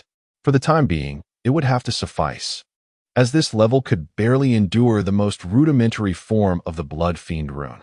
Casually tossing aside the forging hammer, Ye Chen extended his index finger, channeling the power of Blood Fiend into a delicate blade that materialized at his fingertip and began inscribing the Blood Fiend rune. The first rune inscribed was the most fundamental and essential life rune of the Blood Fiend forging technique. Its effect was quite straightforward. It activated the life and soul of the biological materials embedded within the equipment, endowing the gear with a minimal semblance of life, thereby allowing the weapon to harness the abilities possessed by the beings from which it was derived. Furthermore, once imbued with life, the equipment itself gained the capacity to absorb energy from nature or the user, with the user's stamina being convertible into energy. This absorbed energy could then be utilized for the equipment's inherent capabilities or to fuel other Blood Fiend runes. The complete life rune could even fully awaken the souls integrated into the equipment, elevating them further into a spirit of the artifact, granting the equipment its own consciousness and vitality. Whether the spirit retained memories from its past life depended on whether the forger chose to preserve them during the crafting process. Nevertheless, while the complete life rune boasted formidable effects, it also imposed certain quality requirements on the equipment itself. The longsword that Ye Chen was currently forging, however, evidently lacked the qualifications to bear the full rune. Upon finishing the incomplete version of the life rune, Ye Chen proceeded to inscribe the second Blood Fiend rune, which would determine the subsequent capabilities of this weapon. After a moment of contemplation, Ye Chen ultimately chose to engrave the ghostly concealment rune upon the longsword. Unlike the life rune, this particular enchantment is genuinely effective in combat. It grants the wielder the ability to shroud themselves in darkness, achieving complete invisibility. while simultaneously enveloping their adversaries in shadows, thereby rendering them devoid of their five senses. The potency of the darkness provided by the rune is contingent upon the quality of the weapon itself, while the duration of its effect relies on the energy contained within the blade. As the engraving of the ghostly concealment rune reached completion, tendrils of blackness seeped from the rune, swiftly saturating the sword's blade in an inky hue. Thus, the imperial artifact forged by Ye Chen was officially completed. Xiaoyin, this is for you. This shall be your new imperial weapon, named Dark Night, which will allow you to conceal yourself in the shadows. Ye Chen presented the obsidian longsword to Xiaoyin, elucidating its capabilities. Dark Night. Xiaoyin gazed at the sword, which was as dark as ink, momentarily entranced. The blade measured 3 feet in length, its form elegantly streamlined, with a layer of black mist seemingly entwined around the darkened edge, rendering the blade somewhat indistinct. Give it a try and see how it feels. Noticing Xiaoyin's dazed fixation on the sword, Ye Chen could not help but prompt her. With a gentle swing of the long sword, Xiaoyin instantly vanished from sight, leaving no trace behind. What? She has disappeared. The onlookers, including Qi Tong and the blacksmiths, were astounded, their jaws nearly dropping in disbelief. Did this truly forge an imperial artifact? Ah, who struck my backside? Amidst the crowd, Pony suddenly leapt up, clutching her rear and softly exclaiming. Witnessing her reaction, the onlookers instantly comprehended that it must have been the invisible Xiaoyin playing tricks. However, alongside this realization, a wave of trepidation washed over them. After all, Pony had been right beside them moments ago, yet they had been entirely oblivious to Xiaoyin's presence.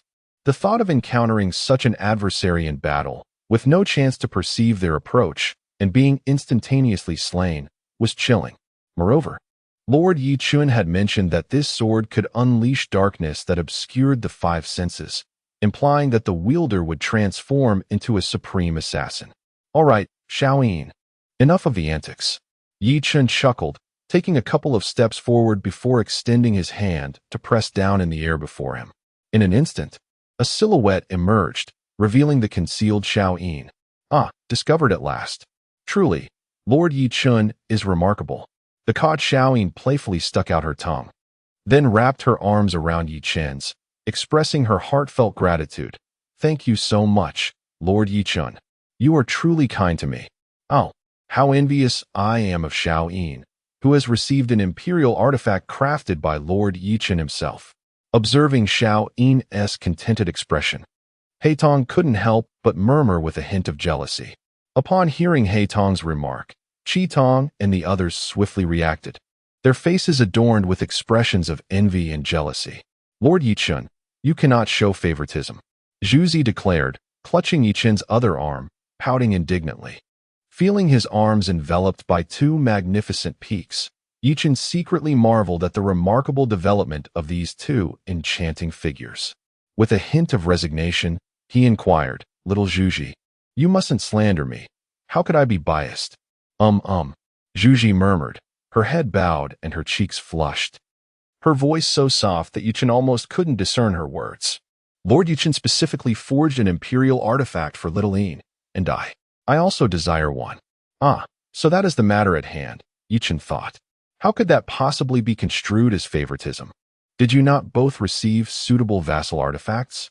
While it is true that vassal artifacts may not rival imperial ones, have I not stated that what suits you best is what truly matters? Well, though you say that, I still wish for equipment crafted by Lord Ye Chen himself, Zhuzi replied, her timid and introverted nature making such a bold request quite a rarity. Well, dear Zhuzi, there is truly no need for you to compete with Little Yin. Although due to material constraints, I cannot forge imperial artifacts anew for you. I did mention before that aside from crafting a weapon for Little Yin, I intended to enhance your vassal artifacts during my visit. Chapter 71. New training. After expending considerable effort, Ye Chen finally succeeded in upgrading the weapons of Qi Tong and the others. For Naha's subordinate artifact, the Water Dragon Sword, Ye Chen inscribed the War Soul runes, significantly enhancing its fortification effects. However, due to the absence of a soul within these artifacts, the necessity of inscribing life runes was rendered nearly moot. Consequently, in the absence of this vital energy source, the activation of War Soul runes could only deplete the user's physical strength, implying that the inherent flaw of weakness post-usage remained unrectified. Regarding Cornelia, to address the awkward combat coverage resulting from her artifact, the Shattered King, being limited to only her right hand, Ye Chen not only augmented the quality of the Shattered King, but also crafted a left gauntlet for her using leftover metal from previous forges combined with the claws of an earth dragon. Moreover, he inscribed the devouring runes upon it, endowing the new gauntlet with the ability to absorb excess energy and shocks from combat, which could then be unleashed for attacks or briefly enhance her own capabilities. As for Bonnie's artifact, the Trousers of You, this particular enhancement proved to be one of the most troublesome among all weapons, primarily due to the scarcity of materials at hand. Ye Chen found it challenging to implement fundamental enhancements to this artifact. Inscribing the Blood Fiend runes presented its own difficulties. As a cloth artifact, he could only inscribe the runes using blood or by sewing with silk threads. The prospect of using blood was virtually impossible, as Ye Chen lacked any suitable beast blood. Utilizing his own Asura blood would inevitably lead to the Trousers' collapse, unable to withstand the overwhelming power of the Asura essence. Thus, he ultimately opted for the method of sewing with silk threads. To speak candidly, although Ye Chen has reached an extraordinary level in the art of blood fiend forging, he is rather inept at the delicate craft of needlework. It took him considerable time to stitch the Swift Shadow rune onto Yu's trousers. Thankfully, he was not required to create a flawless blood fiend rune, for the vast workload would undoubtedly have left him in a state of profound melancholy. Once the issue with Yu's trousers was resolved, it was time to address the serpent-shaped artifact, the rattlesnake. This whip-like tool possesses a singular ability that allows the user to manipulate it through sheer will. Its capabilities are so exceedingly mundane that the rattlesnake is essentially just a rather decent whip. After a moment of contemplation, Ye Chen decided to inscribe the devouring rune upon it, thereby enhancing its potency. As for the spear-shaped artifact Prometheus, Ye Chen was acutely aware that it merely lacked in power. Thus, he inscribed the slaughter rune upon it. With the activation of this rune, the spear would unleash bullets imbued with the essence of slaughter. Although it is merely a fragmentary slaughter rune, the destructive force it provides is sufficient to obliterate nearly any defense in existence. The black-eyed artifact, Toki Ikamanji, serves as a replica of the imperial weapon Murakumo. In many aspects, it bears a striking resemblance to Murakumo, adorned with the Life Magic rune and the Blood Curse Magic rune. Regrettably, the Life Magic rune on this katana is merely a vague outline, while the Blood Curse Magic rune is even more unfortunate. It is not only severely incomplete, but also contains several erroneous lines. Fortunately, the core lines remain intact. Otherwise, this Toki Ikamanji would lack even the current healing effects for injuries, potentially leading to a magical energy upheaval that could cause the weapon to shatter or even explode. Ye Chen meticulously erased the flawed Blood Curse Magic rune and re-engraved both the Life Magic rune and the Blood Curse Magic rune onto Toki Ikamanji. Consequently, the sword now possesses abilities akin to those of the imperial weapon Murakumo.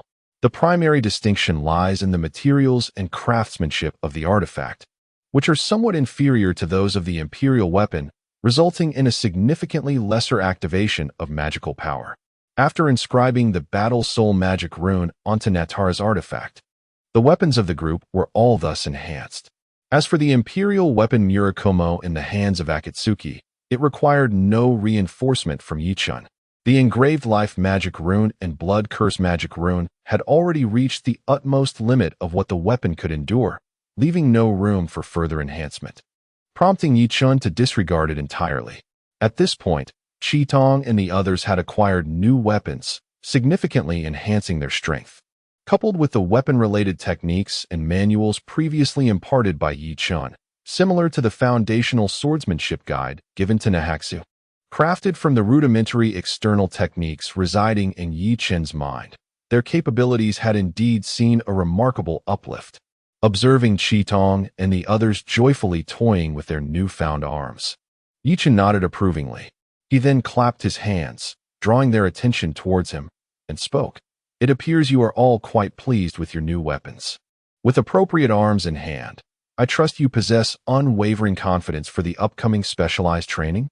Indeed, Master Ye Chen. Upon hearing his words, Xiuluo and the others displayed expressions of excitement and self-assurance. With new weapons at their disposal and the various sword techniques and skills taught by Master Ye Chen, they felt a surge of confidence and anticipation for the training ahead. Very well, it seems you are all prepared. Let us set forth. You shall proceed to the original assembly point to make your preparations, while I will gather the materials for your new specialized training. I must forewarn you, this session will involve practical combat training, which may pose life-threatening risks. I hope you are mentally prepared. Ye Chen smiled slightly. The year of foundational training had concluded. For Xiuluo and the others, only through battle and bloodshed could they rapidly attain further advancement. Night Dust felt a profound sense of gratification regarding their growth. Although, in terms of advancement, these children could not compare to the members of the Asura clan, their rate of progress was indeed remarkable for ordinary individuals. As he observed Qitong and the others departing, Night Dust turned and made his way toward the Imperial Military District's prison. The prison housed a considerable number of inmates, including various ethnic minorities captured from the borders of different nations, condemned criminals facing the death penalty, and mercenaries or impoverished individuals who had fallen afoul of the powerful and were apprehended by the capital's security forces. Chapter 72. Minister Onest bring forth more than 20 death row inmates for me. Ensure they are physically robust. Do not present me with those devoid of combat capability. After handing the token representing his vice-ministerial authority to the guard, Night Dust spoke in an authoritative tone. Understood. The guard inspected the token and, upon confirming its authenticity, proceeded into the prison to retrieve the inmates. Shortly thereafter, 3 or 4 armed guards emerged, escorting more than 20 death row inmates, shackled and clad in tattered clothing. Do you have any further instructions, my lord? The leading guard inquired, having brought the condemned before Night Dust. Provide each of them with a weapon. Any weapon will suffice. Just the ones you typically equip. After surveying the gathered inmates and ensuring there were no elderly, weak, women, or children among them, Night Dust spoke again. Although the request regarding Ye Chen was somewhat peculiar, the guards, accustomed to numerous civil and military officials visiting the prison to demand death row inmates for various strange forms of training and research, did not question it further. They obediently fetched a selection of standard swords and blades from the prison's armory. Now, release their shackles, hand them the weapons, and I shall take them away. Ye Chen stated with a calm demeanor. Now, my lord, if I may be so bold, unshackling them at this moment is exceedingly perilous, especially providing them with weapons. For your safety, perhaps it would be wiser to have soldiers escort them to you first? The guard replied, visibly troubled. Ye Chen's tone remained unruffled, devoid of any discernible emotion. Yet, those who heard his words felt an instinctive shiver, as if standing before a sovereign whose commands could not be defied. The guards exchanged glances, silently deliberating, and finally, the lead guard sighed, steeling himself to issue the order. Heed the Lord's command, remove their shackles, and distribute the weapons. Before long, the shackles of the death row inmates were undone, and each guard handed over a sword or blade. In that instant, the faces of the inmates transformed, revealing a mix of confusion, uncertainty, and ferocity. Filth of the Empire, perish! Shouted a bold inmate, seizing a weapon and immediately swinging it at the guard beside him. However, before he could wield his sword, an icy and bone-chilling aura enveloped him, rendering his movements instantly rigid. He found himself utterly immobile, his back drenched in cold sweat. It was not only him. Every prisoner present felt that piercing and frigid murderous intent, as if they had plunged into an ice cave. Each one believing that death loomed just moments away, paralyzing them with fear. They could only cast terrified glances at the figure of Ye Chen not far away. Under their fearful gaze, Ye Chen merely offered them a fleeting glance before turning away. Had it not been for the necessity of their lives and the forthcoming training, he would have been indifferent to granting them a torturous demise. After all, they were but a bunch of scum, destined to accept their fate. Soon, the death row inmates were armed, yet they no longer dared to resist in any manner, obediently trailing behind Ye Chen. Although they were oblivious to the fate that awaited them, their instincts warned them not to provoke the man before them, for the consequences would be far more terrifying than death itself. Just as Ye Chen was about to lead these condemned souls away, the prison door was suddenly thrust open, revealing a corpulent man with a grizzled beard that obscured the lower half of his face, leaving only a greasy and blood-stained mouth exposed. "Minister O'Neill, you have arrived," exclaimed the guard behind him, hastening to greet the newcomer and calling out his name. Minister Onest. Night Dust was not entirely unaware of this individual. Whether through the documents observed in the intelligence agency or the original narratives recounted by Yang Xiaoping, this rotund man was undeniably significant, a minister wielding immense power within the empire, commanding over 70 officials. In terms of authority, he was second only to the emperor himself. According to Yang Xiaoping, he would later manipulate the next young emperor from behind the scenes, truly mastering the empire. However, as the current emperor was still alive, the minister, despite his considerable influence, was somewhat removed from the original narrative described by Yang Xiaoping. Though aware of the man's identity, Night Dust had no desire to engage, intending merely to glance and then disregard him. Yet, even as he resolved to ignore the minister, Onest extended his hand, blocking Night Dust's path. He had long heard of Minister Bill's recruitment of an exceptional deputy, but had never had the chance to meet him. Now, upon their encounter, he was surprised to find the gentleman so remarkably youthful. Indeed, heroes do emerge from their youth. Minister Onest, if you have something to say, please do so directly. I have matters to attend to and cannot indulge in idle chatter, Night Dust replied with a nonchalant tone. Ah, the youth certainly possesses a fiery spirit, Onest chuckled, shaking his head. Such a temperament, however, may not serve you well. Allow me to be forthright then. I find myself in need of a capable aid. I have heard from Esther's that your prowess is on par with hers. Might you be interested in becoming a part of my strength? Upon hearing the words of Minister Onest, Ye Chen turned his gaze momentarily. Given Onest's considerable power, one might expect that others would revel in his invitation. Yet, Ye Chen remained indifferent. After all, he was merely a powerful minister among mere mortals. Even with some influence, he could never be compared to Asura. Though Ye Chen was currently a fallen and amnesiac Shura, he would never stoop to regard Onest with any significance. Would a human ever bow to an ant? It seemed utterly implausible. You expect me to submit to you? You are not worthy, Ye Chen stated calmly as he observed Onest's face contorting with rage. If there is nothing further, I shall take my leave. With that, Ye Chen turned and strode toward the prison exit, accompanied by over 20 death row inmates. No one has ever dared to treat me this way. You will regret this. Onest's frantic cries echoed behind him. However, Ye Chen paid no heed. With his current strength, the numerical advantage of ordinary people posed no threat to him. Even if the entire imperial army were to encircle him, it would merely serve to add more souls to the depths of hell. Presently, the only entity within the empire that piqued Ye Chen's interest and possessed the potential to threaten him was his death. As for the rest, perhaps the empire's general, Bud, might provide some amusement, as he was rumored to possess strength rivaling that of his death, who wielded a powerful imperial tool. The others? Merely fodder. Esteemed trainees, your exercise for today is straightforward, homicide. As I observe you, a cohort of young men and women arrayed before me, I must solemnly inform you that I have dispersed 28 condemned criminals throughout this forest.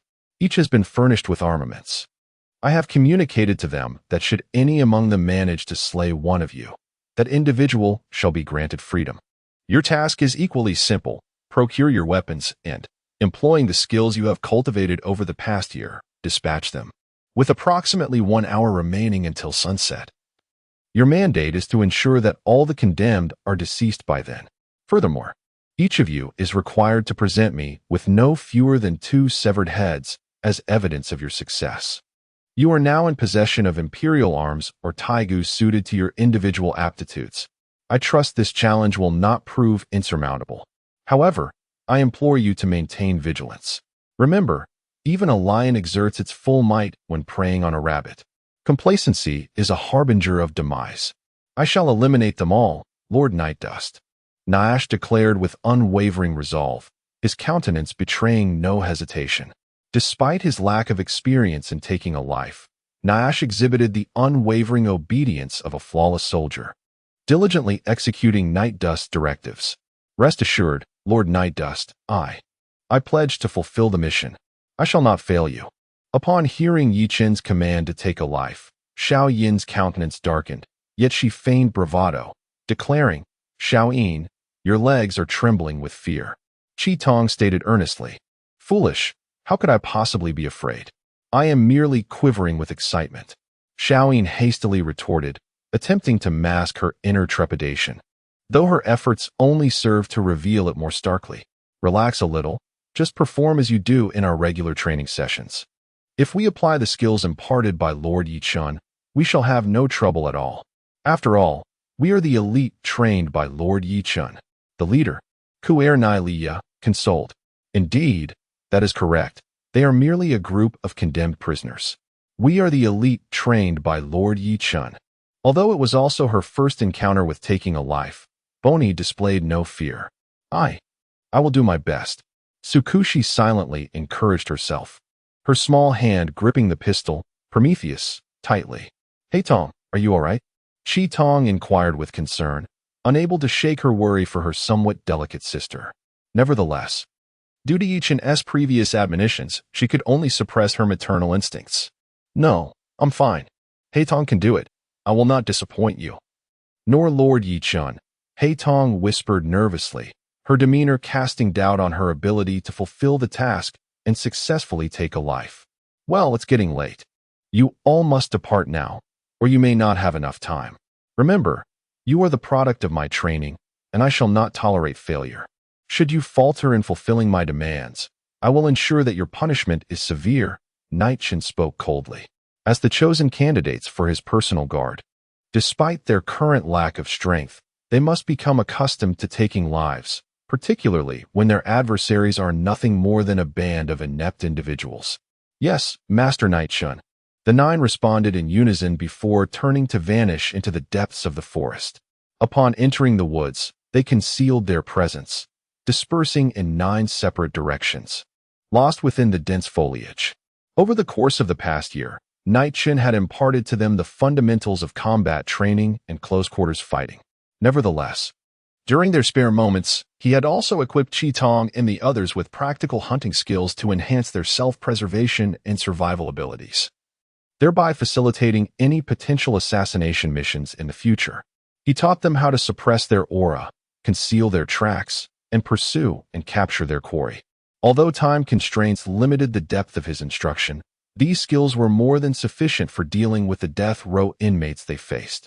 With their current capabilities, coupled with the newly acquired subordinates and imperial tools in their possession, overcoming these ordinary convicts would be a trivial task, provided they could conquer their fear of taking a life. Thus, fulfilling Night Chen's expectations would be remarkably effortless. However, this does not imply that this specialized training is devoid of peril for those on death row are, by and large, individuals steeped in violence. Should Qi Tong and his companions exhibit even the slightest hesitation during combat, and should their adversaries seize that fleeting moment of vulnerability, the possibility of being countered is far from improbable. Night Dust stood atop the rocky precipice, quietly observing the vast and dense jungle before him. With his keen perception, he was acutely aware that no rustle of wind or movement of grass within the thicket could evade his notice. And the conduct of Qi Tong and his allies was no exception. Despite his outwardly ruthless proclamations, he had, after all, trained them for over a year, and in his heart, he had already designated them as his subordinates. Thus he held considerable expectations for their performance. Fortunately, Qi Tong and his team did not disappoint Night Dust.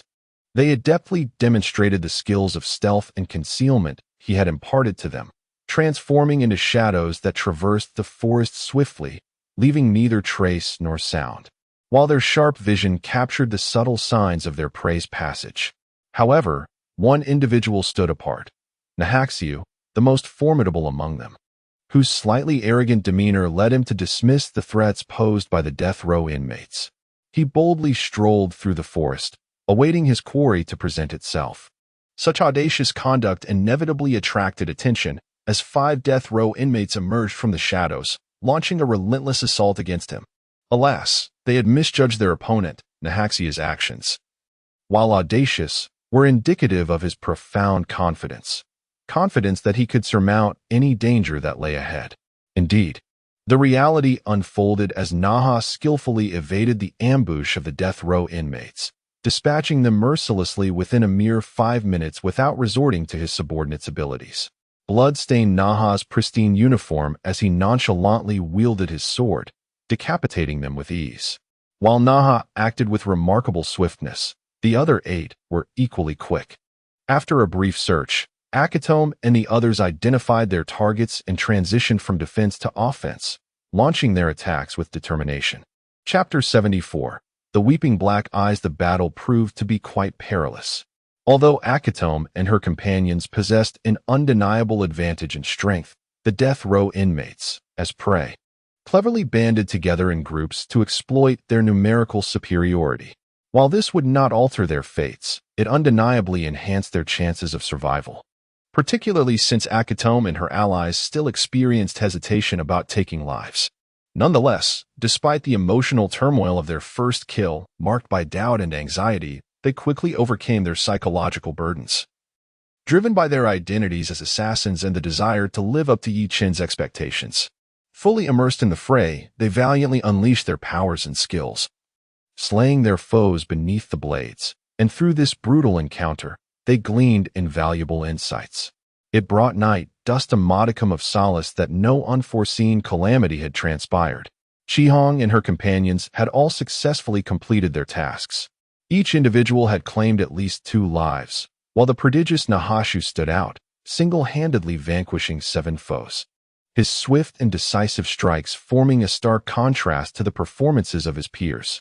Aside from Xiuluo, the others displayed a certain clumsiness, although they ultimately dispatched their quarry. It was disheartening to witness those endowed with ministerial and imperial capabilities being cornered by a mere cadre of ordinary death row inmates. Such a display left Night Dust feeling somewhat disillusioned, as they appeared rather inexperienced. It seemed that, apart from Xiuluo, the rest would require numerous additional encounters with death before they could fully acclimatize to the act of killing. While the training in lethality bore its own inherent dangers, it undeniably represented the most expedient path for Qihong and her comrades' growth. Only amidst perilous combat could they truly learn the art of battle and the grim necessity of taking lives.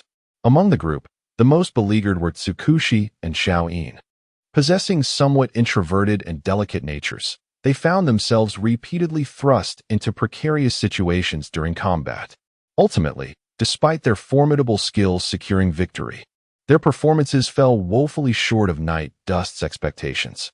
However, the most astonishing revelation came from the youngest among them, Kurohito. Night Dust found himself at a loss for words regarding her performance. Her face betrayed sheer panic, a visage seemingly on the brink of catastrophe. Yet, paradoxically, she wielded her katana with unwavering resolve, accurately dispatching her adversaries, all the while allowing the blood of her foes to stain her garments and visage. The bizarre tableau left Night Dust utterly speechless. Her face streaked with blood, mingled with crystalline tears. Haitong cleaved the head of the condemned with her katana. The macabre scene, set against the backdrop of the silent, somber forest, sent shivers down one's spine. Gazing upon this visage of what seemed to be a corrupted Haitong, even Night Dust felt a disquieting unease. Though he had perceived hints of her latent darkness during their initial encounter, the sheer eeriness of the present atmosphere was astounding. Perhaps Haitong possessed an innate predisposition to become a sanguinary specter. A chill pervading his very core, Night Dust swiftly approached Haitong, seeking to dispel the unsettling aura. "Ah, Night Dust." Spotting his figure, Haitong instantly discarded the gore-drenched head, flinging herself into Night Dust's embrace. Her diminutive face, besmirched with blood, nuzzled against him, akin to a wounded kitten seeking solace from its master, a stark contrast to her recent homicidal display.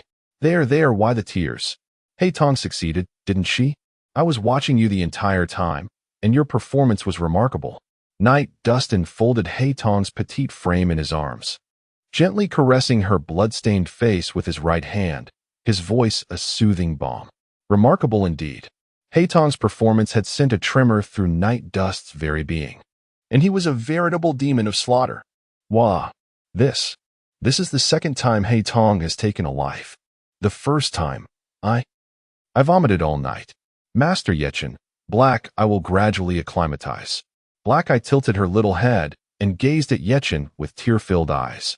Yes, Black Eye will strive to keep pace with her sister so that in the future she can accompany Master Ye Chen. The little loli wiped her tears and resolutely declared, Indeed. Splendid. Ye Chen lowered his head and gently kissed Black Eye's smooth forehead, causing her little face to flush a vibrant red, her features radiating shyness and delight. Little Silver and Suki's faces appeared quite pale. Ye Chen had witnessed them battling the nauseating urge to expel their stomach contents while executing the condemned. Meanwhile, the beautiful elder sister, Cornelia, after vanquishing her foes, deliberately sought a secluded riverbank to cleanse the bloodstains that marred her. Your performances were satisfactory, particularly Nahashu, whose execution was exemplary. Serving as a model for all, Ye Chen offered them a few simple praises, while also pointing out their respective missteps, informing them that the forthcoming training would be even more rigorous and perilous. For the current Crimson Eyes, conventional training had lost its efficacy. Only through the relentless exploration of life and death combat could they achieve significant advancement. After all, Ye Chen had imparted the combat techniques and strategies suitable for them. The remaining challenge lay in their ability to integrate and master them. The following day, Ye Chen continued their rigorous training in the forest, this time doubling the number of targets. These targets were no longer hardened criminals, but rather the infirm and vulnerable individuals previously held in the interrogation rooms. While appearing to be a group of feeble and defenseless people, they were, in reality, desperate individuals from the fringes of society, hardened by a life of struggle. Though perhaps not as overtly dangerous as the death row inmates, they were individuals capable of ruthless acts in their pursuit of freedom. Ye Chen's training was essentially a brutal assault on the innocent minds of Akame and the others. Despite being raised as assassins from a young age, they were still merely teenagers, finding it difficult to commit cold-blooded murder, especially when the targets were seemingly helpless elderly, women, and children. This made the task all the more unbearable for them. The most evident reactions came from the young girls, Akame and Tsukushi. Tsukushi, with her naturally introverted and gentle nature, hesitated when faced with such cruelty. However, after a brief internal conflict, Ye Chen's orders ultimately prevailed, compelling her to pull the trigger. Similar to her situation, while Chihong may not be as introverted as Chuzi, her character is earnest and kind-hearted, possessing her own opinions and perspectives on all matters, which endows her with a remarkable capacity for independent thought among the group. However, it is precisely because of her strong convictions that Chihong finds herself unable to follow Ye Chen's directives with the same simplicity as Boni. This often leads to her hesitating when confronted with seemingly pitiable elderly, women, and children, ultimately requiring her to endure some difficulties before successfully accomplishing her tasks. In contrast, Hehong appears considerably more innocent. Her world essentially revolves around Ye Chen and her sister. Although she experiences fear during acts of violence, she executes her actions without hesitation, even when the targets are children of her own age. Among the group, Nahaxiu demonstrates the most commendable performance. He executes Ye Chen's orders without a hint of dissent, perhaps making him the one with the most innate talent for killing among these children. In the days that follow, Ye Chen consistently presents various prey for Chihong and the others to hunt, thereby honing their killing skills. Within a mere few days, they have transitioned from executing death row inmates to targeting the elderly, women, and children, then to alien warriors, and finally to the insurgents among imperial captives, thereby encountering an array of adversaries with progressively increasing difficulty. As time progressed, when there were no suitable opponents left for them to hunt within the confines of the Empire's prison, Ye Chen shifted his focus to the perilous creatures lurking in the wild. Though hunting these dangerous beings would not enhance the murderous experience of Qi Tong and the others, their recent days of intensive training in the art of killing had rendered them resistant to any lingering hesitation. While they still struggled to embody true ruthlessness, they had certainly become less prone to mercy. With the increasing levels of these formidable creatures, Qi Tong and his companions experienced a remarkable surge in combat proficiency. They transitioned from relying solely on their surroundings and ambush tactics to boldly confronting B-grade threats, ultimately daring to face A-grade dangers head-on. In this perilous, real-world training, their combat capabilities soared, their reflexes sharpened, their fighting techniques advanced by leaps and bounds, and they learned to deftly control the murderous aura that emanated from them. They were evolving into competent warriors, or perhaps even assassins. If the previous year and a half had served as a foundation for Qi Tong and his allies, then the recent month of practical training was meant to compel them to apply all they had learned into tangible skills, transforming those lessons into their own unique power. With each successful hunt, their strength had multiplied fivefold compared to a year ago, attaining a level of combat prowess that bordered on superhuman. Now, should they engage in a one-on-one duel with their former instructor, the formidable Gozki from the legendary Rorschach 4 Ghosts, it is likely they would make quite an impressive showing. If two individuals were to collaborate, their combat prowess would likely rival that of his death, even without the Imperial tools. In the expansive arena, Ye Chen stood resolutely at the center, surrounded by the fully armed Crimson Eyes, who gazed at him with solemn expressions, their grips firm around their respective noble and Imperial tools. A faint smile graced Ye Chen's face as he surveyed the warriors he had meticulously trained, and he spoke. "Very well, let us commence. Do not concern yourselves with me. Unleash your full strength and strive to defeat me. Do not let me down." "Yes, Lord Ye Chen," came the unified response, though this time, their voices carried a maturity and steadiness that replaced their once innocent tones. As his words resonated, the 9 of them instantly shifted into a battle stance. The primary assault specialist, Cornelia, charged toward Ye Chen with remarkable speed, her iron fists ruthlessly aimed at him. Concurrently, Crimson Eyes, Black Eyes, Bonnie, Nahashu, and Nathara followed closely, joining Cornelia in their assault on Ye Chen.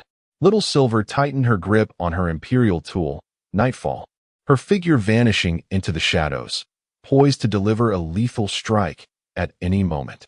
Green, wielding his noble tool, Viper, maintained a strategic distance from Ye Chen, his role not as an attacker, but as a supportive ally, ready to assist his comrades with counterattacks as needed.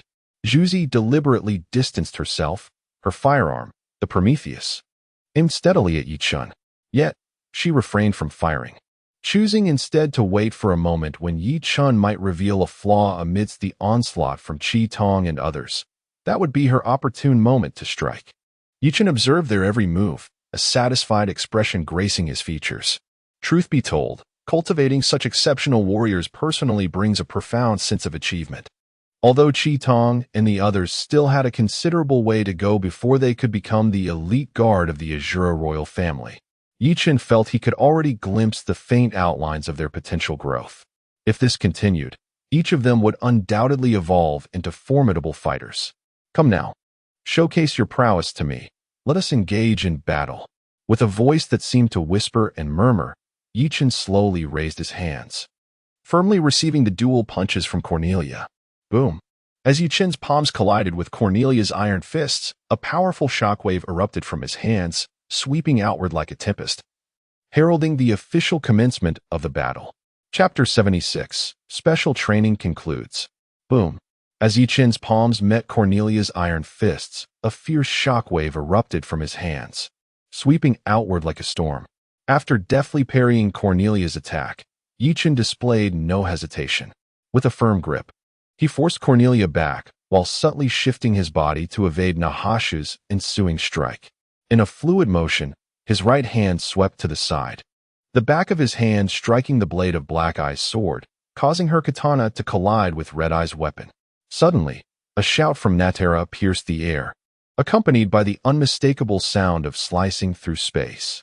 The heavy blade was swung with great force by Natera, its sharp edge tearing through the air, producing a shrill cry that only such a velocity could elicit, aimed resolutely at Ye Chen's left shoulder.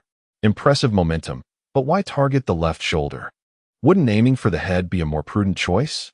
Ye Chen pointed out this flaw aloud as he shaped his right hand into a blade and raised it before his chest, slightly retracting his left shoulder while positioning his right foot half a step back, instantly adopting a stance of counterattack.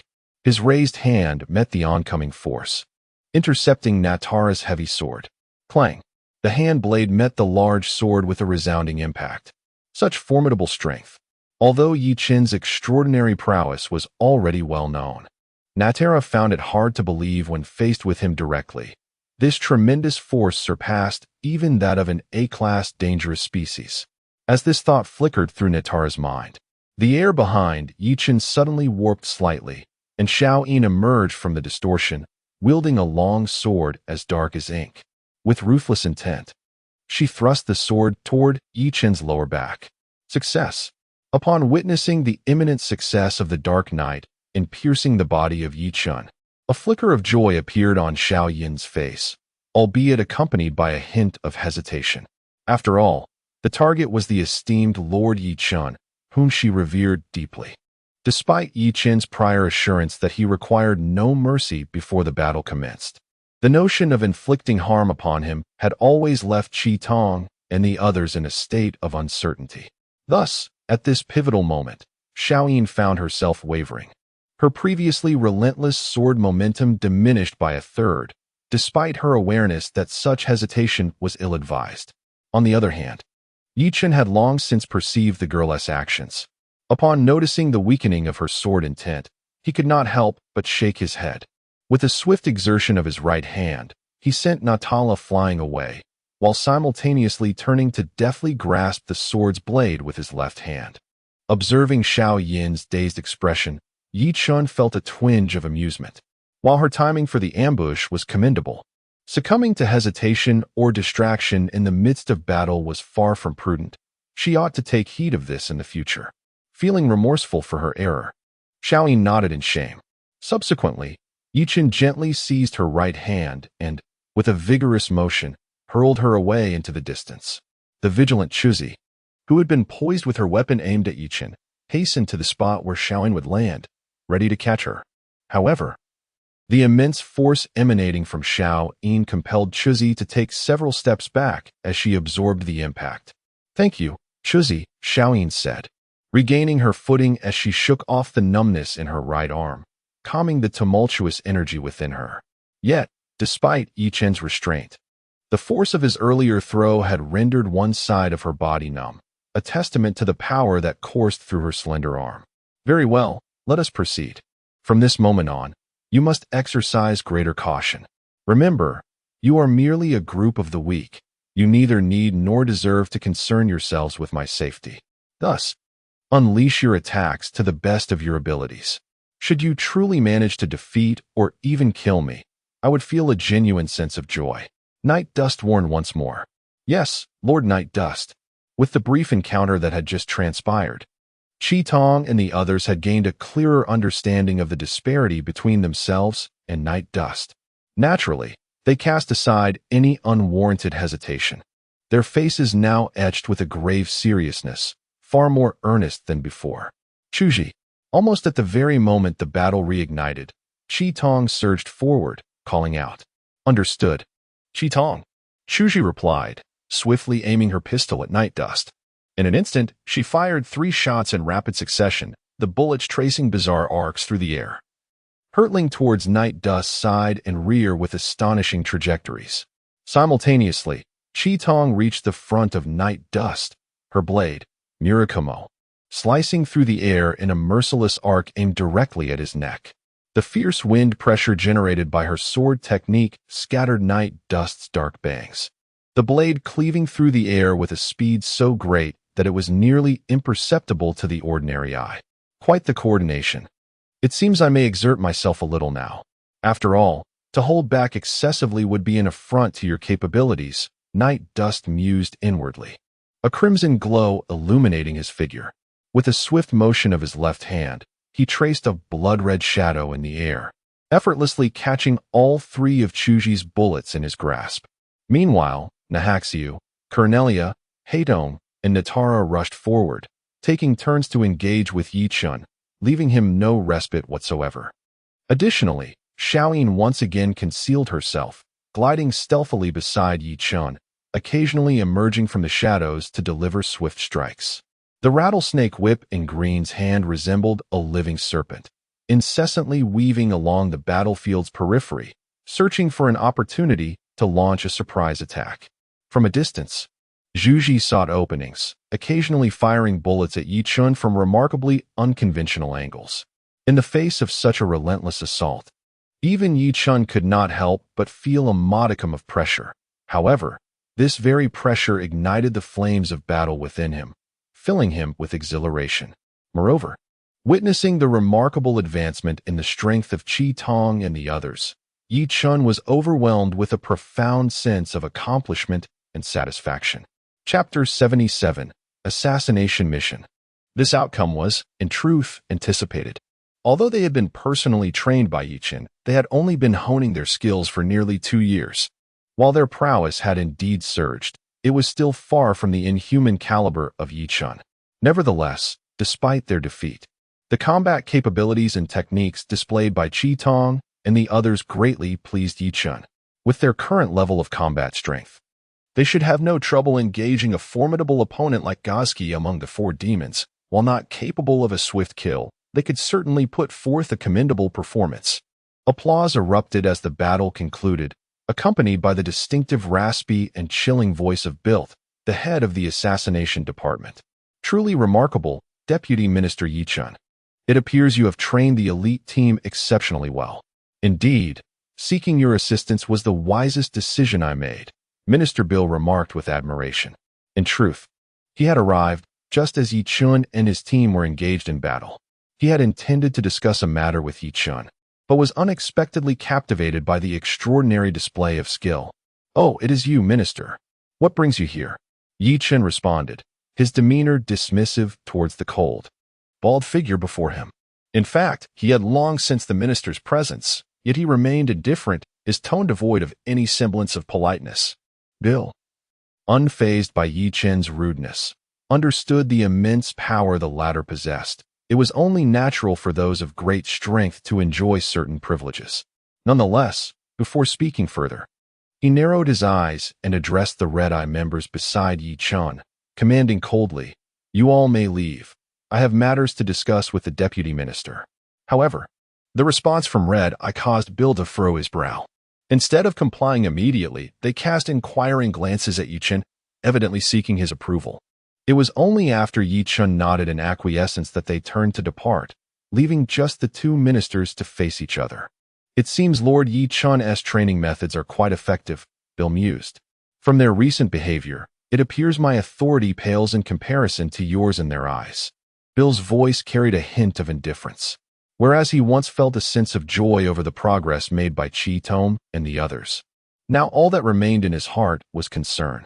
He feared that the elite assassins might ultimately fall under the sway of Ye Chen, becoming his private army, which would place him in a difficult position when reporting to Minister Onest.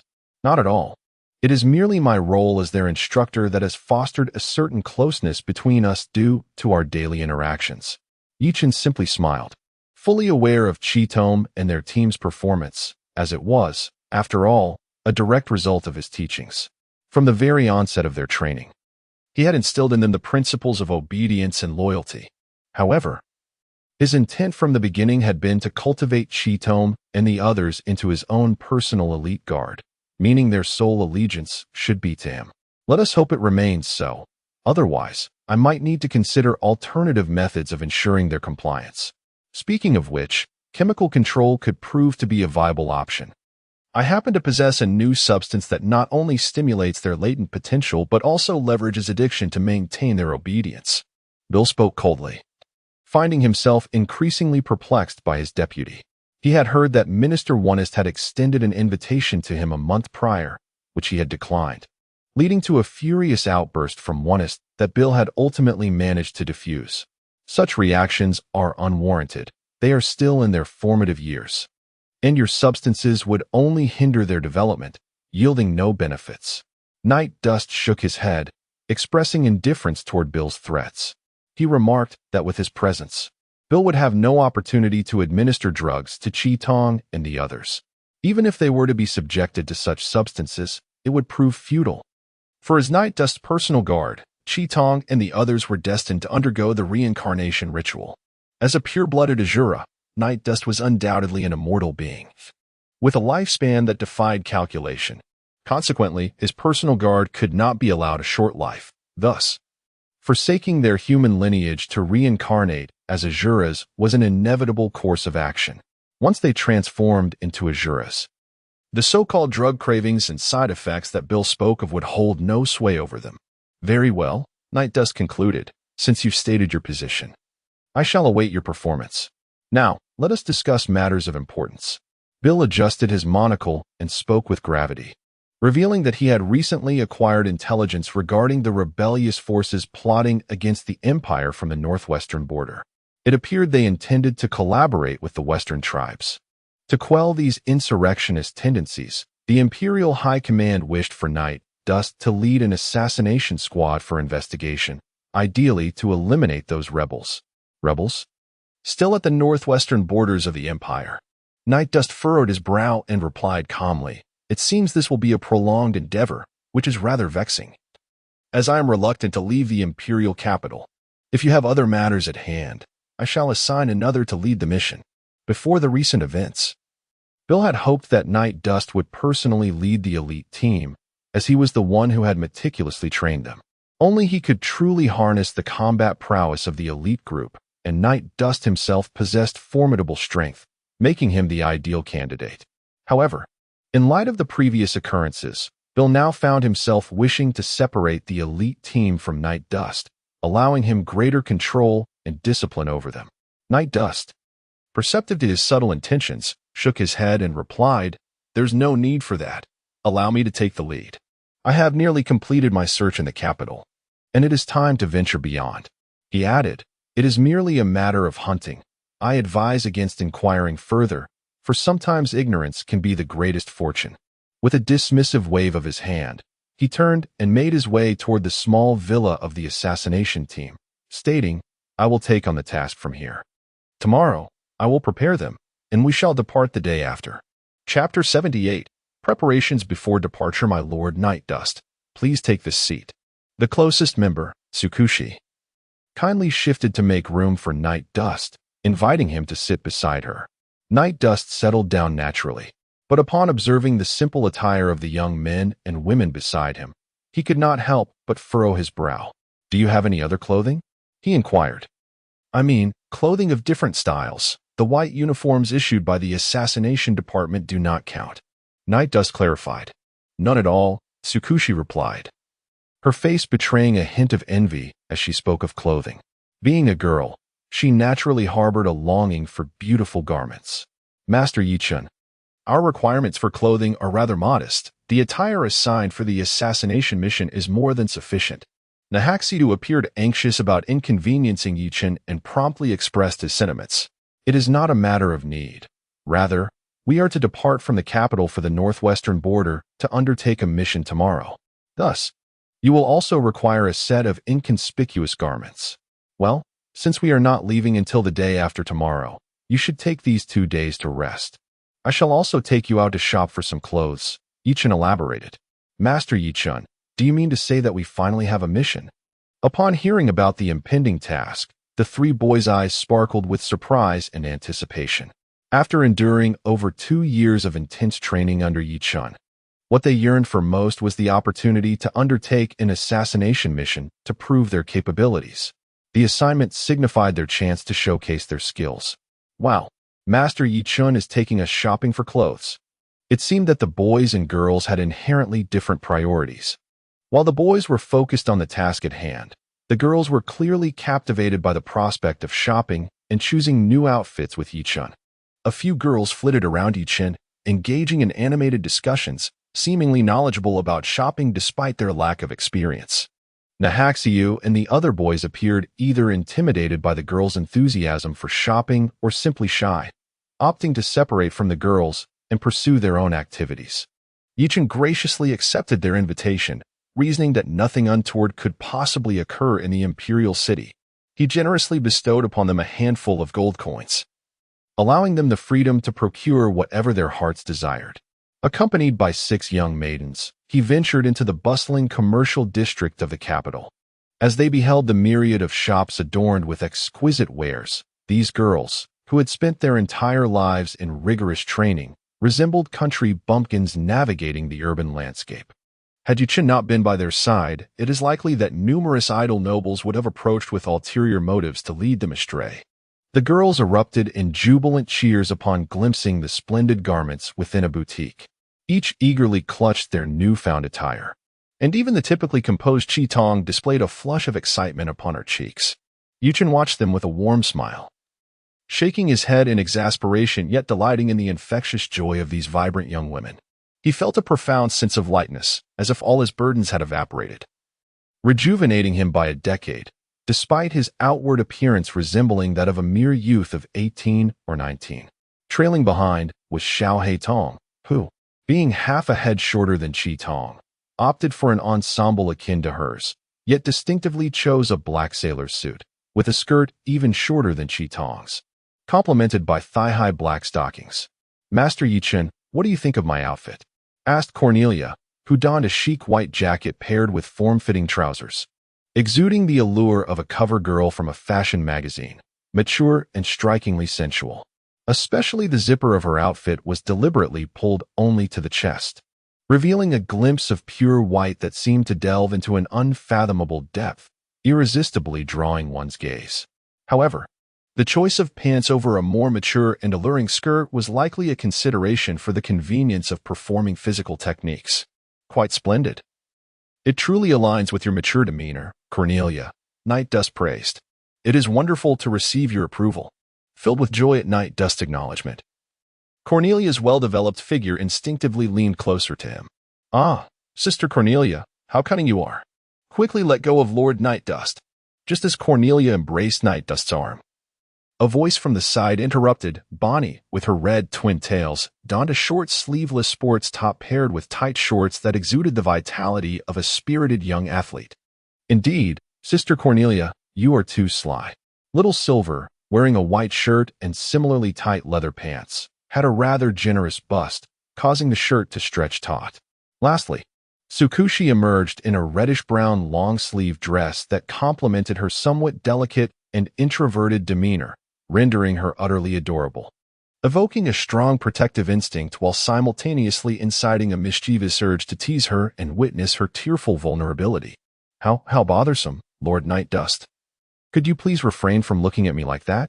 If you dislike it, I shall change into something else." Under the watchful gaze of Ye Chen, Zhu Zi's petite face instantly flushed a rosy hue as she let out a soft whimper. "No, Zhu Zi is undeniably adorable." Ye Chen extended his hand to gently caress Zhu Zi's short, coffee-colored hair, offering his praise. "It is delightful that Lord Ye Chen is pleased." Upon receiving Ye Chen's compliment, a radiant joy blossomed on Zhu Zi's face. "Lord Ye Chen, what about me? What about me?" Both Bonnie and Xiaoyin approached eagerly, eager to showcase their new attire, hoping to garner his admiration as well. Everyone is quite charming, yet it would be prudent to select a few more pieces, ensuring there are changes of clothing for the journey. "Lord Ye Chen, if that is the case, let us visit a few more shops." As it is difficult to make selections from just one, Cornelia chimed in sweetly. "Indeed, Lord Ye Chen promised to take us out for a day of fun," Xiao Tong added, playfully tugging at Ye Chen's arm. Ye Chen found himself somewhat bewildered. When had he agreed to spend an entire day with them? Was it not merely a shopping excursion? Chapter 79, Departure, the God of Darkness before the city gates. Ye Chen, accompanied by Chi Tong and the 9 others, led their horses out from the grand walls of the imperial capital, with only Yang Xiaoping there to bid them farewell. "No, I shall not go. Compared to the wilderness, The luxurious life in the capital suits me far better. Moreover, if I remain in the capital, I can monitor the situation here. In that case, should any malevolent spirits surface while my brother is away, I can capture them." Yang Xiaoping shook his head, declining the offer. "TSK, TSK, TSK. Dear brother, you are indeed unaware of the circumstances." Yang Xiaoping wiped his nose and enigmatically declared, "Do not be misled by my humble role as a mere tank-like support. One must acknowledge that in this world, there is nothing that cannot be resolved with sufficient funds. If something remains unresolved, it is merely a reflection of your financial inadequacy." Funds? Money? Ye Chen was taken aback, utterly perplexed by the antics of this whimsical teammate. "Indeed, it is all about the money. Though my level may be low, my attributes lackluster, and my abilities seemingly ineffective, my equipment is of the utmost caliber. Do not underestimate me. Even a mere specter would falter before the might of my divine armament." With his head held high and nostrils flared, Yang Xiaoping boasted with audacity. "Very well then, you may remain. Surely, with your capabilities, you should be able to fend for yourself even if you cannot emerge victorious." Unable to grasp the flights of fancy from his teammate, Ye Chen resolved to disregard his words altogether. "Leave it to me, my esteemed brother. By the way, since you are embarking on a journey, do not forget to take this." Yang Xiaoping produced an electronic watch from his pocket and handed it to Ye Chen. "What is this?" "This is a spectral radar, which I have whimsically named. I bought a watch last year. I had it specially sent by the three-eyed spider. Its functionality is akin to that of an iPhone 8, yet it is solely designed for detecting malevolent spirits, thus facilitating your operations. With this watch in hand, even in my absence, you will be capable of tracking the presence of specters." Yang Xiaoping proclaimed with great pride, "I bought a watch last year." Ye Chen raised an eyebrow, several times parting his lips only to ultimately relent, for he felt that to voice his grievances would be akin to conceding defeat. In the imperial capital, within the opulent abode of Minister Onest, a voice, raspy and urgent, echoed from the depths of his chamber. Upon hearing the summons, Onest, who had been lost in a revelry of indulgence, was jolted awake, scrambling to the wall with haste. Upon activating a series of mechanisms, the wall rotated, revealing a grand mirror embedded within. "Great deity, have you awakened?" Onest knelt before the mirror, his voice laced with reverence. This was a mirror of considerable width, its edges entwined with dark green tendrils that writhed with a life of their own. As Onest bowed, the surface of the mirror rippled like water, and a distorted visage shrouded in shadow materialized within its depths. "Onest, how fare the tasks I have bestowed upon you? 2 years have elapsed, yet you have uncovered no tidings of the divine artifact." The voice, emanating from the warped countenance, resonated directly within Onest's mind, an unsettling phenomenon that filled him with both awe and trepidation. "Forgive me, my lord. According to the information I have gleaned, the emergence of the divine artifact can be traced back to the reign of the first emperor a millennium ago, and it is pivotal to the birth of imperial treasures. Such a significant object is, even within the royal family, a closely guarded secret, known only to the emperor himself. Though I hold the esteemed position of Minister of Internal Affairs, I am yet unworthy of such profound knowledge." With a furrowed brow, Ernest spoke with evident difficulty. Approximately 2 years prior, through a fortunate twist of fate, he had come into possession of an ancient mirror, which also summoned a deity known as the Dark God, sealed within its depths. Upon experiencing the overwhelming power of the Dark God, Ernest pledged his loyalty and became a devoted follower. The Dark God, in turn, presented him with a singular task to investigate the divine artifacts concealed within the empire and to acquire them by any means necessary.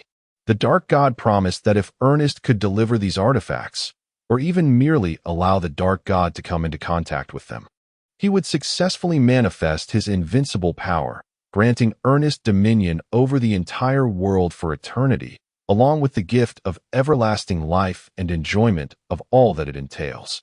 Upon receiving this revelation, Ernest was naturally elated. Although he felt no admiration for the suddenly emerged Dark God, the tangible might of the deity was undeniable. The prospect of obtaining the entire world by simply locating this artifact was too enticing for Ernest to disregard. How utterly inept, the distorted visage lamented. I cannot believe that after 2 years, you have made not a shred of progress.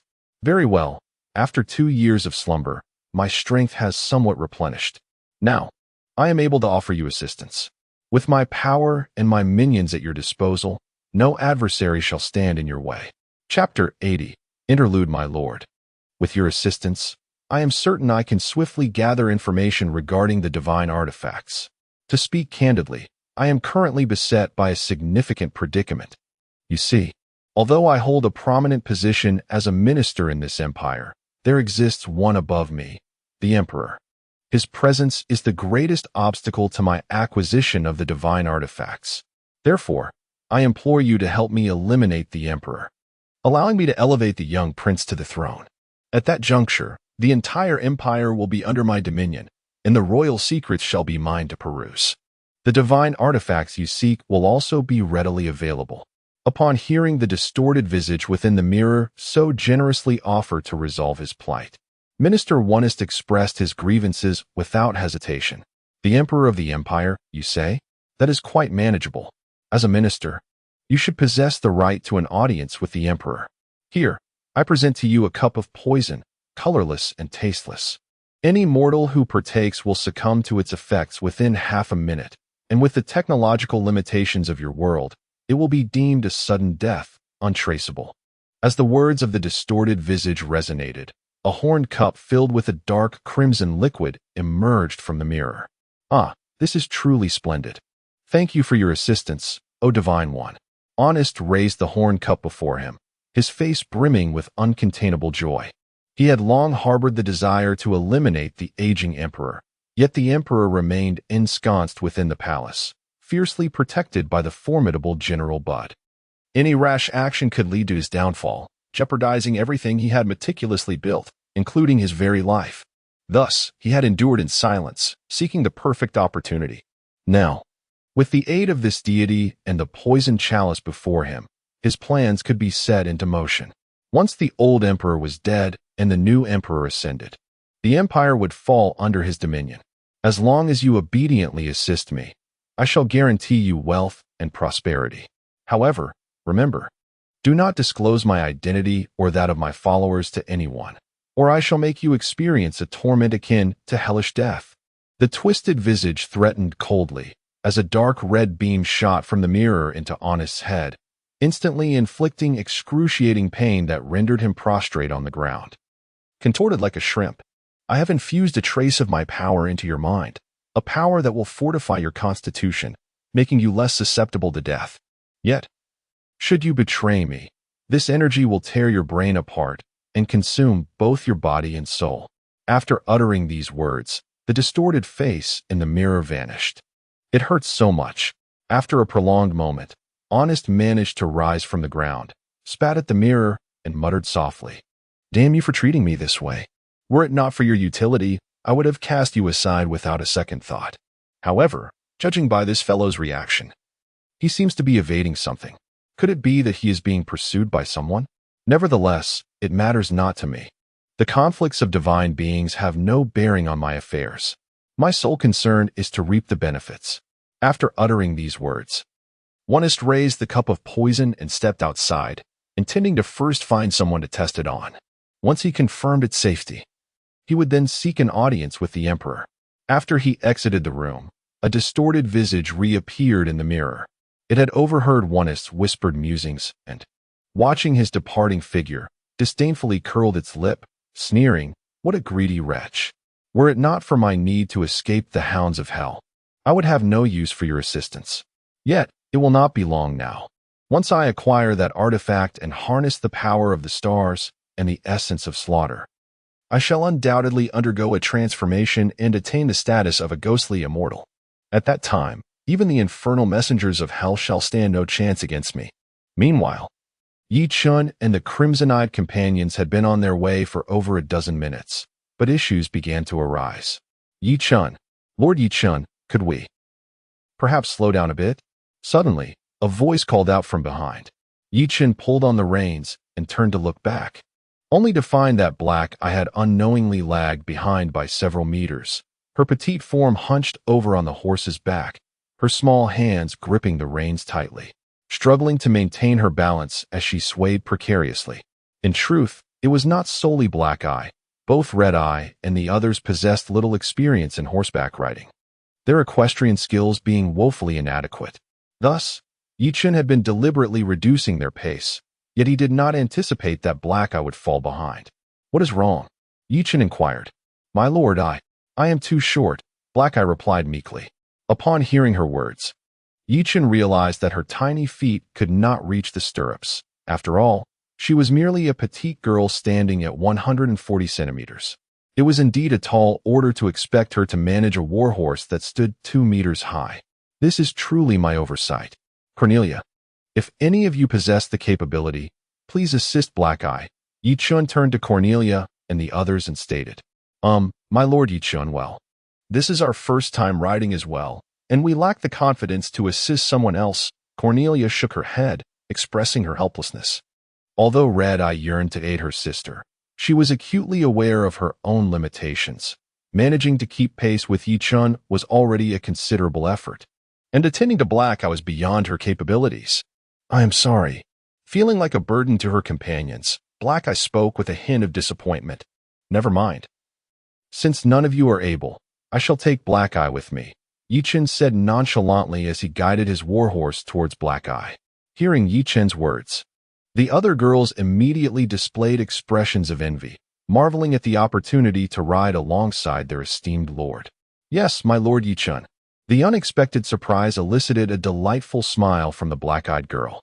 However, before she could leap down from the horse, Ye Chen had already galloped up beside her, effortlessly wrapping his strong arms around her petite frame and placing her in front of him. It must be said that she was exceedingly small. Ye Chen's embrace did not hinder his movements at all. Leaning against Ye Chen's sturdy chest, the girl beamed sweetly, nuzzling her little head against him, seeking a comfortable position. "All right, let us proceed. Our destination lies to the northwest," Ye Chen urged, squeezing his legs against the horse's sides, prompting the steed to surge forward several meters. Chapter 81. Mission Objective. Master Ye Chen, it seems there is a small town ahead. The girl, who had been nestled in Ye Chen's arms, exclaimed excitedly as she stood up on the horse's back, pointing toward the distant settlement. 5 days had elapsed since their departure, and they were nearing the northwestern border of the empire. Despite its vastness, the empire's resources were largely concentrated in the imperial capital. Along their journey, the large cities they encountered could be counted on one hand, and their scale was hardly a fraction of that of the capital. Given the dire state of these large cities, the smaller towns and villages appeared even more impoverished and dilapidated. Moreover, the nobility in this region exhibited a more brazen demeanor, showing a blatant disregard for propriety. This reality opened the eyes of Chi Tong and her companions, granting them a clearer understanding of the empire's decay. "Fool, you're blocking Master Ye Chen's view. How can he see anything?" Pony, riding behind, immediately voiced her discontent. "Ah, Lord Ye Chen, I beg your pardon. It has just dawned upon me that I obstructed your line of sight, and I hastily resumed my seat, continuously expressing my apologies." Ye Chen extended his hand, enveloping Hai Tong once more, while with his other hand, he retrieved a map, stating, "According to the map, we should be approaching Dayuan town at the northern border, where our first mission objective lies." "Lord Ye Chen, you have yet to disclose who our mission target is," asked Chi Tong, perplexed. "According to the intelligence from the Empire's intelligence agency, the rebels at the northwestern border appear to be conspiring with foreign tribes to oppose the Empire. Hence, our primary objective is to eradicate these traitors. The traveling circus, Sabatini, which frequently wanders across the Empire showcasing their performances, serves as the eyes and ears for the rebels, assisting them in gathering intelligence from the Empire on behalf of the northern tribes, a significant threat. Currently, this circus is likely performing in Dayuan town," Ye Chen elucidated. "Lord Ye Chen, let us vanquish them without hesitation." Naha Xiao, adhering to his usual fearless demeanor, implored without a moment's pause. "Lord Ye Chen, I believe we should refrain from acting recklessly. After all, our intelligence is merely what the agency has provided, and it remains speculative. We lack concrete evidence to ascertain their status as rebels. I think we ought to conduct a thorough investigation first to prevent any unfortunate misjudgments. Chi Tong countered decisively, expressing her concerns regarding Naha Xiu's impulsive approach. Isn't that rather troublesome? In my observation, as long as we heed Lord Ye Chen's words, there is absolutely no possibility of mistakenly taking a life. Since Lord Ye Chen has declared them to be rebels, it must be without error, Bonnie remarked dismissively.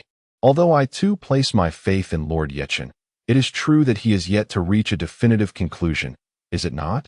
I believe we could first attempt to infiltrate the circus and engage with them to discern their true nature. Chi Tong blinked at Ye Chen, her inherent kindness making her dread the possibility of mistakenly harming innocents. That would be exceedingly troublesome. Gaining their trust, given your capabilities, would require no less than several months, if not half a year. I do not have the luxury of time to squander here. Moreover, our objective extends beyond mere extermination. If we could extract information about the rebels from them, we could eliminate all potential threats in one fell swoop. Ye Chen resolutely dismissed Chi Tong's suggestion, deeming it overly cumbersome. They are merely an assembly of ordinary individuals. Such caution is unwarranted. Chi Tong fell silent, recognizing the validity of Ye Chen's point, and she lacked the courage to oppose him. Understood. We shall deliberately spare a few to interrogate, Lord Ye Chen, Cornelia stated earnestly. Unlike Chi Tong, who possesses her own opinions and principles, the other 8 blindly trusted Ye Chen. This does not imply that Chi Tong lacks loyalty. Rather, it signifies her inherent benevolence. Let us advance into the city to rest. It is imperative to ascertain their movements before taking action. Ye Chen spurred his horse forward, racing towards the aged city gate that loomed 100 meters away.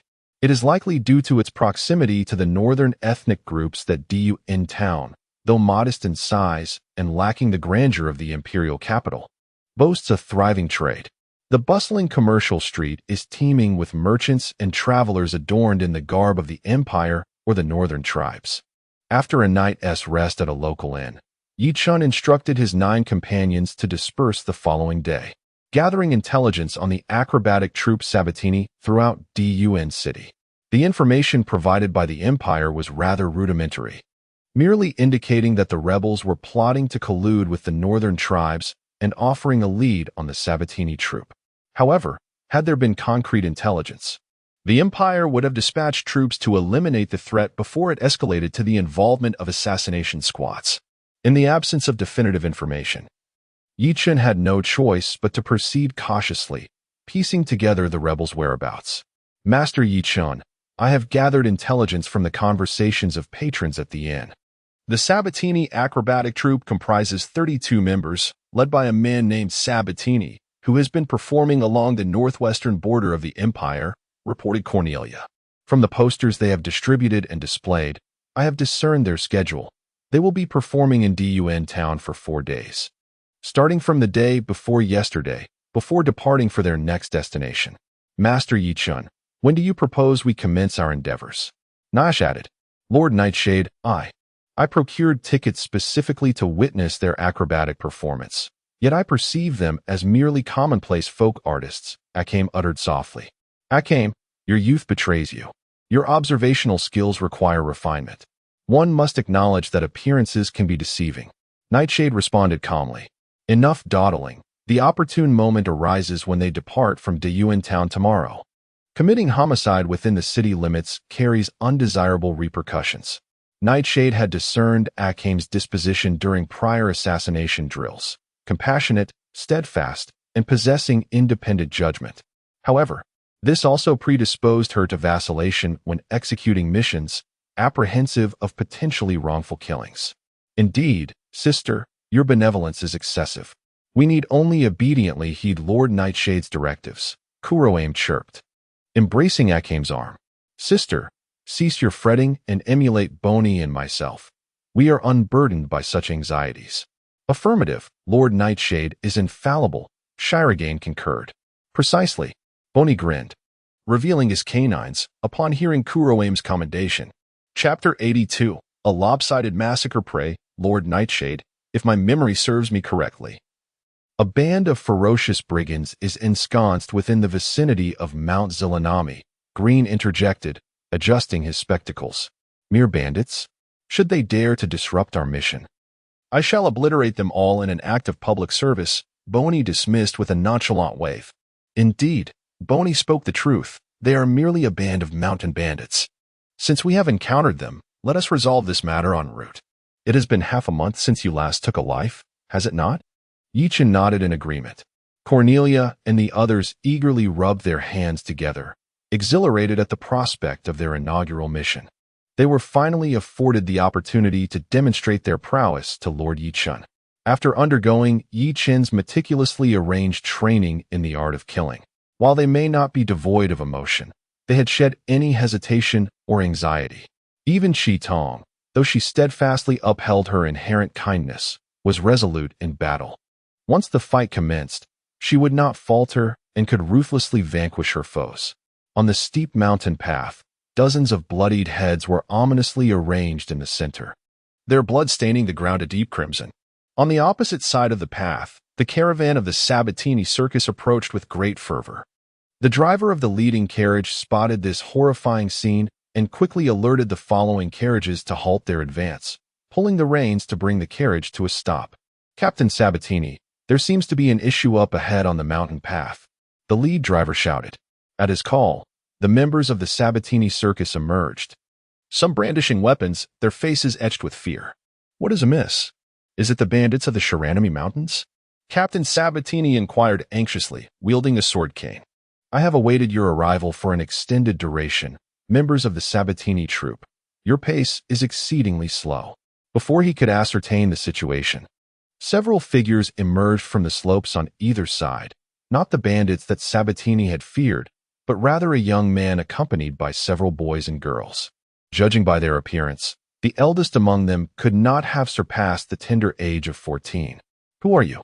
Why do you obstruct our path? Are you here to witness a performance? Though the group before him consisted merely of adolescents, the gruesome sight of severed heads along the mountain trail instilled a profound unease in Sabatini. He took the initiative to speak, attempting to soothe the disquiet that stirred within him. Engage them. This must be our target. Remember, do not let a single one escape. Night Dust turned to issue commands to Chi Hong and the others.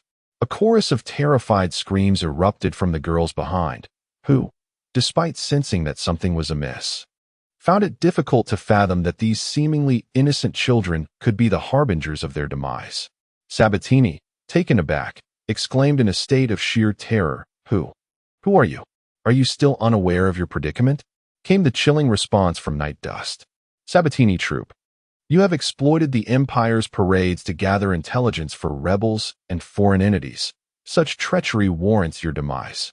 As Night Dust's frigid words resonated, Cornelia, Boney, Natera, and others emerged from behind the convoy, effectively sealing off any escape routes. Could it be you were spies sent by the Empire? At this revelation, the members of the Sabatini troop turned pale with fear.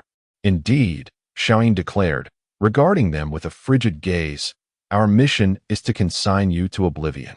Chieftain, a brawny, bald man rasped, his face contorted. They are but a mere 10 in number, and save for that one man, they are naught but a collection of adolescents. Our superior numbers will surely grant us victory should we engage them together. Chieftain, let us confront them head on. The 30-odd individuals behind him echoed, their spirits buoyed by his words, unwilling to succumb to a passive demise. Very well, Sabatini, the chieftain, proclaimed, we have an accord to reshape this nation, and we shall not perish here. Comrades, follow me as we break through their ranks. Immediately, each brandished their respective weapon. Lord Ye Chen's judgment is infallible, as expected. I was remiss to question his discernment, Akahoshi murmured softly. It was she who had erred in her assessment. These seemingly ordinary individuals were, in truth, spies of the rebellion. Proceed, Nahashu commanded, his placid countenance morphing into one of chilling ruthlessness. As Lord Ye Chen instructed, spare a few to remain alive and eliminate the rest.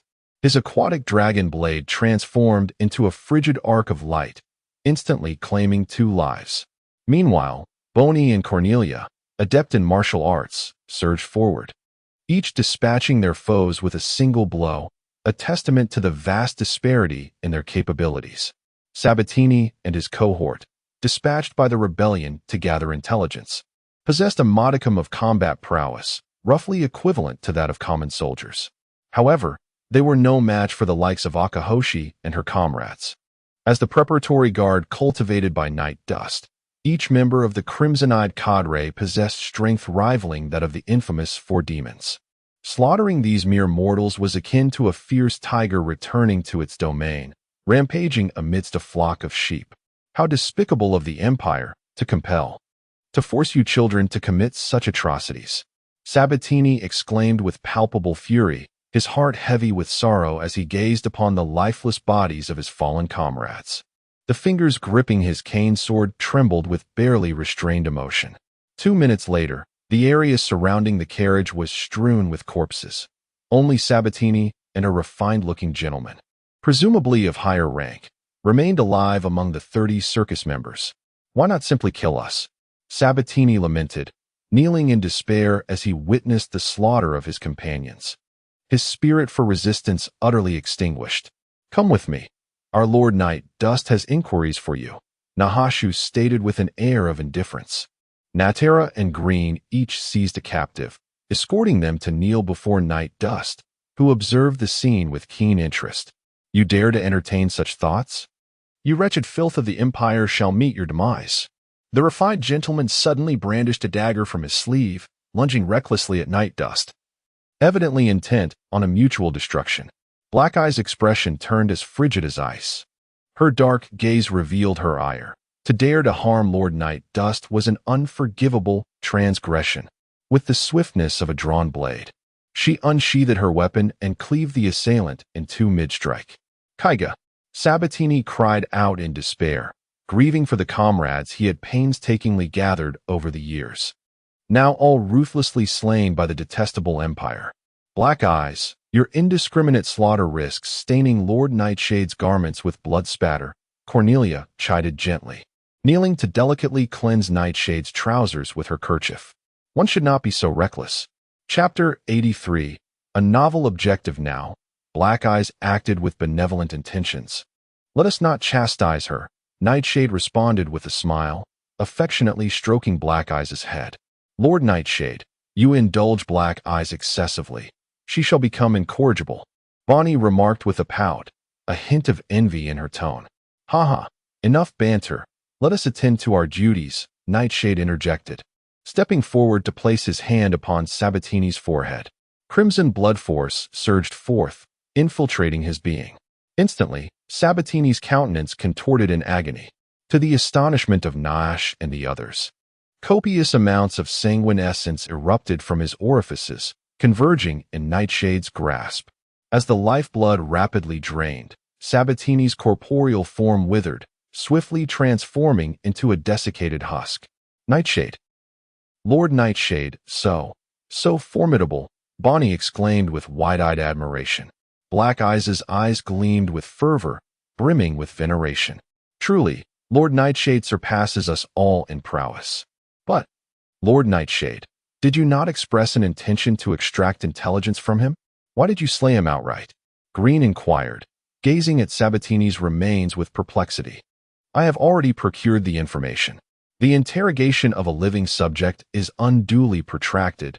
The direct absorption of his soul and memories proves far more efficacious. Night Dust loosely clenched his right hand, and the blood energy within coalesced into the form of Sabatini, embodying his very soul. Casually, he consumed the soul, and in but a fleeting moment, Night Dust had perused nearly all of his memories. According to the intelligence from the rebels, they had bribed the governor of Lulang City, Lakiri, using him as a conduit to secretly communicate with the northern barbarian tribes, a promising quarry indeed. Night Dust pondered, stroking his chin with intrigue for this mission. I shall refrain from intervening. You are to orchestrate everything yourselves and adeptly apply the skills you have acquired to deal with them. Ah, entrusted to us? Little Silver exclaimed. Startled, they had grown accustomed to following Night Dust's commands, and the notion of executing a mission independently filled them with trepidation. Yes, indeed, it is entrusted to you. After all, I cannot remain by your side indefinitely. You must learn to accomplish tasks on your own sooner or later. Consider this a test. And no, I refuse.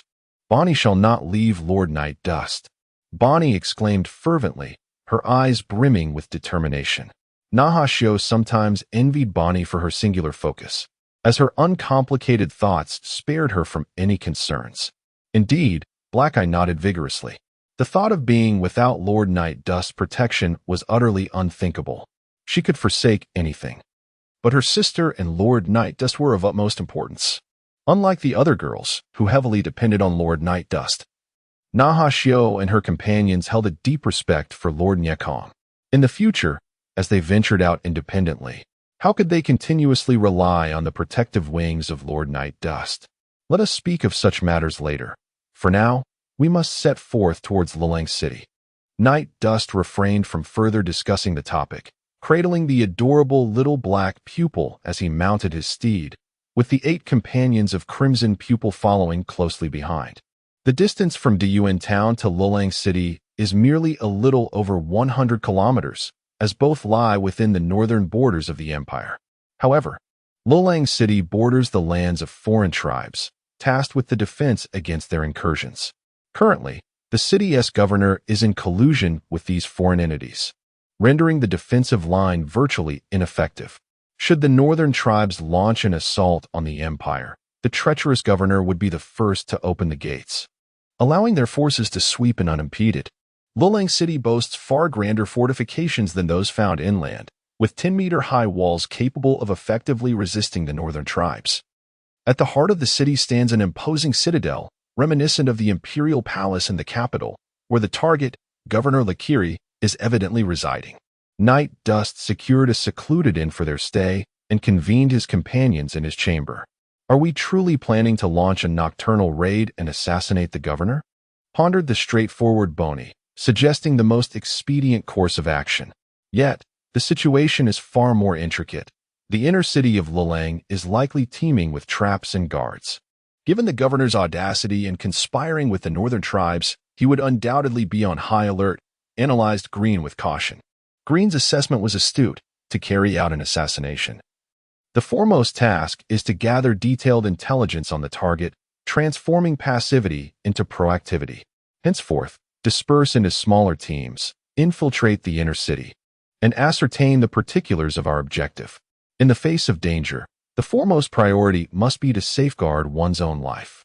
Ye Chen waved his hand to disperse them, having instructed them numerous times.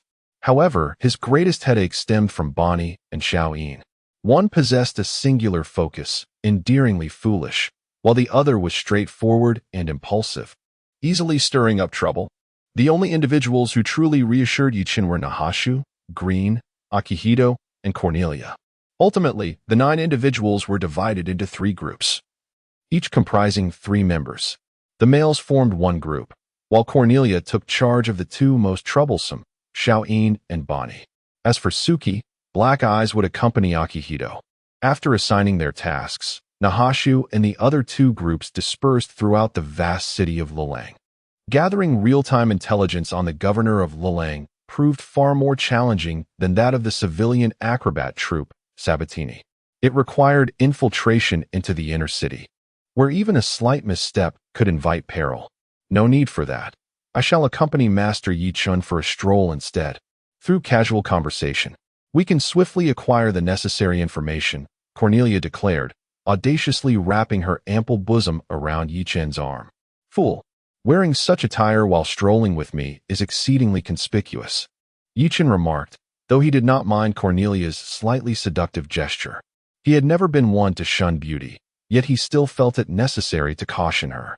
Master Ye Chen is indeed correct. It makes it quite difficult to pretend to be an affectionate couple, Cornelia replied, tugging at her mismatched maid's outfit, her face full of chagrin. Let us, then, masquerade as father and daughter, to preempt any idle inquiries. Such familial affection would hardly raise suspicion. Nightfall chuckled, though the suggestion was tinged with irony, given the divergent moral compass of the Asura. Among deities, Consanguinity is hardly taboo, as evidenced by the pantheon of Greek myths, a veritable tapestry of Zeus's amorous escapades. Indeed, compared to the predilections of this world's aristocracy, the notion of incestuous relations pales in comparison. "Thou art jesting, Nightfall," quoth Cornelia, her countenance upturned, eyes shimmering with mischief. "I have beheld noble sires and daughters intertwined with far greater intimacy, even the exchange of kisses." A palpable eagerness danced within her gaze. Nightfall descended, his gaze meeting hers. Cornelia's cheeks flushed crimson, yet her gaze remained fixed, her lashes fluttering like the wings of a trapped butterfly. "Nightfall, dear Nightfall." Instinctively, Cornelia rose upon her toes, tilting her face towards him. Yet, a sudden sting upon her nose startled her. Opening her eyes, she beheld Nightfall nipping playfully at her nose. "Oh, what manner of reverie occupies thy thoughts?" Nightfall chided, his palm landing upon her posterior with a playful thwack. "Thou art far too easily led astray. Nightfall, thou art incorrigible. Thou dost delight in teasing Cornelia, dost thou not?" Cornelia's delicate face flushed instantly, as she nestled her head tightly into Ye Chen's embrace like a timid bird. Oh, she thought that Lord Ye Chen was about to kiss her, which truly mortified her. They were supposed to be discussing intelligence, yet somehow the conversation had veered into unrelated matters. Ye Chen's hand, having moved from her voluptuous hips to her softly contoured waist, gently caressed her silky golden locks. "Now, do share the details of your findings." Nelia composed her fluttering emotions. Leaning closer to Ye Chen's ear, her rosy lips barely brushing against his skin as she whispered, "Since our group separated this morning to infiltrate Lelong City." As Nelia recounted her experiences, Ye Chen gleaned the events that had transpired. It turned out that upon witnessing the governor's inner court seeking kitchen managers, Nelia promptly brought along Pony and Xiaoyin to apply for the positions. After all, having learned culinary skills from Ye Chen for several years, their proficiency garnered universal acclaim. The governor of Lelong City was a nobleman in his 40s, accompanied by a wife and 2 concubines, and always surrounded by a retinue of 20 or so guards for his protection. Observing from several hundred meters away, Nelia could only grasp a general impression. Fortunately, she had skillfully sketched his portrait with her pen and concealed it within her garments. She guided Ye Chen's fingers into the pocket of her white apron, where his touch traveled down her flat abdomen, eventually reaching the waistband, where a piece of paper was tucked away. Ye Chen's fingers gently withdrew from her garment, for the streets surrounding them were teeming with impoverished souls, and he refrained from unrolling the parchment at that moment. "What are the other intelligence?" Ye Chen inquired. "Master Ye Chen, is it possible that our information is insufficient?" Cornelia asked, her eyes wide with concern. "That morsel of information is far too scant. We must ascertain his precise itinerary and, at the very least, his preferences. Should you wish to eliminate him, a direct assault would likely encounter no opposition. However, as you will inevitably undertake missions independently, it is imperative to comprehend the fundamental processes of assassination, for brute force cannot prevail in every circumstance. Once we have a clear understanding of his profile, the peril associated with his elimination will diminish significantly. For instance, if we discern his affinity for wealth, we could entice him with a substantial sum, turning a defensive stance into an offensive one," Ye Chen elucidated. Cornelia nodded in agreement, recalling the principles of high-level training with dangerous beasts, where she often employed bait to ensnare them. Yet, upon hearing Ye Chen mention the necessity of executing missions independently, a sense of despondency washed over her. After 2 years, she had indeed grown accustomed to his watchful presence. To embark upon a plan of assassination without first gathering pertinent intelligence would be recklessly impulsive. Ye Chen patted her small head reassuringly. Cornelia's eyes sparkled with delight, as all her worries dissipated like mist. She responded with an emphatic skipping joyfully like a child. Ye Chen watched her depart before leisurely unrolling the scroll. The image was rather indistinct, yet I could faintly discern the visage of a Western man, the governor of Lelong, Rikiri. "Chuji, what has transpired?" Night Dust inquired, casting a glance in her direction. The Akane sisters in the background appeared unharmed. Surely, she had not been subjected to any indignities. "Oh, my lord Night Dust, do you fancy large, ample bosoms like those of Chuji?" She pressed Night Dust's fingers against her own generous curves, even aiding in the motion with a gentle squeeze. Though 2 layers of fabric separated them, the supple sensation was unmistakable. Ugh! Night Dust found himself momentarily stumped by Chuji's unexpected query. Why had she suddenly become so audacious? Indeed, it feels soft and comfortable to the touch. But what on earth has happened to you, Chuji? He stated candidly. "My lord Night Dust, the soldiers in the city have been bullying Chuji. They demanded that I use my bosom to serve them for their pleasure, promising to recommend me as the 3rd concubine to the governor of Lelong."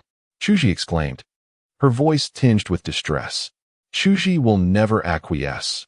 Aside from you, my lord, I shall not allow anyone else to lay a hand upon my body."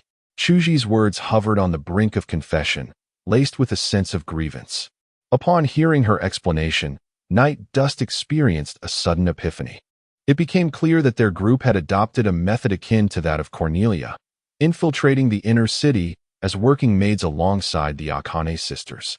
Yet, the guards stationed at the city, enticed by Chuji's beauty, sought to impose their will upon her. "Chuji, you have committed no wrong. It is disgraceful to achieve one's ends through the commodification of a woman's body. The task at hand is of little consequence when weighed against your safety. As I previously mentioned, a girl must cherish her own body," Night Dust gently consoled. Indeed, Lord Night Dust is truly kind. Initially, Tsukushi feared that Lord Night Dust would chide her for relinquishing a splendid opportunity to gather information. However, upon hearing his tender and soothing words, a charming smile finally graced her lovely face. "Hurry and dry your tears, or else Karatama and the others will mock you," Night Dust advised.